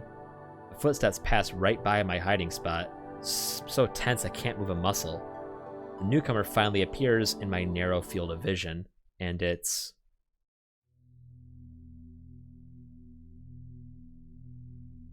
Dr. Nakabachi. I slapped my hand over my mouth to keep me from shouting it in astonishment. Kurisu and Dr. Nakabachi know each other? Oh, one more thing. Watch out for Dr. Nakabachi. Something else occurs to me. Why would Kurisu, an accomplished scientist, attend the presentation of a man like Nakabachi? He's just a 2-bit inventor. Only 15 people came to hear him speak, and that's including trolls like me. There wasn't even any press coverage. Besides, Kurisu hates time travel science. That much was obvious from her lecture at ATF. In that case, it's obvious why she's here. She didn't come to see his presentation. She came to see him. But why? What could be the connection? Wait, can't be. Are you listening, Papa? Papa? He's her father. Their estranged father, who she told me she hadn't seen in 7 years. Kurisu did say that her father was a physicist. And Nakabachi certainly is a physicist, though the scientific community at large has rejected his research. But wait, does this mean that Nakabachi killed his own daughter? Or was it someone else, someone who has yet to appear? There's no way to know. If I could be sure that Nakabachi was the killer, then I would intervene right now. But I'm not. I'd better keep watching to see what happens. What is that? I heard you were giving a presentation on time travel. So I thought about it too. Could it be possible to make a time machine? Kurisu wrote a paper on time travel? But when she spoke at ATF, she rejected the very idea of time travel. Although, come to think of it, she was awfully interested in the phone wave. Damn, I forgot how much of the tsundere she was. I'd like your opinion, Papa. We could polish it together, then submit it to the scientific community. I don't know if they'll listen, but just in case, I do have acquaintances at Science Magazine. Let's fucking smile. Nakabachi takes out the document and starts reading it with a disgusted frown. So that's what it was. She didn't have anything dangerous in that envelope, like guns, like drugs or a gun. It was just some document. But that raises a question. Could that be the Nakabachi paper? According to Suzuha, the document sparked a time travel arms race that ultimately led to World War III and the deaths of 5.7 billion people. It started with a race between EU and Russia. Then America got involved and things really went to hell. Is that why Kurisu's safety is so important to changing Divergence? I get it now. Nothing is coincidence. Everything is inevitable. Nakabachi flips restlessly through the document. He's not even trying to hide his irritation. Did I ask you to write this? Well, no, but you invited me to come, remember? It was the first time we talked in 7 years. That's what got me thinking. And as I worked on the thesis, I started to realize it might actually be possible to build a time machine. If the thesis is published, you could have your revenge on the scientific community for shunning you. I wasn't shunned.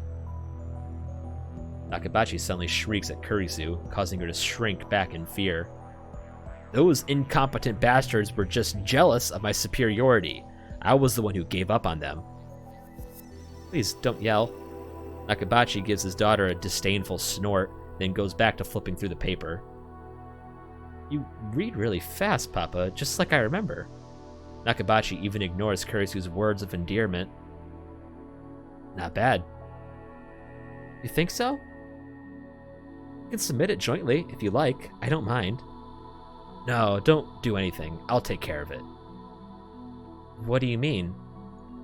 Well, what do I mean? I mean, don't think you're special just because you got some plebeian thesis published in some magazine.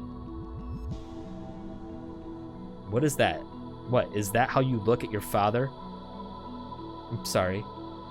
Awkward silence follows. I feel no warmth between these two. The only thing I feel is distance.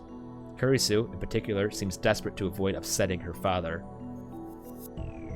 We haven't seen each other in a while. There's a lot I want to talk about. You're living in Aomori now, right? Kurisu is trying to maintain a cheerful tone, but I can see that her expression is stiff. I remember how she said that she had trouble dealing with her father. I think my father hates me. She looked so lonely when she spoke those words. Leave. Go back to America. Never show your face to me again. But you want my opinion? We'll submit it jointly? You don't mean any of that. I know how you think. Sounds like a child with an inferiority complex. Is this pity? How dare you? You're supposed to be my daughter. I don't understand. Please, calm. I am calm. Don't tell me what to do. Oh, this is bad. It's almost time for Kurisu's murder. Was it really Nakabachi, her own father, who killed her? I'll tell you why I called you here today. I wanted to show you my research beyond even what you can imagine. I wanted to prove once and for all that you are nothing compared to me. But that brat in the lab coat ruined everything. I know you were laughing at me too. Don't deny it. How dare you treat your own father this way? I wasn't. You want my opinion on this thesis? Fine, I'll give it to you. Nakabachi rolls right over Kurisu's objections like he doesn't even hear her voice. I'm going to publish it myself. End of discussion. You're stealing it, Papa? What'd you say? You're stealing my work. I didn't think even you would do something like... Nakabachi suddenly whirls a strike at Kurisu across the face. What do I do? I know I should do something, but what? Who do you think you're talking to? Nakabachi throws the paper aside and seizes his daughter by the throat. Kurisu gasps for air, her face twists in pain as his grip tightens.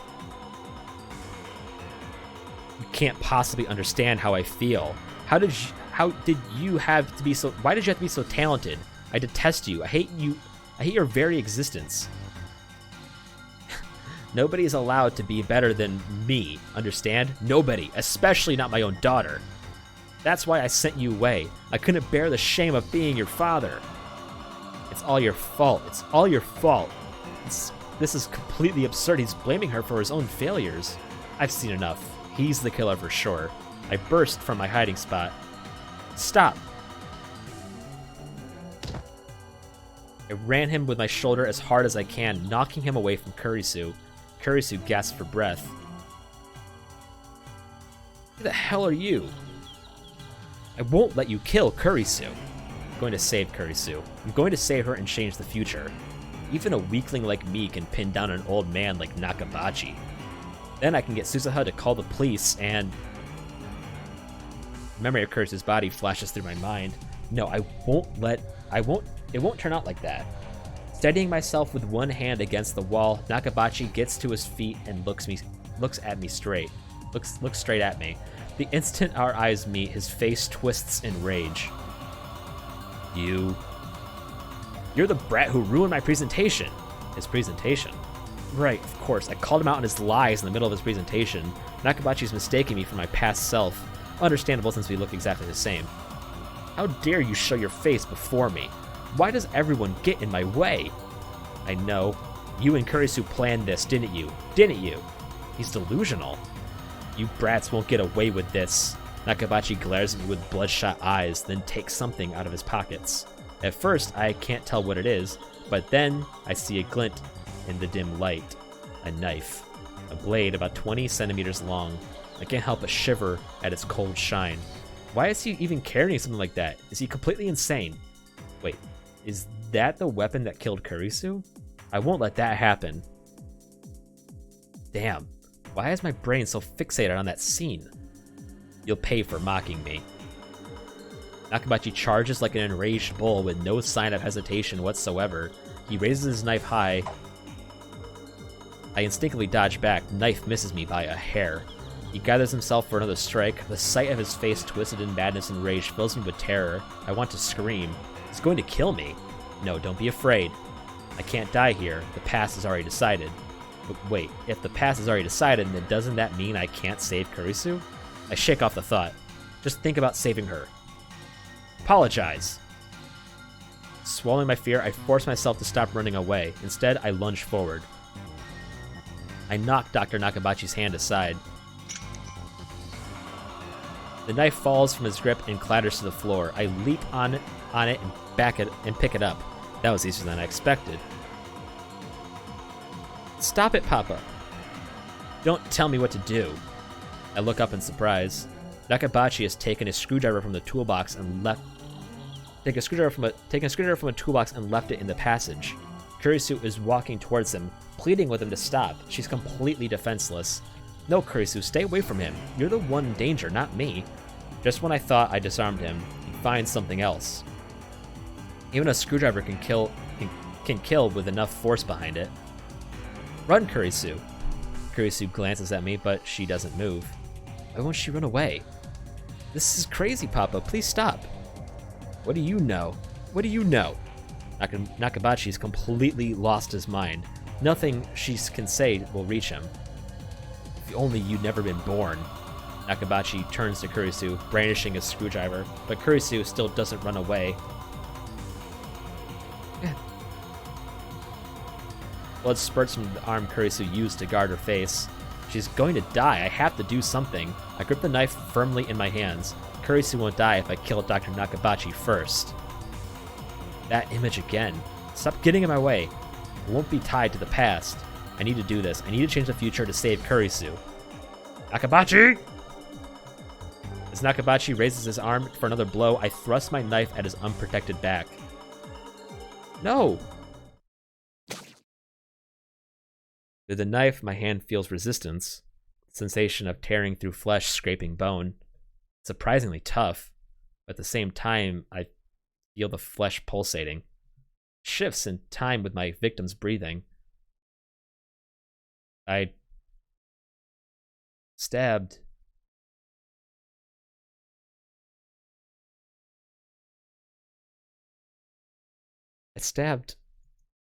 Why? I can't believe my eyes. What happened? I tried to stab Nakabachi.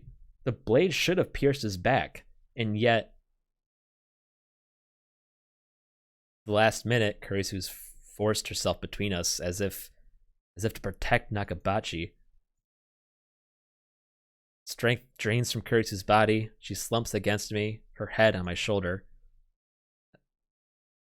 A fitting end for you fools.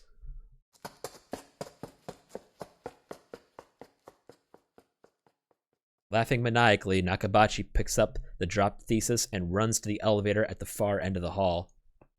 I can't chase him. I know what's going to happen if I don't stop him, but I can't take a single step. Is this a joke? Is this the punchline? I wanted to know who killed Kurisu, and now... I'm sorry. Kurisu speaks, her voice is barely a whisper. I feel something wet in my hands, wet and warm. Blood. Kurisu's blood, gushing from her wound. It's warm but not hot, yet it feels like it's burning my hands. I try to pull the knife out. If I can stop the bleeding, maybe she'll be okay. My hands won't move. It's like they've turned to stone. My arms, my fingers, no matter how hard I try, they won't move an inch. Kurisu's breathing quickly grows labored. He's suffering. I didn't mean for this to happen. This isn't what I wanted. Why won't my hands move? I want to pull out the knife. I want to ease her pain. Why won't my body obey me? It's as if someone else is in control. Kurisu's body convulses against mine. The pain must be unbearable.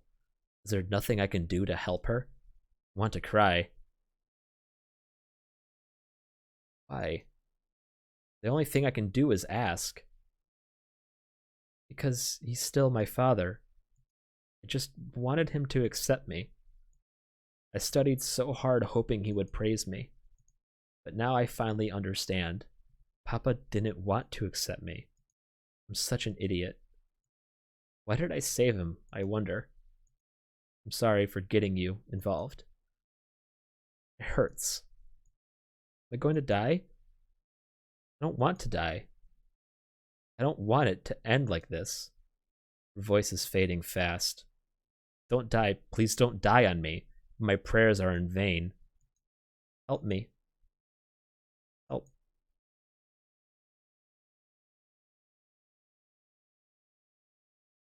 Her body suddenly grows heavy. I can no longer hear the sound of her breathing, and yet the blood from her wound is still warm. I killed her. I killed her. The one who killed Kurisu was me.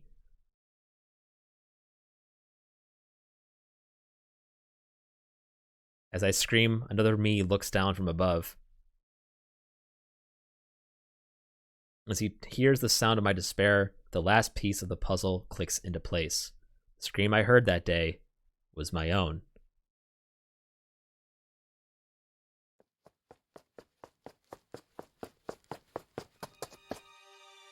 Uncle Ocarine.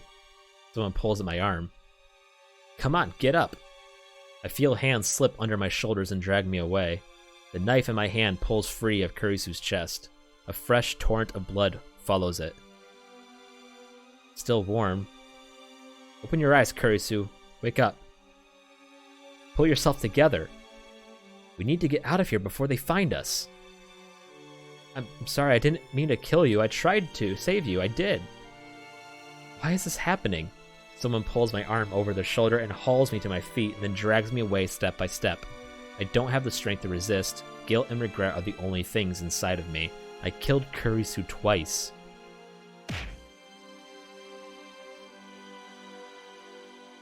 Let's get out of here. Don't give up yet, Uncle.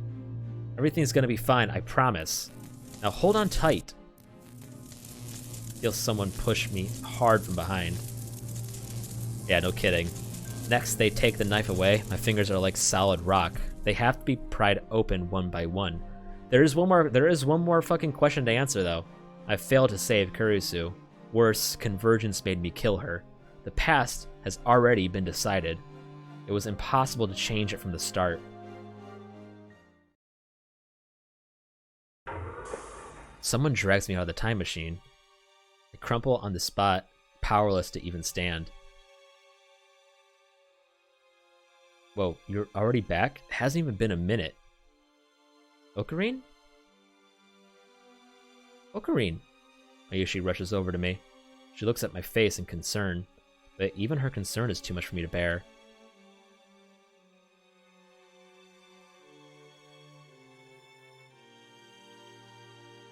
Please, don't talk to me. Just leave me alone. Whoa, are you covered in blood? What happened? Get him a towel, Dad, and give him a towel, Dad, and water, and some clothes too. Hurry. An explanation, por favor. Just go already. Okay. Naru runs back inside the building. Are you okay? Hang in there, don't die. He's okay, it's not his blood. Leave me alone. I don't deserve your concern. Save Kurisu?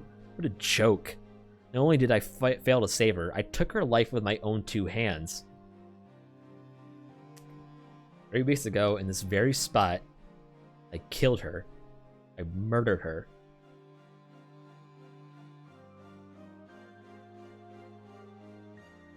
I'll tell you something, once we get to a certain point. There's no way to save her. There never was. Everything has already been decided. It's the same as it was with my Yuri, the same. No matter how hard I struggle, the result will always be the same. We have a time machine. Shouldn't we give it another try? No, it's not that simple. No matter how many times I try, the result will converge on Kurisu's death.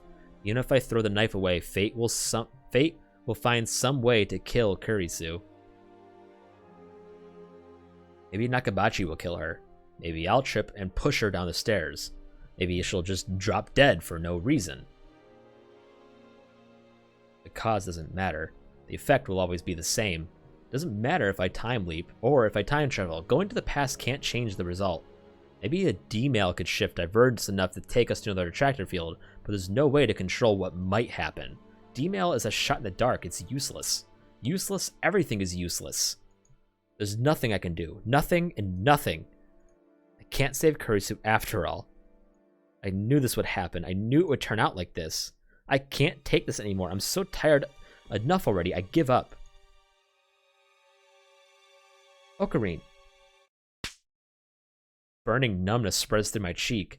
Mayuri hit me. What? She's never done anything like this before. The shock is enough to bring me to my senses. You use your superpower for throwing out joke predictions and getting them all right. Mayuri looks at me with tears streaming down her cheeks. Her small body gently embraces mine, though I still covered in Kurisu's blood. Ocarine, you're not a quitter. Mayushi knows you never ever give up, not until the very end. Remember, every day Mayushi prayed for your help in front of Granny's grave. For help. And every day you came to see me. Even on rainy days and snowy days, you stood next to Mayushi and called my name. Because you were always there for Mayushi, I was finally able to say goodbye to Granny. Mayushi doesn't really understand what's going on, but don't give up now, okay? Mayushi doesn't want to see you sad. Mayuri's gentle warmth envelops me. I cling to that warmth, but it's not enough to heal my heart. You also predicted that Moeka's message was swapped, but I killed her. Person who most precious to me, who I also wanted so desperately to save. Well, yeah, I mean, but yeah, same thing with the Moeka's phone model, but you know, that's, I'm just saying, yeah. Well, I mean, it's the same thing we say, she saw the same phone model, but you also said, like, that, and Ryder's death, yeah. I killed her. The only thing I'm surprised you didn't guess was FB's identity. And then bring her back, yeah, exactly. Ocarine, I can still feel the knife in my hand. I can still feel her fading heartbeat. You also predicted who John Titor was. Let's not forget that. I look at my hands over Mayuri's shoulder. They're red with blood, Kurisu's blood. The shaking won't stop. Tears fall, washing away the blood. Guilt and despair are tearing my soul. If Suzuha hadn't taken the knife, I might have slit my own throat at in that very spot. This reality is too much to bear. But I realize that this is the retribution, my just punishment for taking the godlike power of time travel and using it to distort the past. Kurisu cannot be saved. That has been proven beyond a doubt. At the very least, I can't save her. Not even with Mayuri's encouragement. There's nothing I can do. You're wrong. Suzuha speaks, her voice full of conviction, and immediately afterwards, I hear a familiar melody, my male tone. Mayuri takes my phone out of her pocket. She's been looking after it. You've got mail, Ocarine. Mayuri gently puts my phone in my hand. I don't have the energy to check my mail, but for some reason, Suzuha gestures for me to look at it. I reluctantly open my inbox.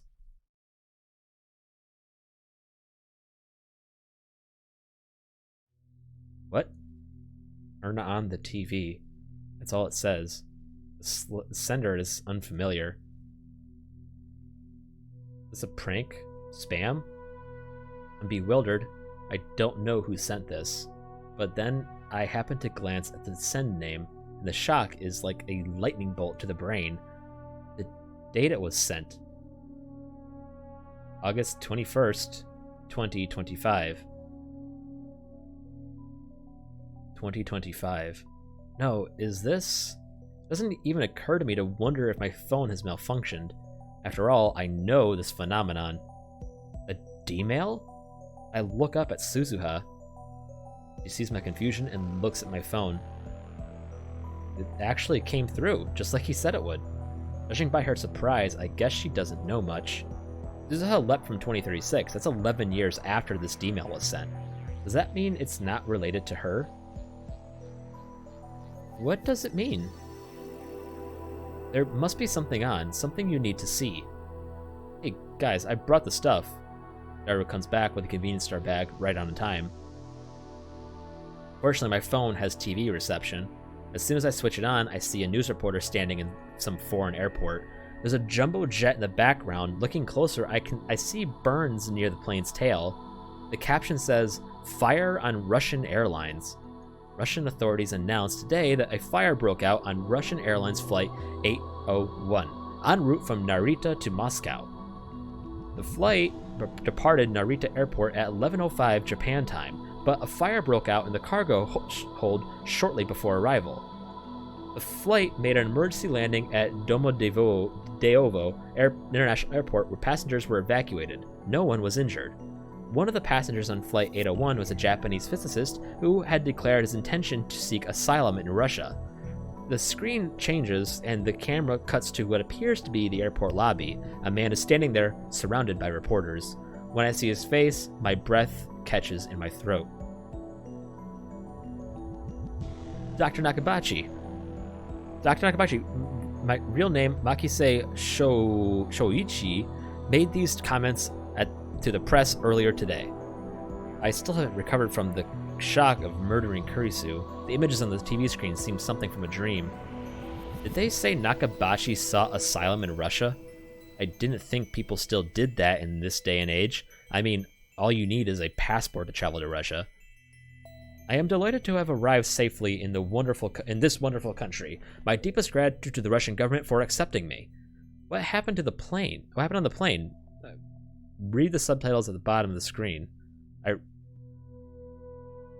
When the cabin filled with smoke, I remained perfectly calm. Some passengers panicked, but they settled down after I gave them a talking to. Nakabachi responds confidently. He certainly doesn't look like a man who could strangle his own daughter.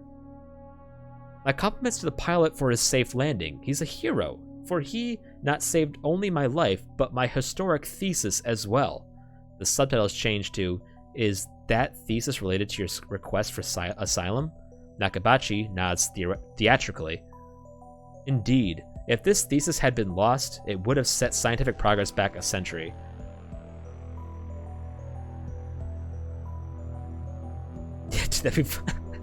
This thesis will change the course of human history. What is your thesis about? This thesis describes the first practical theory of time travel. Do you understand? Time travel. I, Dr. Nakabachi, have succeeded where countless others have failed. Nakabachi's tone quickly grows feverish. Now he's talking directly to the camera. Moreover, he's not talking about the accident at all. He's just promoting his research. He presents something to the camera. It's the envelope, the one Kurisu gave him. This envelope contains the future of mankind. Soon, all of our dreams shall be realized. When I present this thesis to the scientific community, the world will change forever, and I will be known as the father of the time machine. I have no right to condemn Nakabachi for his actions, not when it was my hand that took Kurisu's life.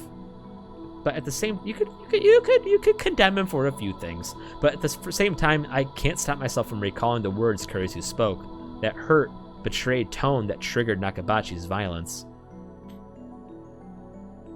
You're stealing my work? I didn't think even you would do something like... Do those words not echo in his ears too?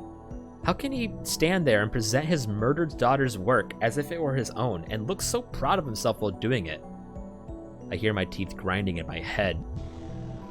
Originally, this envelope was in my checked baggage. If it had stayed there, then it would have burned up in the cargo hold, and humanity's dreams along with it. However, fate intervened on my behalf, as if God himself had decreed that my greatness should be known across the world. Dr. Nakabachi opens his hand to the camera. Behold, the vessel of God's grace. Because this was inside the envelope, it set off the metal detector. As a result, I had to take the envelope with me on the plane. The pilot is a hero, yes, but the true hero is the savior of humanity's future. Is this tiny figurine sitting in the palm of his hand is a lump of silvery metal barely 5 centimeters tall. Ah! Mayuri points at the screen. I look closer. The lump of metal is in Nakamachi's hand. It's not just any lump of metal. That's my metal Upa! Look, see there? It has Mayushi's name written on it. Upa is a mascot character from the popular card game Rhinenet Access Battlers. You can see Upa's merchandise everywhere in Akihabara, from capsule toys to phone straps and other accessories. But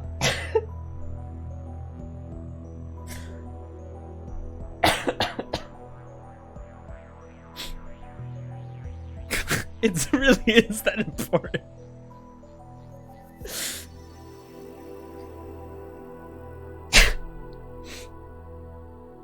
But of all Upa merchandise, the most rare is the metal Upa.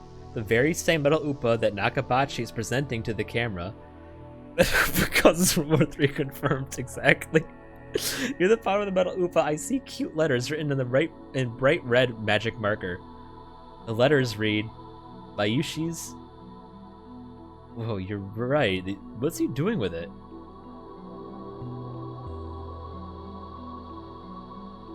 I dropped it during the presentation. I looked everywhere, but I couldn't find it, so that's where it went. I can't get it back if it's all the way in Russia. I stare at the screen in disbelief. My body is shaking. Goosebumps break out over every inch of flesh. I know what this is. The butterfly effect. 3 weeks ago, Mayuri dropped her metal Upa in the assembly hall of Radikan. That tiny figure, a mere child's toy, went on to decide the fate of mankind. It rescued the Nakabachi paper from the fire. And in doing so, it laid the foundation for World War III. Look at his face. Suzuha, do you know about this? This thing sparked World War III, exactly. Suzuha answers with a look of apology. Who sent that email from 2025? Whoever it was clearly meant for us to see the news about Dr. Nakabachi. Sorry. Sorry about what? What is she apologizing for? Sorry for not telling you everything.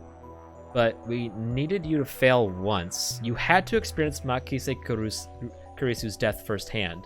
What? You tricked me? Not exactly. It was part of the plan. At least that's what I was told. It was the last Chekhov's gun that needed to be checked off.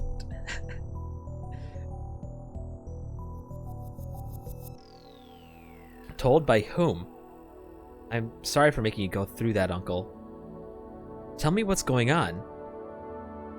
See for yourself. Suzuha points to the phone in my hand. Then you'll understand. What are you talking about? It'll make sense. The message should already be in your phone. The message was sent to you from 2025. The message you sent from 2025. What? The message you sent from 2025. A video mail. You received one, didn't you? Ah, she's right. When was that again? July 28th, right after I met Kurisu for the first time. Just as I was about to contact Mayuri, I received a mysterious video mail from an address I had never seen before. Is that what she's talking about? But there was nothing on it, just noise. Try again. Suzuha grins. If you try now, after failing once to save Makise Kurisu's life, you should be able to see it. Are you kidding me? Is that even possible?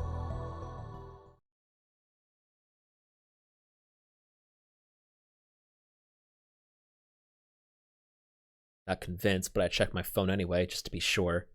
And there I find a saved video mail. When I check the sender's address, I realize that it's from the same address as the D-mail just now. So they're from the same person, and this person is me in 15 years?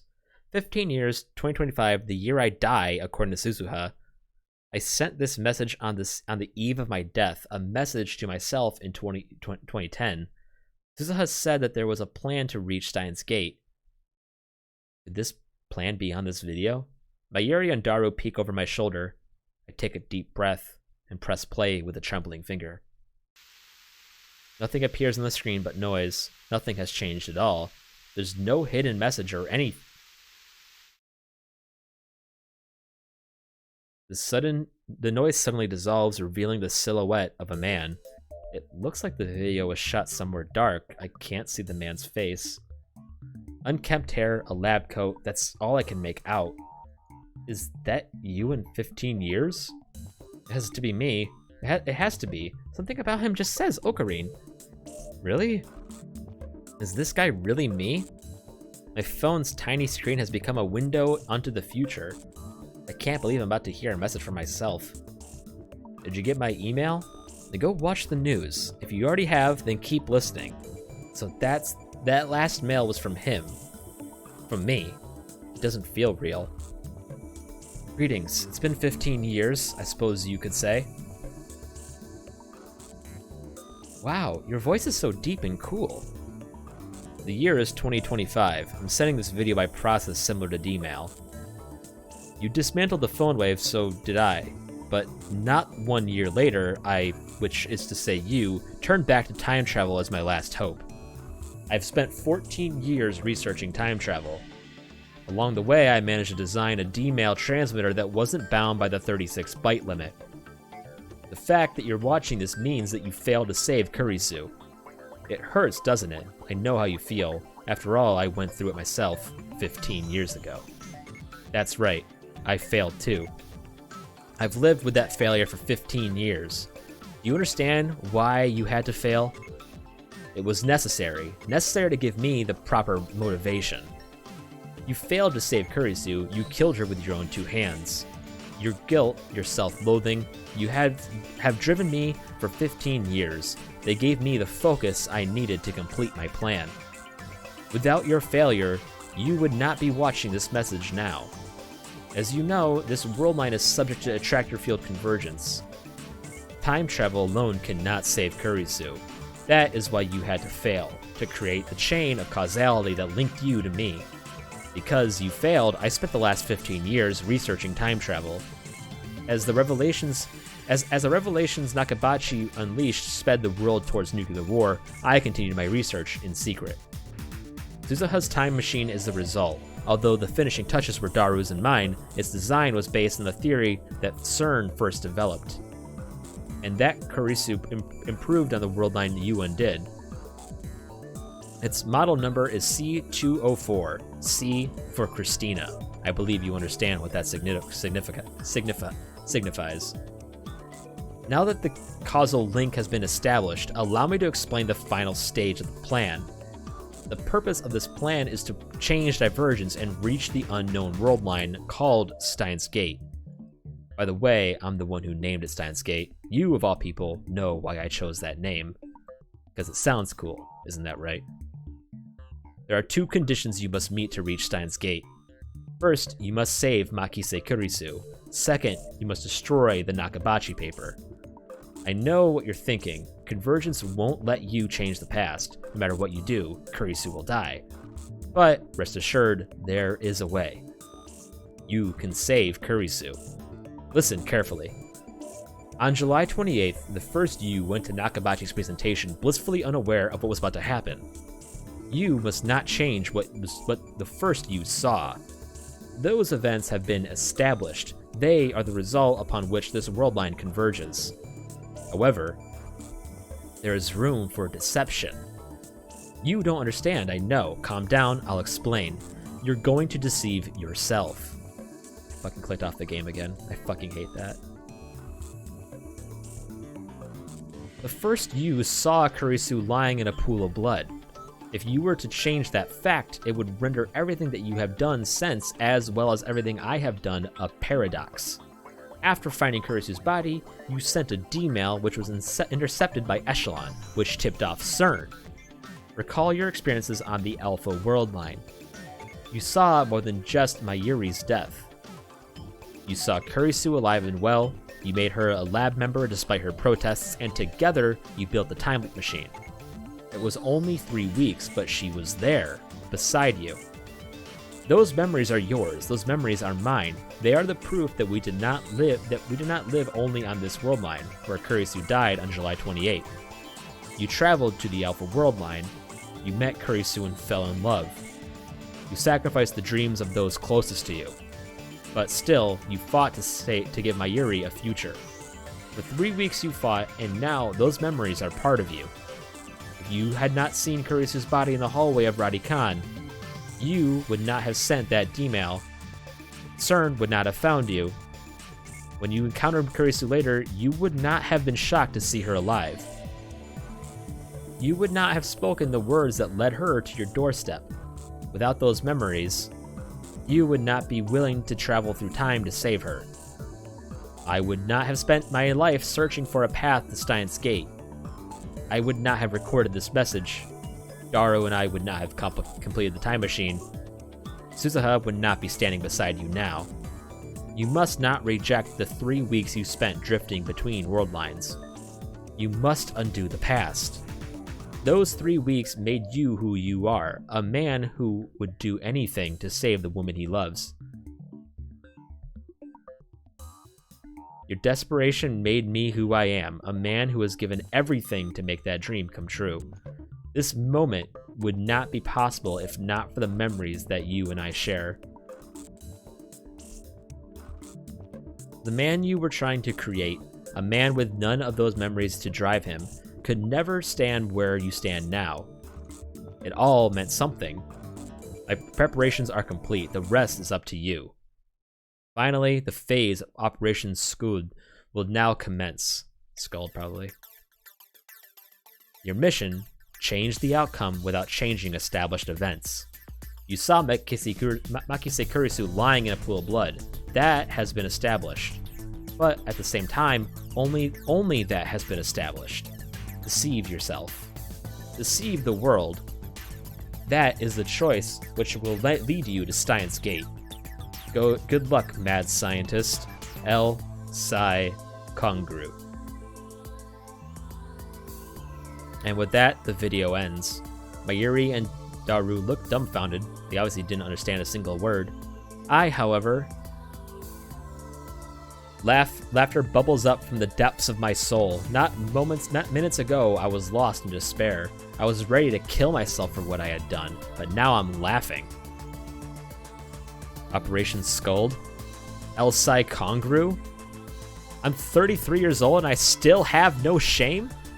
Deceive myself? Deceive the world? That's such Junie bullshit. It's pathetic, laughable, a juvenile fantasy, but at the same time, it feels right. Very well. If this is the choice of Steins Gate, then so be it. Gotta love, yeah, no kidding. That's why I'm hardwired to everything. I am the insane mad scientist Hoyin Kyoma. Deceiving the world is child's play. It looks like I have to change the world after all. Well, I thought Ocarina was finally turning serious, but now he's back to his usual antics. But you know, Mayushi likes Ocarina better this way. Yeah, I know what you mean. Ocarina just isn't Ocarina unless he's laughing like an idiot. Hoyin Kyoma saved Mayushi, you know. So this time he'll definitely save Makise Kurisu. But deceive the world? What's that supposed to mean? Mayushi doesn't have a clue. Isn't it obvious? The only established fact about the past is that I saw Kurisu lying in a pool of blood. That's the extent of my observation. Kurisu was lying in a pool of blood. As for whether she was alive or dead, that's still open to interpretation. Isn't that right, future me? Huh? Mayuri tilts her head, still doesn't get it. For example, just think of it like this. Kurisu was merely unconscious in the pool of blood with his coat of red paint. Oh, is that what happened? Mayuri's eyes open wide in wonder. I give up. She's not going to understand. Wait a second. The news reports all said that she was... What's true now doesn't matter. Only what Uncle Ocarine saw on July 28th matters. Really? Really, and that's because I'm not the Ocarintaro who lived on the Beta World Line after Kurisu died. I traveled to the Alpha World Line and back. I'm not bound by whatever effect Kurisu's death may have during that time. What I'm going to do is recreate what I saw, and only what I saw, but this time I'll do it so Kurisu doesn't have to die. Don't forget, you also need to destroy the Nakabachi paper. Can you handle it? Who do you think you're talking to, part-time warrior? Part-time warrior? Have you forgotten? I am the insane mad scientist Hoyin Kyoma. I disregard the blank stares of my comrades and brush back my hair with a flourish. My plan is flawless. Operation Scold will succeed. But I need to prepare. Give me 30 minutes. Suzuha tightens her expression with nods firmly. I squat against the roof's chain fence with my eyes closed. To refresh my memory, I pull out the drawers of my mental archive and sort through each file one by one. My actions that day, Mayuri's actions, my conversation with Kurisu, Nakabachi's presentation. With those memories to guide me, I begin to draw up a plan for how to complete my mission. Ocarine, I got the stuff. I open my eyes once I hear Mayuri's voice. Then it's time. I take a deep breath and stand up. Mayuri's faster on her feet than Daru and I are, so I had her pick up some things for me. She went all the way to the lab, back in the sweltering heat, but she's not even breathing hard. She runs up to me with a triumphant smile, almost like a playful puppy shaking her tail. Here you go. Will this work? In her hand is a plastic stick about 3 centimeters long. I take it and nod in satisfaction. Good work, Mayuri. Mayuri's happy to be useful to Ocarine. Oh, I also brought you this. She hands me a banana. I guess she's done. She's telling me not to. She's telling me not to time travel on an empty stomach. What's that? A banana. No, I meant that stick. It's not a stick, it's a sword.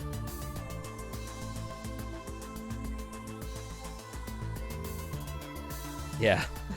On our lab's one of our lab's many inventions, future gadget number 6, the Sayulume saber. Sayulume saber? Sayalume? Sayalume? I'm gonna call it Sayalume. It's a red Sayalume glow stick, an essential item for idol and voice actress concerts. But it's not just a glow stick, it's a saber shaped, just as its name implies, so you can enact scenes from Spark Wars. Wow? Furthermore, it can also form fake blood clots. Detach the cap at the tip, and thick blood starts flowing out. I really don't get what you were trying to accomplish when you made this. We wanted to make our sword fights more realistic. What he means to say is that everything is inevitable. I think I see the plan. You're going to use that Sayalume stuff as a stand-in for Makise's Kurisu's blood, aren't you? Precisely. I stuff my cheeks with banana, enraptured by my own genius. I am truly a mad scientist. I put the Sayalume saber into my pocket. It's about 30 centimeters long, so it sticks out a little, but I don't mind. I had Daru buy me a stun gun earlier. I pocket that too. With this, my preparations are complete. I give Suzuha a glance. Let's go, Uncle Ocarine. One more time. One more trip to July 28th. There and back, that's all the fuel we have left. This is our last chance. You ready? Leave it to me. I will change the world. Follow Suzuha into the time machine. While waiting for Mayuri to return, I asked Suzuha if there was a chance that I might run into myself from last time. In other words, the me who killed Kurisu. She replied that was not possible. The world line where I killed Kurisu is minutely different from the one in which the time machine will take us. Time travel has a very small effect on divergence, much too small to cause any noticeable changes, but enough to ensure that there can never be two versions of the same time traveler. However, it is important to remember that the world lines are not parallel worlds. Ultimately, a tractor field convergence merges them into a single world line. My actions are not meaningless. If I succeed in deceiving both myself and the world, the entire universe will converge upon a different future. Milkarine? Mayuri leans through the hatch and gently strokes my cheek. Come back, okay? Of course. I return the smile and give her a thumbs up. I close the hatch as Daru and Mayuri see me off with words of encouragement. Suzuha already operating the time machine. The fate of the future hangs on this mission. Suzuha speaks as she presses some buttons. We're counting on you, Uncle. I've been reading for 9.5 hours straight. Instead of answering, I close my eyes. I find myself strangely calm. No impatience, no tension, none of the anxiety I felt the first time. How many times have I tasted failure? My hubris hurt those closest to me. My foolishness cost them their dreams. Even though those mistakes have been undone, the memories still remain as a brand on my heart. You must not reject the 3 weeks you spent drifting between world lines. You must not undo the past. All meant something. Every mistake, every sacrifice. Without them, I would not be standing here now. From that knowledge, I draw strength, confidence, and pride. The memories I shoulder deserve nothing less. And so, I am no longer afraid. I will reach the unknown world line, Steins Gate. Its future is uncertain, but that is how it should be. For once, I need not worry what fate has in store. Only one thing matters now. Saving Kurisu. He is good. He's super good. Gravity pulls at my back. Rainbow lights start drifting through the compartment. It's time. This is my Ragnarok. Rintaro's definitely one of, he's up there. I exit the time machine onto a familiar rooftop. As before, it's empty. I can see the top of the train station a short distance away. This is the first time I've been here now. This is the third time I've been here now. I run through the plan in my head one last time. Time is short, but I have no choice. I have to do it. No, I will do it. Failure isn't an option. I wait for Suzuha to break the lock, then I run inside just like last time. Narrowly avoiding the first me again, I descend to the 7th floor. Last time I went all the way down the 4th floor, but not this time.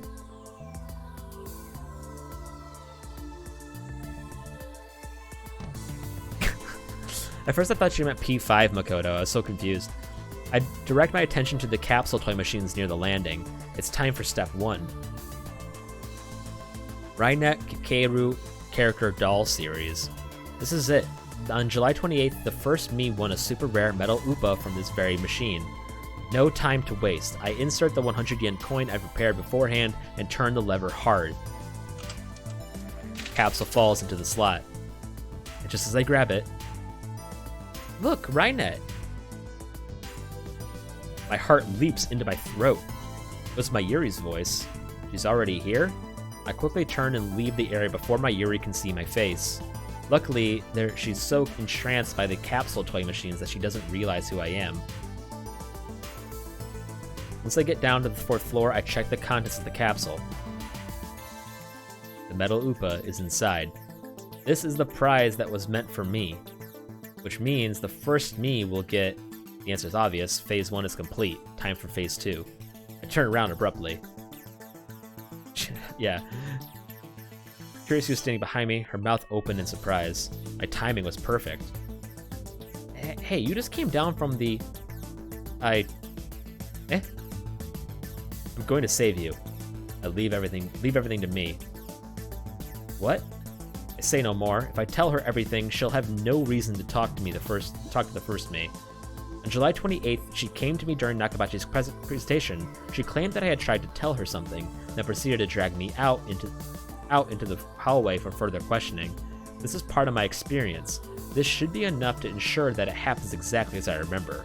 I pat Kurisu in the shoulder, then race back upstairs. Wait. I run to the 6th floor, then creep up towards the 7th floor landing until I can just make out the capsule toy machines. As expected, there's the first me about to turn the lever in Mayuri's stead. Her head lever. It's an Upa. Is it rare? It's not rare, but isn't it just so cute? Mayoshi loves Upa. I grinned to myself. It worked. The order changed. Mayuri now has a regular Upa, not the metal one I gave her the first time. And that means... Thank you for all coming to Dr. Nakabachi's Time Machine press conference. The presentation's about to begin. The first me heads up the 8th floor, but Mayuri doesn't move. She takes out a pen and starts reciting the Upa, just as planned. When Dr. Nakabachi defected to Russia on August 21st, he had Mayuri's metal Upa with him. If he has a plastic one instead, it should change the fate of the Nakabachi paper. But one question remains. How exactly did Mayuri's Upa fall into Dr. Nakabachi's hands?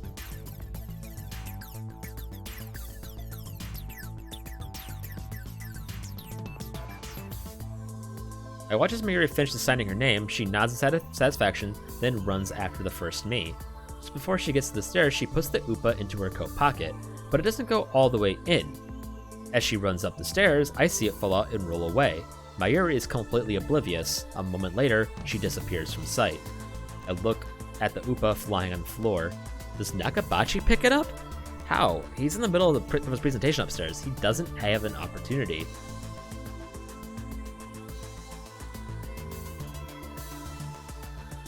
That's when Kurisu comes up from downstairs. I quickly hide in the stairwell across the landing.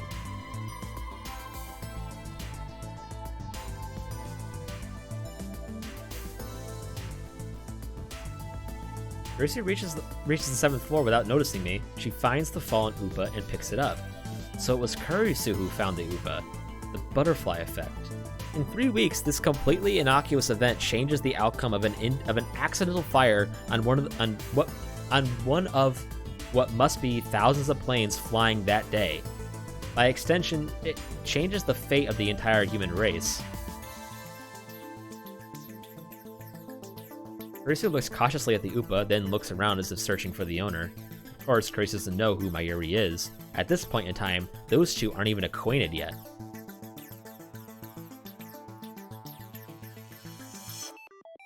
After realizing there's no one around, Kurisu puts the Upa into her envelope and goes up the 8th floor. Now that I've seen what I need to see, I go upstairs and head to the employee hallway.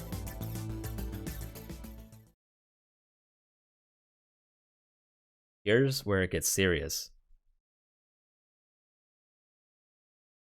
Well, yeah, because since there was metal inside of the envelope, he couldn't bring it into the cargo bay. He had to bring it on as a carry-on. So when the plane went on fire, when all the cargo caught on fire, right?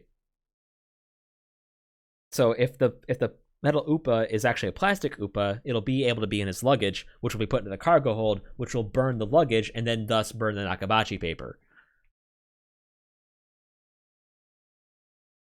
Yes. Something that small. Here's where it's getting serious. I grip the Sciolum saber and shake it silently, thus activating the red fluorescent reaction inside. It'll last about 10 minutes. It should get dim before Kurisu makes her appearance. I know what I need to do. The problem is that my window for opportunity is so slim. Will I be able to handle the enraged Nakabachi?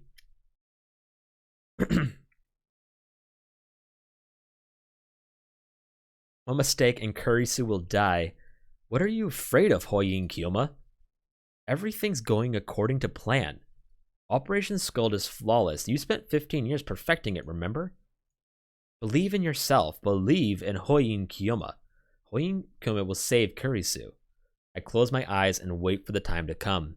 Hidden behind some pile of cardboard boxes, as last time, I hear the sound of sparse applause from the event hall, which means I should be hearing footsteps soon.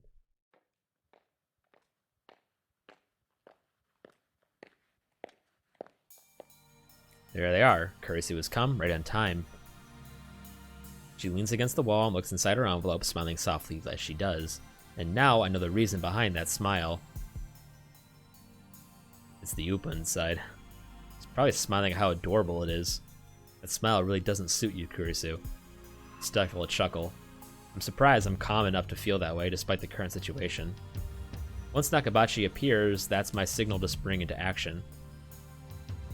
It's fucking adorable. I'll bring out the Cyclone Saber as soon as that bastard tries to take out his knife. Then I'll scare him away and stun Kurisu. The stun gun I brought should handle both tasks flawlessly. That's the plan, at least.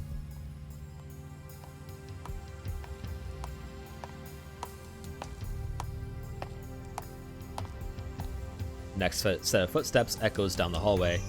Kurisu looks up. I can't see Nakabachi, but I know it's him. I wanted to talk. Are you listening, Papa? Even the words she speaks are the same. What is that? I heard you were giving a presentation on time travel. So I thought about it too. Could it be possible to make a time machine? The atmosphere is far from pleasant. Nakabachi doesn't even try to hide his displeasure. And the first me is probably at fault for that, at least partially. Looks like it's about time for Nakabachi to go ballistic. I grip the Cyclone Saber and make one final check. It's already dimmed down. Now all I have to do is remove the cap at the tip, and the fake blood will...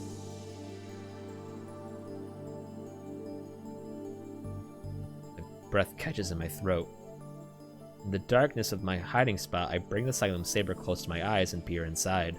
The fake blood has begun to coagulate. No, this shouldn't happen. I was certain the liquid would remain fluid for around 30 minutes after losing luminescence. Was it defective? Come to think of it, we never tested the Cyclone Saber. It can only be used once before the tube needs to be replaced. Given the lab's financial situation, we thought it would be a waste to use it, so we never did. How could I have failed to consider this possibility? If I had half a brain, I would have brought a spare. This is bad. The plan is falling apart. I wasn't shunned. Nakabachi's shrill shriek startles me.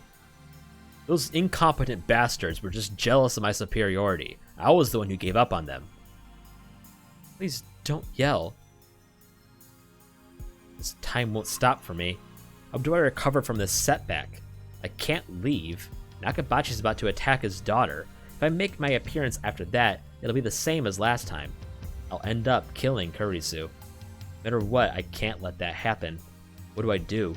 Do I go back to the time machine and try again? No, I remember what Suzu had said.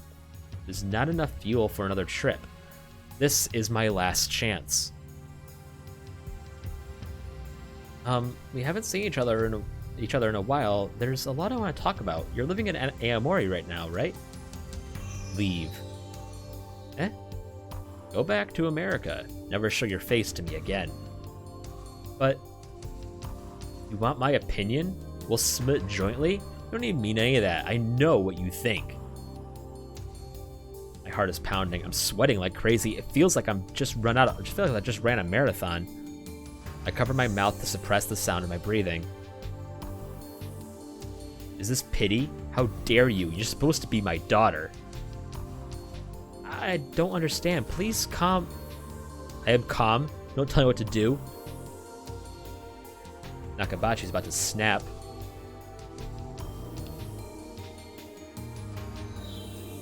Events are proceeding just like last time, barreling inexorably, whatever the fuck, towards disaster. Please, I find myself begging, make time stop. But another voice from within answers. Are you praying, Hoyin Kyoma? Have you forgotten?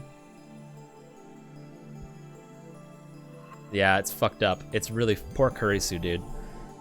I tell you why I called you here today. I wanted to show you my research beyond even what you can imagine. I wanted to prove once and for all that you are nothing compared to me. Change the future, deceive the world. But that brat in the lab coat ruined everything. I know you were laughing at me too. Don't deny it. How dare you treat your own father this way? I wasn't. You want my opinion? Fine, I'll give it to you. I'm going to publish it myself. End of discussion. I won't court the mercy of a heartless god. I will save Kurisu myself. She won't die again. Not at my hands. There's really, it's honestly pretty tight-knit. Not at my hands. Not at anyone's. You're stealing it? What did you say? You're stealing my work. I fucked that up for the 4th time now. I didn't think even you would do something like... Like I said, the only part I don't like is the part where they let Ferris send an email. Nakabachi strikes Kurisu on the cheek. Who do you think you're talking to? It's starting.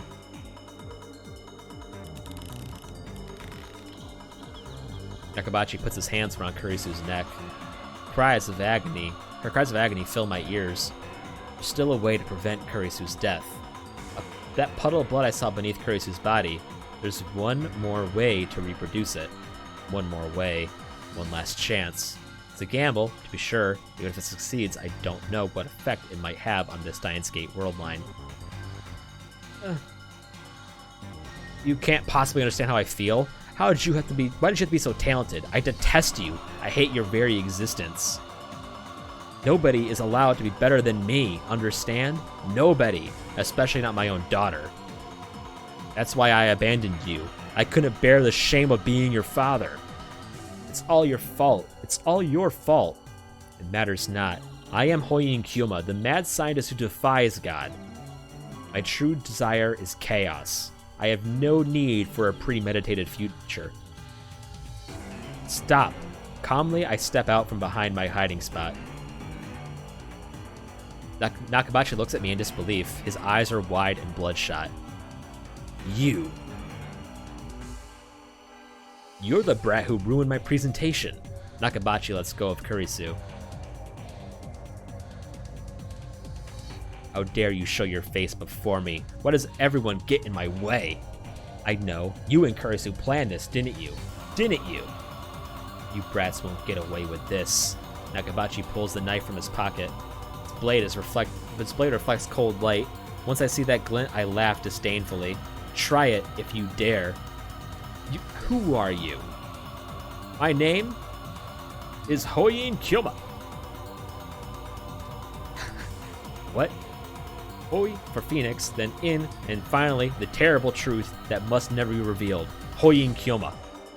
I am the bringer of chaos, the destroyer of order, and I am the one who will end your ambition. Kurisu staggers to her feet with her hand to her neck. Run away. Never. I dismiss Kurisu's plea and instead turn to Nakabachi with my arms spread wide.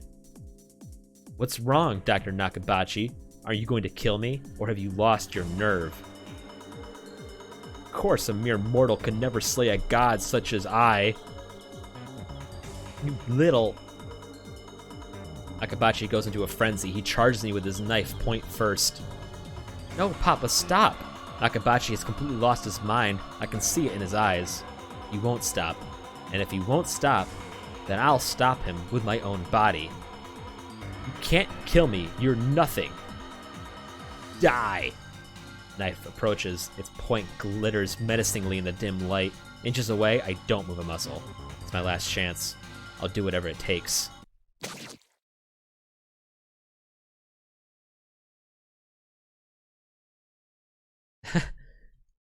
Intense pain rips through my abdomen.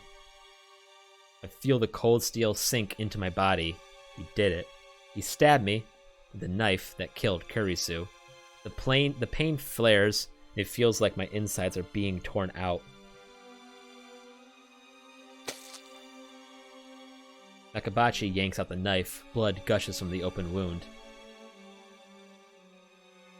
Iron taste of blood spreads through my mouth. Pain threatens to steal away my consciousness. My body's on fire. My vision blurs. I struggle desperately to stay on my feet. Now who's laughing? That's what you get for mocking me.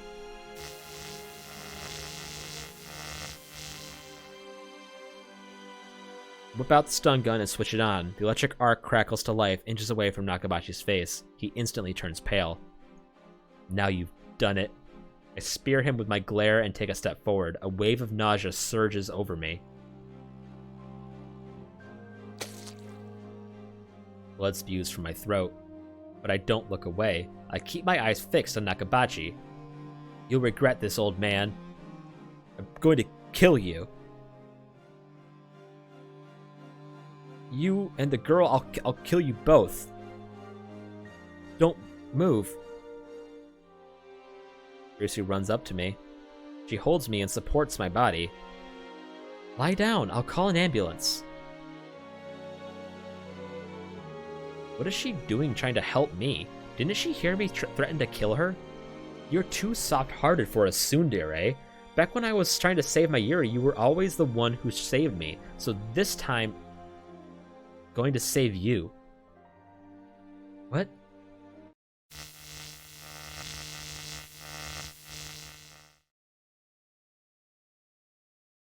Risu convulses.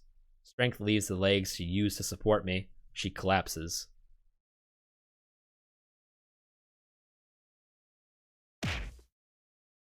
Sorry. I send her my silent apology. I'll be sure to have my way with your daughter before I kill her. But first, it's you, Nakabachi.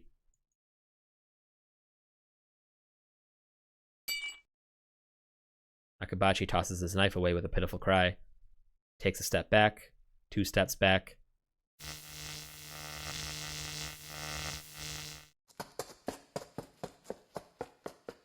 Firing the stun gun once more does the trick. Nakabachi turns and flees down the hallway towards the elevators. But first, he makes sure to pick up the envelope Kurisu dropped. How shrewd of him. Touch my wound. Ugh. The lightest touch sends pain coursing through my body. I fall to my knees. I feel faint. Bleeding won't stop. The blood is starting to pool on the floor. Press my hand into my body, into the blood. Still not enough. I reach for my stomach, wet and glistening with blood. Take a breath, then drive my fingers into the wound. Pain is like nothing I've ever experienced. I'm unable to bear it. I throw back my head.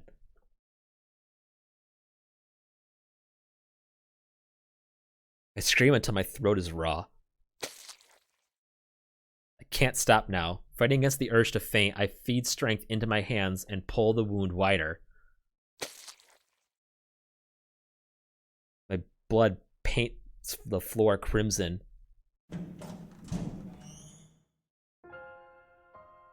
Uncle Ocarine? Suzuha runs up to me. That wound, what happened? What were you thinking? If you die, if we fail... Uncle, you forget who you're dealing with, Suzuha. Look at the floor. Notice anything? The floor? That should be enough blood, don't you think? He looks down and beholds my masterpiece. A pool of blood? To deceive myself, to deceive the world, the stage is set. But, Uncle, you'll die. There's no way I'm going to die. Who do you think I am? I am the insane mad scientist Hoyin Kyoma. Uncle, if convergence holds, then it's already determined that I don't die. Not here. If I die in 2025, that's a fixed event on the Beta world line. That was my bet. I intentionally provoked Nakabachi to rage. Took the knife meant for Kurisu and survived. The wound gave me what I needed to carry out the plan. Though I have to admit, I didn't think it would hurt this much. There's no telling what would happen when we reach Steins Gate. The future of that world line is still undecided. There's no reason it can't include my death. How ironic. I made a bet based on the guarantee that I wouldn't die, but winning a bet that makes death a very real possibility. I twist my lips into a smile, time to put the finishing touch on my masterpiece. Suzuha, get Kurisu. Okay. Suzuha picks up the unconscious Kurisu. Then she lays her face down on top of my blood puddle. Kurisu doesn't wake up. She's perfectly still, but she's definitely still breathing. I stroke her hair gently. It hurt? I'm sorry, but I had to do it to save you. Even though those 3 weeks will never come back, I want you to live, even if we reach Steins Gate. Even if Kurisu lives, even if I don't die, we'll never meet again. Kurisu will never join the lab. We'll never build the time leap machine together. But still, I'm glad I was able to save her. Bye. Please stay unconscious for a while. I need you to deceive the first me. While Suzuha goes to pick up the knife, I use the wall to climb to my feet. Mission complete. Return to base.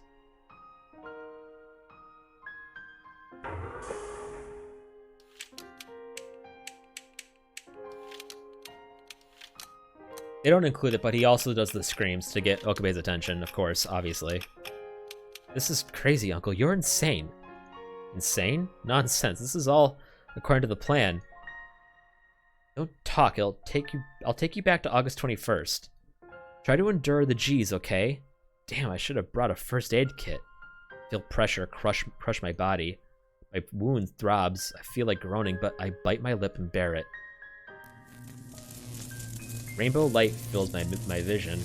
The time machine is activating. Suzuha wraps my wound with a towel. Hey, Uncle, I'm sure Steins Gate's waiting for us on the other side. A world where nothing is known, where anything is possible. A world where you live, where Makise Kurisu lives, where Shina Mayuri lives. A world where I have no reason to travel to 2010. The future may still lead to World War III. It may lead to a dystopia ruled by CERN. Someone's warm hand grasps mine. Tightly, tightly. But now there's hope for the future again. I slowly close my eyes. It's hard to breathe, but my pain feels distant now. Once we arrive, I'll probably disappear. I won't be able to thank you for bringing me to Steins Gate. So I'll say it now. The warmth of her hand slowly fades away.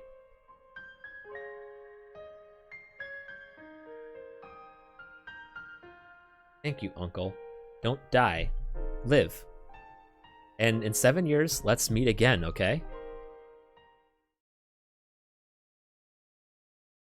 Yeah, it's time to go home.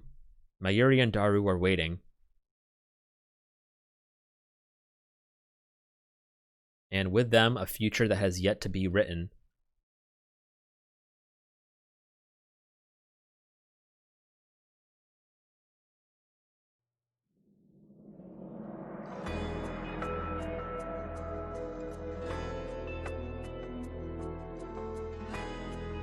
I wonder if there'll be another end credit scene. Okay, so Steins Gate 0 doesn't take place after this. It's a sequel, but it doesn't take place after this.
tears. You were discharged today? Yeah. But I'm sorry, I didn't know anything about it. Of course you didn't. I didn't tell you. But I'm glad you're okay. I'm so happy. And then he starts crying in earnest. Seeing his tears, I feel an urge to pat his head and tell him everything will be alright, but I resist and sigh instead. I hear you were a natural at your cosplay debut. I heard you even had a fan club. Mary filled me in on the situation. After years of persistent nagging, she finally convinced Lukiko to cosplay near the end of summer break. It wasn't in time for Koima, but he wore one of Mayuri's costumes to a cosplay event in early September. His cosplay debut was effective. Dozens of photographers took his picture, and then images soon went viral on the net. Try to look up pictures of Lukiko now, and you'll get a ton of hits.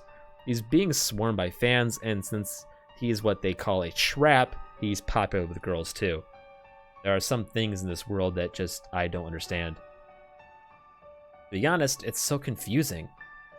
You know, I still haven't had the pleasure to see you cosplay in the flesh. I just can't. If Okabe-san were to see me, I'd get so embarrassed I'd die. But you had fun, didn't you? That's what Mayuri said. Yes. You've grown up, Lukiko. He's overcome his feelings and inadequacy and accepted himself for who he is. And he even had fun doing it. Okabe-san, Kiyoma-san, it's all thanks to the Seishin Zama style you taught me. I've cleared my mind of all mundane thoughts. He truly is a worthy disciple. But you must not go complacent. Your next objective is to ascend to the true form of the Seishin Zama style. Once you've mastered it, the flames of evil sealed within, you will have nothing left to burn.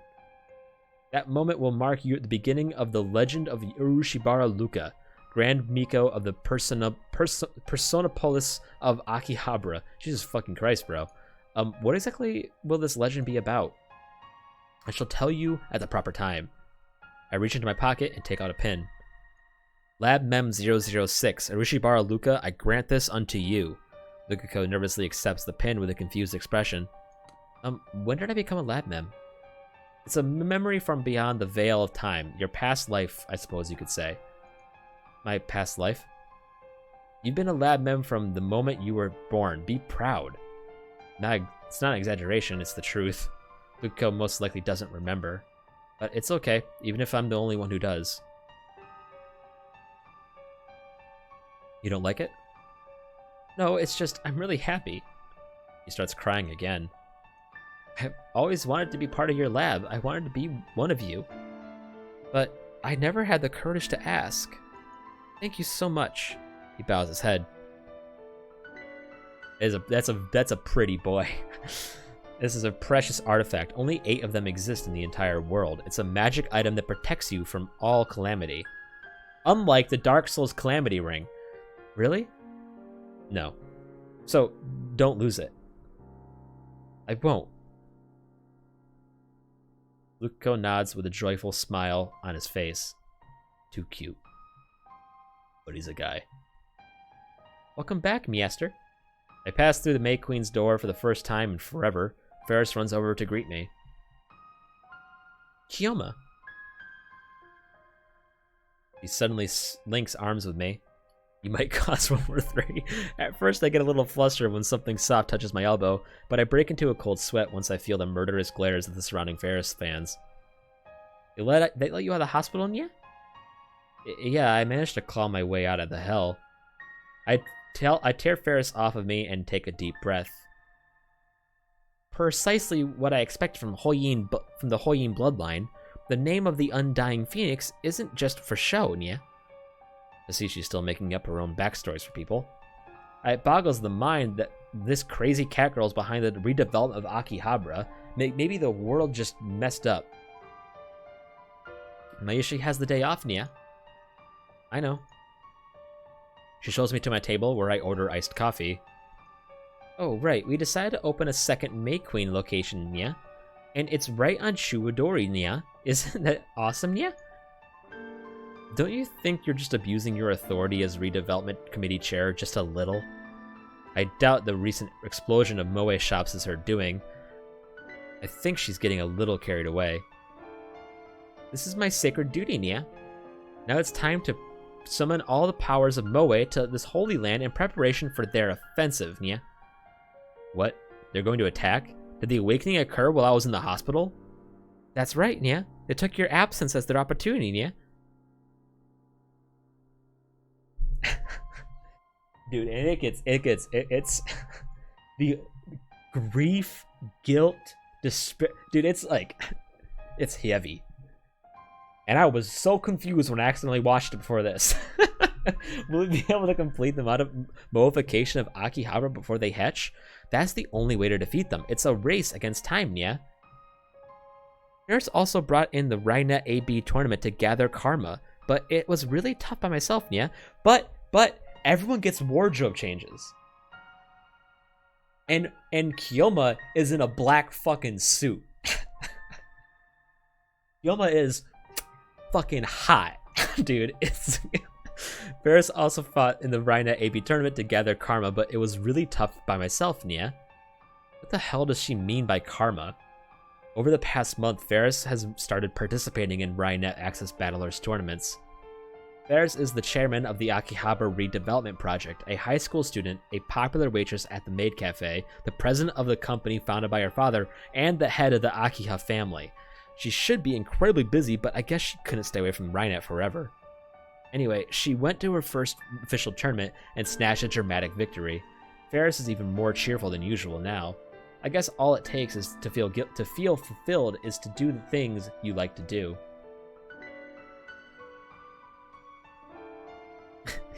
I need your mad scientist powers to stop them, Nia. If they make it into town, they make the place their litter box. I can't explain without spoiling all of Steins Gate 0. I guess I have no choice. If it comes to this, then I too must fulfill the covenant. Oh yeah, and take this with you. Yeah? I take the pin out of my pocket and present it to Ferris. This is... Where did you get this, Kyoma? During my stay at the hospital. So you've overcome the test of the heart, Nia. You truly are a great man, Nia. I don't really get what she's going on, so let's just nod for now. This belongs to you, lab member 007. Whenever you need my help, just hold that pin and speak the incantation Yola Yoda Sa Sta Sela. Something like that. Ferris and I smile at each other, and then we high five. Thanks, Nia. The Future Gadget Laboratory is the hope of Akiba, Nia. Can I come over for a visit, Nia? Of course you can. Dara will be glad to see you. When I get back to the lab, I'm starting to find an unexpected visitor. Startled to find. Look, Murderer 1, Murderer 2, and Murderer 3. Yo, Okabe, out of the hospital already? Yeah. Inoji, Yugo, and Nae are standing out front. Kirimoeka is with them. The Rounders, who killed Mayuri on the other world line. Nae hides behind her father when she sees me, like usual. Oh yeah, let me introduce ya. Mr. Braun indicates Moeka with his chin. Starting today, this girl's gonna work part-time at my place. Moeka bows her head. She's silent as always, but at least she's not holding her phone. I guess that's some improvement. Doesn't talk much, but don't let it bother you. Don't worry, Shining Finger and I know each other already. Shining Finger? Who's that? I point to Moeka. Shining Finger, that's the name of her Esper power.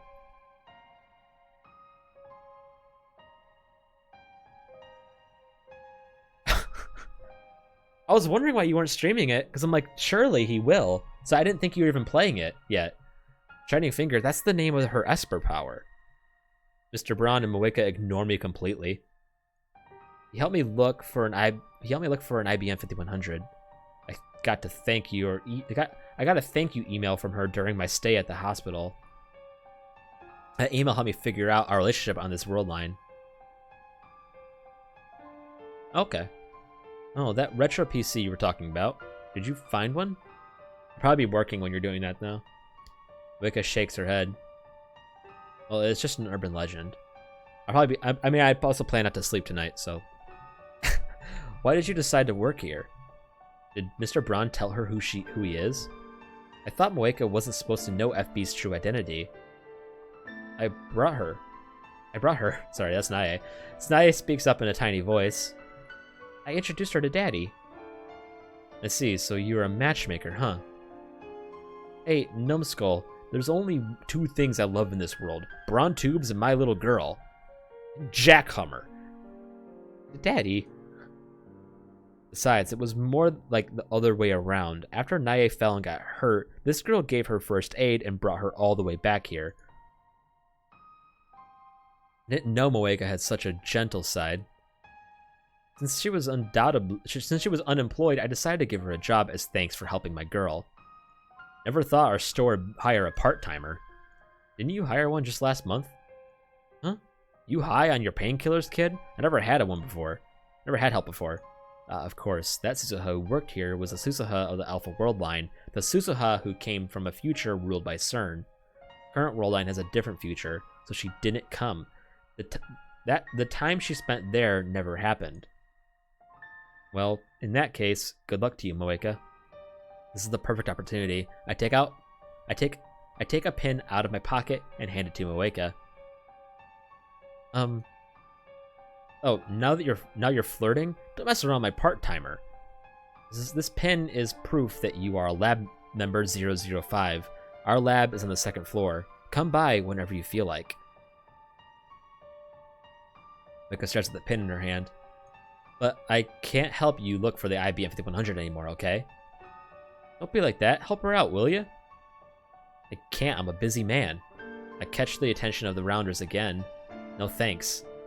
Besides, the three of them are better off if we never find the IBM 5100. I end the conversation with a shrug and head to the stairs. Okabe-kun. Moeka calls my name. I turn back to see Moeka smiling ever so faintly. Could have fooled me. Thank you for this. Yeah.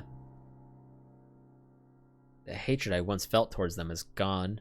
I forgave Moeka and Mr. Braun both. Now that I've destroyed our time machine, we can go back to being good neighbors. I won't pry into their secret lives, and I won't attempt to fight them either. It's all up to them. However, the affection that Nae showed towards Moeka brings an undeniable warmth to my heart. Okay, good point.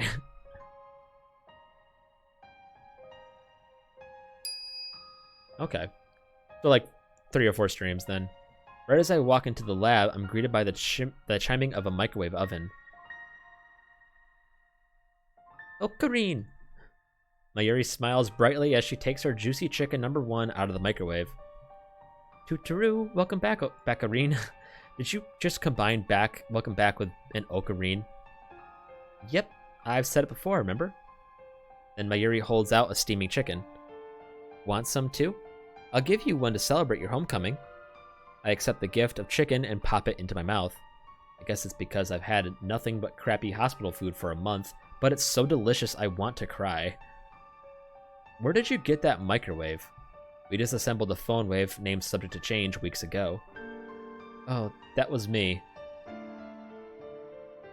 Garu pops out of the development room in all of his rotund glory. I wonder if he's making a new future gadget. You bought it? I found it. Duh, it was pain to repair. It's kinda old, but it still works fine. That's our super hacker. Now let's keep up the pace and make the next future gadget. That reminds me, Ocarine, I'm mad at you. Mayuri suddenly puts on a pout. Why did you leave the hospital without telling Mayushi? We went all the way to the hospital to pick you up, but the nurse said you already left. That was one hot nurse. I wish I was hospitalized instead of Ocarine. You think you're my guardian now, Mayuri? You've certainly come up in the world. Have you forgotten? I am the one who protects you. I even helped you with your diaper. Couldn't move it. at all after the operation, so my mother and Mayuri made the great effort of coming to care for me. Especially Mayuri, even though it was her summer break, she visited me every day. I'm grateful for this childhood friend of mine from the bottom of my heart. She's a ditz, to be sure, and she seems like she always needs someone to look out for her, but she's actually quite tough for her age.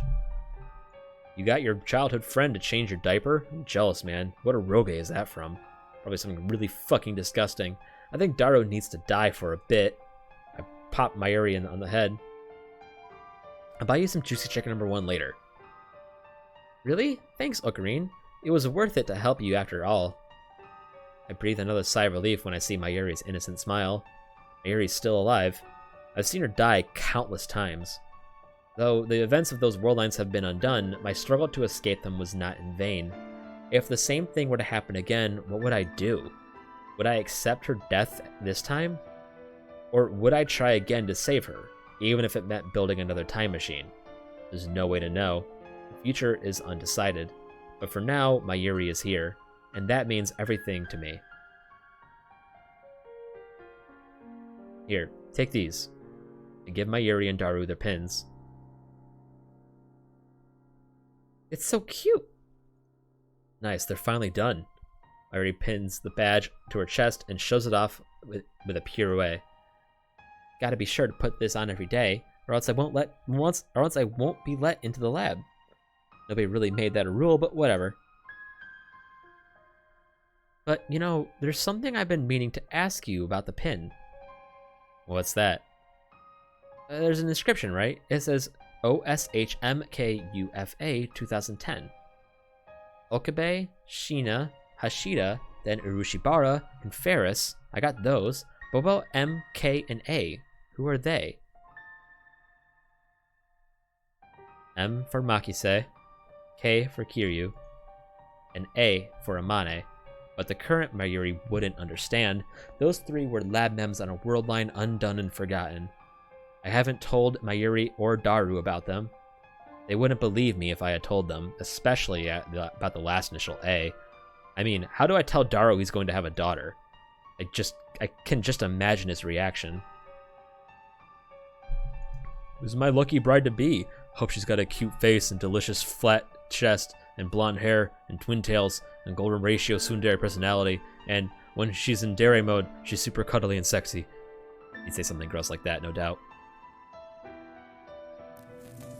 I remember, as I lay dying in the time machine, Suzuha gripped my hand and said, "Once we arrive, I'll probably disappear. I won't be able to thank you for bringing me to Steins Gate. So I'll thank you now." Thank you, Uncle. Don't die. Live. Just as she predicted, Suzuha vanished the moment we returned to August 21st. Right before my very eyes, the time machine was enveloped in rainbow light and disappeared. She was smiling as she faded away. Yes, you should. That was proof I had reached Steins Gate. Whether you've been spoiled or not, it's still something you should definitely watch. And that's why I don't mourn Suzuha. And in 7 years, let's meet again, okay? I don't know what the future will bring. There's still the possibility that Daru won't get married, that Suzuha won't be born. But still, I believe that in 7 years, we'll meet again. And that's when I would give her this pin, her birthright as Lab Mem 008. Fair enough. Until then, I'll keep it in a safe place. I was spoiled hard though, and I still love this. And this is like my third time dealing with this shit, and I'm still like nearly crying at some points. I aimlessly head out to town alone.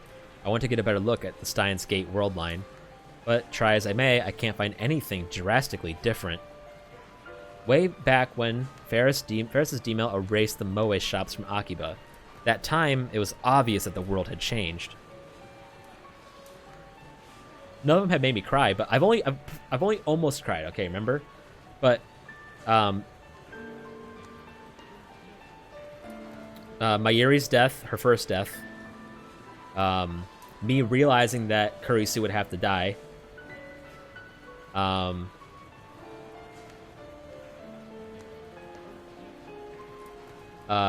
Suzuha's letter.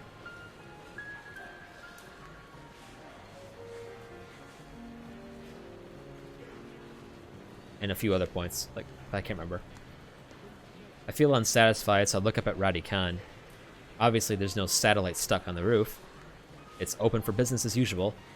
When I arrive at this world line right after I saw Suzuha disappear, the very first thing I did was ask Mayuri and Daru a question. Have there been any murders at Radikan? As they panicked at the sight of my blood-stained body, they answered that no one had been murdered at Radikan. As we waited for an ambulance to arrive, I had Daru call up the news on my phone. They were running the story about Nakabachi's flight to Russia. This time, Nakabachi looked terribly agitated. His eyes were bloodshot, and he was yelling, spraying spit everywhere. His appearance was strikingly similar to how I saw him in the hallway of Radikan. To me, fix that fucking sentence. To me, his unintelligible rambling was evidence of Operation Skull's success. This is an outrage, a fire? How can that happen? My precious thesis was burned to a crisp. The future of humanity went up in flames. This is no time for an interview. I won't stand for this, Russian Airlines. I'll murder every last one of your crewmates. Money's not the issue. Are you listening? You burned my thesis, which would have changed human history forever. I should never have let you fools handle my suitcase. None of this would have happened if I had just carried it with me. Yeah, you would have had it saved. Subtitles read, "What was your thesis about?" Time travel, the invention that grant control over all space-time, from past to present to future. The screen immediately returned to the studio where a female reporter continued. This outburst continued for some time. Dr. Nakabachi, also known as Makise Shohuchi, was detained by Russian authorities upon arrival at Domodedovo International Airport in Moscow. Makise is currently under investigation by the Tokyo Metropolitan Police Department as a suspect in the July 28th stabbing of a young man. Don't think anyone's going to listen to Nakabachi now. For argument's sake, let's say Nakabachi manages to recreate Kurisu's thesis from memory. Nothing will come of it as long as Kurisu is alive. The scientific community undoubtedly trusts the Makise daughter over the father, meaning Kurisu can deter any attempts made by Nakabachi. World War III won't break out, or at the very least, it won't be over the Nakabachi paper. I haven't seen Kurisu. Apparently Kurisu reported the police that I was stabbed, but at present there's been no progress on the investigation, as the victim, from their point of view, up and disappeared.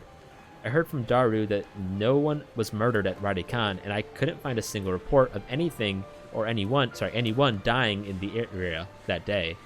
Kurisu is still alive. That much is certain, but I haven't had any contact with her since then.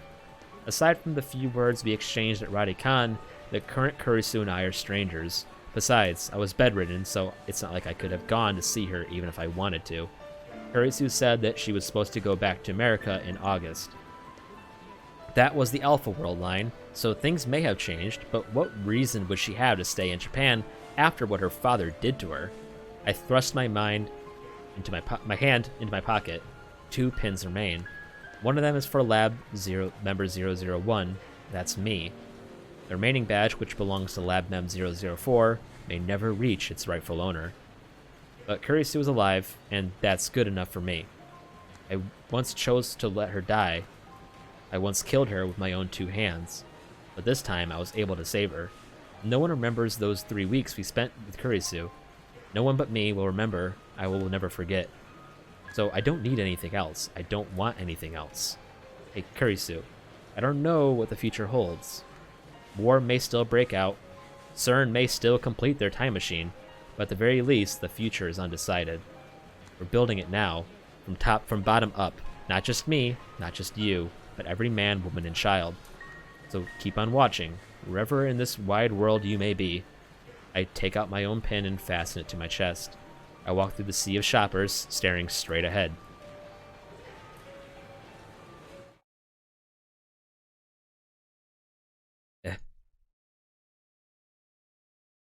Quickly turn around. Just now, in the corner of my eye, I saw her. The girl who shouldn't be here. Her long hair fluttered as she passed me by. There. A familiar figure. I'd recognize that back anywhere. She was stopped, too, in the middle of the sidewalk. Slowly, she turns to face me.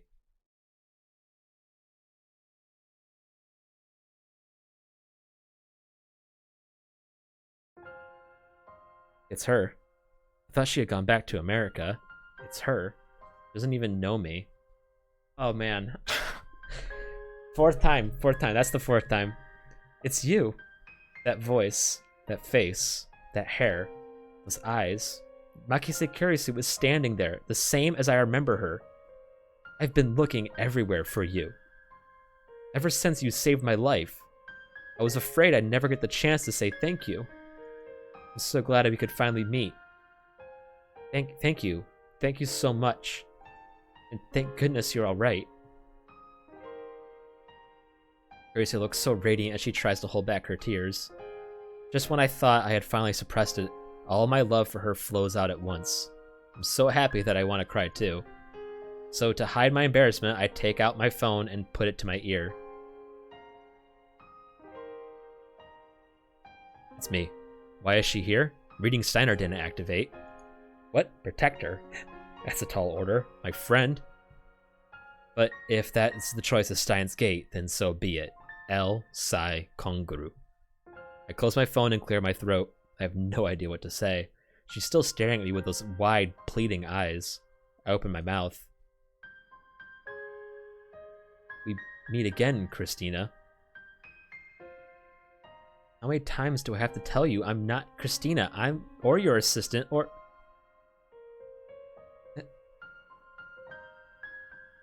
Oh, I really have no idea what to say. How does this Kurisu know about that? Those were the names I used to tease Kurisu. She always got mad whenever I used them. They were our bond, our private joke. But I had yet to use them on the day we first met at Radikan. So how could this Worldline Kurisu know? Huh? Why did I say that? Words just popped into my head. It looks like Kurisu is as confused as I am. She stares at me bewildered. Dude, she's so pretty in this shot too. And then I finally realized the truth. Everyone has reading Steiner. Even if the world line changes, even if the past and the future are rewritten, your memories remain. You've merely forgotten. All it takes is a push, and you can remember. Memories of those lost 3 weeks. The memories we made together.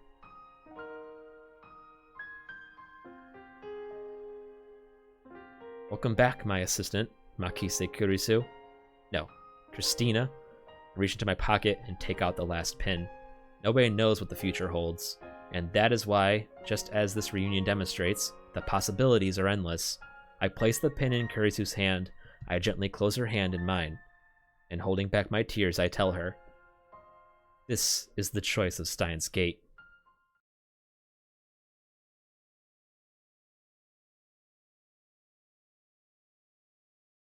Did it!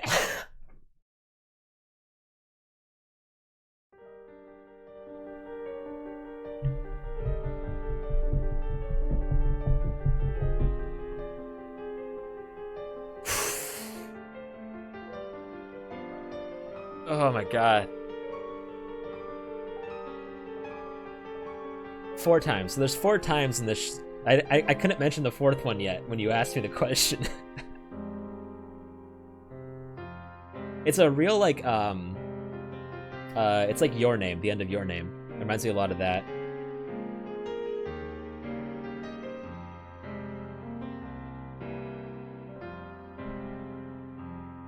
You know, where they pass each other on the fucking trains. Yeah. No, it Steins Gate actually ends on a positive note.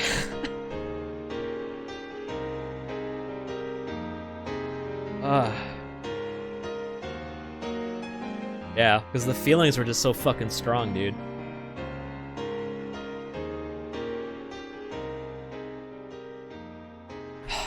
Finally.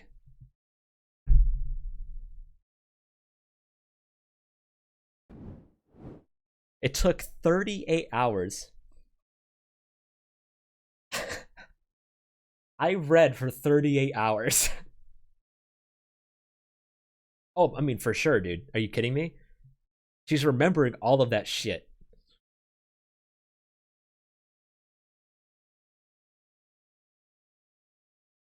Only 14% of people made it this far, by the way. 14.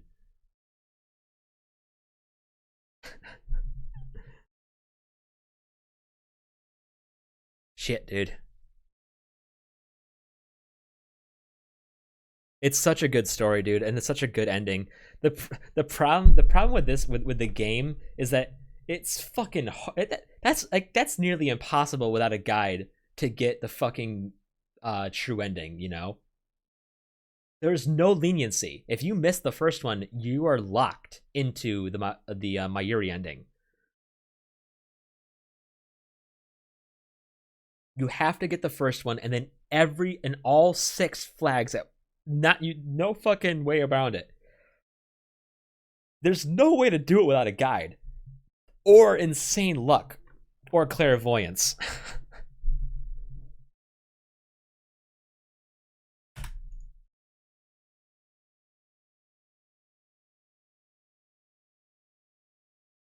True, it's nice. It's really nice, but I just kind of wish it wasn't impossible to do without a guide. I make Steins Gate Zero sound really depressing, but it's actually really good. Okay, I think it's right here. Yeah, Steins Gate 0. Yeah, everyone's got look at everyone's new fucking fashion, bro. Look at fucking Rintaro, dude. Look at fucking Yushi, bro.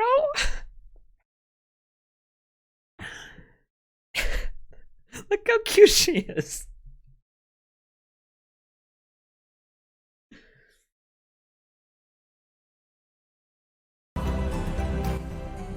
Oh, by the way.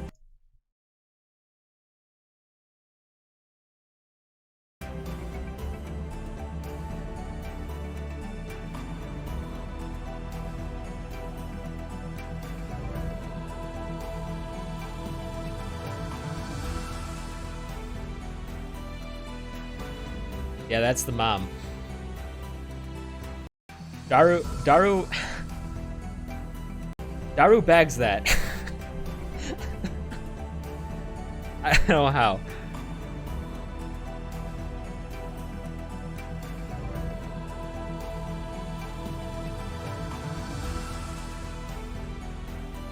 I want to play this eventually. I need a break from reading though. I think I've earned my break. The logo is also really sick.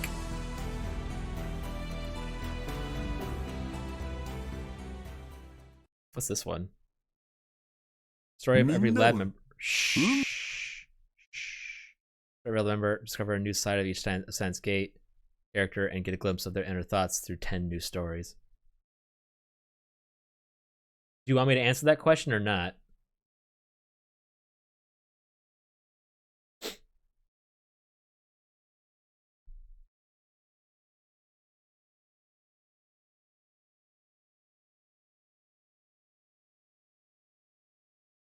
Probably not. Okay. I won't answer it. But you have to watch the alternate version of like the second to last episode. The second to last episode's alternate version has a different like the last 3 minutes or some shit are like different, which leads to Steins Gate 0. So Steins Gate 0, she doesn't slap a sense into him. Instead, Okabe kind of like, you know, he breaks down because he thinks he fucking killed Kurisu, the woman he loves, and Suzuha is like, you gotta fucking go. We have to go back. And then instead of slapping him, Mayuri instead comforts him and goes, he's fucking falling apart over here, and you're badgering him. And basically, it's a timeline. It's the timeline where instead they don't go in the second time. So you know, that's what happens. But dude, I swear, it's more than just, you know, loathing and self pity. You know, there's more to it than that. You know, it's really, really good. Trust me. And also, there's a lot of English in it. which is really funny. I wonder if I can find an English moment that is a zero spoiler. There's plenty.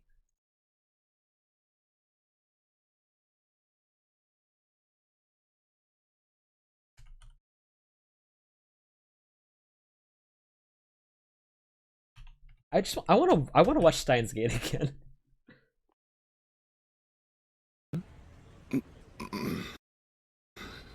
What's the purpose? おふむ本来なら隠しておかねばならないのだがあこほんとI am mad scientist United States Chaos and invade but that's not what I'm looking for. I think I found one. Oh, Einstein. So, Amadeus, what did you think? yeah sorry Rintaro hey boy what's up I'm fine thank you and you They don't show up, but the doctor shakes his hand and goes, what? He's supposed to be, you know, an American, but they cast a Japanese voice actor to fucking play him because he also needs to speak Japanese. But when he talks English, he talks to that fucking, hey, Rintaro!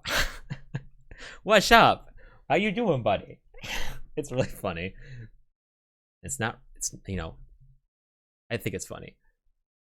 Okay. I've been streaming for 10 hours, so well, actually 11 hours now. So we aren't gonna. I was thinking about streaming to, you know, at midnight on tonight.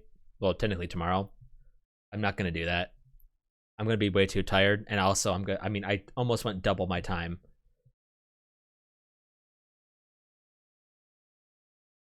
Kurisu's, you know, she's not, you know, she's dead in this, you know, in this timeline, but she's still, you know, a huge force. So we're streaming Tuesday. Yeah, I'm gonna stream. Yeah, I'm gonna stream Tuesday at 8. It's gonna be a 6-hour too. So it's gonna be 8 to 2, and I'm gonna buy it. By the way, Vax, I told you can't buy Resident Evil by itself. You fucking can't. All 3 options are bundles.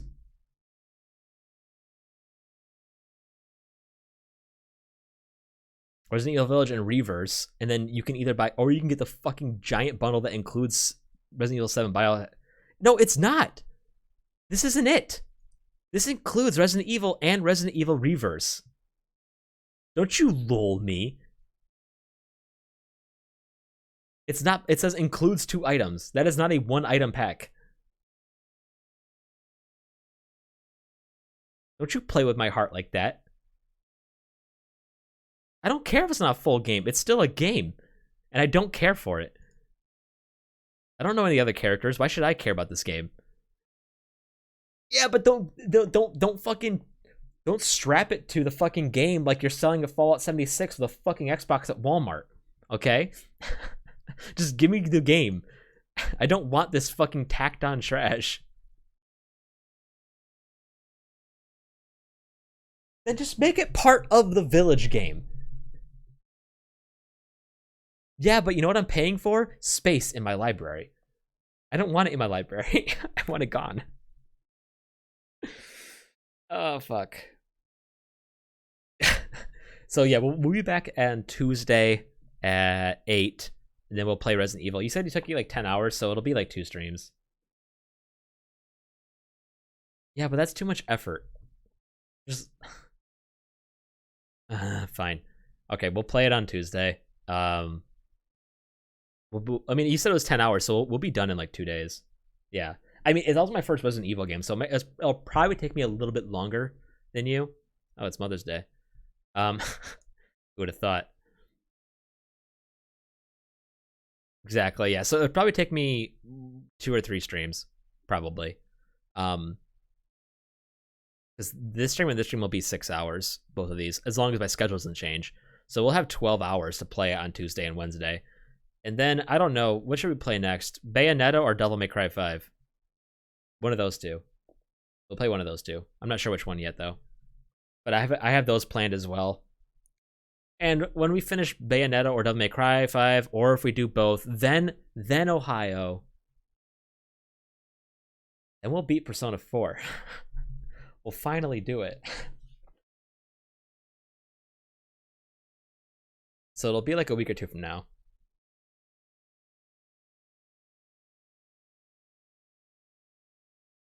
Oh, you left it on in like an entire day. Yeah, that'll do it. All right. Well, I guess I'll pop off now. So we'll be back on Tuesday. Look forward to it, I guess. My first ever one, and I don't, I'm not well versed in horror, so I don't know how spook I'm gonna get, but we'll see. All right. Later, guys. It was fun. Good game. Watch the anime if you haven't. Bye.